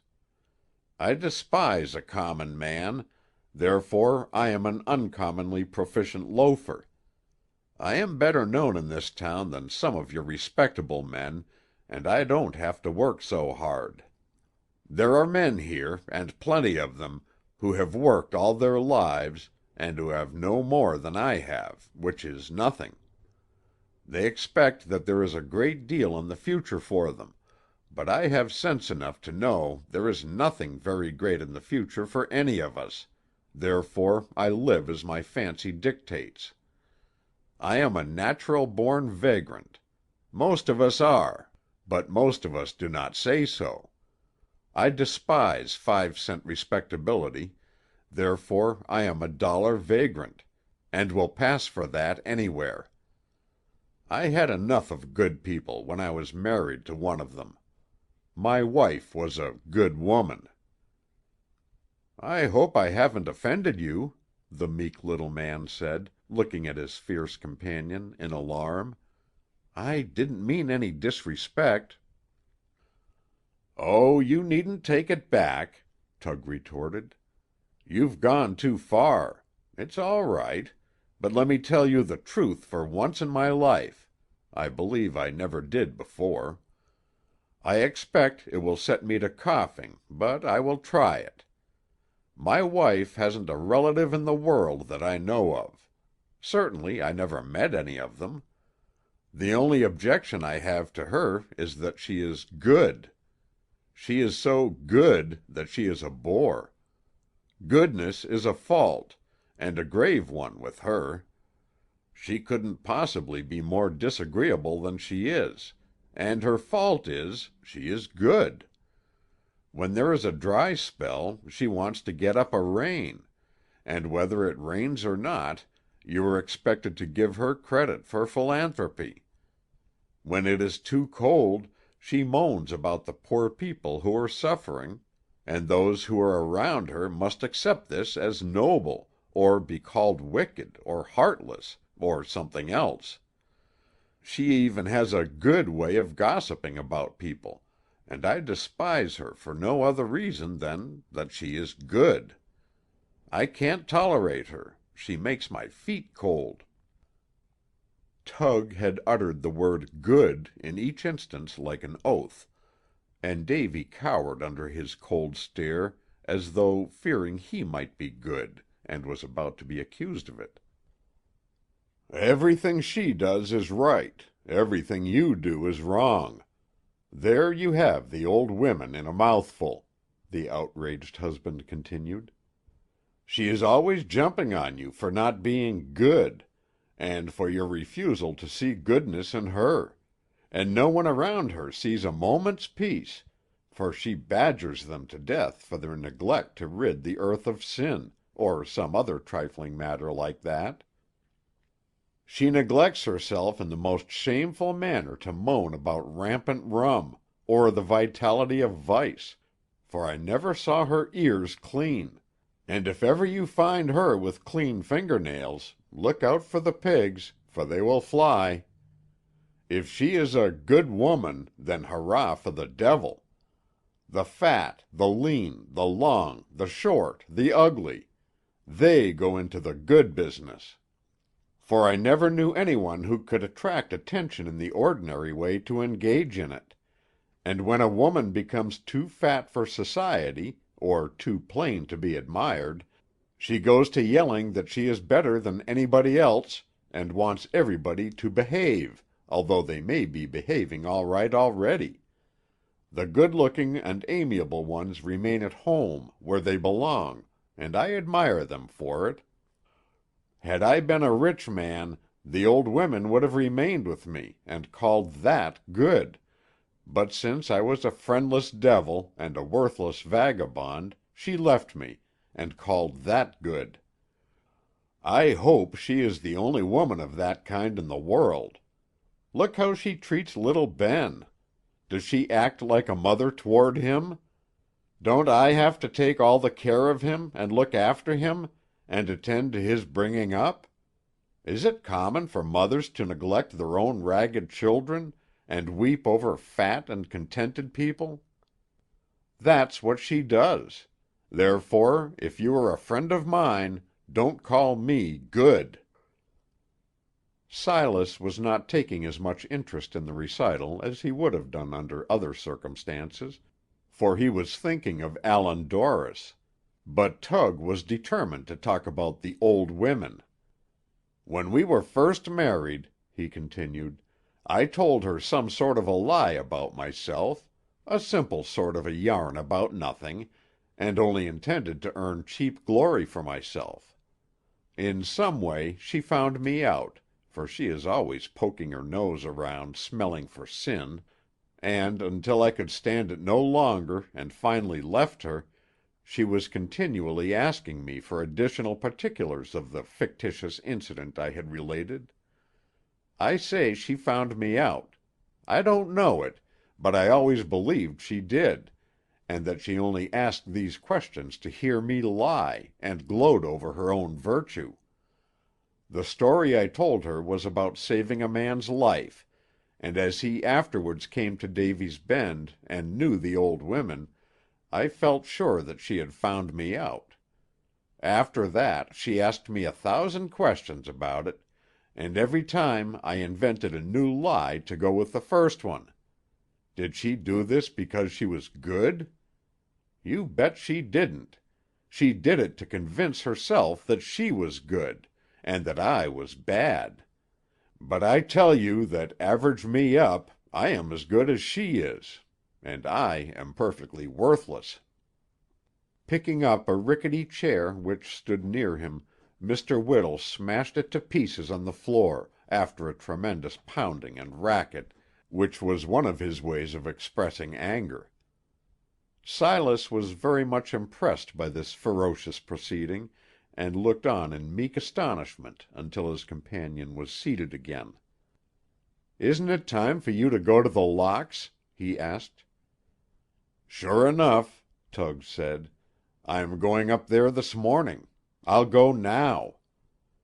Without further words he picked up his gun and started out, going over the hills to avoid the frequented streets. He had made up his mind to make a full breast of the story, so he walked along leisurely, thinking that he had a genuine surprise in store for his friend. Arriving at the Locks gate, he blew the whistle, which was always looking out into Dorris's room like an eye, and waited for an answer. It came soon after, the cheerful voice of Annie Dorris, inquiring what was wanted. "It's me, Tug," he answered. "I want to see Mr. Dorris." "He left an hour ago to go over into the Bottoms," was the reply. "Anything urgent?" "Oh, no," the man replied, as he swallowed a great lump which came up into his throat. "Nothing urgent. I only wanted him to pull a tooth."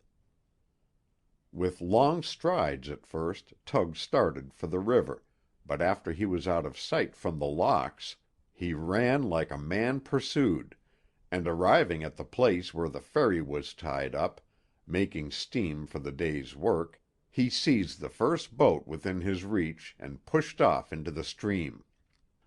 The owner of it called to him to come back, as he wanted the boat himself, but Tug paid no attention except to row the harder, and soon disappeared under the trees. End of chapter 19. Recording by Roger Melin. Chapter 20. The Search in the Woods. From noon until twilight Annie Dorris watched the point on the other shore of the river, where her husband had promised to wave the signal of his return long before nightfall, but nothing did she see save the floating debris of the flood, which looked like tired travelers hurrying forward to find a night's shelter. Great trees came floating down, with their arms outstretched as if for help, and occasionally these disappeared in the angry water, as human floaters might disappear after giving up in despair, believing it to be impossible to reach the shore. Boats carrying parties of men came back, one by one, to the town, as the afternoon wore away, and the ferry came in later in the evening, panting like a thing of life after its hard day's work. But no boat with a single strong rower appeared to cheer the gaze of the faithful watcher. Everything seemed to be hurrying away from her, and from Davy's Bend, and from the gathering darkness under the trees, save the returning boats, and she thought their occupants appeared to be anxious to reach their own homes, and tell of some horror in the woods. Perhaps some of the rowers had a message to be delivered at the locks, and when they did not come, the fear found its way to her throbbing heart that the news was dreadful, and that they delayed until they could muster up more courage. While it was yet light on the water, an ugly nightshade collected under the trees where her husband's boat had disappeared, reaching out with long arms to capture those in the boats, who were hurrying away from it. A black monster, it seemed, fat with prey, watching the town with stealthy care until its people were sleeping after the day's work and unsuspicious of attack. As Annie Dorris watched this black shadow grow larger and larger, and become so bold as to approach still nearer to the town, it seemed to her that no one within it could ever escape, and though an occasional boat did come out, it hurried toward the town rapidly, as if in fright, and this encouraged her to hope that her husband had been delayed in some way, and would safely return with wonderful adventures to relate. So she kept up the vigil, and saw the shadow grow blacker as the afternoon became night. When it was too dark to see even the river, Annie Dorris stood looking out into the night, hoping that her husband had returned another way, and that his footstep would soon be heard on the stair, for she could think of no danger that could befall him, since rowing in the flood was safe, in spite of the strong current. Once she heard a light step on the stair, and she was sure that it was her husband coming up to surprise her, and there was a pause of long duration on the landing. But when she threw open the door in joyful expectation, the quiet darkness looked at her in pity. More than once the footstep on the stair was heard by the anxious and terrified wife, and more than once she hurried to the door to look into the hall. But hope seemed to be leaving the house, and she imagined she heard it in the lower hall, hurrying away. Returning to the window, she saw such fearful phantoms in the darkness that she ran, bareheaded, into the street and up the hill to her father's house. "Annie!" Thompson Benton said, as she ran into his room with starting eyes and disheveled hair. "Annie, what has happened?" "Oh, father," she replied, bursting into tears, "my husband has not returned from the Bottoms." Thompson Benton had been expecting a calamity to befall Allan Dorris, for while he had grown to honestly admire him, there was always something in his manner which indicated that he was in danger. Perhaps this suspicious dread grew out of the keen relish with which Allan Dorris enjoyed his home, as if every day were to be his last. It may have been the result of the general belief that he remained in the town to hide away from malicious enemies, or knowledge of the pathetic sadness which always distinguished his manner. But, whatever it was, Thompson Benton put on his coat and boots, which he had just taken off, precisely as a man might do who had been summoned on a long-expected errand. He had no explanations of the absence to offer to the weeping wife, but became grave at once, and made his preparations to go out in nervous haste. So, without speaking an encouraging word to his daughter, who had sunk down on her knees beside her father's chair, he left the house and hurried down to the town. With long strides he reached the river's brink, where a number of boats were tied, and spoke to a few trusty men who were there, some of whom at once put oars into two of the boats, while others hurried back into the town after lanterns and torches. While they were gone, Thompson Benton walked up and down the bank, pausing frequently to look toward the woods. But he said nothing, and paid no attention to those who looked at him curiously for an explanation. For the absence of this grim old man from his home at night was important. It was particularly important now, since it was known that he was only waiting for the return of the men with the torches to go over into the bottoms. The news spread rapidly that something unusual was in the air, and when the two boats, rowed by 4 men each, pushed out into the stream, half of the town was left on the bank to talk of their mission in low whispers, and hope that Allan Dorris would be found safe and well. Among those who watched the lights in the boats as they were rowed away and finally disappeared under the trees was Silas Davy, who felt that his neglect to warn Allan Dorris of the shadow which followed him so persistently had resulted in a tragedy at last. The departure of the men at that hour to look for him, and the preparations they had made for the search, were dreadfully significant. There could be no mistake of that, and Silas wandered along the shore for an hour, hoping to see the boats return, and hear the men talking cheerfully on the water, indicating that his friend had been found. But the longer he watched the woods, the darker they became, and the less prospect there seemed to be that the lights the men had carried would never reappear, so he resolved to walk up to The Locks, hoping to find Dorris there, and be the first to give the news to the town.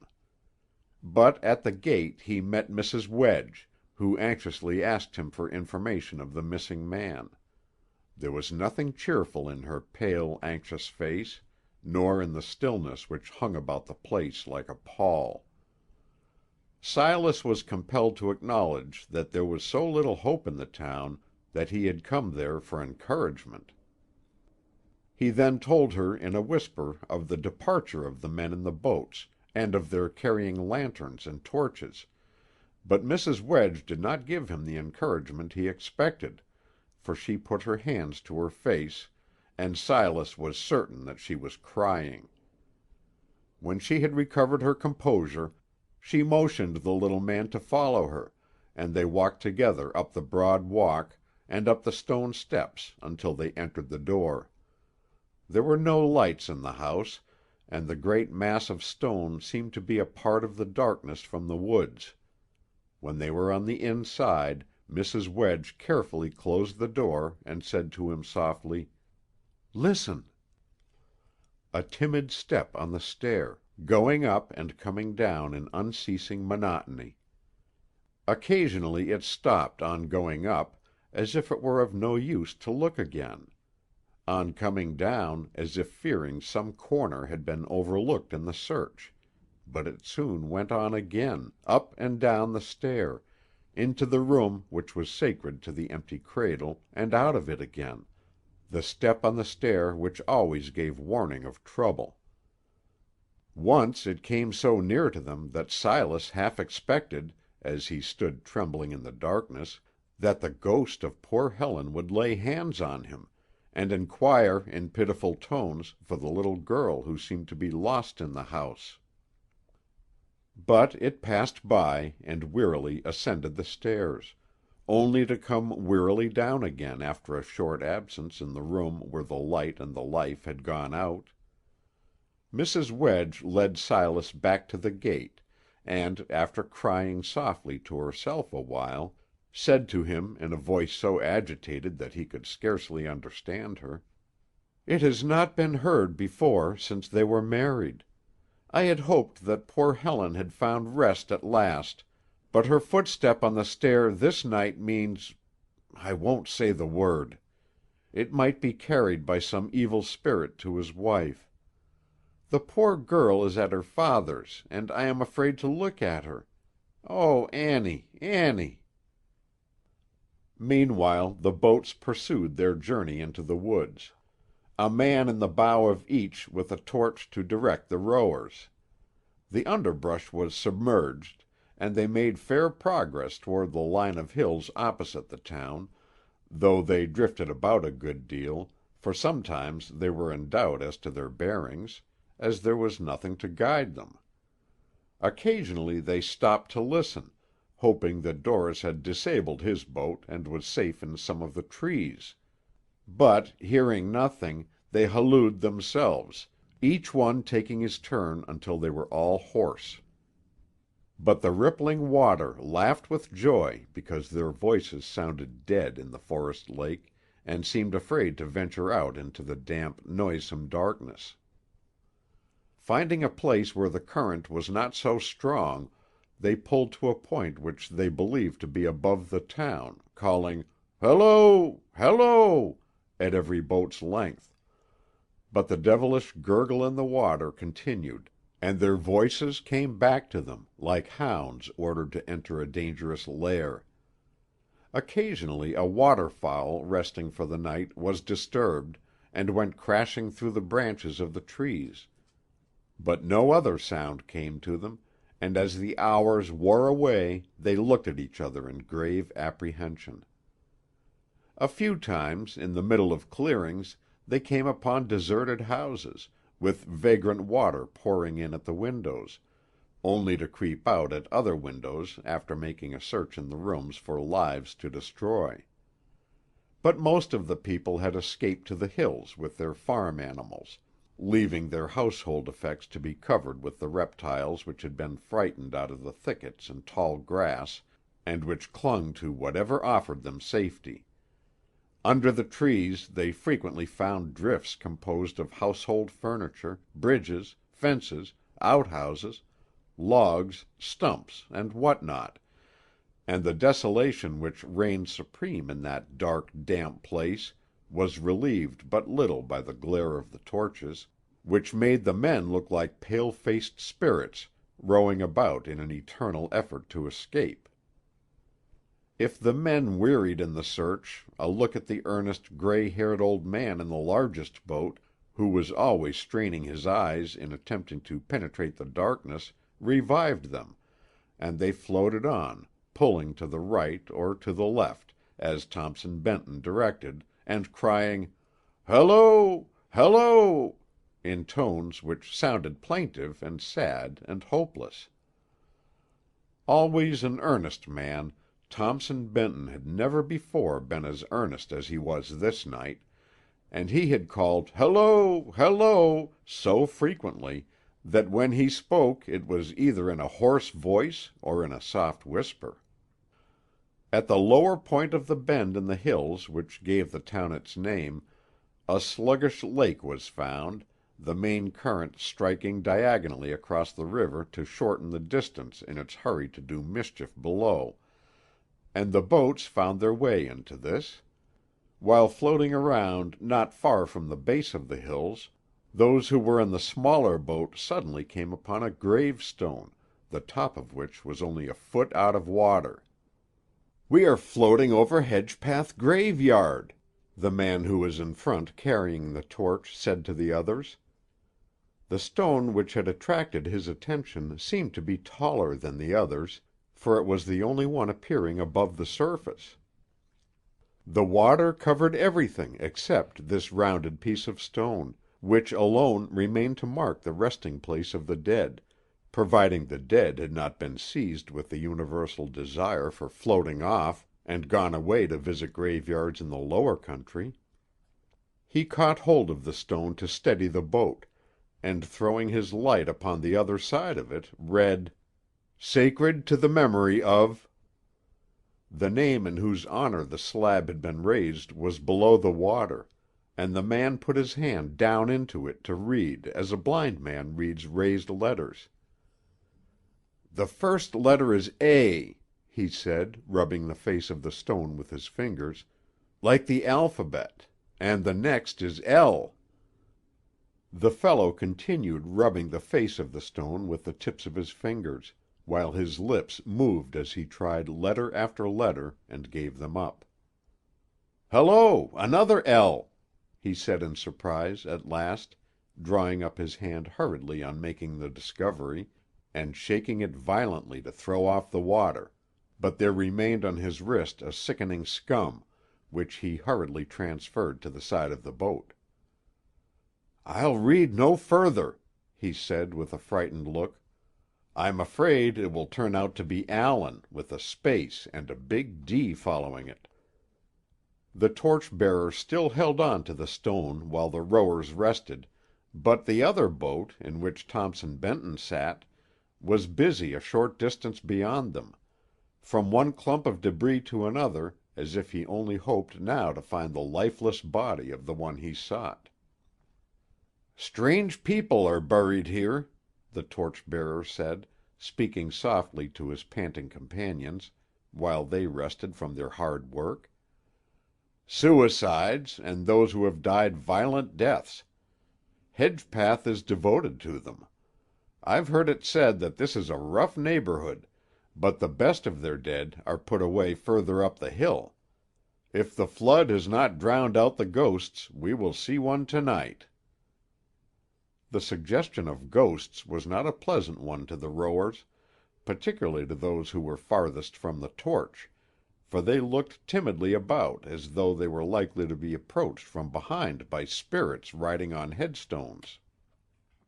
"There is a road running along the edge of Hedgepath, leading from the ferry into the hills," the torch-bearer said, who was the bravest of the lot because he was directly under the light, "and those who have traveled it at night say that the inhabitants of this place sit on stumps beside the road and want to argue with the passers-by. One fellow who was hanged, he has a great deal to say about the perjured witnesses. And another who was accused of poisoning himself, he says he found it in his coffee, though he does not tell who put it there. And so many others have horrible stories to tell that travelers usually hurry by this place as fast as they can." It was not a cheerful subject, but his companions listened with close attention, occasionally casting glances behind them. "The unknown people who are found floating in the river, they are buried here, and those who travel the Hedgepath road at night say these offer them letters, and ask that they be posted. I have forgotten who it was, but somebody told me that he received one of these letters in his own hand and mailed it, and that soon after one of the bodies was taken up by friends from a distance and carried away." The grim joker was interrupted by a hail from the other boat, and the men dipped their oars into the water and pulled toward it. Thompson Benton and those who were with him were looking with eager eyes at a boat which was floating a short distance beyond them, within the rays of their torch, and which was rising and falling with the ripples, with both oars hanging helplessly out in the water. The men were waiting in fear for their companions to come up to keep them company before approaching it, and when the two boats were side by side they were held together, and the outside oars of each were used to row toward the deserted craft, as a party of men who discover a suspicious object in a strange locality might move toward it together. As they drew nearer, the form of a prostrate man was seen. "Dismiss thy husband into the shadows from whence he came, O pretty wife, for he is murdered." In the bottom of the boat, lying easily on his back, the rowers found Allan Dorris, dead.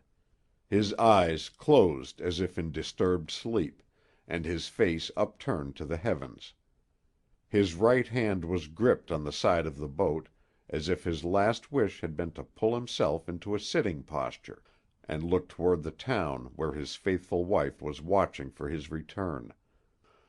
The flash of the torches made the face look ghastly and white, and there was a stain of blood on his lips. Those who looked upon the face saw in it an expression of regret to die, which remained with them as long as they lived. They spoke of it tenderly to their children, who grew up and gave their own children descriptions of Allan Dorris's pitiful face as he lay dead in his boat on the night when the waters of the great flood began to recede. It is said that the face of a sorrowing man looks peaceful in death. It may be equally true that death stamps unmistakable regret on the face of its victim who is not ready. Oh, pitiless death, you might have spared this man, who was just beginning, and taken one of the mourning thousands who watch for you through the night, and are sad because of your long delay.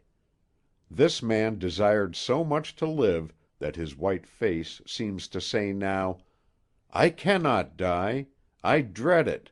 Oh, how terrible it would be to die now!" And his eyes are wet with tears, a touching monument of his dread of thee. The rough men reverently uncovered their heads as Thompson Benton looked at the dead man in stupefaction, but when he had recovered he lifted the body gently up and made a hasty examination. Laying it down again, he looked at the men and said in a tone which indicated that he had long expected it, "Shot in the back." Lashing their boats together, the rowers gulled back to town without speaking a word. That containing the body of Allan Dorris towing behind, the pathetic face looking up to heaven, as if asking forgiveness. The stars came out as the rowers pursued their journey back to the town, and the storm was over. Peace to the pathetic dust. In the town on the hill, where the twinkling lights mingle with the stars, waits a weeping woman who knew Allan Dorris well. Let her opinion of the dead prevail, and not that of the gossiping winds which have been whispering into the ears of the people. End of chapter 20. Recording by Roger Melin.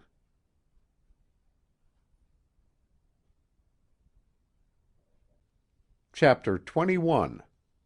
Little Ben. In answer to a note requesting his presence at the locks, Silas Davy hurried towards that part of the town as soon as he found relief from his duties at the hotel, regretting as he went along that Mr. Whittle was not ahead of him with his gun, for Lady Vence had not been of a cheerful nature, and he felt the need of better company than little Ben, who dragged his weary frame into the hotel kitchen a few minutes before Silas started.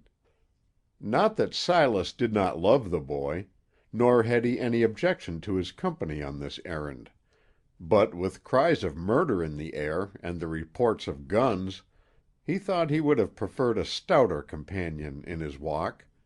But as they hurried along, little Ben keeping up with difficulty, Silas thought that perhaps the boy's mild goodness would keep away evil, and protect them both. It occurred to him for the first time that in a storm of thunder and lightning he should like to keep close to little Ben, for though mankind might be unjust to him, the monsters of strength would pity his weakness, and strike elsewhere. Therefore Silas came to feel quite content in his company.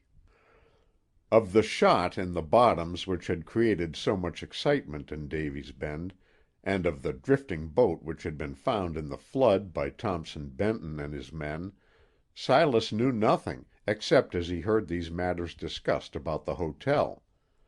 Although the people went to the locks in crowds the day after the body was found, and remained there from early in the morning until late at night, every new arrival being taken into one of the darkened lower rooms to look at the dead man, Silas was not of the number. He was afraid to look at his friend's face, fearing he could see in it an accusation of his neglect to give warning of the shadow, so he remained away, and went about his duties in a dreamy way, starting at every sound, as though he feared that the people had at last found out his guilt and had come to accuse him for not notifying them of the danger of which he had been aware. The receipt of the note had frightened him too, and he felt sure that when he entered the presence of Annie Dorris she would break down, and inquire why he had robbed her of a husband in his usual thoughtless way. Perhaps the sight of little Ben, in his weakness and goodness, would plead for him. So he picked the child up and carried him on the way as far as his own weak arms would permit.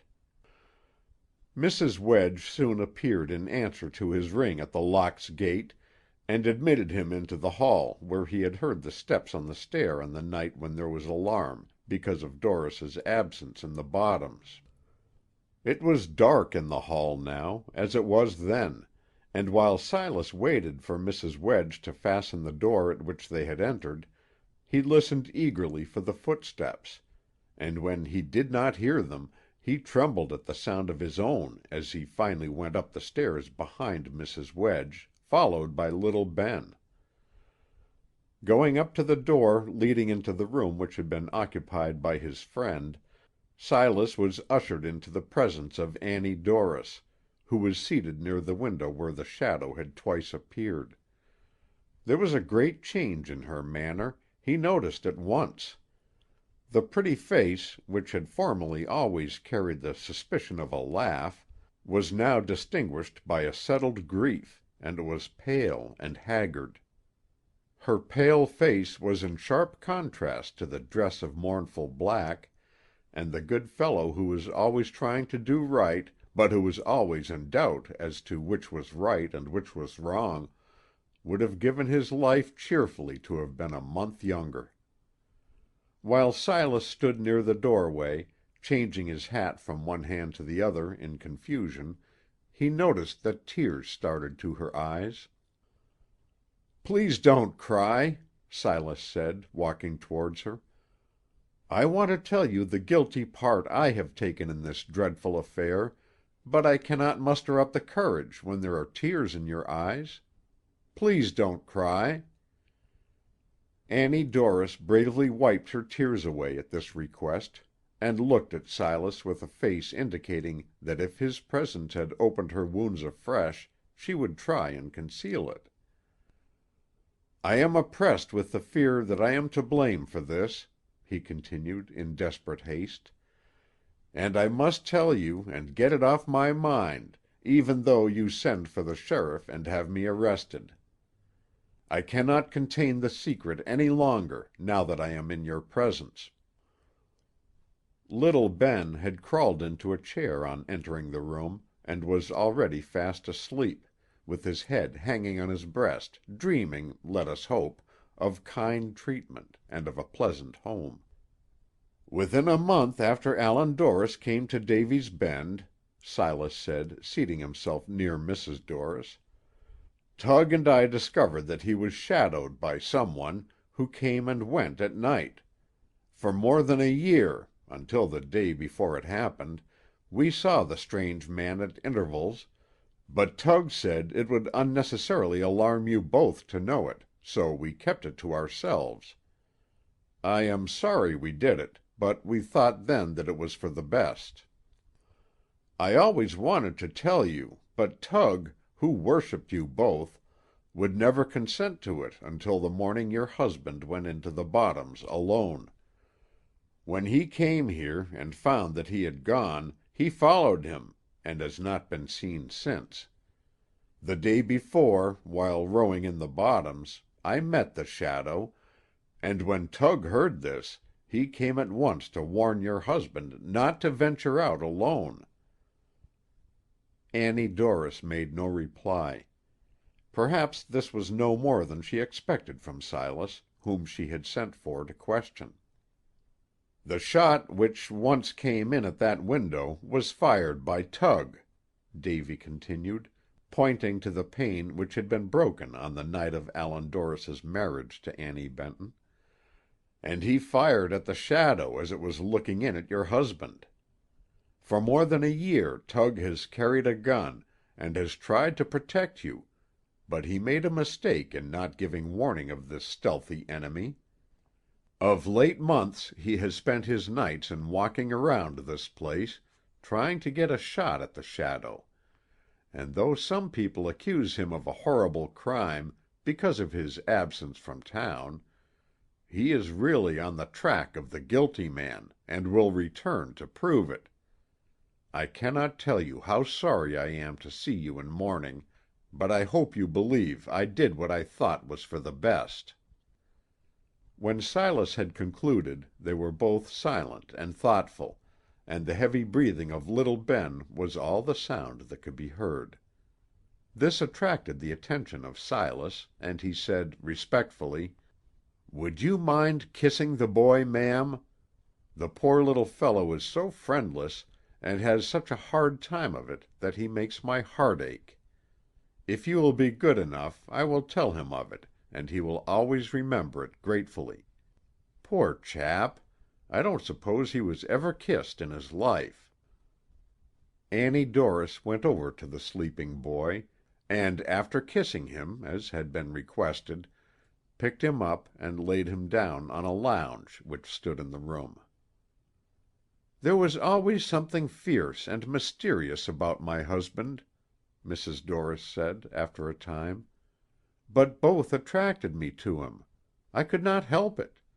100 times he has offered to tell me his story, but I did not care to hear it, so that now I know nothing about him except that he was the most worthy gentleman I ever knew, and combined all those qualities which my heart craved. I knew when we were first married that some such result as this was probable, but I could not resist him, and I do not regret it now. 3 months of such happiness as I have known will repay me for future years of loneliness, and his kindness and consideration are sweet memories, which console me even now while my grief is so fresh. He was manly and honorable with me in every way, and the fault, if there has been a fault, was my own.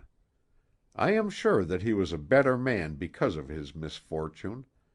I believe now that trouble purifies men, and makes them better, and the more I studied him the more I was convinced that there were few like him, that a trifling thing had ruined his life, and that there were hundreds of men less honorable who were more fortunate. Even now I do not care to know more of him than I already know. I fear that this is a fault, but I knew him better than anyone else in the world, and his manner was so pathetic at times, and his love for me always so pronounced, that though I am now a young woman, I expect to spend my life in doing honor to a noble memory." There was something so womanly in her manner that Silas was convinced that she would live only to honor the memory of his friend. There was inexpressible sadness in her face, but there was also strength, and capacity, and love, and honor. "I am the one person whose good opinion he cared for," she said again, "and I forget everything except his love for me, and his manliness in everything.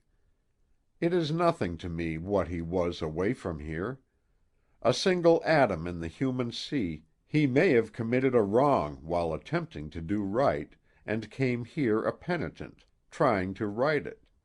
But as I knew him, he was worthy of any woman's profoundest admiration, and he shall receive it from me as long as I live. The stream of life leads upwards to heaven against a strong current, and, knowing myself, I do not wonder that occasionally the people forget, and float down with the tide. He has told me that he had but one apology to make to anyone, to me for not finding me sooner. This was a pretty and an undeserved compliment, but it was evident that in his own mind he did not feel that he had wronged anyone, and I feel so. I have no idle regrets, and do not blame you and Tug. On the contrary, I thank you both for your thoughtful care. When Tug returns, as I am sure he will, bring him here. Who has not wounded their best friends in trying to befriend them? Though you too have grievously wounded me, I recognize the goodness of your motives, and feel grateful." She got up at this, and started toward the door, motioning Silas to follow. From the dark hall she stepped through the door which Doris had never entered alive, but he had been carried there dead. A dim light burned near the door, and there was something in the air, a taint not to be described, but to be remembered with dread, which made Silas think of a sepulchre. On a raised platform, in the room to which the steps of poor Helen were always leading, stood a metallic burial case, with a movable lid showing the face under glass. The face was so natural that Silas thought it must have been preserved in some manner, for his friend seemed to be quietly sleeping, and he could not realize that he had been dead a week. Even before Silas had taken his hasty glance, Annie Dorris had knelt beside the inanimate clay of her husband, and he thought he had better go away, he could think of nothing else to do, and leave her. And this he did, only stopping at the door to see a picture which he never forgot: the coffin, the sobbing woman, the dim light, and the gloomy hangings of the room. On being awakened, little Ben shielded his face with his hands, as if expecting a blow, which was his usual greeting on opening his eyes; but recognizing his friend, he contentedly followed him down the stairs and out at the iron gate into the street. Davy was not a large man or a strong man, but little Ben found it difficult to follow him, and was compelled to ask his friend to stop and rest before they reached the hotel. When they finally reached the kitchen, they found it deserted, and Silas hastily placed meat and bread before the boy. This he devoured like a hungry wolf, and Davy wondered that such a little boy had so much room under his jacket. "They don't feed you overly well at the farm, do they, Ben?" Silas inquired. The boy had turned from the table, and was sitting with his hands clasped around his knees, and his bare feet on the upper round of the chair. After looking at his companion a moment, he thoughtfully shook his head.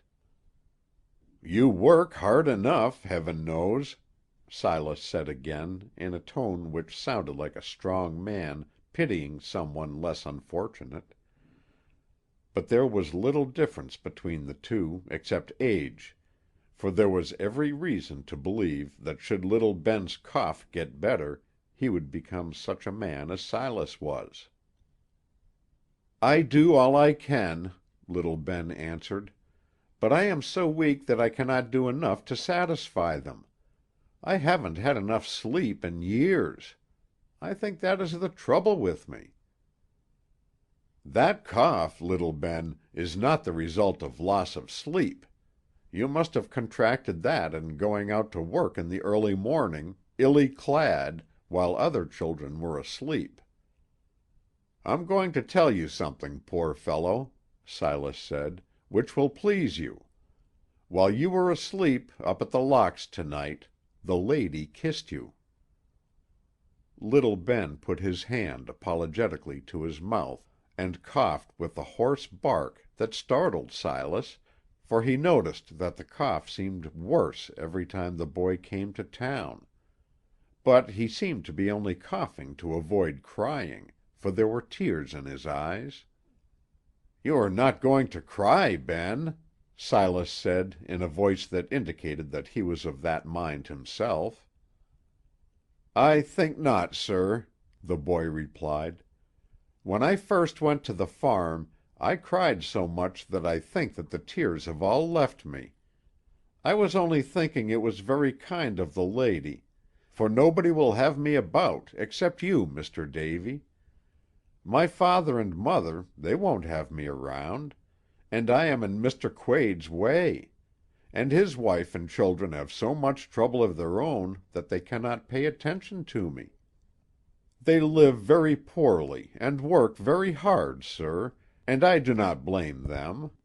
But I often regret that I am always sick and tired, and that no one seems to care for me." Little Ben seemed to be running the matter over in his mind, for he was silent a long while. In rummaging among his recollections he found nothing pleasant, apparently, for when he turned his face to Silas, it showed the quivering and pathetic distortion which precedes an open burst of grief. "If you don't care," he said, "I believe I will cry. I can't help it, since you told me about the lady." The little fellow sobbed aloud at the recollection of his hard life, all the time trying to control himself, and wiping his eyes with his rough sleeve.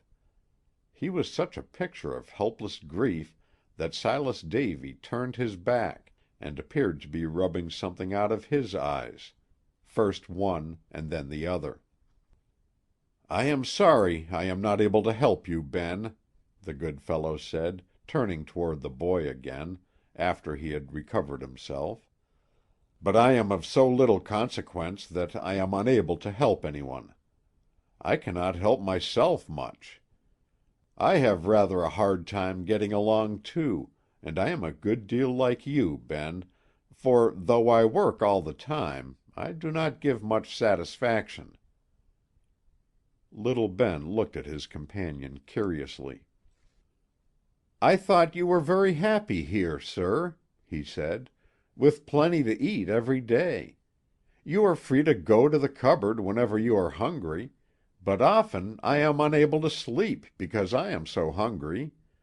You never go to bed feeling that way, do you, Mr. Davy?" "No," he replied, almost smiling at the boy's idea that anyone who had plenty to eat must be entirely content. "But I am a shiftless sort of man, and I don't get on very well. I always want to do what is right and fair, but somehow I don't always do it. I sometimes think, though, that I am more unjust to myself than to anyone else. It causes me a good deal of regret that I am not able to help such as you, Ben. If I were able, I would like to buy you a suit of clothes." "Summer is coming on, sir, and these will do very well," the boy replied. "Yes, but you were very thinly clad last winter, Ben, and oftentimes I could not sleep from thinking of how cold you were when out in the fields with the stock. If ever there was a good boy, you are one, Ben. But you are not treated half so well as the bad boys I know. This is what worries me, as hunger worries you." "I am sorry to hear you are poor, sir," little Ben said. "Not that I want you to do more for me than you have done, but you have always been so kind to me that I thought you must be rich to afford it. You always have something for me when I come to town, and I am very thankful to you." What a friendless child, Davy thought, to consider what he had done for him the favor of a rich man. A little to eat, and small presents on holidays. He had been able to do no more than that, but since no one else was kind to the boy, these were magnificent favors in his eyes. "On with cheek did the lady kiss me, Mr. Davy?" the boy inquired later in the night. "On this one," Davy replied, touching his left cheek with his fingertips. "I was thinking it was that one," little Ben continued. "There has been a glow in it ever since you told me. I should think that the boys who have mothers who do not hate them are very happy. Do you know whether they are, Mr. Davy?" "I know they ought to be," he said, "but some of them are very indifferent to their mothers. I have never had any experience myself. My own mother died before I could remember." "It seems to me," little Ben continued, "that if I were as well off as some of the boys I see, I should be entirely satisfied. I must start home soon, or I will not get there in time to be called for tomorrow's work, and when I creep into the hay, where I sleep after coming to see you, I intend to think that the kiss the lady gave me was the kiss of my mother, and that she does not hate me any more. For such as you, little Ben, there must be a heaven. The men who are strong in doubt, as well as in the world's battles, come to the conclusion, when they remember that there can be no other reward for such as you and Silas Davy, for your weakness is so unfit for this life that it must be a burden which can only be reckoned in your favor in the Master's house, where there are many mansions. If there were not so many happy children, little Ben said again, perhaps I should not mind it so much, but I see them wherever I go, and I cannot understand why my lot is so much harder than theirs. My bones ache so, and I want to sleep and rest so much that I cannot help feeling regret. Except for this I hope I would be happy as you are. Silas Davy is anything but a happy man, little Ben, but being a good man, he does not complain, and does the best he can. So when the boy soon after started for the farm, and Silas walked with him to the edge of the town, he pretended to be very well satisfied with himself, and with everything around him. Indeed, he was almost gay, but it was only mockery to encourage his unfortunate companion. "Next Christmas, Ben," Silas said as they walked along, "you shall have—" he paused a moment to consider his financial possibilities, "a sled from the store." "That is too much," Ben replied, with hope and gladness in his voice. "A sled will cost a great deal, for the painting and striping must come high. I would like to have a sled more than anything else, but I am afraid you would rob yourself in buying it. I am afraid that is too much, Mr. Davy." "It will not cost as much as you expect, and I can easily save the money between this and Christmas," the good fellow replied. "I have always wanted to do it, and I will, and it will be a pleasure. Remember, Ben, when you feel bad off in the future, what you are to get when you come to see me Christmas morning." "I will not forget, sir." "When you own the sled, and I have had the pleasure of giving it to you, we will feel like very fortunate fellows, won't we, Ben?" Silas said again, cheerfully, as they walked along. "We shall feel as though we are getting along in the world, I should think, Mr. Davy," the boy replied. They had reached the edge of the town by this time, and Davy stopped to turn back. He took the boy's hand for a moment, and said, "Remember the sled, Ben. Good night." "Good night, sir. I will not forget." Silas had scarcely said good night to him before he was lost to his sight. He was such a very little fellow. End of chapter 21. Recording by Roger Melin.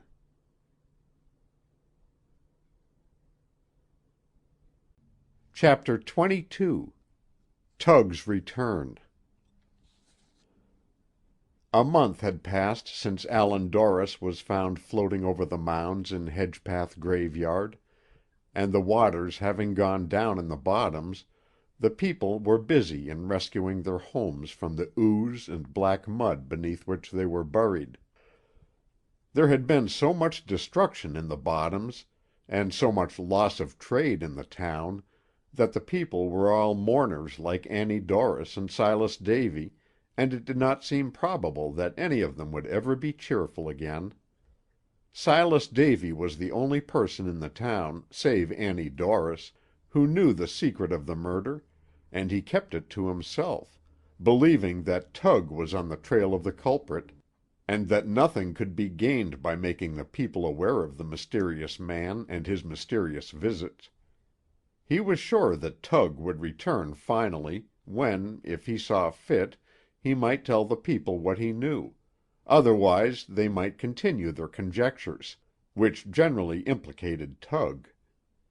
From the day of the murder he had not been seen in the town, and while it was not openly charged that he had fired the fatal shot, a great many talked mysteriously of his disappearance, and believed that he had something to do with it, for about this time it became known that he had frequently been seen around the locks in the middle of the night, carrying a gun. Silas had gone down to the old house by the river to see if the bed gave any signs of having been occupied, as there was a possibility that Tug had returned, and was ashamed to make his presence known, not having accomplished his purpose. But there was no sign. The dust upon everything was proof enough that the owner was still away, and Silas was preparing to blow out the light and return to the hotel, when his friend came walking in at the door, ragged, dirty, and footsore, and a picture of poverty and woe, but there could be no doubt that it was Tug, for he carried in his right hand the old musket that had so long been his constant companion. His clothes hung in shreds about him, and bare skin appeared at his elbows and knees. His tall hat was so crumpled that it looked like a short hat, and his hair and whiskers were long and unkempt. There were bits of hay and twigs clinging to his clothing, and Silas was sure that he had been sleeping out at night, and creeping through the brush during the day. "Tug, my old friend," Silas said, in a voice trembling with excitement and pleasure. "God bless me, how glad I am to see you!" Tug sat down wearily in a chair, and laid the gun down at his feet. He was certainly very tired, and very hungry, and very weak, and Silas thought how fortunate it was he had brought a lunch with him, although he had only hoped that Tug would eat it.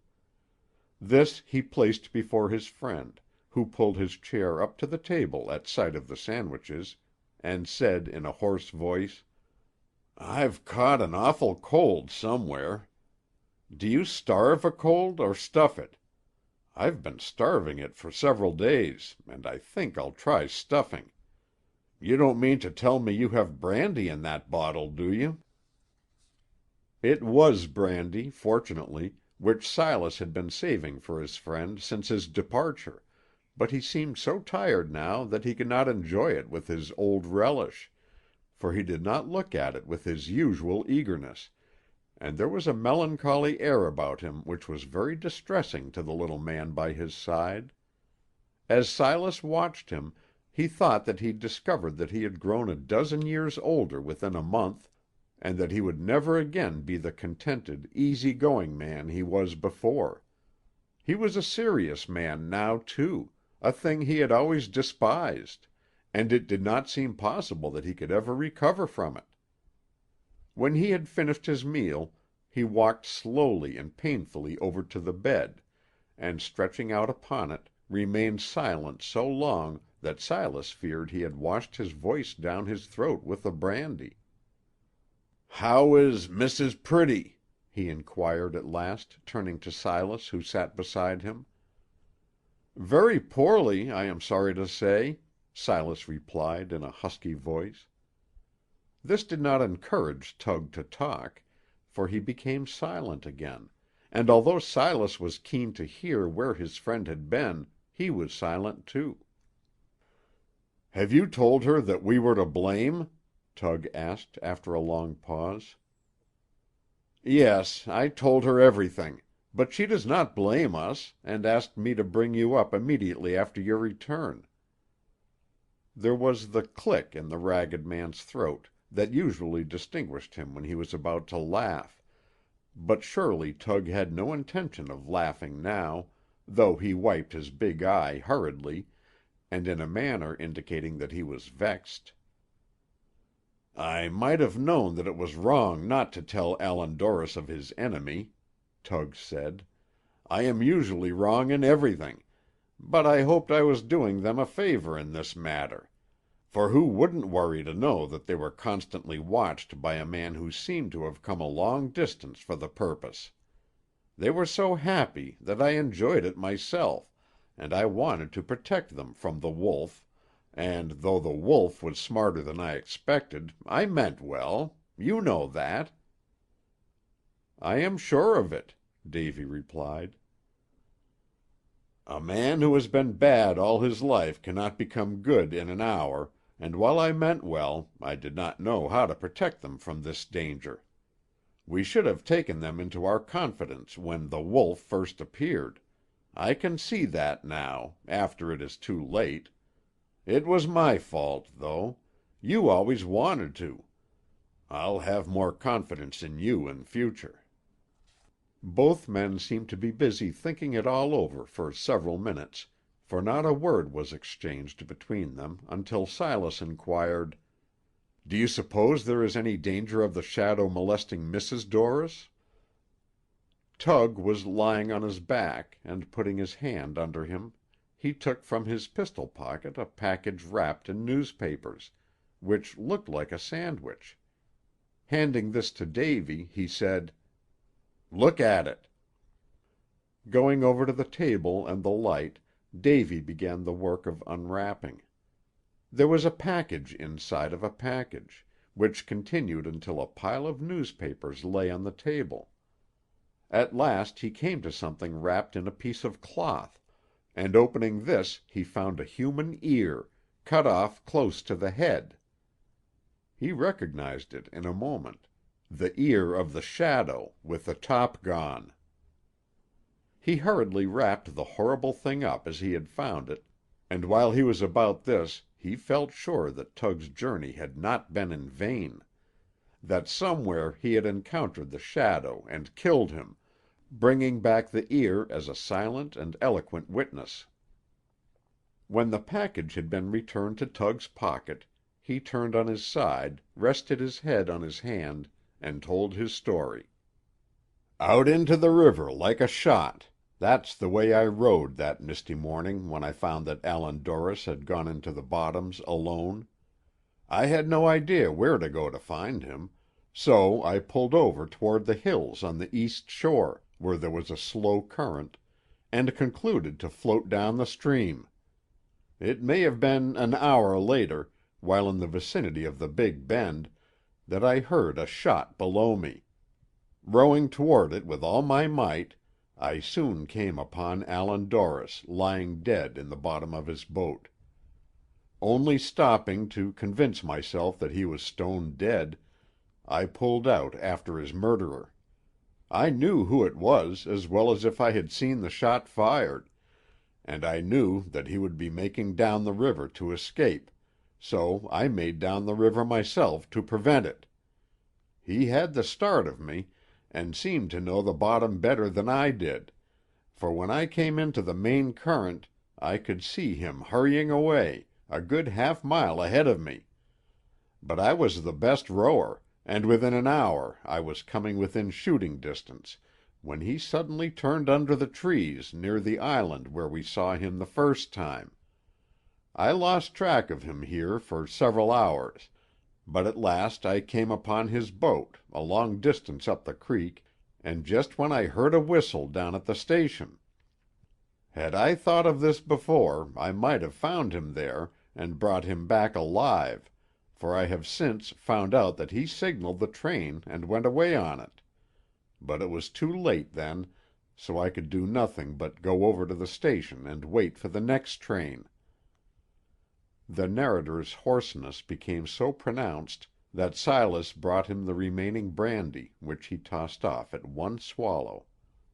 "A lonely enough place it was," Tug continued, "and nobody around except the agent, who told me there would not be another train until a few hours after midnight, so I occupied myself in studying maps of the road. I had no money, of course, but I felt sure I could make my way to a certain big town several hundred miles away, which I had once heard Dorris mention, and it had been in my mind ever since that he came from there.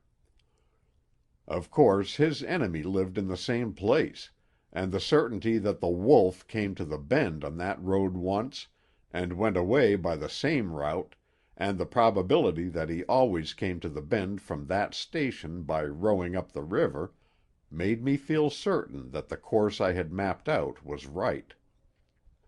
I need not tell you that I had trouble in traveling without money, for there are many people who cannot travel comfortably even when supplied with means in abundance.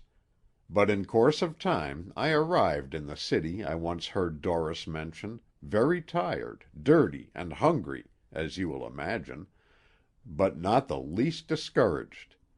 For the more I heard about the place, and I inquired about it of everyone who would listen to me, the surer I was that I would find the wolf there. The people with whom I talked all had the greatest respect for the city, as they had here for Doris.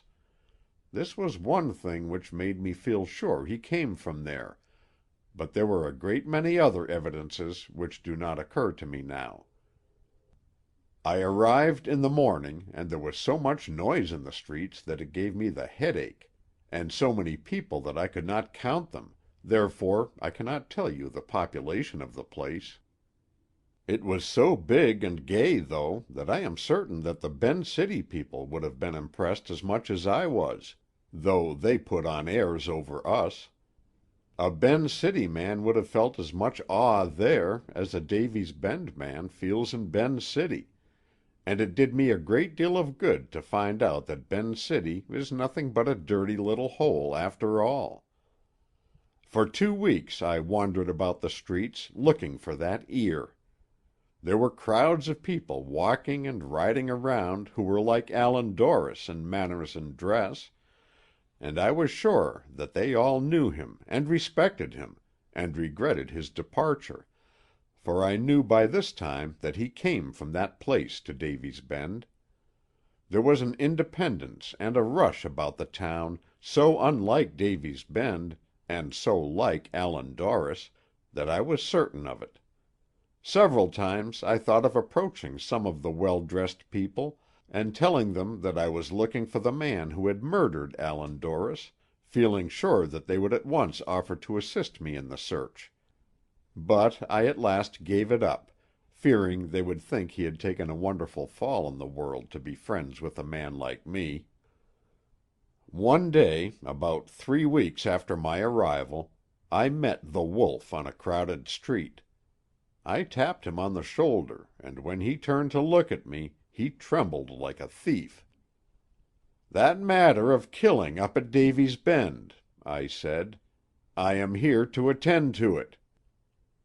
He recovered his composure with an effort, and replied, "What's that to me, vagrant? Keep out of my way, or I'll have you jailed. I do not know you." "You are a liar," I replied, "and your manner shows it.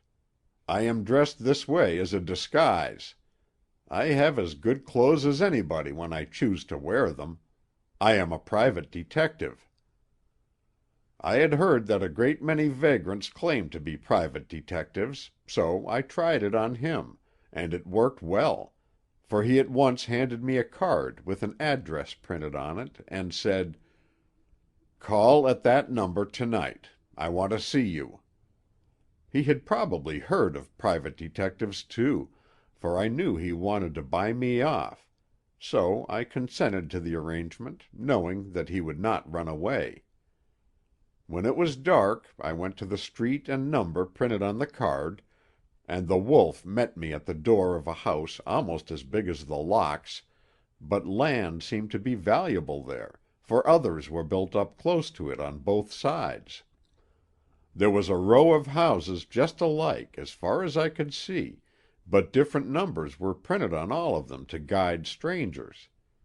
The wolf led the way upstairs, after carefully locking the door, and when we were seated in a room that looked like an office, and which was situated in the back part of the house, he said, "What do you want?" "I want to kill you," I replied. He was a tall, nervy man, but I was not afraid of him, for I am thick and stout. He laughed contemptuously, and replied, "Do you know this man's offense?" "No," I answered, "but I know yours." He sat near a desk, and I felt sure that under the lid was concealed a pistol, therefore I found opportunity to turn the key quickly, and put it in my pocket. "Now you are in my power," I said to him. "You killed Allan Dorris, and I can prove it, and I intend to kill you." A very cool man was the Wolf, and he watched me from under his heavy eyebrows like a hawk, taking sharp note of everything I did, but he did not appear to be afraid. I couldn't help admiring the fellow's nerve, for he was the coolest man I ever saw, and there was an air of importance about him in his own house which did not appear when he was crawling around Davy's Bend. There was something about him that convinced me he was a doctor, like Dorris, though I heard nothing and saw nothing to confirm the belief. "I have had enough trouble over this affair already," he said, "and I am willing to pay for your silence. You don't know what you are about, but I do, and I know there is more justice in my cause than there is in yours. I have been actuated by principle, while you are merely a vagrant pursuing a hobby. You are interfering in the private affairs of respectable people, sir, and I offer you money with the contempt that I would throw a bone to a surly dog to avoid kicking him out of my way." "I am not a respectable man myself," I answered, "but I know that it is not respectable to shoot from behind. I give you final notice now that I don't want your money. I want your life, and I intend to have it. Back in the poor town I came from there is a little woman whose face I could never look upon again were I to take your money, and I intend to be her friend and protector as long as I live. I believe the money you offer me belongs to Dorris, for you look like a thief who believes that every man is as dishonest as yourself, and has his price. Even my rags cry out against such a proposition." He was as cool as ever, and looked at me impudently until I had finished, when he said, "I want to step into the hall a moment." He knew I was watching the door to prevent his escape, and acknowledged that I was master of the situation by asking my permission. "To call help, probably," I said. "No, to call a weak, broken woman. I want you to see her. Whatever I have done, her condition has prompted me to." I opened the door for him, and he stepped into the dark hall, where he called "Alice" twice. I was so near him that he could not get away, and we stood there until Alice appeared at the other end of the hall. It was the little woman we had here one night. But though she was dressed better than when we saw her, she was paler, and when she came down the dark hall, carrying a candle above her head to light the way, I thought I had never before seen such a sickly person out of a grave. When she came up to us I saw that she was panting from her slight exertion, and we stepped into the room together. She did not know me, and looked at me with quiet dignity, as if she would conceal from me that she was weak and sick. "Does he bring news of him?" she asked, looking from me to the Wolf. The woman was crazy, there was no doubt of it. Had she not been, she would have fallen on her knees and said to me, as she did the night she was in his room, "Gentlemen, in the name of God," for I was determined to make way with a person who was probably her only protector. "Does the gentleman come from him?" the pale woman asked again. She is the only person who ever called me a gentleman, and what little compassion I had before vanished. The Wolf paid no attention to her talk, and I thought he was accustomed to it. Perhaps she was always asking questions to which no reply could be given. She was not a young woman, and there was something about her, probably the result of her sickness, which was so repugnant that I almost felt faint. If she had walked toward me, I would have run out of the house, but fortunately she only looked at me. "If you came here at his request," the little woman said, as she stood in the middle of the room, "take this to him for me. I have been writing it for 2 years. It will explain everything." I thought the man was pleased because she had commenced the conversation so readily, for he appeared to be in good humor, as though she were saying exactly what he had desired she should to impress me. "When they told me he was contented in his new home," she continued, "I was satisfied, and I want him to know it. He had life, and vigor, and energy, and no one ever blamed him but Tom and me. This letter says so. I want you to take it to him. When I discovered that he disliked me, and would always neglect me, it was a cruel blow, though he was not to blame for it, for other men have honestly repented of their fancies. I could not think of him as a bad man for no other reason than that he was dissatisfied with me, for all the people were his friends, and he must have deserved their friendship. I suppose a man may form a dislike for his wife as naturally as he forms a dislike for anything else, I have reason to know that they can, and not commit a graver offense than one who happens to dislike any other trifle which displeases him. I would have told him this myself, had he not kept out of my way so long. It is all written in this letter, and my name is signed to it. I commission you to give it to him." She took from her bosom and handed me a crumpled piece of paper, on which nothing was written, but I carefully put it in my pocket, to humor her strange whim. "I am satisfied now, since I have heard that he is contented, and if Tom is willing we will never refer to the matter again.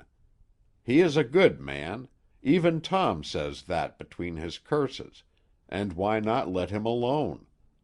Tell him that Alice gave you the letter with her own hands, and that she will not live long to annoy him. Tell him that Alice rejoices to know that he is contented, for Tom has told me all about it, and since my sickness it has been a pleasure for me to think that a worthy man, and he is a worthy man, for no one can say aught against him except that he could not admire me, which does not seem to be a very grave offense, for no one else admires me, has found what his ability and industry entitles him to: peace. Peace! How he must enjoy it! How long he has sought it! I can understand the relish with which he enjoys it. The wolf was not pleased with this sort of talk. It was not crazy enough to suit him, and he looked at her with anger and indignation in his ugly face. "I never said it before, Tom," she continued, evidently frightened at his wicked look, "but I must say it now, for I cannot remember the hate you tried to teach me. I can only remember that a man capable of loving and being loved buried himself with a woman he could not tolerate, all from a sense of duty, and looked out at the merry world only to covet it. I have forgotten the selfishness which occupies every human heart. It was driven out of my nature with hope and ambition, and I am only just when I say that he deserved pity as well as I. He was capable of something better than such a life, and was worthy of it. I might have been worthy, but I was not capable, and was it right to sacrifice him because I crept while he ran? Do we not praise men for remedying their mistakes? You know we do, and I only praise him for it. Nothing more. The truth should always be written on a tomb. This house is like a tomb. It is so cold and damp, and I must tell the truth here. I am cold. Why don't you build a fire?" She put her hand into the flame of the candle she carried to warm it, but it did not burn, very much to my surprise, and she looked at me with quiet assurance while she warmed her hands in this odd manner. As I watched her, I noticed that the wild look which marked her face when she first appeared was returning. Her craze came back to her, and she put it on with a shiver. "Your feet are resting on a grave," she said to me again, after staring around the room a while, and as coolly as she might have called my attention to muddy boots. "Please take them off. It may be his grave. I have brought flowers to decorate it, an armful. Stand aside, sir." I did as she told me, and, advancing toward where I sat, she pretended to throw something on nothing out of her empty hands. "I came across a grave in the lower hall this morning, Tom," she said to the wolf, pausing, and she said it with so much indifference that I thought she must have meant a moth. "Of course they would not be together. I have never expected that. The grave in the hall was shorter than this one, and it was neglected. But this shows care. And look, Tom, the flowers I threw upon it are gone already." There was surprise and pain in the little woman's voice, and she pretended to throw other flowers from her withered hands on the mound her disordered fancy had created. "They disappear before they touch it," she said. "I almost expect it to speak, and protest against any attention from me. And it is sinking, trying to get away from me. How much his grave is like him! It shrinks away from me. I'll gather them up. I'll not leave them here." Out of the air she seemed to be collecting wreaths, and crosses, and flowers of every kind, and putting them back into her arms. "I will put them on the neglected mound in the lower hall, for no one else will do it. How odd the fair flowers will look on a background of weeds! But there shall be roses and violets on my grave, though I am compelled to put them there. Open the door, Tom. My strength is failing. I must hurry." The door was opened, and she passed out of it, and down the dark hall, staggering as she went. When she reached the door through which she came at the wolf's call, at the lower end of the passage, she turned around, held the candle above her head again, and said, "Be merciful, Tom. I request that of you as a favor. You were never wronged by him, except through me, and I have never been resentful except to please you. Let the gentleman return and deliver the letter I gave him." Opening the door near which she stood, she disappeared. So Tom was the cause of all this trouble? I resolved as we stepped back into the room that he should regret it, and I think there is no doubt that he does. Tug turned on his back again, and seemed to be considering what course he had better pursue with reference to the remainder of his story. At last he got up from the bed slowly and painfully, and walked over to the cupboard where his law book was kept, which he took down and opened on the table. After turning over its pages for a while, pausing occasionally to read the decisions presented, he shut up the book, returned it to the shelf, and went back to the bed. "I am too much of a lawyer," he said, "to criminate myself, partner, and you'll have to excuse me from going into further details. But I can give you a few conjectures. In my opinion, the pale, ugly little woman without a mind, but who looked respectable enough, was once Allan Dorris's wife, but I don't know it. I heard nothing to confirm this suspicion except what I have told you. The wolf was her brother, a man with an uglier disposition I never laid eyes on, and I shall always believe that Dorris married her when a very young man, that he finally gave her most of his property and struck out, resolved to hide from a woman who had always been a burden and a humiliation to him. It is possible that he was divorced from her a great many years before he came here, and that she lost her mind in consequence. It is possible that he had nothing to do with her, but I give you my guess, with the understanding that it is to go no farther. I am not in the habit of telling the truth, but this is the truth. I know no more about his past history than you do, but while in the city I came to the conclusion I have just given you." There was another short silence, and Silas became aware of the fact that Tug was breathing heavily, and that, for the first time since he had known him, he was asleep in his own house at night. End of chapter 22. Recording by Roger Melin.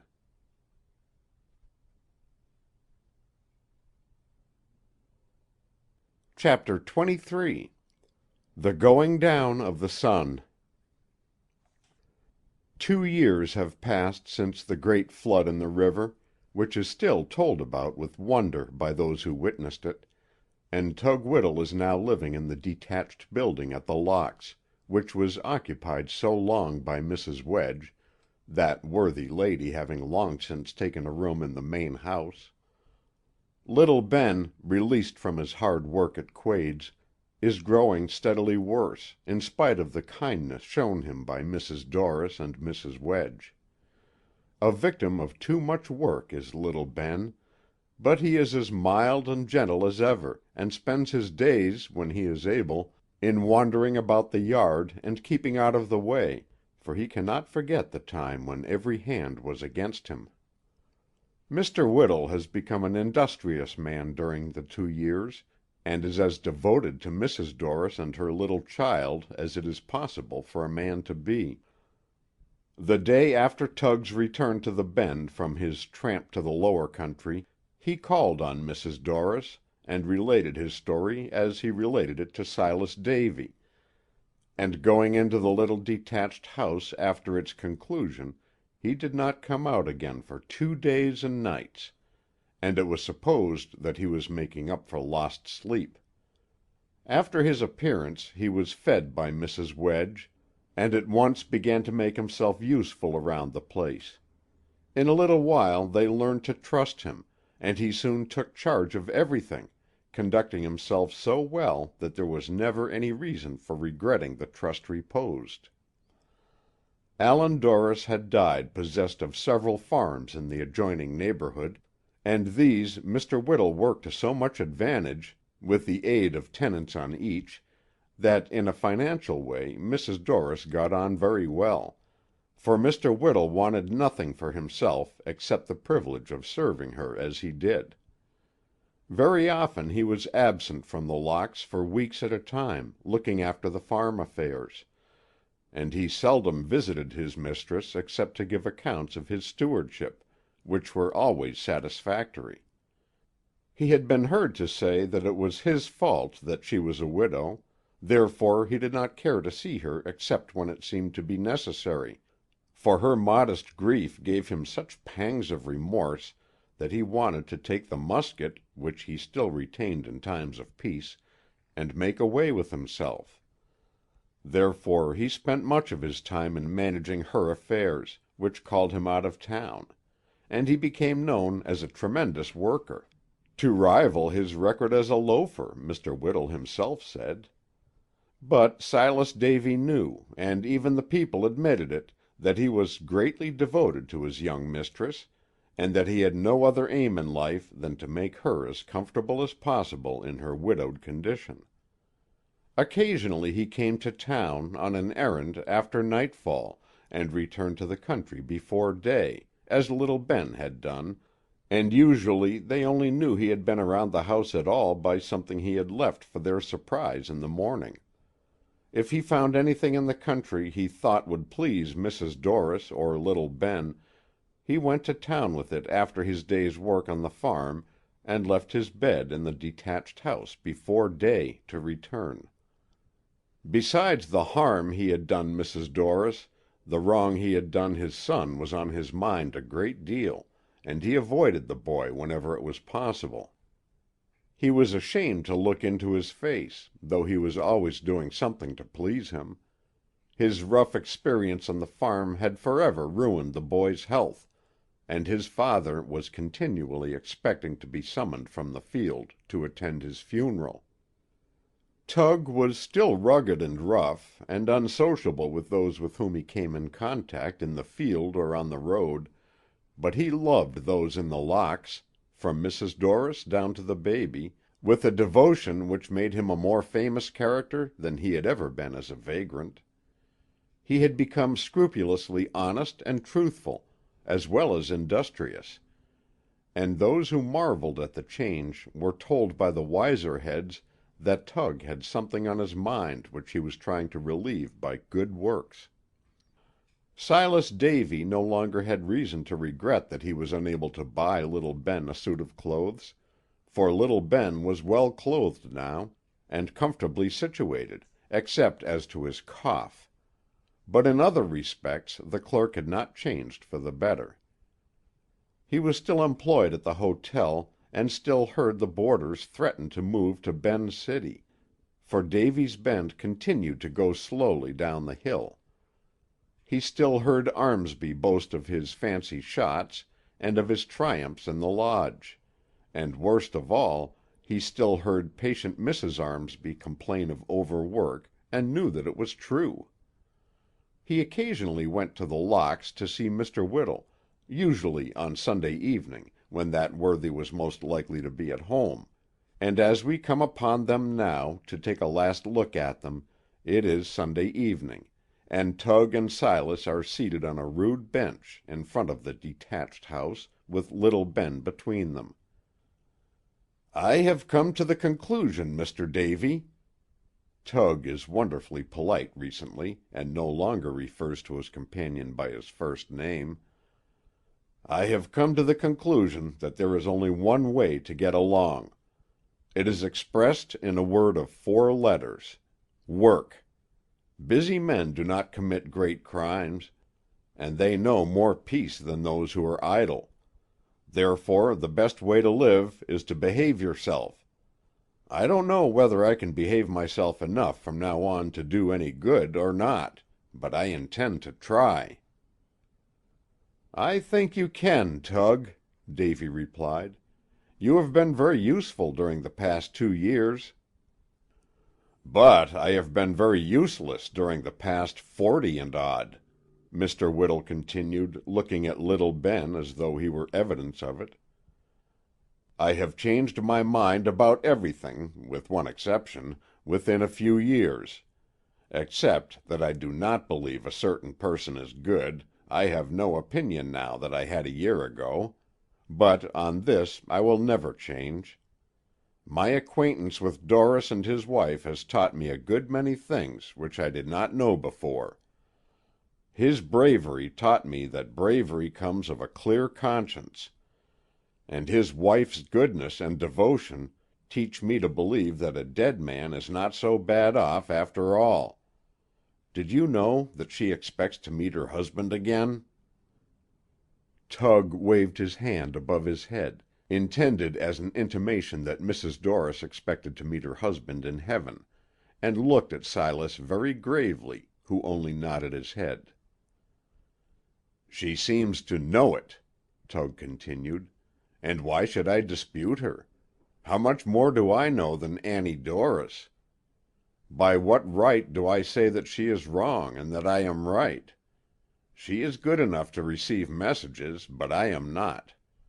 And it has occurred to me that I had better be guided by her. I have never been converted, or anything of that kind, but I have felt regret for my faults. I have done more than that. I have said aloud, as I worked in the fields, 'I'm sorry.' I have frequently said that, maybe only to myself, but maybe to the winds, which are always hurrying no one knows where. Who knows where they may carry the sound when a wicked man says sincerely, 'I'm sorry'? Sure enough, who knows? May it not be to heaven? I have heard her play hymns on the organ which I felt must be songs of hope, the words of which promised mercy, for they sounded like it, and she does not play them for amusement. I believe it is her offering for the peace of Allan Dorris, and a prayer could not go farther into heaven than her music. I have known her to go to the church with the little baby, and I should think that when the Lord hears the music, and looks down and sees Annie Dorris and the child, he would forget a great deal when Dorris comes before him." Silas had heard the music too, and he agreed that if it could have been set to words, they would have been "Mercy, mercy." "I am too old a crow to be sentimental," Tug said again, "but I have felt so much better since I have been working and behaving myself that I intend to keep it up, and try and wipe out a part of my former record. If I should go to sleep some night and not waken in the morning as usual to go away to work, very good. But if I should waken in a strange place, I should like to meet Allan Dorris, and hear him say, 'Tug, I have reason to know that erring men who have ever tried to do right receive a great deal of consideration here. You have done much toward redeeming yourself.'" Silas was very much surprised to hear his companion talk in this manner, and said something to that effect. "I am surprised myself," Tug answered, "but the devotion of Annie Dorris to the memory of her husband has set me to thinking. The people believe that Allan Dorris was buried in the Locks yard, by Thompson Benton, but I know that his iron coffin still stands in the room where you saw it. I think his clay feels grateful for the favor, for it has never been offensive like ordinary flesh. The lid has been shut down, never to be opened again, but when I last looked under it, I saw little except what you might find in the road: dust." The chill of the evening air reminds them that it is time for little Ben to go in, but the two men remain outside to look at the sunset. "The people of this town," Mr. Whittle continued, after the boy had disappeared, "are greatly amused over the statement that when an ostrich is pursued, it buries its head in the sand and imagines that it is hid. I tell you that we are a community of ostriches. I occasionally put a head into the sand myself, and so do you, and all the rest of them. When little Ben is near me, I try to cause him to forget the years I neglected him, by being kind, but he never looks at me with his mild eyes that I do not fear he is thinking, 'You only have your head in the sand, and there is so much of you in sight that I remember Quade. Therefore I keep out of his way whenever I can. Do you think his cough is any better?" "I am afraid not, Tug," Silas replied. "I was thinking today that it is growing steadily worse." Tug looked toward the setting sun and the church, and the solemn tones of the organ came to them. Annie Dorris was playing the hymn the words of which seemed to be "Mercy, mercy." "Word will be sent to you some day," Tug said, as if the music had suggested it, "that little Ben is—" He paused and shivered, dreading to pronounce the word "worse." "I wish you would get word to me some way, without letting anyone know it. I want to go away somewhere. Then you can come out for me, and tell them on your return that I could not be found. It is bad enough for me to look at him now. I could never forget my sin toward him, were I to see him dead. Of course you will go with him to the cemetery, with Mrs. Dorris and Mrs. Wedge and Betty. And I would like to have the baby at poor Ben's funeral, for he thinks so much of it, but it will be better for me to stay away, though I want them to think it accidental. When I return you can show me the place, and on my way to and from the town I will stop there and think of the hymn which Mrs. Dorris plays so much. The sun is going down, and it seems to pause on the hill to take a last look at the town.